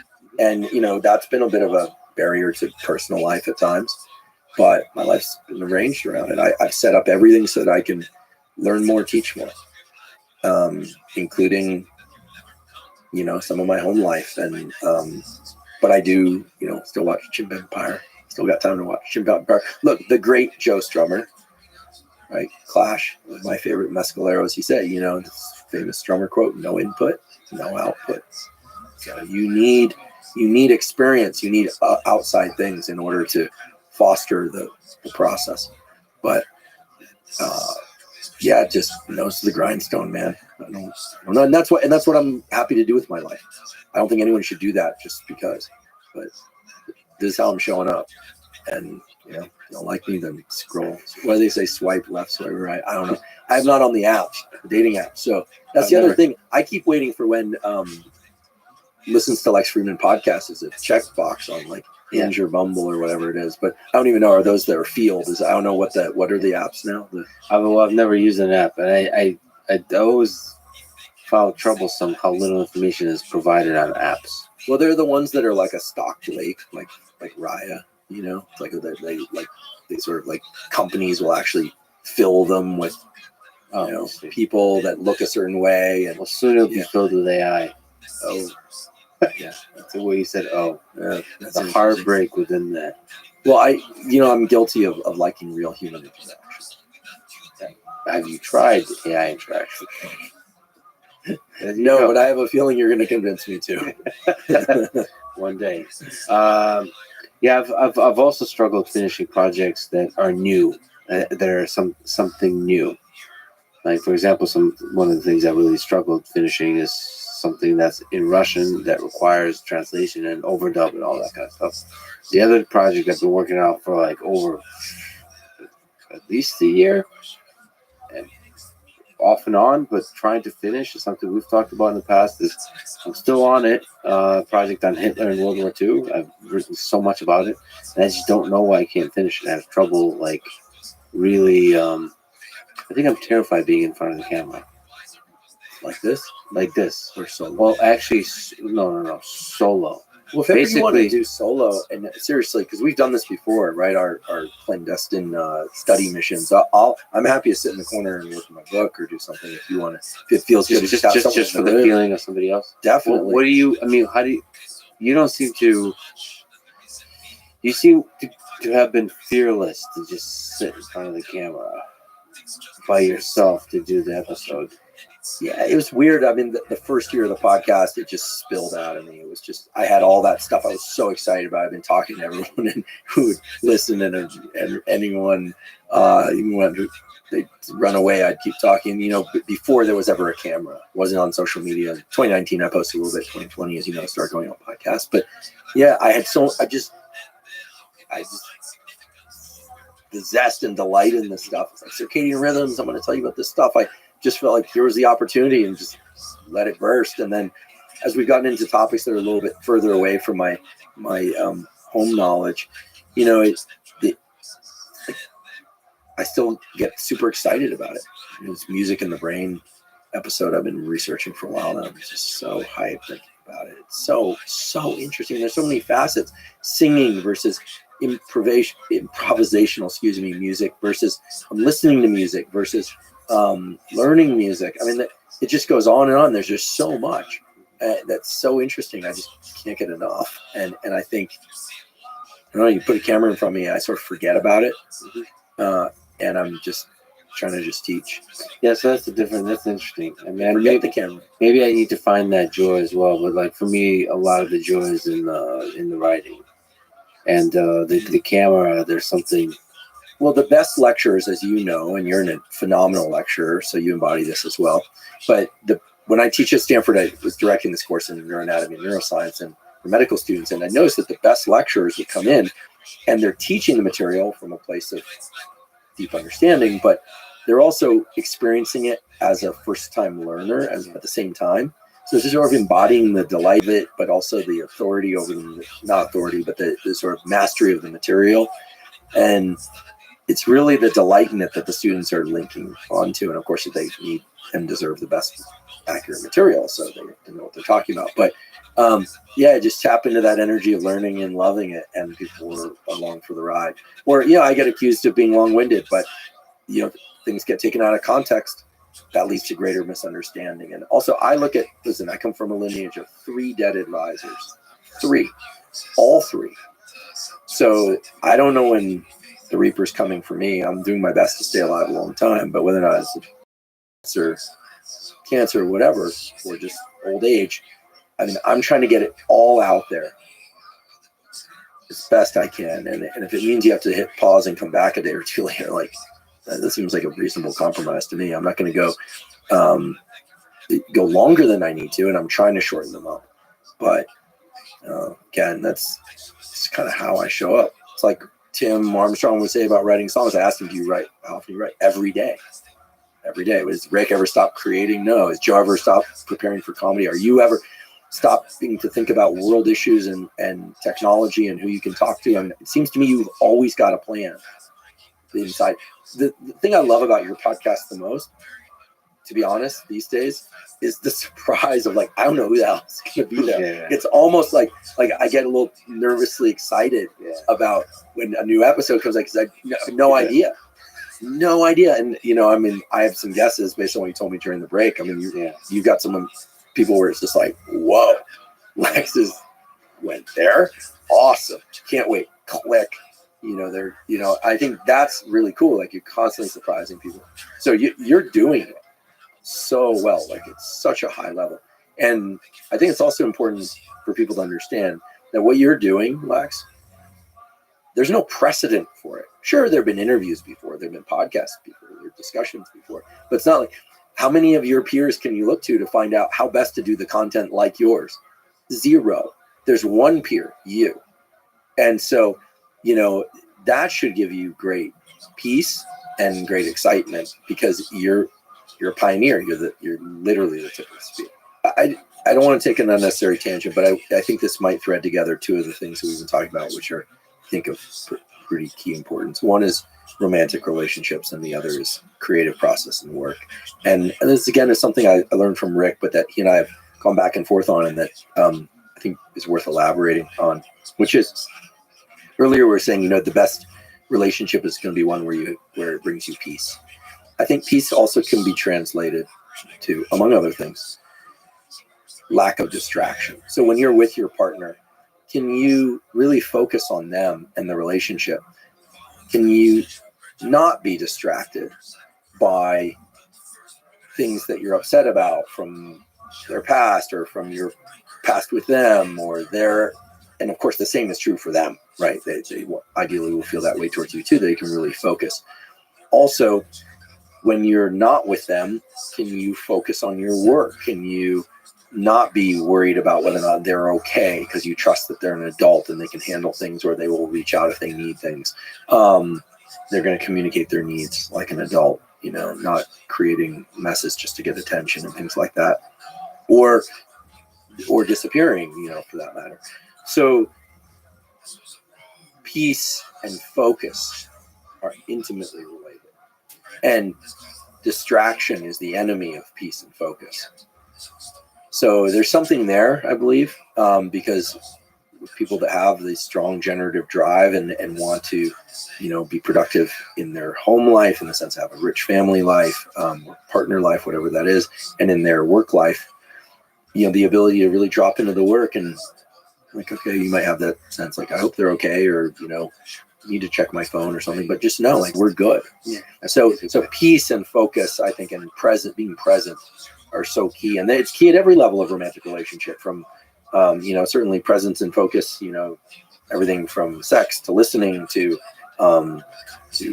raising a family to tending to the house, and in work, it's absolutely critical.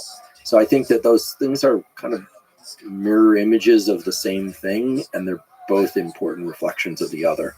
And when you start to just, when work is not going well, then the relationship, the focus on relationship can suffer, and vice versa. So, and it's crazy how important that is. How incredibly wonderful it could be to have a person in your life that kind of enables that creative focus. Yeah, and you supply the peace and focus for their endeavors, whatever those might be. I mean, that symmetry there, because clearly people have different needs, and the need to just really trust. Like when Lex is working, he's in his generative mode, and I know he's good, and so then they feel sure they've contributed to that, but then also what you're doing is supporting them in whatever way it happens to be. And I think that sometimes you'll see that people will pair up along creative or musical or computer scientist. But I think, again, going back to this Conti episode on relationships, is that the superficial labels are less important, it seems, than just the desire to create that kind of home life and relationship together. And as a consequence, the work mode. And for some people, both people aren't working, and sometimes they are. But I think that's the good stuff, and I think that's the big learning in all of it, is that the further along I go with each birthday, I guarantee you're like, what I want is simpler and simpler and harder to create, but oh so worth it. The inner and the outer peace. It's been over 2 years, I think, since Costello passed away. Still tears me up. I cried about him today. It's proportional to the love. But yeah, I'll cry about it right now. I think about it wasn't putting him down. It wasn't the act of him dying. Any of that. Actually, that was a beautiful experience. I didn't expect it to be, but it was in my place when I was living in Topanga during the pandemic, where we launched the podcast, and I did it at home. And he hated the vet, so I did it at home. And he gave out this huge right at the end, and I could just tell he had been in just not a lot of pain, fortunately, but he had just been working so hard just to move it all. And the craziest thing happened. It was unbelievable. I've never had an experience like this. I expected my heart to break, and I've felt a broken heart before. I felt it, frankly, when my parents split. I felt it when Harry shot himself. I felt it when Barbara died. I felt it when Ben went. So as well, and so many friends, like way too many friends. I mean, end of 2017, my friend Aaron King, Johnny Fair, John Eichelberry, stomach cancer, suicide, fentanyl. Whoa, all in a freaking week. And I just remember thinking, like, what the? But when and it's just heartbreak, and you just carry that, and it's like, and that's just a short list, And I don't say that for sob stories, just for a guy that wasn't in the military or didn't grow up in the inner city. Like, it's an unusual number of like deaths, like close people. When Costello went, the craziest thing happened. My heart warmed up. It like heated up, and I wasn't on MDMA, and I was just the moment he went, it just went whoosh. And I was like, what the hell is this? And it was like a supernatural experience to me. I just never had that. I put my grandfather in the ground. I was a pallbearer at the funeral. I've like done that more times than I'd like to have ever done it. And it just heated up with Costello. And it was almost like, and we make up these stories about what it is, but it was almost like he was like, all right, I have to be careful because I will cry here. And I don't want to. It was almost like he was like, all that effort, because I had been putting so much effort into him, and it was like, all right, you get that back. It was like the giant freaking thank you. And it was incredible, and I'm not embarrassed to shed a tear or two about it if I have to. Like holy shit. Like, that's how close I was to that. Where do you think you can find that kind of love again? And I don't know. I mean, when and excuse me for welling up, but it was just, I mean, it's a freaking dog, right? I get it. But for me, it was the first real home I ever had. But when Costello went, it was like we'd had this home in Topanga, we had set it up, and he was just so happy there. And I think it just I don't know, it was like this weird like victory / massive loss. Like we did it. 11 years. We did everything to make him as comfortable as possible. And he was super loyal, beautiful animal, but also just funny and fun. And I was like, I did it. I gave as much of myself to this being as a human I felt I could without making it, detracting from the rest of my life. And he loved, and so I don't know. When I think about Barbara, especially, I well up, and it's hard for me. But I mean, I talked to her before she died, and that was a brutal conversation. Saying goodbye to someone, especially with kids, and that was hard. I think that really flipped a switch in me, where I'm like, I always knew I wanted kids. I say I want kids. I want a lot of kids. That flipped the switch in me. I was like, I want kids. I want my own kids. You might be able to find that kind of love. Yeah, I think because it was the caretaker. It wasn't about what he gave me all that time. And the more I could take care of him and see him happy, the better I felt. This is crazy. And I don't know. So I miss him every day. Every day. I miss him every day. You got a heart that's so full of love. I can't wait for you to have kids. For you to be a father. Yeah, well, I can't wait to do the same. I'm ready for it. When when God decides I'm ready, I'll have them. And then I will still beat you to it, as I told you many times before. I think you should absolutely have kids.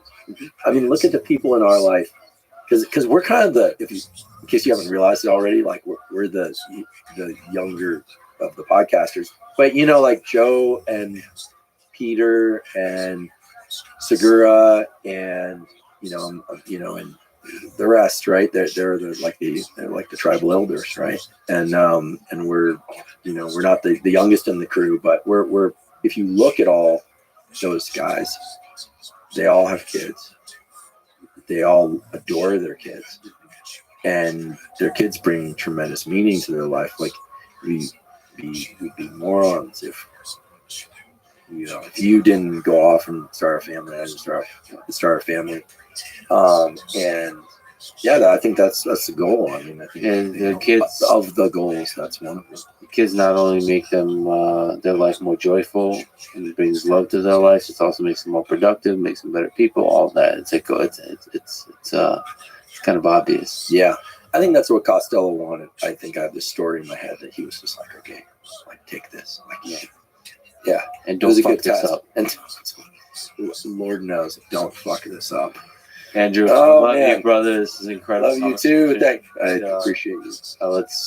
We'll talk often on each other's podcasts for many years to come. Yes, many years to come. Thank you. Thanks for having me on here. And there are no words for how much I appreciate your example and your friendship. So love you, brother. Love you too. Thanks for listening to this conversation with Andrew Huberman. To support this podcast, please check out our sponsors in the description.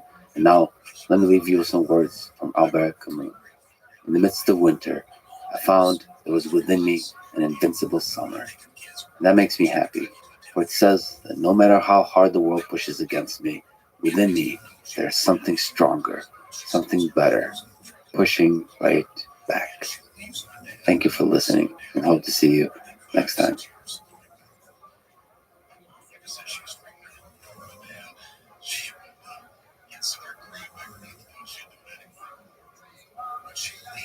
There is a certain perspective where you might be thinking what is the longest possible game that you would be playing.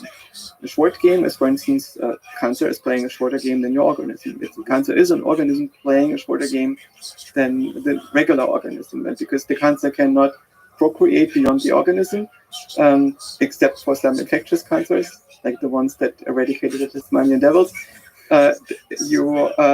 typically end up with the situation where the organism dies together with the cancer, because the cancer has destroyed the larger system due to playing a shorter game. And so ideally you want to, I think, build agents that play the longest possible games.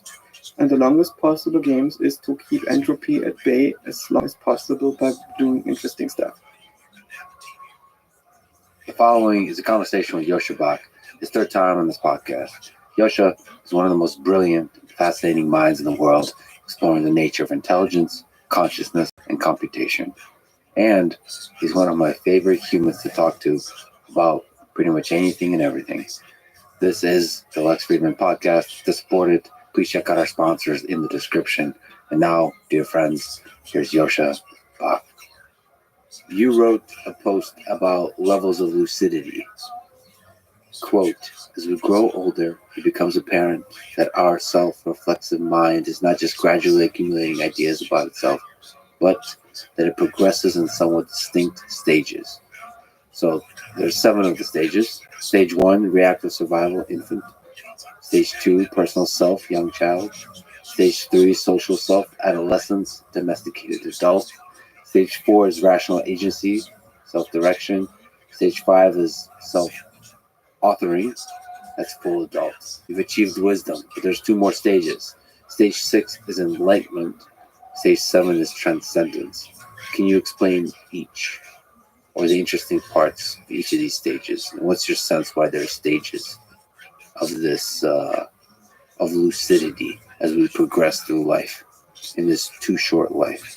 This model is derived from concept by the psychologist Robert Kegan, and he talks about the development of the self as a process that happens in principle by some kind of reverse engineering of the mind, where you gradually become aware of yourself and thereby build structure that allows you to interact deeper with the world and yourself. And I found myself using this model not so much as a developmental model. I'm not even sure if it's a very good developmental model, because I saw my children not progressing exactly like that. And I also suspect that you don't go through the stages necessarily in succession, and it's not that you work through one stage and then you get into the next one. Sometimes you revisit them, sometimes stuff is happening in parallel. But it's, I think, a useful framework to look at what's present in the structure of a person and how they interact with the world and how they relate to themselves. So it's more like a philosophical framework that asks you to talk about how minds work.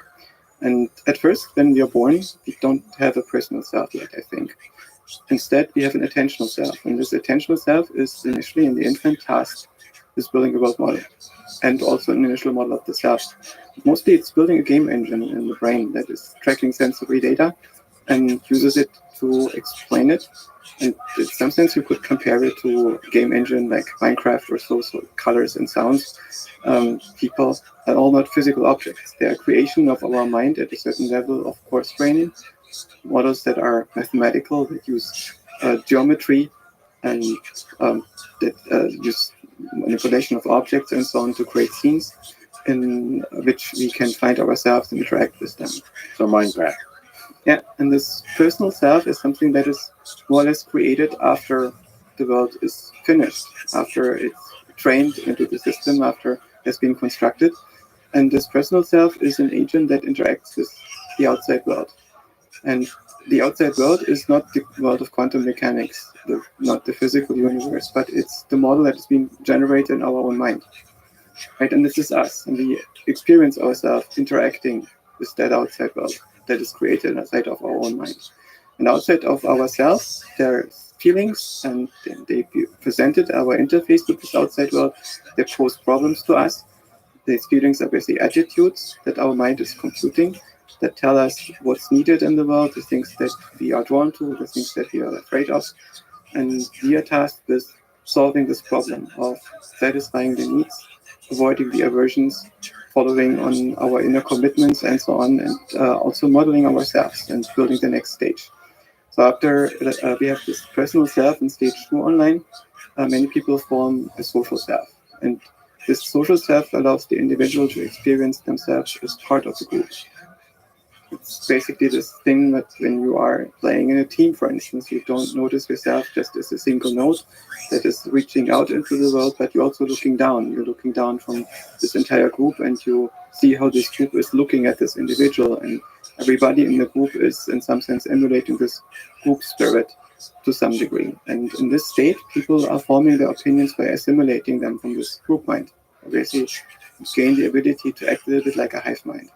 But are you also modeling the interaction of how opinion shapes and forms through the interaction of the individual nodes within the group? Yeah, it's basically the way in which people do it in this stage is that they experience what are the opinions of my environment, they experience the relationship that they have to their environment, and they resonate with people around them and get more opinions in this through this interaction, through the way in which they relate to others.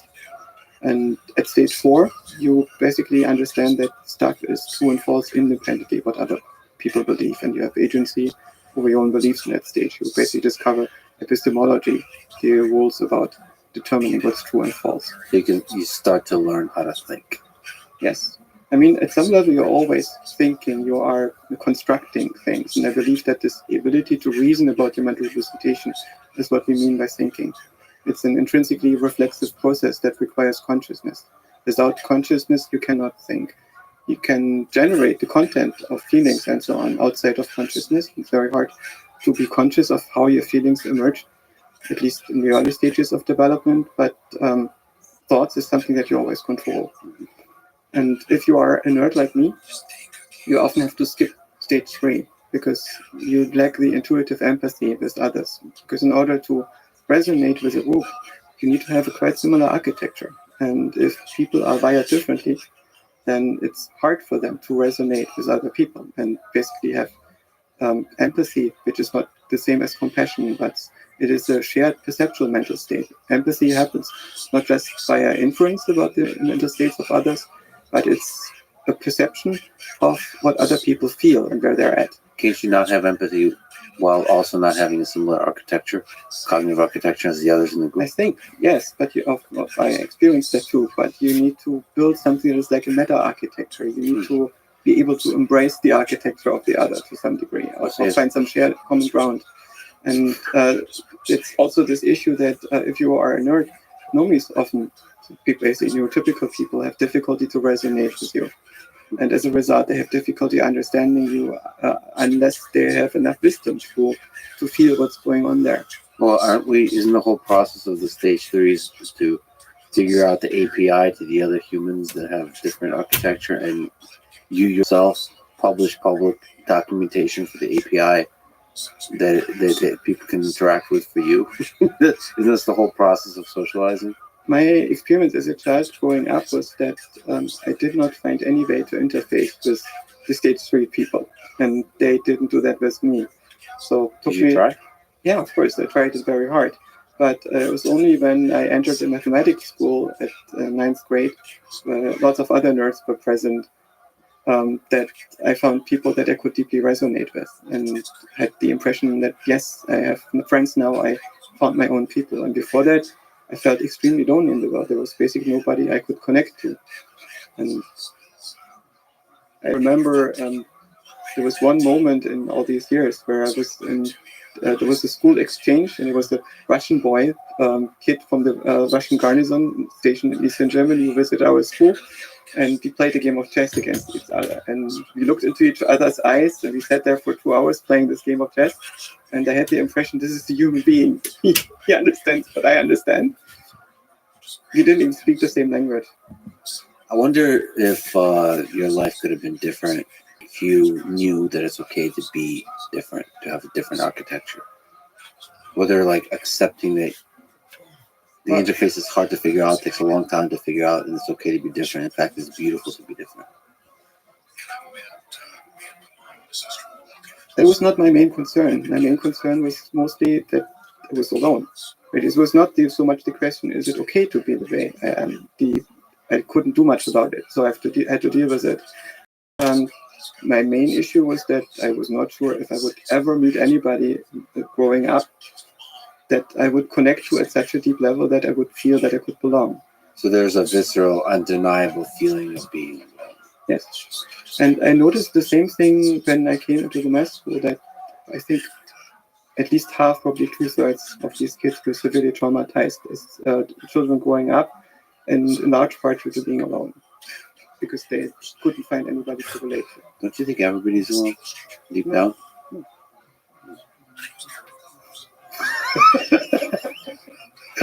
All right. I'm not alone. I'm not Fair alone anymore. It took me some time to update and to get over the traumata and so on, but I felt that in my 20s, I had lots of friends and I had my place in the world, and I had no longer doubts that I would never be alone again. Is there some aspect to which we're alone together? You don't see a deep loneliness inside yourself still? No. Sorry. Okay, so that's the nonlinear progression through the stages, I suppose. You caught up on stage 3 at some So point? we're at stage 4. And so basically I find that many nerds jump straight into stage 4, bypassing stage 3. Do they return to it then later? Yeah, of course. Sometimes they do, not always. Yeah. The question is basically, do you stay a little bit autistic or do you catch up? And I believe you can catch up. You can build this missing structure. Yeah. And basically experience yourself as part of a group, learn intuitive empathy, and develop the sense, this perceptual sense of feeling what other people feel. And before that, I could only basically feel this when I was deeply in love with somebody and be synced. So there's a lot of friction to feeling that way. Like take it only with certain people as opposed to it comes naturally. Yeah. It's frictionless. But this is something that basically later I felt started to resolve itself for me to a large degree. What was the trick? In many ways, growing up and paying attention.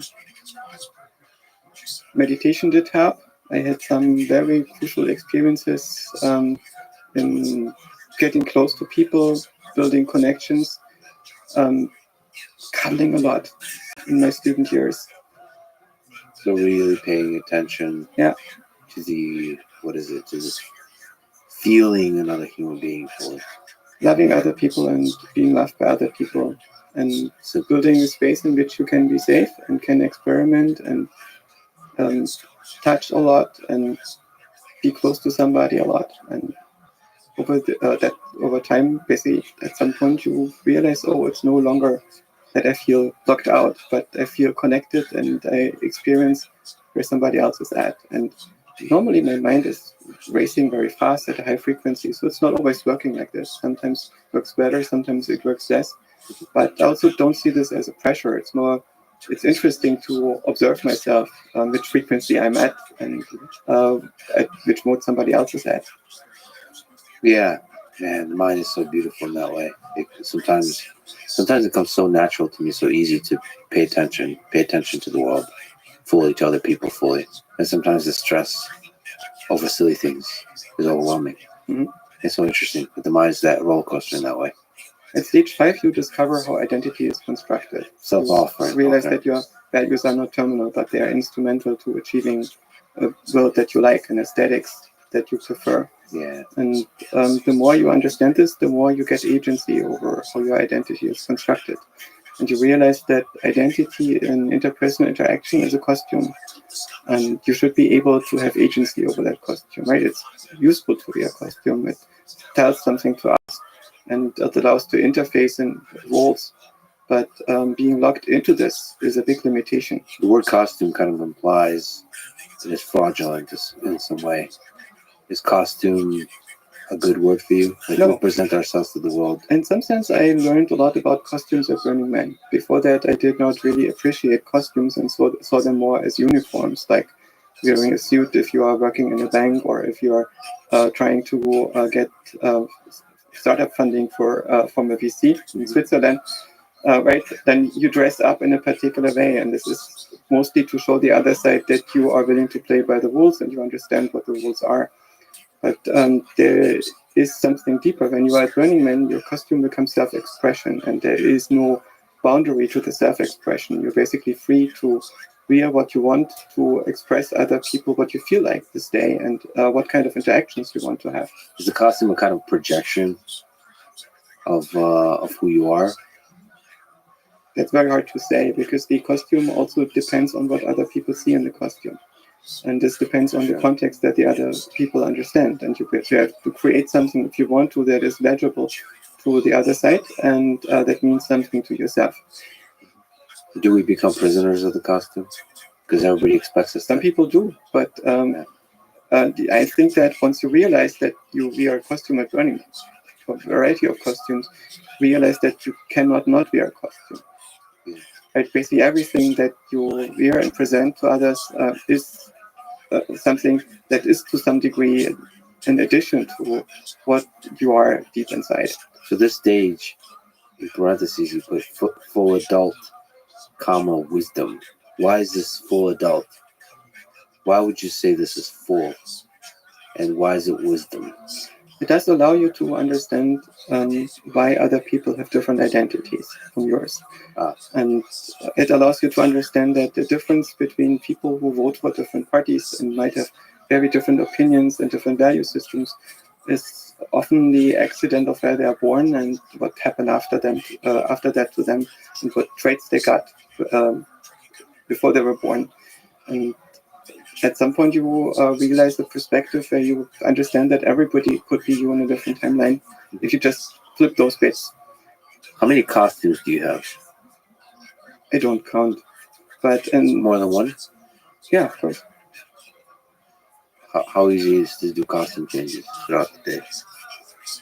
It's just a matter of energy and interest. When you are wearing your pajamas and you switch out of your pajamas into, say, a work shirt and pants, you're making a costume change, right? And if you're putting on a gown, you're making a costume change. And you could do the same with personality? You could, if that's what you're into. There are people which have multiple personalities for interaction in multiple worlds, right? So if somebody works in a store and you put up the storekeeper personality, when you're presenting yourself at work, you develop a sub-personality for this. And the social persona for many people is in some sense a puppet that they're playing like a marionette. And if they play this all the time, they might forget that there is something behind this. There's something what it feels like to be in your skin. And I guess it's very helpful if you're able to get back into this. And for me, it's the other way around is relatively hard. For me, it's pretty hard to learn how to play consistent social roles. For me, it's much easier just to be real.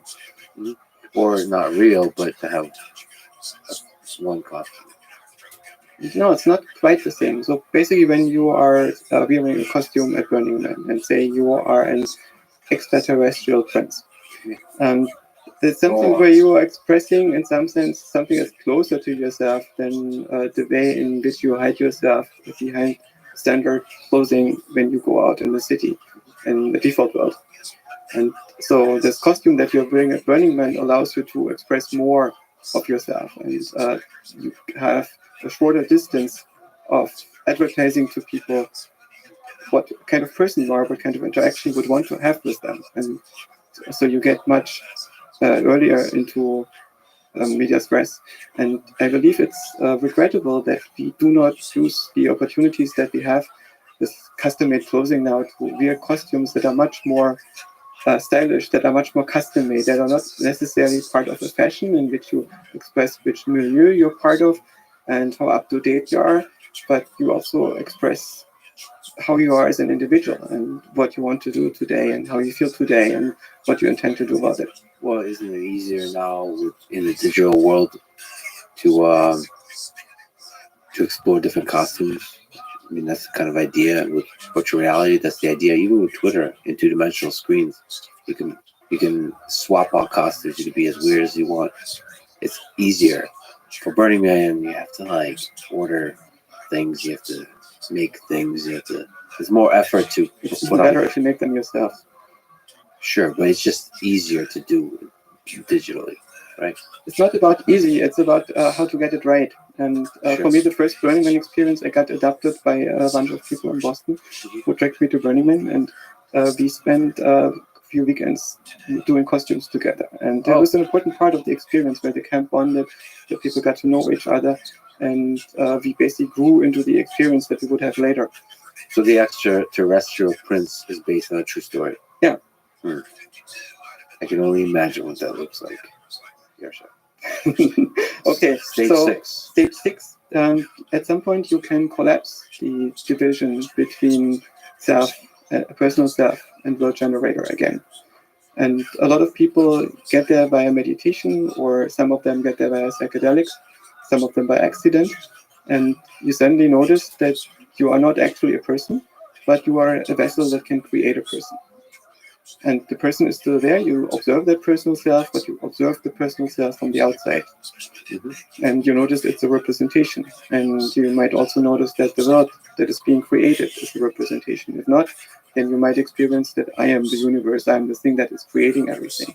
What you're creating is not quantum mechanics and the physical universe. What you're creating is this game engine that is updating the world, and you're creating your valence, your feelings, your and all the people inside of that world, including the person that you identify with yourself in this world. Are you creating the game engine, or are you noticing the game engine? You notice how you're generating the game engine. I mean, when you're dreaming at night, you can, if you have a lucid dream, you can learn how to do this deliberately. And in principle, you can also do it during the day.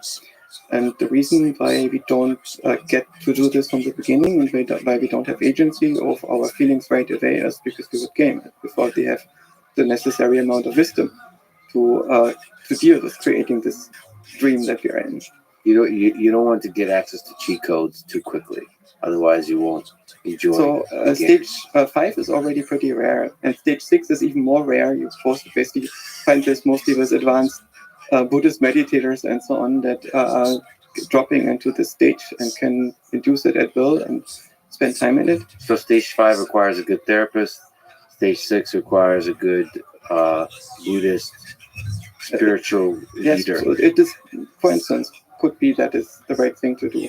But it's not that these stages give you scores or levels that you need to advance to, not that the next stage is better. You live your life in the mode that works best at any given moment, and when your mind decides that you should have a different configuration, then it's building that configuration. And for many people, they stay happily at stage 3 and experience themselves as part of groups, and there's nothing wrong with this. And for some people, this doesn't work, and they're forced to build more agency over their rational beliefs than this and construct their norms rationally, and so they go to this level. And stage 7 is something that is more or less hypothetical. That would be the stage in which it's basically a transhumanist stage, in which you understand how you work, in which the mind fully realizes how it's implemented, and can also, in principle, enter different modes in which it could be implemented. And that's the stage that, as far as I understand, is not open to people yet. Oh, but it is possible through the process of technology. Yes, and who knows if there are biological agents that are working at different time scales than us that basically become aware of the way in which they're implemented on ecosystems, and can change that implementation and have agency over how they're implemented in the world. And what I find interesting about the discussion about AI alignment, that it seems to be following these stages very much. Most people seem to be in stage 3, also according to Robert Keegan. I think he says that about 85% of people are in stage 3 and stay there. And if you're in stage 3 and your opinions are the result of social assimilation, then what you're mostly worried about in the AI is that the AI might have the wrong opinions. So if the AI says something racist or sexist, we are all lost because we will assimilate the wrong opinions from the AI. And so we need to make sure that the AI has the right opinions and the right values and the right structure. And if you're at stage 4, that's not your main concern. And so most nerds don't really worry about the algorithmic bias in the model that it picks up, because if there's something wrong with this bias, the AI ultimately will prove it. At some point, we'll get it there that it makes mathematical proofs about reality, and then it will figure out what's true and what's false. But you're still worried that the AI might turn you into paperclips because it might have the wrong values, right? So if it's set up as the wrong function that controls its direction in the world, then it might do something that is completely horrible, and there's no easy way to fix it. So that's more like a stage 4 rationalist kind of worry. And if you are at stage 5, you're mostly worried that the AI is not going to be enlightened fast enough, because you realize that the game is not so much about intelligence, but about agency, about the ability to control the future. And the identity is instrumental to this. And if you are a human being, I think at some level you ought to choose your own identity. You should not have somebody else pick the costume for you and then wear it, but instead you should be mindful about what you want to be in this world. And I think if you are an agent that is fully malleable, that can rewrite its own source code, like an AI might do at some point, then the identity that you will have is whatever you can be. And in this way, the AI will maybe become everything, like a planetary control system. And if it does that, then if we want to coexist with it, it means that it will have to share purposes with us. So it cannot be a transactional relationship. We will not be able to use reinforcement learning with human feedback to hardwire its values into it. What this has to happen is probably that it's conscious, so it can relate to our own mode of existence, where an observer is observing itself in real time and within certain temporal frames. And the other thing is that it probably needs to have some kind of transcendental orientation, building shared agency. And in the same way as we do when we are able to enter with each other into non-transactional relationships. And I find that something that, because the stage 5 is so rare, is missing much of the discourse. And I think that we need, in some sense, focus on how to formalize love, how to understand love, and how to build it into the machines that we are currently building and that are about to become smarter than us. Well, I think this is a good opportunity to try to sneak up to the idea of enlightenment. So you wrote a series of good tweets about consciousness and panpsychism.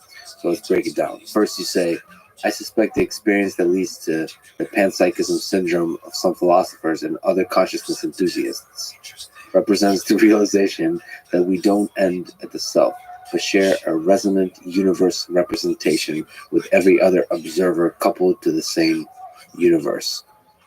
This actually eventually leads us to a lot of interesting questions about AI and AGI, but let's start with this representation. What is this resonant universe representation?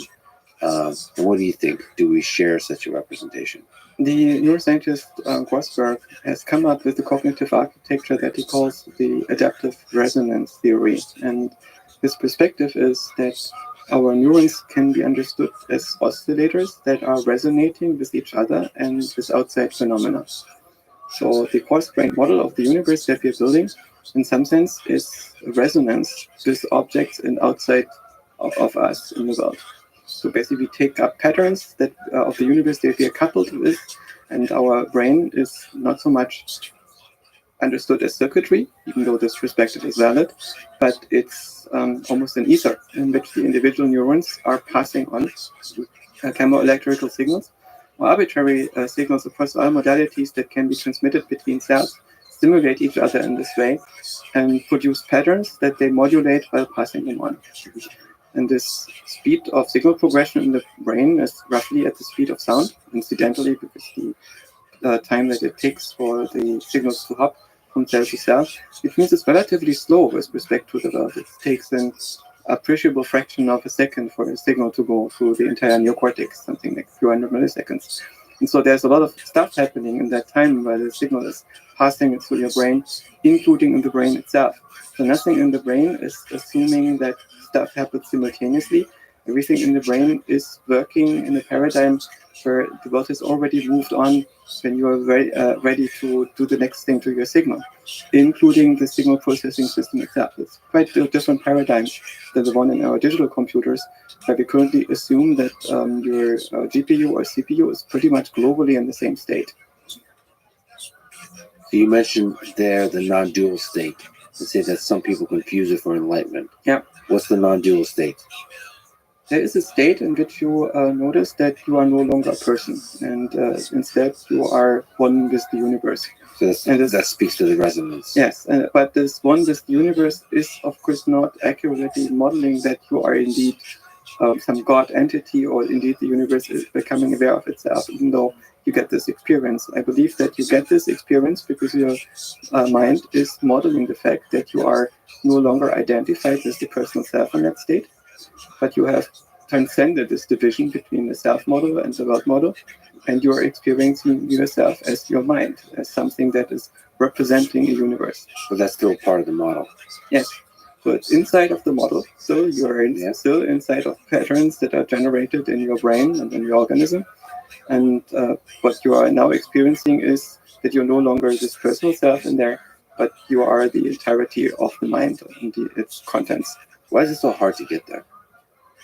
A lot of people who get into the state think this or associated with enlightenment. I suspect it's a favorite training goal for a number of meditators. But I think that enlightenment is in some sense more mundane, and it's a step further or sideways. It's where you realize that everything is a representation. Yeah, you say enlightenment is a realization of how experience is implemented. Yes. Basically, you notice at some point that your qualia can be deconstructed. Reverse engineered? What, like almost like a schematic of it? Start with looking at the face. When you look at your own face in the mirror, look at your face for a few hours in the mirror or for a few minutes. At some point, it will look very weird, and because you notice that there's actually no face. You basically start unseeing the face. What you see is the geometry, and then you can assemble the geometry and realize how that geometry is being constructed in your mind. And you can learn to modify that. So basically, you can change these generators in your own mind to shift the face around or to change the construction of the face, to change the way in which the features are being assembled. Why don't we do that more often? Why don't we start really messing with reality without the use of drugs or anything else? Why don't we get good at this kind of thing? Like intentionally. Why should we? Why would because you can morph reality into something more pleasant for yourself. Just have fun with it. Yeah, that is probably what you shouldn't be doing, right? Because outside of your personal self, this outer mind is probably a relatively smart agent. And what you often notice is that you have thoughts about how you should live, but you observe yourself doing different things and having different feelings. And that's because your outer mind doesn't believe you and doesn't believe your rational thoughts. Well, can't you just silence the outer mind? The thing is that the outer mind is usually smarter than you are. Rational thinking is very brittle. It's very hard to use logic and symbolic thinking to have an accurate model of the world. So there is often an underlying system that is looking at your rational thoughts and then tells you, no, you're still missing something. Your gut feeling is still saying something else. And this can be, for instance, you find a partner that looks perfect, or you find a deal and you build a company or whatever that looks perfect to you. And yet, at some level, you feel something is off and you cannot put your finger on it. And the more you reason about it, the better it looks to you. But the system that is outside still tells you, no, you're missing something. And that system is powerful. People call this intuition, right? Intuition is this unreflected part of your attitude composition and computation, where you produce a model of how you relate to the world and what you need to do in it, and what you can do in it, and what's going to happen. That is usually deeper and often more accurate than your reason. So if we look at this, as you write in the tweet, if we look at this more rigorously, so take the panpsychist idea more seriously, almost as a scientific discipline. You write that quote, fascinatingly, the panpsychist interpretation seems to lead to observations of practical results to a degree that physics fundamentalists might call superstitious. Reports of long-distance telepathy and remote causation are ubiquitous in the general population. I am not convinced, says Yoshabak, that establishing the empirical reality of telepathy would force an update of any part of serious academic physics, but it could trigger an important revolution in both neuroscience and AI from a circuit perspective to a coupled complex resonator paradigm. Are you suggesting that there could be some rigorous mathematical wisdom to panpsychist perspective on the world? So first of all, panpsychism is the perspective that consciousness is inseparable from matter in the universe. And I find panpsychism quite unsatisfying because it does not explain consciousness, right? It does not explain how this aspect of matter produces. It's also when I try to formalize panpsychism and write down what it actually means and with a more formal mathematical language, it's very difficult to distinguish it from saying that there is a software side to the world. in the same way as there's software side to what the transistors are doing in your computer. So basically, there's a pattern at a certain coarse graining of the universe, but in some reasons of the universe leads to observers that are observing themselves. Right? So panpsychism maybe is not even, when I write it down, a position that is distinct from functionalism. But intuitively, a lot of people feel that the activity of matter itself, of mechanisms in the world, is insufficient to explain it. So it's something that needs to be intrinsic to matter itself. And you can, apart from this abstract idea, have an experience in which you experience yourself as being the universe, which I suspect is basically happening because you manage to dissolve the division between personal self and mind that you establish as an infant when you construct your personal self and transcend it again and understand how it works. But there is something deeper, that is that you feel that you're also sharing the state with other people, that you have an experience in which you notice that your personal self is moving into everything else, that you basically look out of the eyes of another person, that every agent in the world that is an observer is in some sense you. So if And we forget that we are the same agent. So is it that we feel that, or do we actually accomplish it? So is telepathy possible? Is it real? So for me, that's a question that I don't really know the answer to. In Turing's famous 1950 paper in which he describes the Turing test, he does speculate about telepathy, interestingly, and asks himself if telepathy is real, and he thinks that it very well might be, what it would be the implication for AI systems that try to be intelligent, because he didn't see a mechanism by which a computer program would become telepathic. And I suspect if telepathy would exist, or if all the reports that you get from people when you ask a normal person on the street, I find that very often they say, I have experiences with telepathy. The scientists might not be interested in this and might not have a theory about this, but I have difficulty explaining it away. And so you could say maybe this is a superstition, maybe it's a false memory, or maybe it's a little bit of psychosis, who knows? Maybe somebody wants to make their own life more interesting or misremember something. But a lot of people report, I noticed something terrible happened to my partner, and I noticed this exactly the moment it happened, where my child had an accident, and I knew that was happening, and the child was in a different town. Right? So maybe it's a false memory where this is later on mistakenly attributed, but a lot of people think that this is not the correct explanation. So if something like this was real, what would it mean? It probably would mean that either your body is an antenna that is sending information over all sorts of channels, like maybe just electromagnetic radio signals that you're sending over long distances, and you get attuned to another person that you spend enough time with to get a few bits out of the ether to figure out what this person is doing. Or maybe it's also when you are very close to somebody, you become empathetic with them. What happens is that you go into a resonance state with them, right? Similar to when people go into a seance and they go into a trance state and they start shifting a Ouija board around on the table. I think what happens is that their minds go via their nervous systems into a resonance state in which they basically create something like a shared dream between them. Physical closeness or closeness broadly defined? With physical closeness, is much easier to experience empathy with someone, right? I suspect it would be difficult for me to have empathy for you if you were in a different town. Also, how would that work? But if you are very close to someone, you pick up all sorts of signals from their body, not just by your eyes, but with your entire body. And if the nervous system sits on the other side and the intercellular communication sits on the other side and is integrating over all these signals, you can make inferences about the state of the other. And it's not just the personal self that does this via reasoning, but your perceptual system.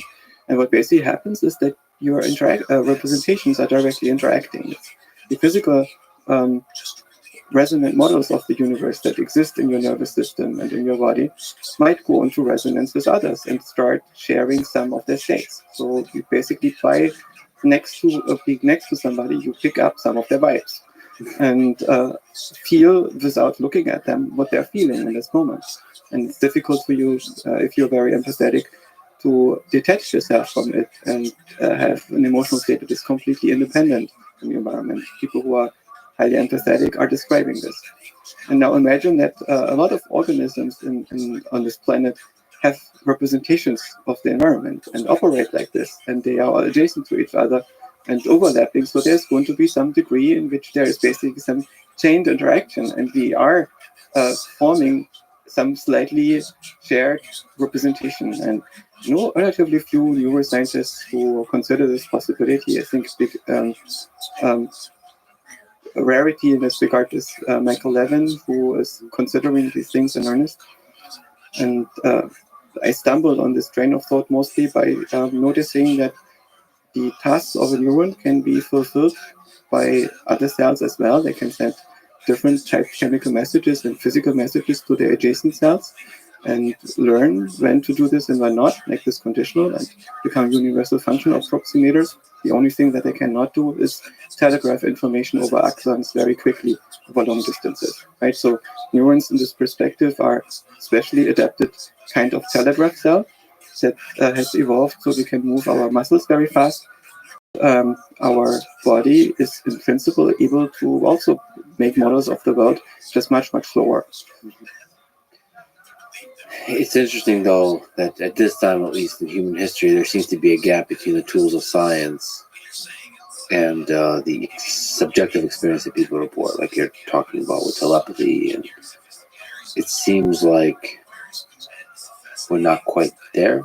No, I think that there is no gap between the tools of science and telepathy. Either it's there or it's not, and it's an empirical question. And if it's there, we should be able to detect it in the lab. Mm-hmm.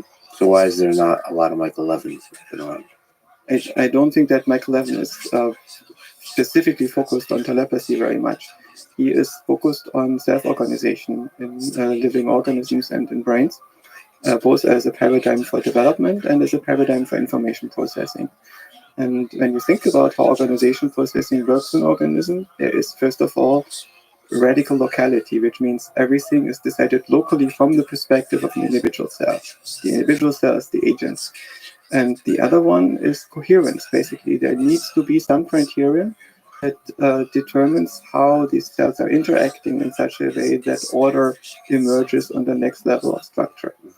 And this principle of coherence, of imposing constraints that are not validated by the individual parts and lead to coherent structure, to basically transcendental agency, where you form an agent on the next level of organization, is crucial in this perspective. It's so cool that radical locality leads to the emergence of complexity at the higher layers. And I think what Mike Levin is looking at is nothing that is outside of the realm of science in any way. It's just that he is a paradigmatic thinker who develops his own paradigm. And most of the neuroscientists are using a different paradigm at this point. And this often happens in science, that a field has a few paradigms in which people try to understand reality and build concepts and make experiments. You're kind of one of those type of paradigmatic thinkers. Actually, if we can take a tangent on that, once again returning to the biblical verses of your tweets.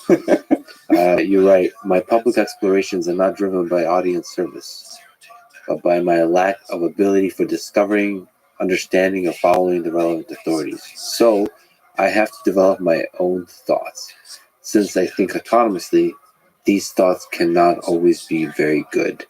That's you apologizing for the chaos of your thoughts.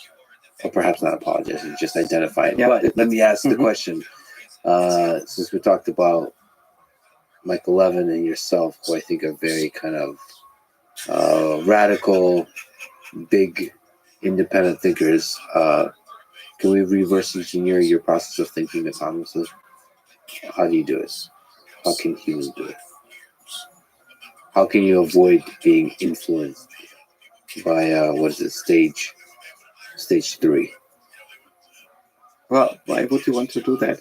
It's you see what is working for you, and if it's not working for you, you build another structure that works better for you, right? And so I found myself when I was thrown into this world in a state where my intuitions were not working for me. I was not able to understand how I would be able to survive in this world and build the things that I was interested in, build the kinds of relationship I needed to build, work on the topics that I wanted to make progress on.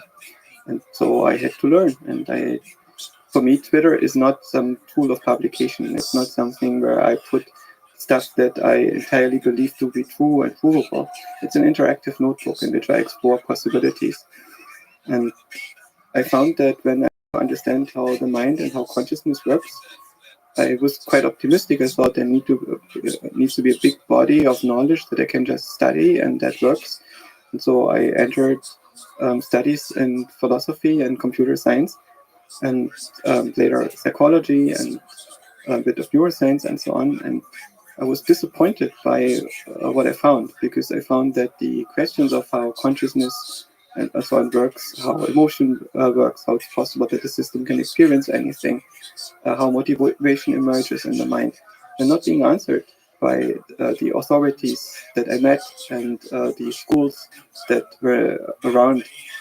And instead, I found that it was individual thinkers that had useful ideas that sometimes were good, sometimes were not so good, sometimes were adopted by a large group of people, sometimes were rejected by large groups of people.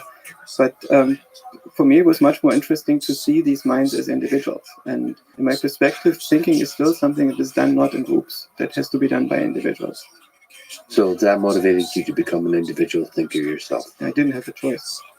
Basically, I didn't find the group that thought in a way where I felt, okay, I can just adopt everything that everybody thinks here, and now I understand how consciousness works, right? So, or how the mind works, or how thinking works, or what thinking even is, or what feelings are, and how they're implemented, and so on. So, to figure all this out, I had to take a lot of ideas from individuals and then try to put them together in something that works for myself. And on one hand, I think it helps if you try to go down and find first principles in which you can recreate how thinking works, how languages work, what representation is, whether representation is necessary, how the relationship between the representing agent and the world works in general. But how do you escape the influence? Once again, the pressure of the crowd, whether it's you in responding to the pressure or you being swept up by the pressure. If you even just look at Twitter, the opinions of the crowd. I don't feel pressure from the crowd. I'm completely immune to that. In the same sense, I don't have respect for authority. I have respect for what an individual is accomplishing, or have respect for mental firepower, or so. But it's not that I meet somebody and get sackjawed and unable to speak, or when a large group of people has a certain idea that is different from mine, I don't necessarily feel intimidated, which has often been a problem for me in my life, because I lack instincts that other people develop at a very young age, and that helps with their self-preservation in a social environment. So I had to learn a lot of things the hard way. Yeah. So is there a practical advice you can give on how to think paradigmatically, how to think independently? Or, because you've kind of said, I had no choice. But I think to a degree you have a choice. Because you said you want to be productive, and I think thinking independently is productive if what you're curious about is understanding the world. Especially when the problems are very kind of new and open. And so it seems like this is an active process. Like we can choose to do that, we can practice it. Well, it's a very basic question. When you read a theory that you find convincing or interesting, how do you know?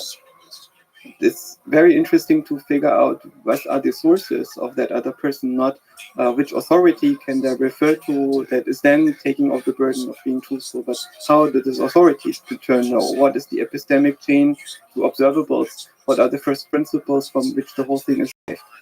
And when I was young, I was not blessed with a lot of people around myself who knew how to make proofs from first principles. And I think mathematicians do this quite naturally, but most of the great mathematicians do not become mathematicians in school, but they tend to be self-taught, because school teachers tend not to be mathematicians, right? They tend not to be people who derive things from first principles. So when you ask your school teacher, why does 2 + 2 = 4? Does your school teacher give you the right answer? It's a simple game, and there are many simple games that you could play, and most of those games that you could just take different rules would not lead to an interesting arithmetic. And so it's just an exploration, but you can try what happens if you take different axioms. And here is how you build axioms and derive addition from them, and build addition is some basically syntactic sugar in it.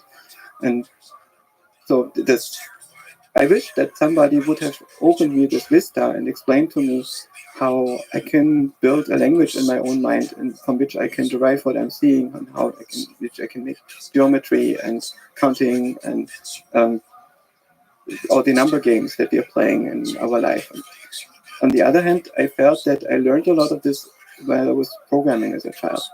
When you start out with a computer like a Commodore 64, which doesn't have a lot of functionality, it's relatively easy to see how a bunch of relatively simple circuits are just basically performing hashes between bit patterns, and how you can build the entirety of mathematics and computation on top of this, and all the representational languages that you need.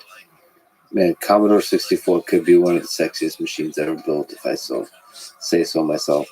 If we can return to this really interesting idea that we started to talk about with panpsychism. Sure. And the complex resonator paradigm, and the verses of your tweets.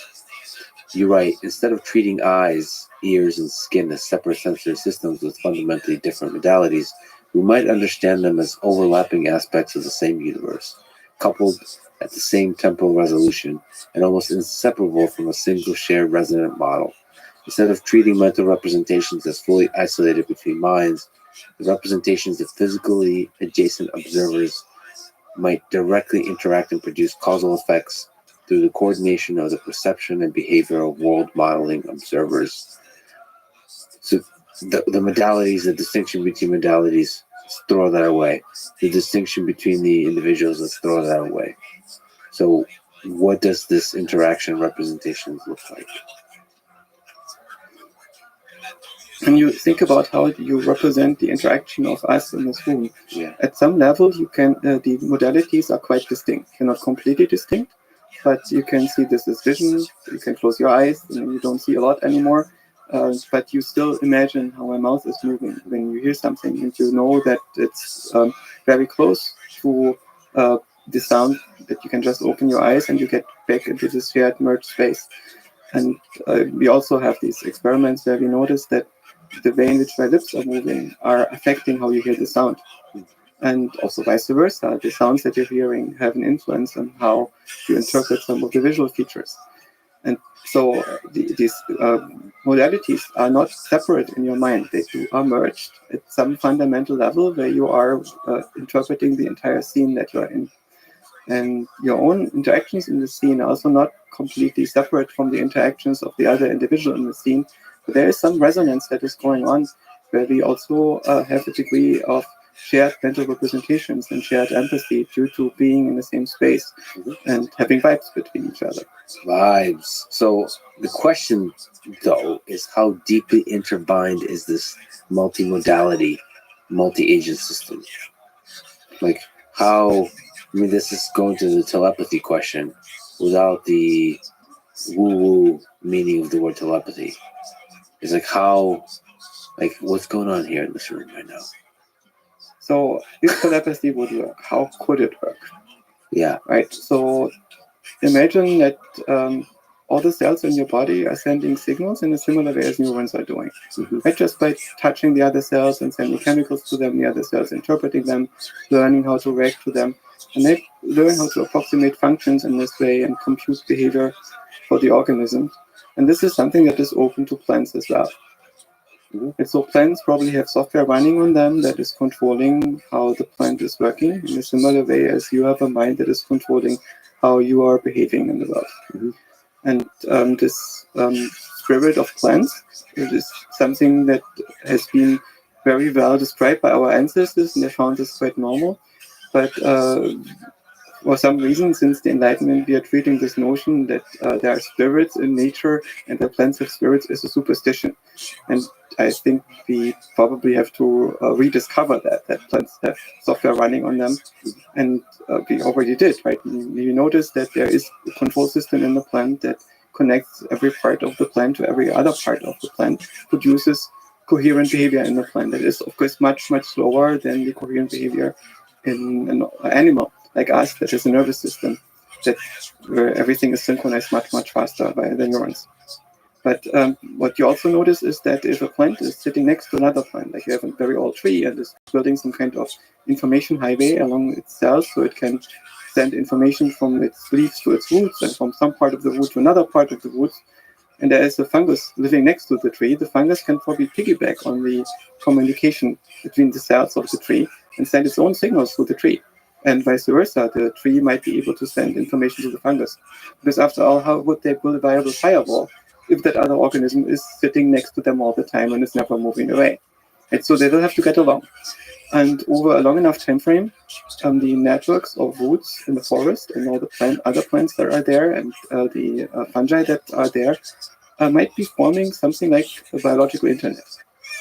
But the question there is, do they have to be touching? Is biology at a distance possible?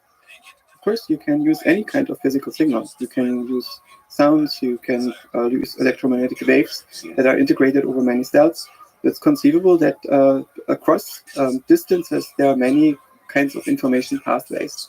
But also, our planetary surface is pretty full of organisms, full of cells. So everything is touching everything else. Yeah, and it's been doing this for many millions and even billions of years. So there was enough time for information processing networks to form. And if you think about how a mind is self-organizing, basically it needs to, in some sense, reward the cells for computing the mind, for building the necessary dynamics between the cells that allow the mind to stabilize itself and remain on there. But if you look at the spirits of plants that are growing very close to each other in the forest, that might be almost growing into each other, these spirits might be able even to move to some degree, not to become somewhat dislocated and shift around in that ecosystem, right? And so if you think about what a mind is, it's a bunch of activation waves that form coherent patterns and process information in a way that are colonizing an environment well enough to allow the continuous sustenance of the mind, the continuous stability and self-stabilization of the mind.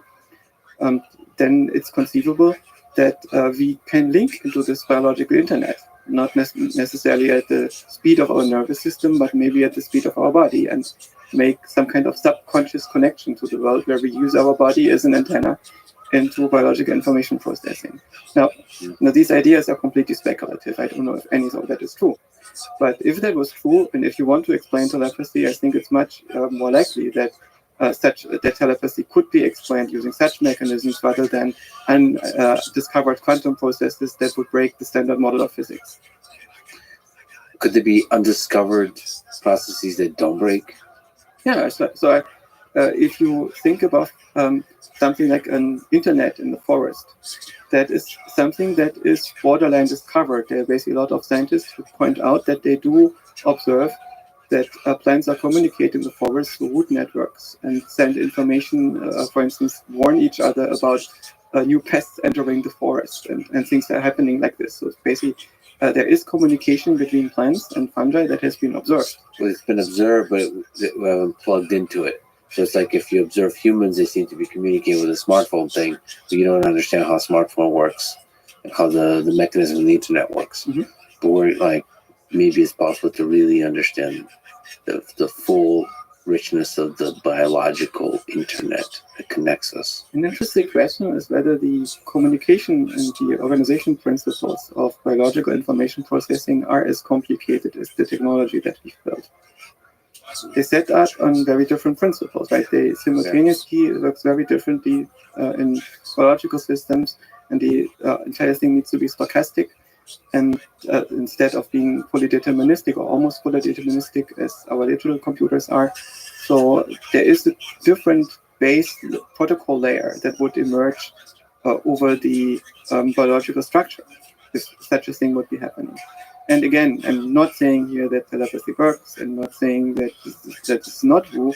But what I'm saying is I think I'm open to a possibility that we see that a few bits can be traveling long distance between organisms using biological information processing in ways that we are not completely aware of right now, and that are more similar to many of the stories that were completely normal for our ancestors. Well, this kind of interacting, intertwined representations takes us to the big ending of your tweet series. You write, quote, I wonder if self-improving AGI might end up saturating physical environments with intelligence to such a degree that isolation of individual mental states becomes almost impossible, and the representations of all complex self-organizing agents merge permanently with each other. So that's a really interesting idea. This biological network, life network, gets so dense that it might as well be seen as one. That's an interesting. What do you think that looks like? What do you think that saturation looks like? What does it feel like? I think it's a possibility. It's just a vague possibility, and I like to explain. But what this looks like, I think that the end game of AGI is substrate agnostic. That means that AGI ultimately, if it is being built, is going to be smart enough to understand how AGI works. This means it's not going to be better than people at AGI research and can take over in building the next generation, but it fully understands how it works and how it's being implemented, and also, of course, understands how computation works in nature, how to build new feedback loops that you can turn into your own circuits.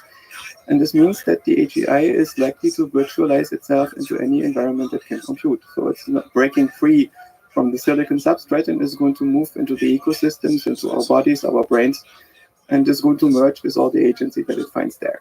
Yeah. So it's conceivable that you end up with completely integrated information processing across all computing systems, including biological computation on Earth. That we end up triggering some new step in the evolution where basically some Gaia is being built over the entirety of all digital and biological computation. And if this happens, then basically everywhere around us, we will have agents that are connected and that are representing and building models of the world, and their representations will physically interact. They will vibe with each other. And if you find yourself into an environment that is saturated with modeling compute, where basically almost every grain of sand could be part of computation that is at some point being started by the AI, you could find yourself in a situation where you cannot escape this shared representation anymore, and where you indeed notice that everything in the world has one shared resonant model of everything that's happening on the planet, and you notice which part you are in this thing, and you become part of a very large or almost holographic mind in which all the parts are observing each other and form a coherent whole. So you lose the ability to notice yourself as a distinct entity. No, I think that when you are conscious in your own mind, you notice yourself as a distinct entity. You notice yourself as a self-reflexive observer.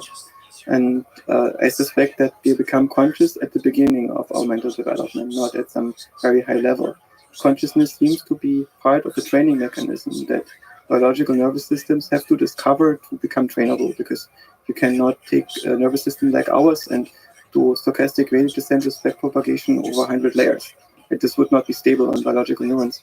And so instead, we start with some colonizing principle in which a part of the mental representations form a notion of being a self-reflexive observer that is imposing coherence on its environment. And this spreads until the boundary of your mind.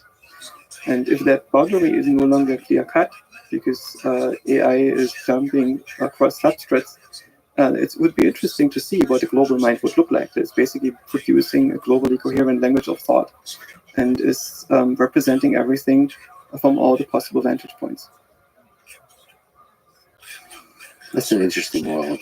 The intuition that this thing grew out of is a particular mental state, and it's a state that you find sometimes in literature. For instance, Neil Gaiman describes it in The Ocean at the End of the Lane, and it's this idea that, or this experience, that there is a state in which you feel that you know everything that can be known, and that in your normal human mind, you've only forgotten. You've forgotten that you are the entire universe. And some people describe this after they've taken extremely large amount of mushrooms or had a big spiritual experience as a hippie in their 20s, and they notice basically that they are in everything, and their body is only one part of the universe and nothing ends at their body, and actually everything is observing, and they are part of this big observer, and the big observer is focused as one local point in their body and their personality and so on.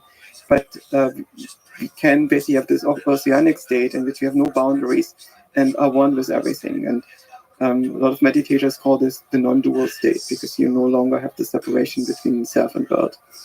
And as I said, you can explain the state relatively simply without panpsychism or anything else, but just by breaking down the constructed boundary between self and world in our own mind. But if you combine this with the notion that the systems are physically interacting to the point where their representations are merging and interacting with each other, you would literally implement something like this. Right? It would still be a representational state. It would not be one with physics itself. It would still be coarse-grained. It would still be much slower than physics itself. But it would be a representation in which you become aware that you're part of some kind of global information processing system, like thought in the global mind. And the conscious thought is that coexisting with many other self-reflexive thoughts. I would love to observe that from a video game design perspective, how that game looks. Maybe you will after we build AGI and it takes over. But would you be able to step away, step out of the whole thing, just kind of watch? You know, the way we can now.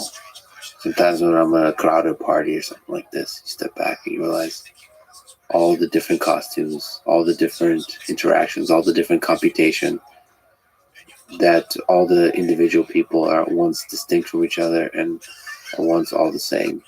But it's already what we do, right? We can have thoughts that are integrative, and we have kind of thoughts that are highly dissociated from everything else and experience themselves as separate. Yeah. But you allow yourself to have those thoughts. Sometimes you kind of resist it. I think that it's not normative. It's more descriptive. I want to understand the space of states that we can be in and that people are reporting and make sense of them. It's not that I believe that it's your job in life to get to a particular kind of state and then you get a high score. Mm-hmm.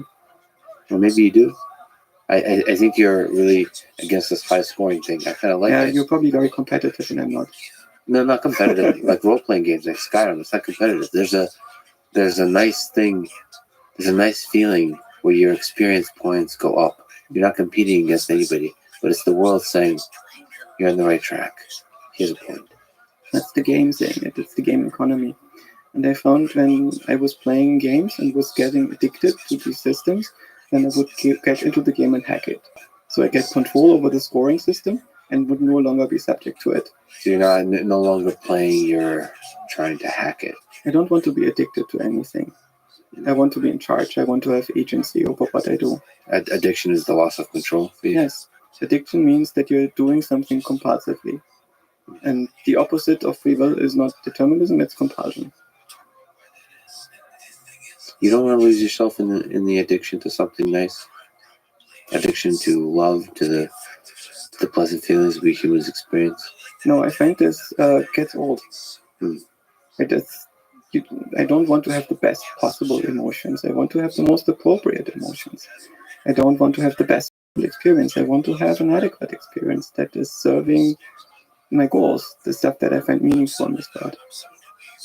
From the biggest questions of consciousness, let's explore the pragmatic, the projections of those big ideas into our current world.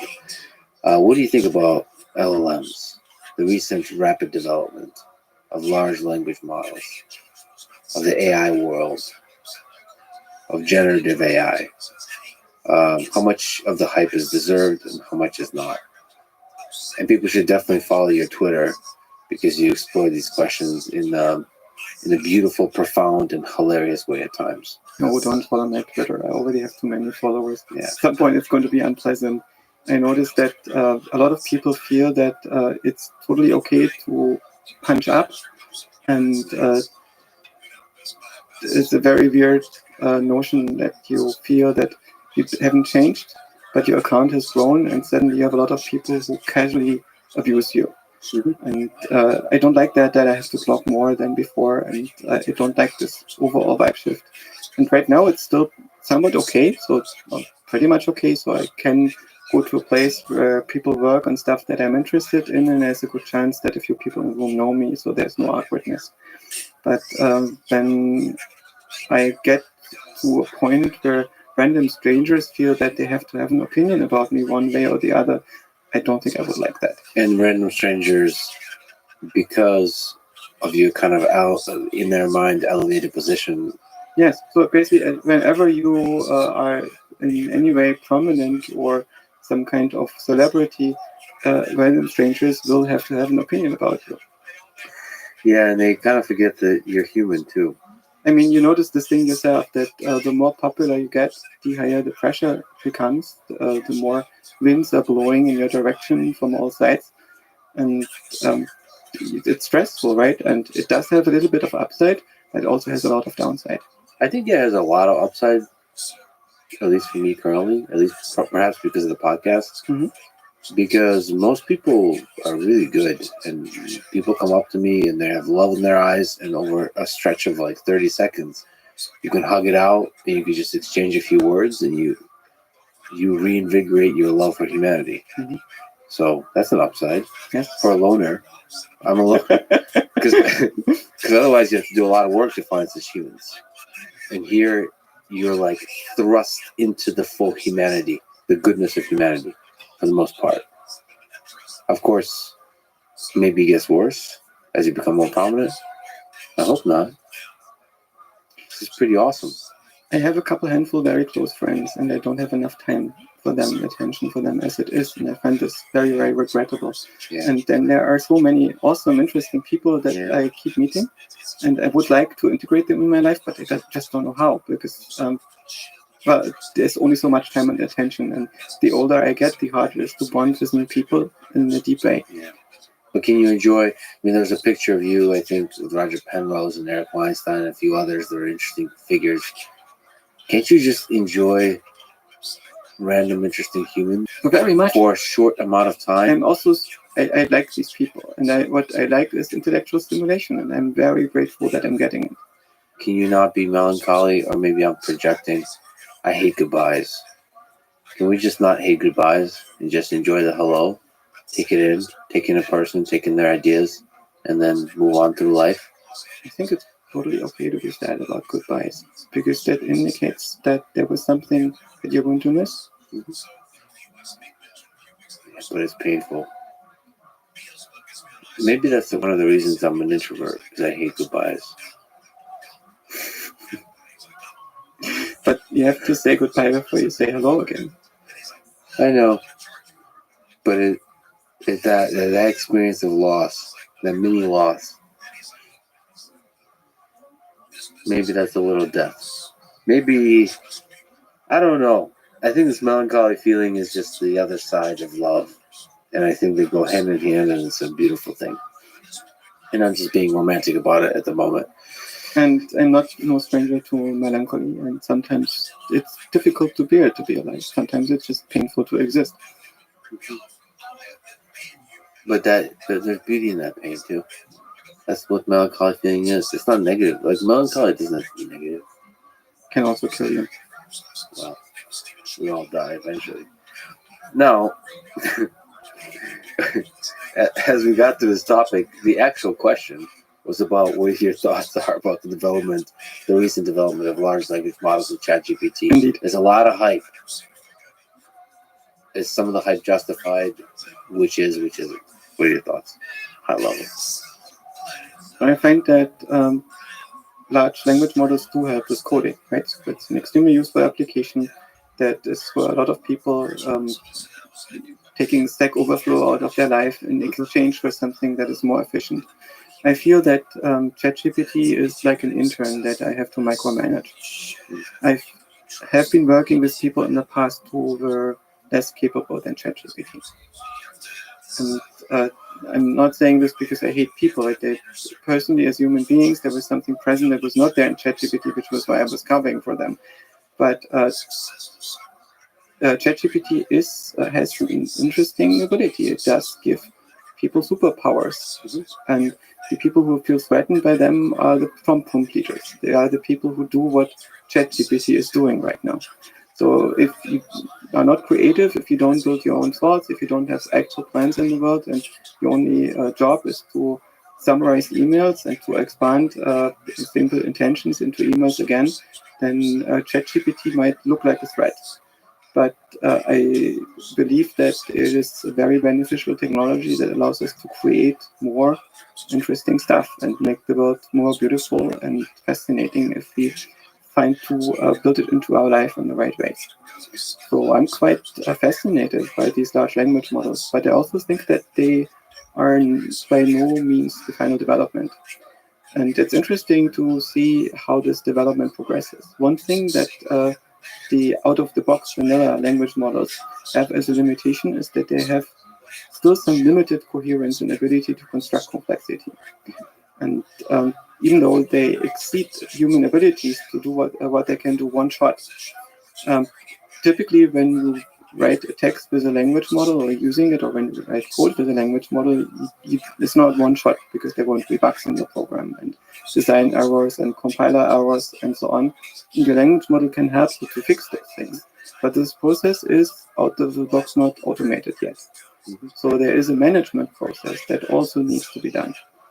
And there are some interesting developments, Baby AGI and so on, that are trying to automate this management process as well. And I suspect that soon we are going to see a bunch of cognitive architectures where every module is, in some sense, a language model or something equivalent.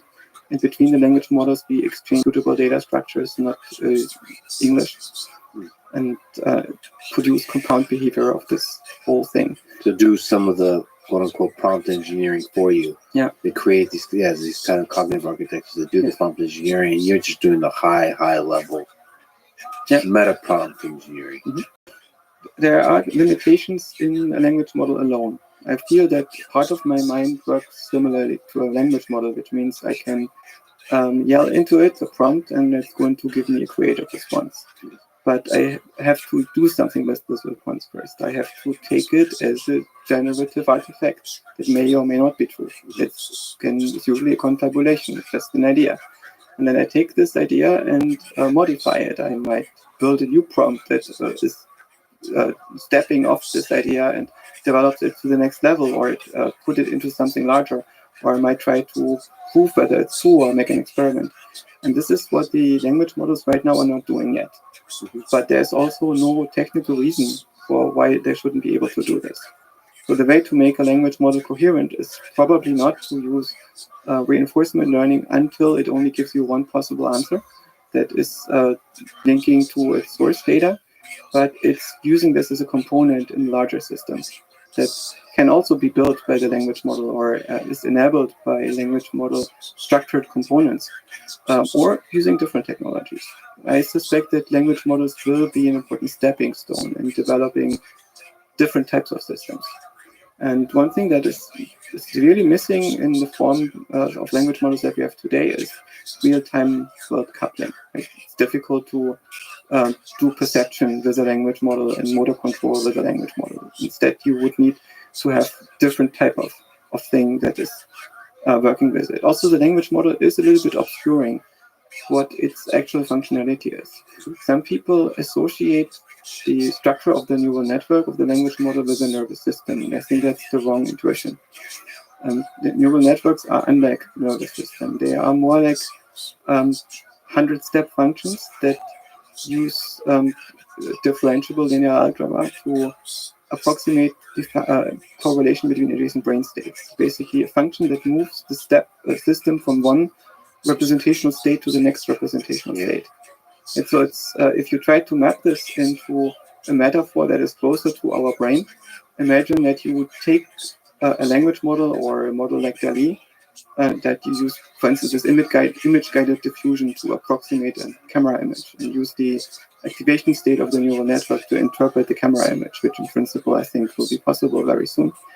You do this periodically, and now you look at these patterns, how when this thing interacts with the world periodically look like as in time.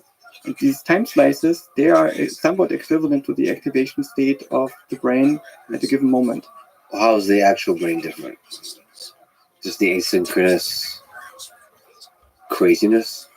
For me, it's fascinating that they are so vastly different, and yet in some circumstances produce somewhat similar behavior. Right. And the brain is, first of all, different because it's a self-organizing system where the individual cell is an agent that is communicating with the other agents around it and is always trying to find some solution. And all the structure that pops up is emergent structure. So one way in which you could try to look at this is that individual neurons probably need to get a reward so they become trainable, which means they have to have input that are not affecting the metabolism of the cell directly, but they are messages, semantic messages that tell the cell whether it has done good or bad and in which direction it should shift its behavior. And once you have such an input, neurons become trainable, and you can train them to perform computations by exchanging messages with other neurons. And parts of the signals that they are exchanging and parts of the computation that they're performing are control messages that perform management tasks for other neurons and other cells. To suspect that the brain does not stop at the boundary of neurons to other cells, but many adjacent cells will be involved intimately in the functionality of the brain and will be instrumental in distributing rewards and in managing its functionality. It's fascinating to think about what those characteristics of the brain enable you to do that language models cannot do. So first of all, there's a different loss function network when we learn. Yeah. And to me, it's fascinating that you can build a system that looks at 800 million pictures and captions and correlates them, because I don't think that a human nervous system could do that. For us, the world is only learnable because the adjacent frames are related, and we can afford to discard most of that information during learning. We basically take only in stuff that makes us more coherent, not less coherent. And our neural networks are willing to look at data that is not making the neural network coherent at first, but only in the long run. By doing lots and lots of statistics, eventually patterns become visible and emerge.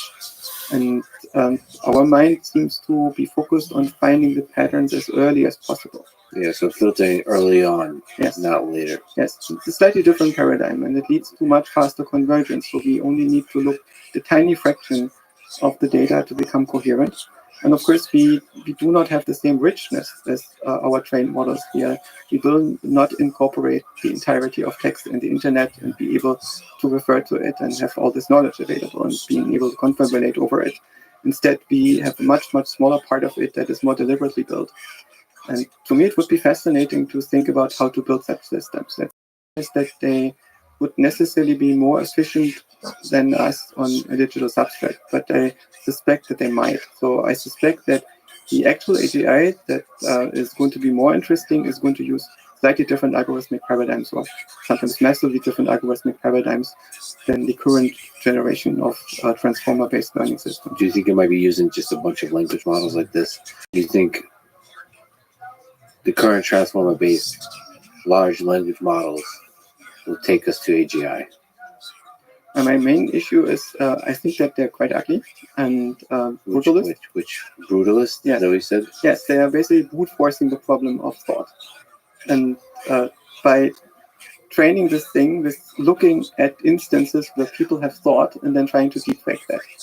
And if you have enough data, the deepfake becomes indistinguishable from the actual phenomenon. And in many circumstances, it's going to be identical. Can you deepfake it till you make it? So can you achieve, what are the limitations of this? I mean, can you reason? Let's use words that are loaded.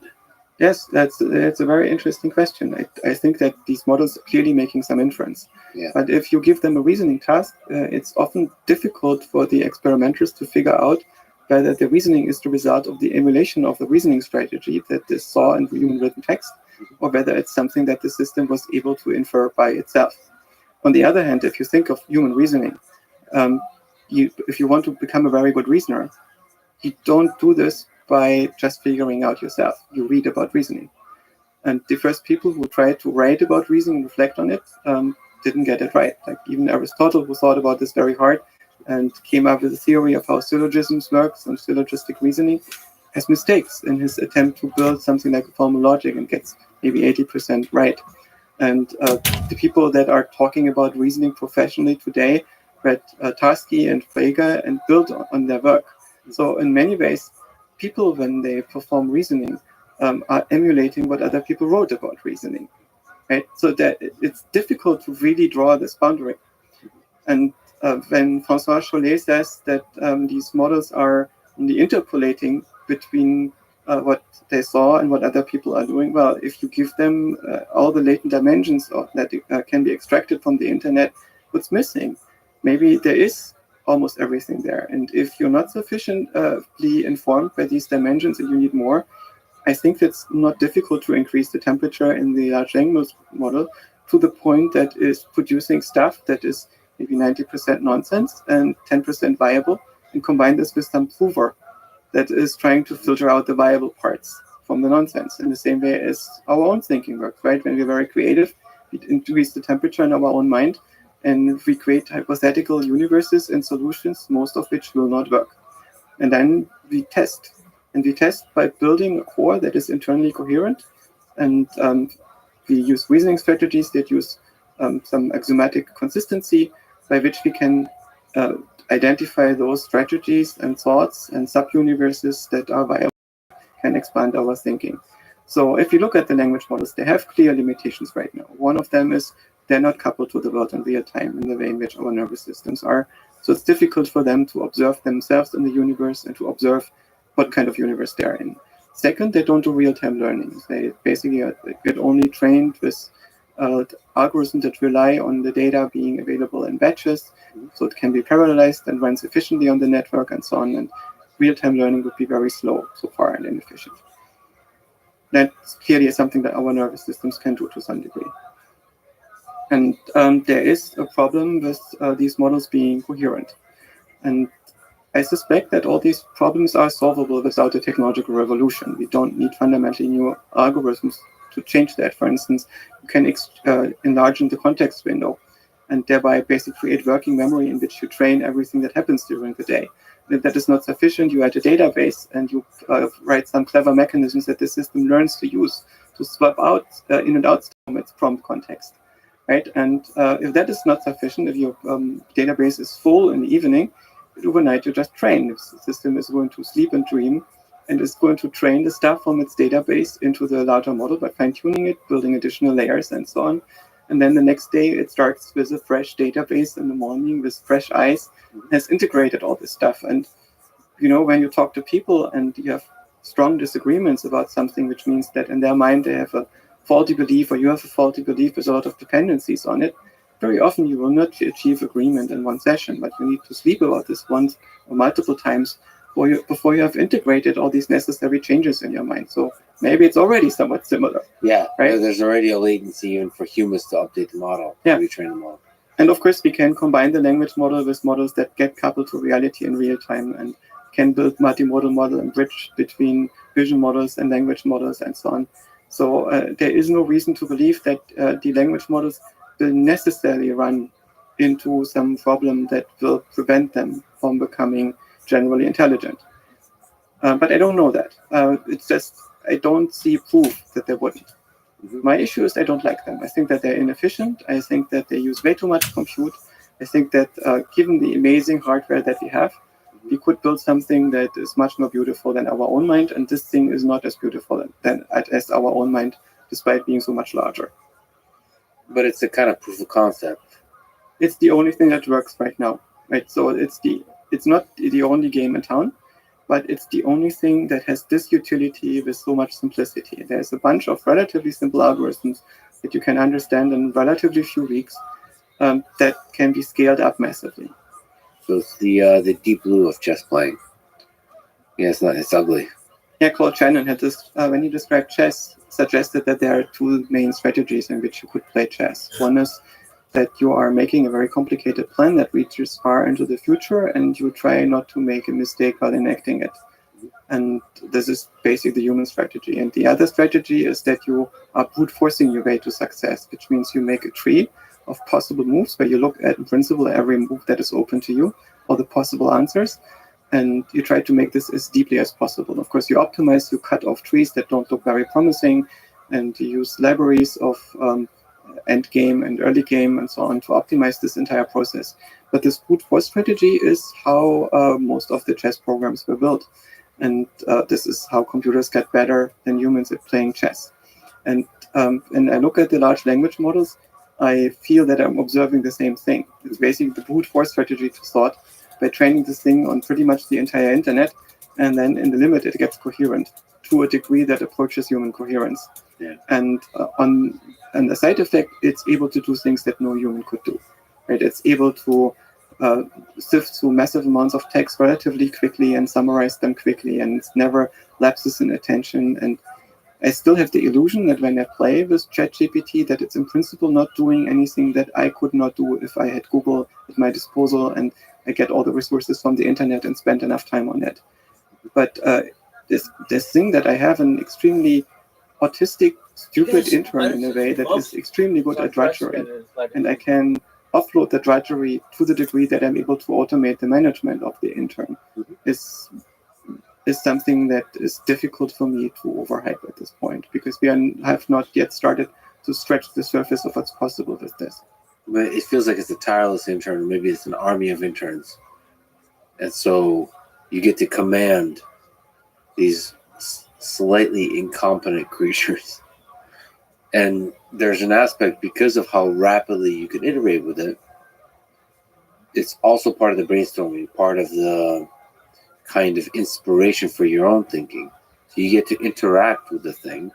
And when I'm programming or doing any kind of generation with GPT, it somehow is a catalyst for your own thinking in a way that I think an intern might not be. Yeah, it gets really interesting, I find, is when you turn it into a multi-agent system. So, for instance, you can get the system to generate a dialogue between a patient and a doctor very easily. But what's more interesting is you have one instance of ChatGPT that is the patient, and you tell it in the prompt what kind of complicated syndrome it has, and the other one is a therapist who doesn't know anything about this patient, and you just have these two instances battling it out and observe the psychiatrist or a psychologist trying to analyze the patient and trying to figure out what's wrong with the patient. And if you try to take a very large problem, for instance, how to build a company, turn this into lots and lots of sub-problems, then often you can get to a level where the language model is able to solve this. What I also found interesting is, based on the observation that ChatGPT is pretty good at translating between programming languages, but sometimes there's difficulty to write very long coherent algorithms that you need to co-write them with human author, design a language that is suitable for this. So some kind of pseudocode that is more relaxed than Python, and that allows you to sometimes specify a problem vaguely in human terms and let ChatGPT take care of the rest. And you can use ChatGPT to develop that syntax for it and develop new kinds of programming paradigms in this way. So we very soon get to the point where this question, the age-old question for us computer scientists, what is the best programming language, and can't we write a better programming language now that this, I think that almost every serious computer scientist goes through a phase like this in their life. But this is a question that is almost no longer relevant, because what is different between the programming languages is not what they let the computer do, but what they let you think about what the computer should be doing. And now the ChatGPT becomes an interface to this, in which you can specify in many, many ways what the computer should be doing, and ChatGPT or some other language model or combination of systems is going to take care of the rest. And allow you expand the realm of thought you're allowed to have when interacting with the computer. It sounds to me like you're saying there's basically no limitations. Your intuition says to what large language I don't know of that limitation. So when I currently play with it, it's quite limited. I wish that it was way better. But isn't that your fault versus the large language? I don't know. Of course, it's always my fault. There's probably a way to make it everything work your better. fault? I just want to get you on record saying Yes, everything is my fault. That doesn't work in my life. At least that is usually the most useful perspective for myself. Even though with hindsight, I feel no. I sometimes wish I could have seen myself as part of my environment more, and understand that a lot of people are actually seeing me and looking at me and are trying to make my life work in the same way as I try to help others. And making this switch to this level 3 perspective is something that happened long after my level 4 perspective in my life, and I wish that I could have had it earlier. And it's also not now that I don't feel like I'm complete. I'm all over the place. That's all. Where's happiness in terms of stages? Is it on 3 and 4? No. Take that tangent. You can be happy at any stage or unhappy. Oh. But I think that if you are at a stage where you get agency over how your feelings are generated, and to some degree you start doing this when you leave adolescence, I believe, that you understand that you're in charge of your own emotion to some degree, and that you are responsible how you approach the world, that it's basically your task to have some basic hygiene how in the way in which you deal with your mind, and you cannot blame your environment for the way in which you feel, but you live in a world that is highly mobile, and it's your job to choose the environment that you thrive in and to build it. And sometimes it's difficult to get the necessary strength and energy to do this, and independence, and the worse you feel, the harder it is. But it's something that you learn. It's also this thing that we are usually incomplete. Right? I'm a rare mind, which means I'm a mind that is incomplete in ways that are harder to complete. So for me, it might have been harder to initially to find the right relationships and friends that complete me to the degree that I become an almost functional human being.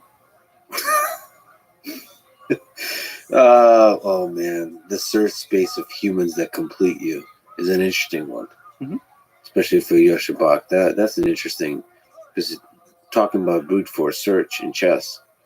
Yeah, I wonder what that search tree looks like. I think that my rational thinking is not good enough to solve that task.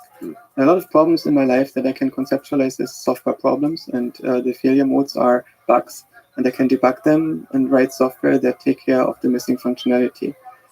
But there is stuff that I don't understand well enough to use my analytical reasoning to solve the issue, and then I have to develop my intuitions, and often I have to do this with people who are wiser than me.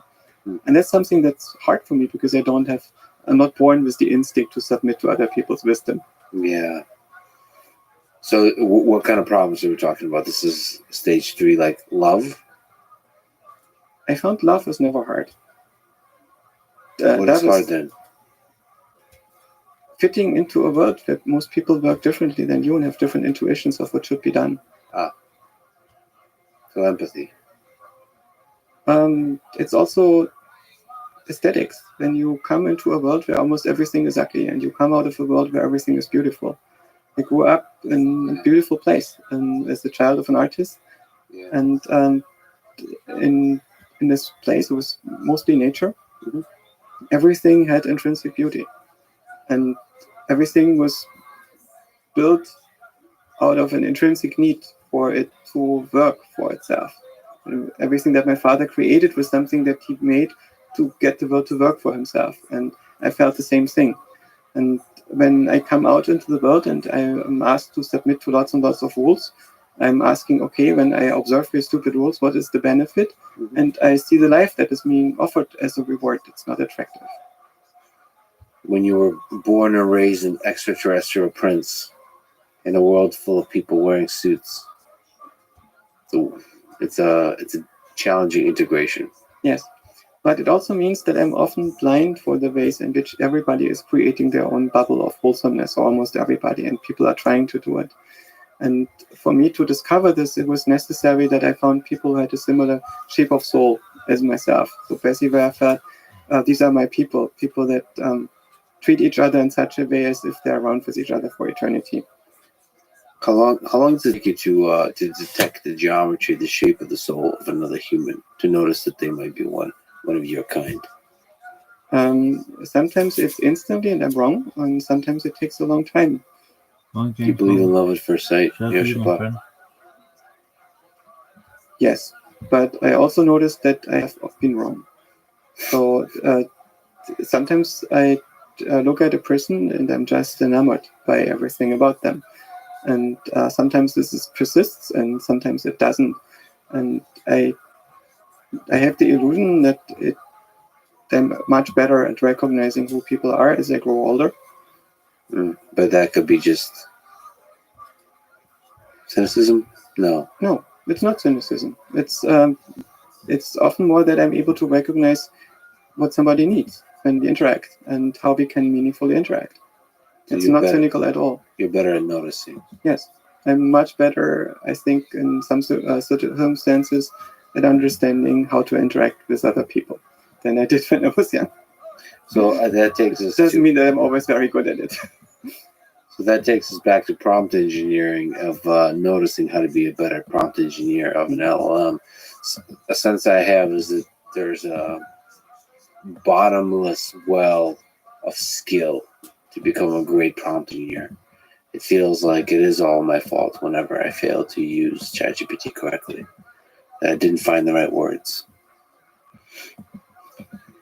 Most of the stuff that I'm doing in my life doesn't need ChatGPT. There are a few tasks that are where it helps, but the main stuff that I need to do, like developing my own thoughts and aesthetics and relationship to people, it's necessary for me to write for myself, because writing is not so much about producing an artifact that other people can use, but it's a way to structure your own thoughts and develop yourself. And so I think this idea that kids are writing their own essays with ChatGPT in the future is going to have this drawback that they miss out on the ability to structure their own minds via writing.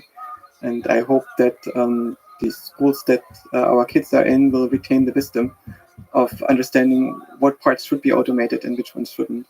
But at the same time, it feels like there's power in disagreeing with the thing that ChatGPT produces. So I use it like that for programming. I'll see the thing it recommends, and then I'll write different code. Yeah. I disagree. And in a disagreement, your mind grows stronger. I'm recently wrote a tool that is using the camera on my MacBook in Swift to read pixels out of it and manipulate them and so on. And I don't know Swift. So it was super helpful to have this thing that is writing stuff for me. And also interesting that mostly it didn't work at first. I felt like I was talking to a human being who was trying to hack this on my computer without understanding my configuration very much and also make a lot of mistakes. And sometimes it's a little bit incoherent, so you have to ultimately understand what it's doing. There's still no other way around it. But I do feel it's much more powerful and faster than using Stack Overflow. Do you think GPT-N can achieve consciousness? Oh shit. Uh, Oh shit. GPT-N probably, it's footwork, not even folks. clear for the present systems. When I talk to my friends at OpenAI, they feel that this question whether the models currently are conscious is much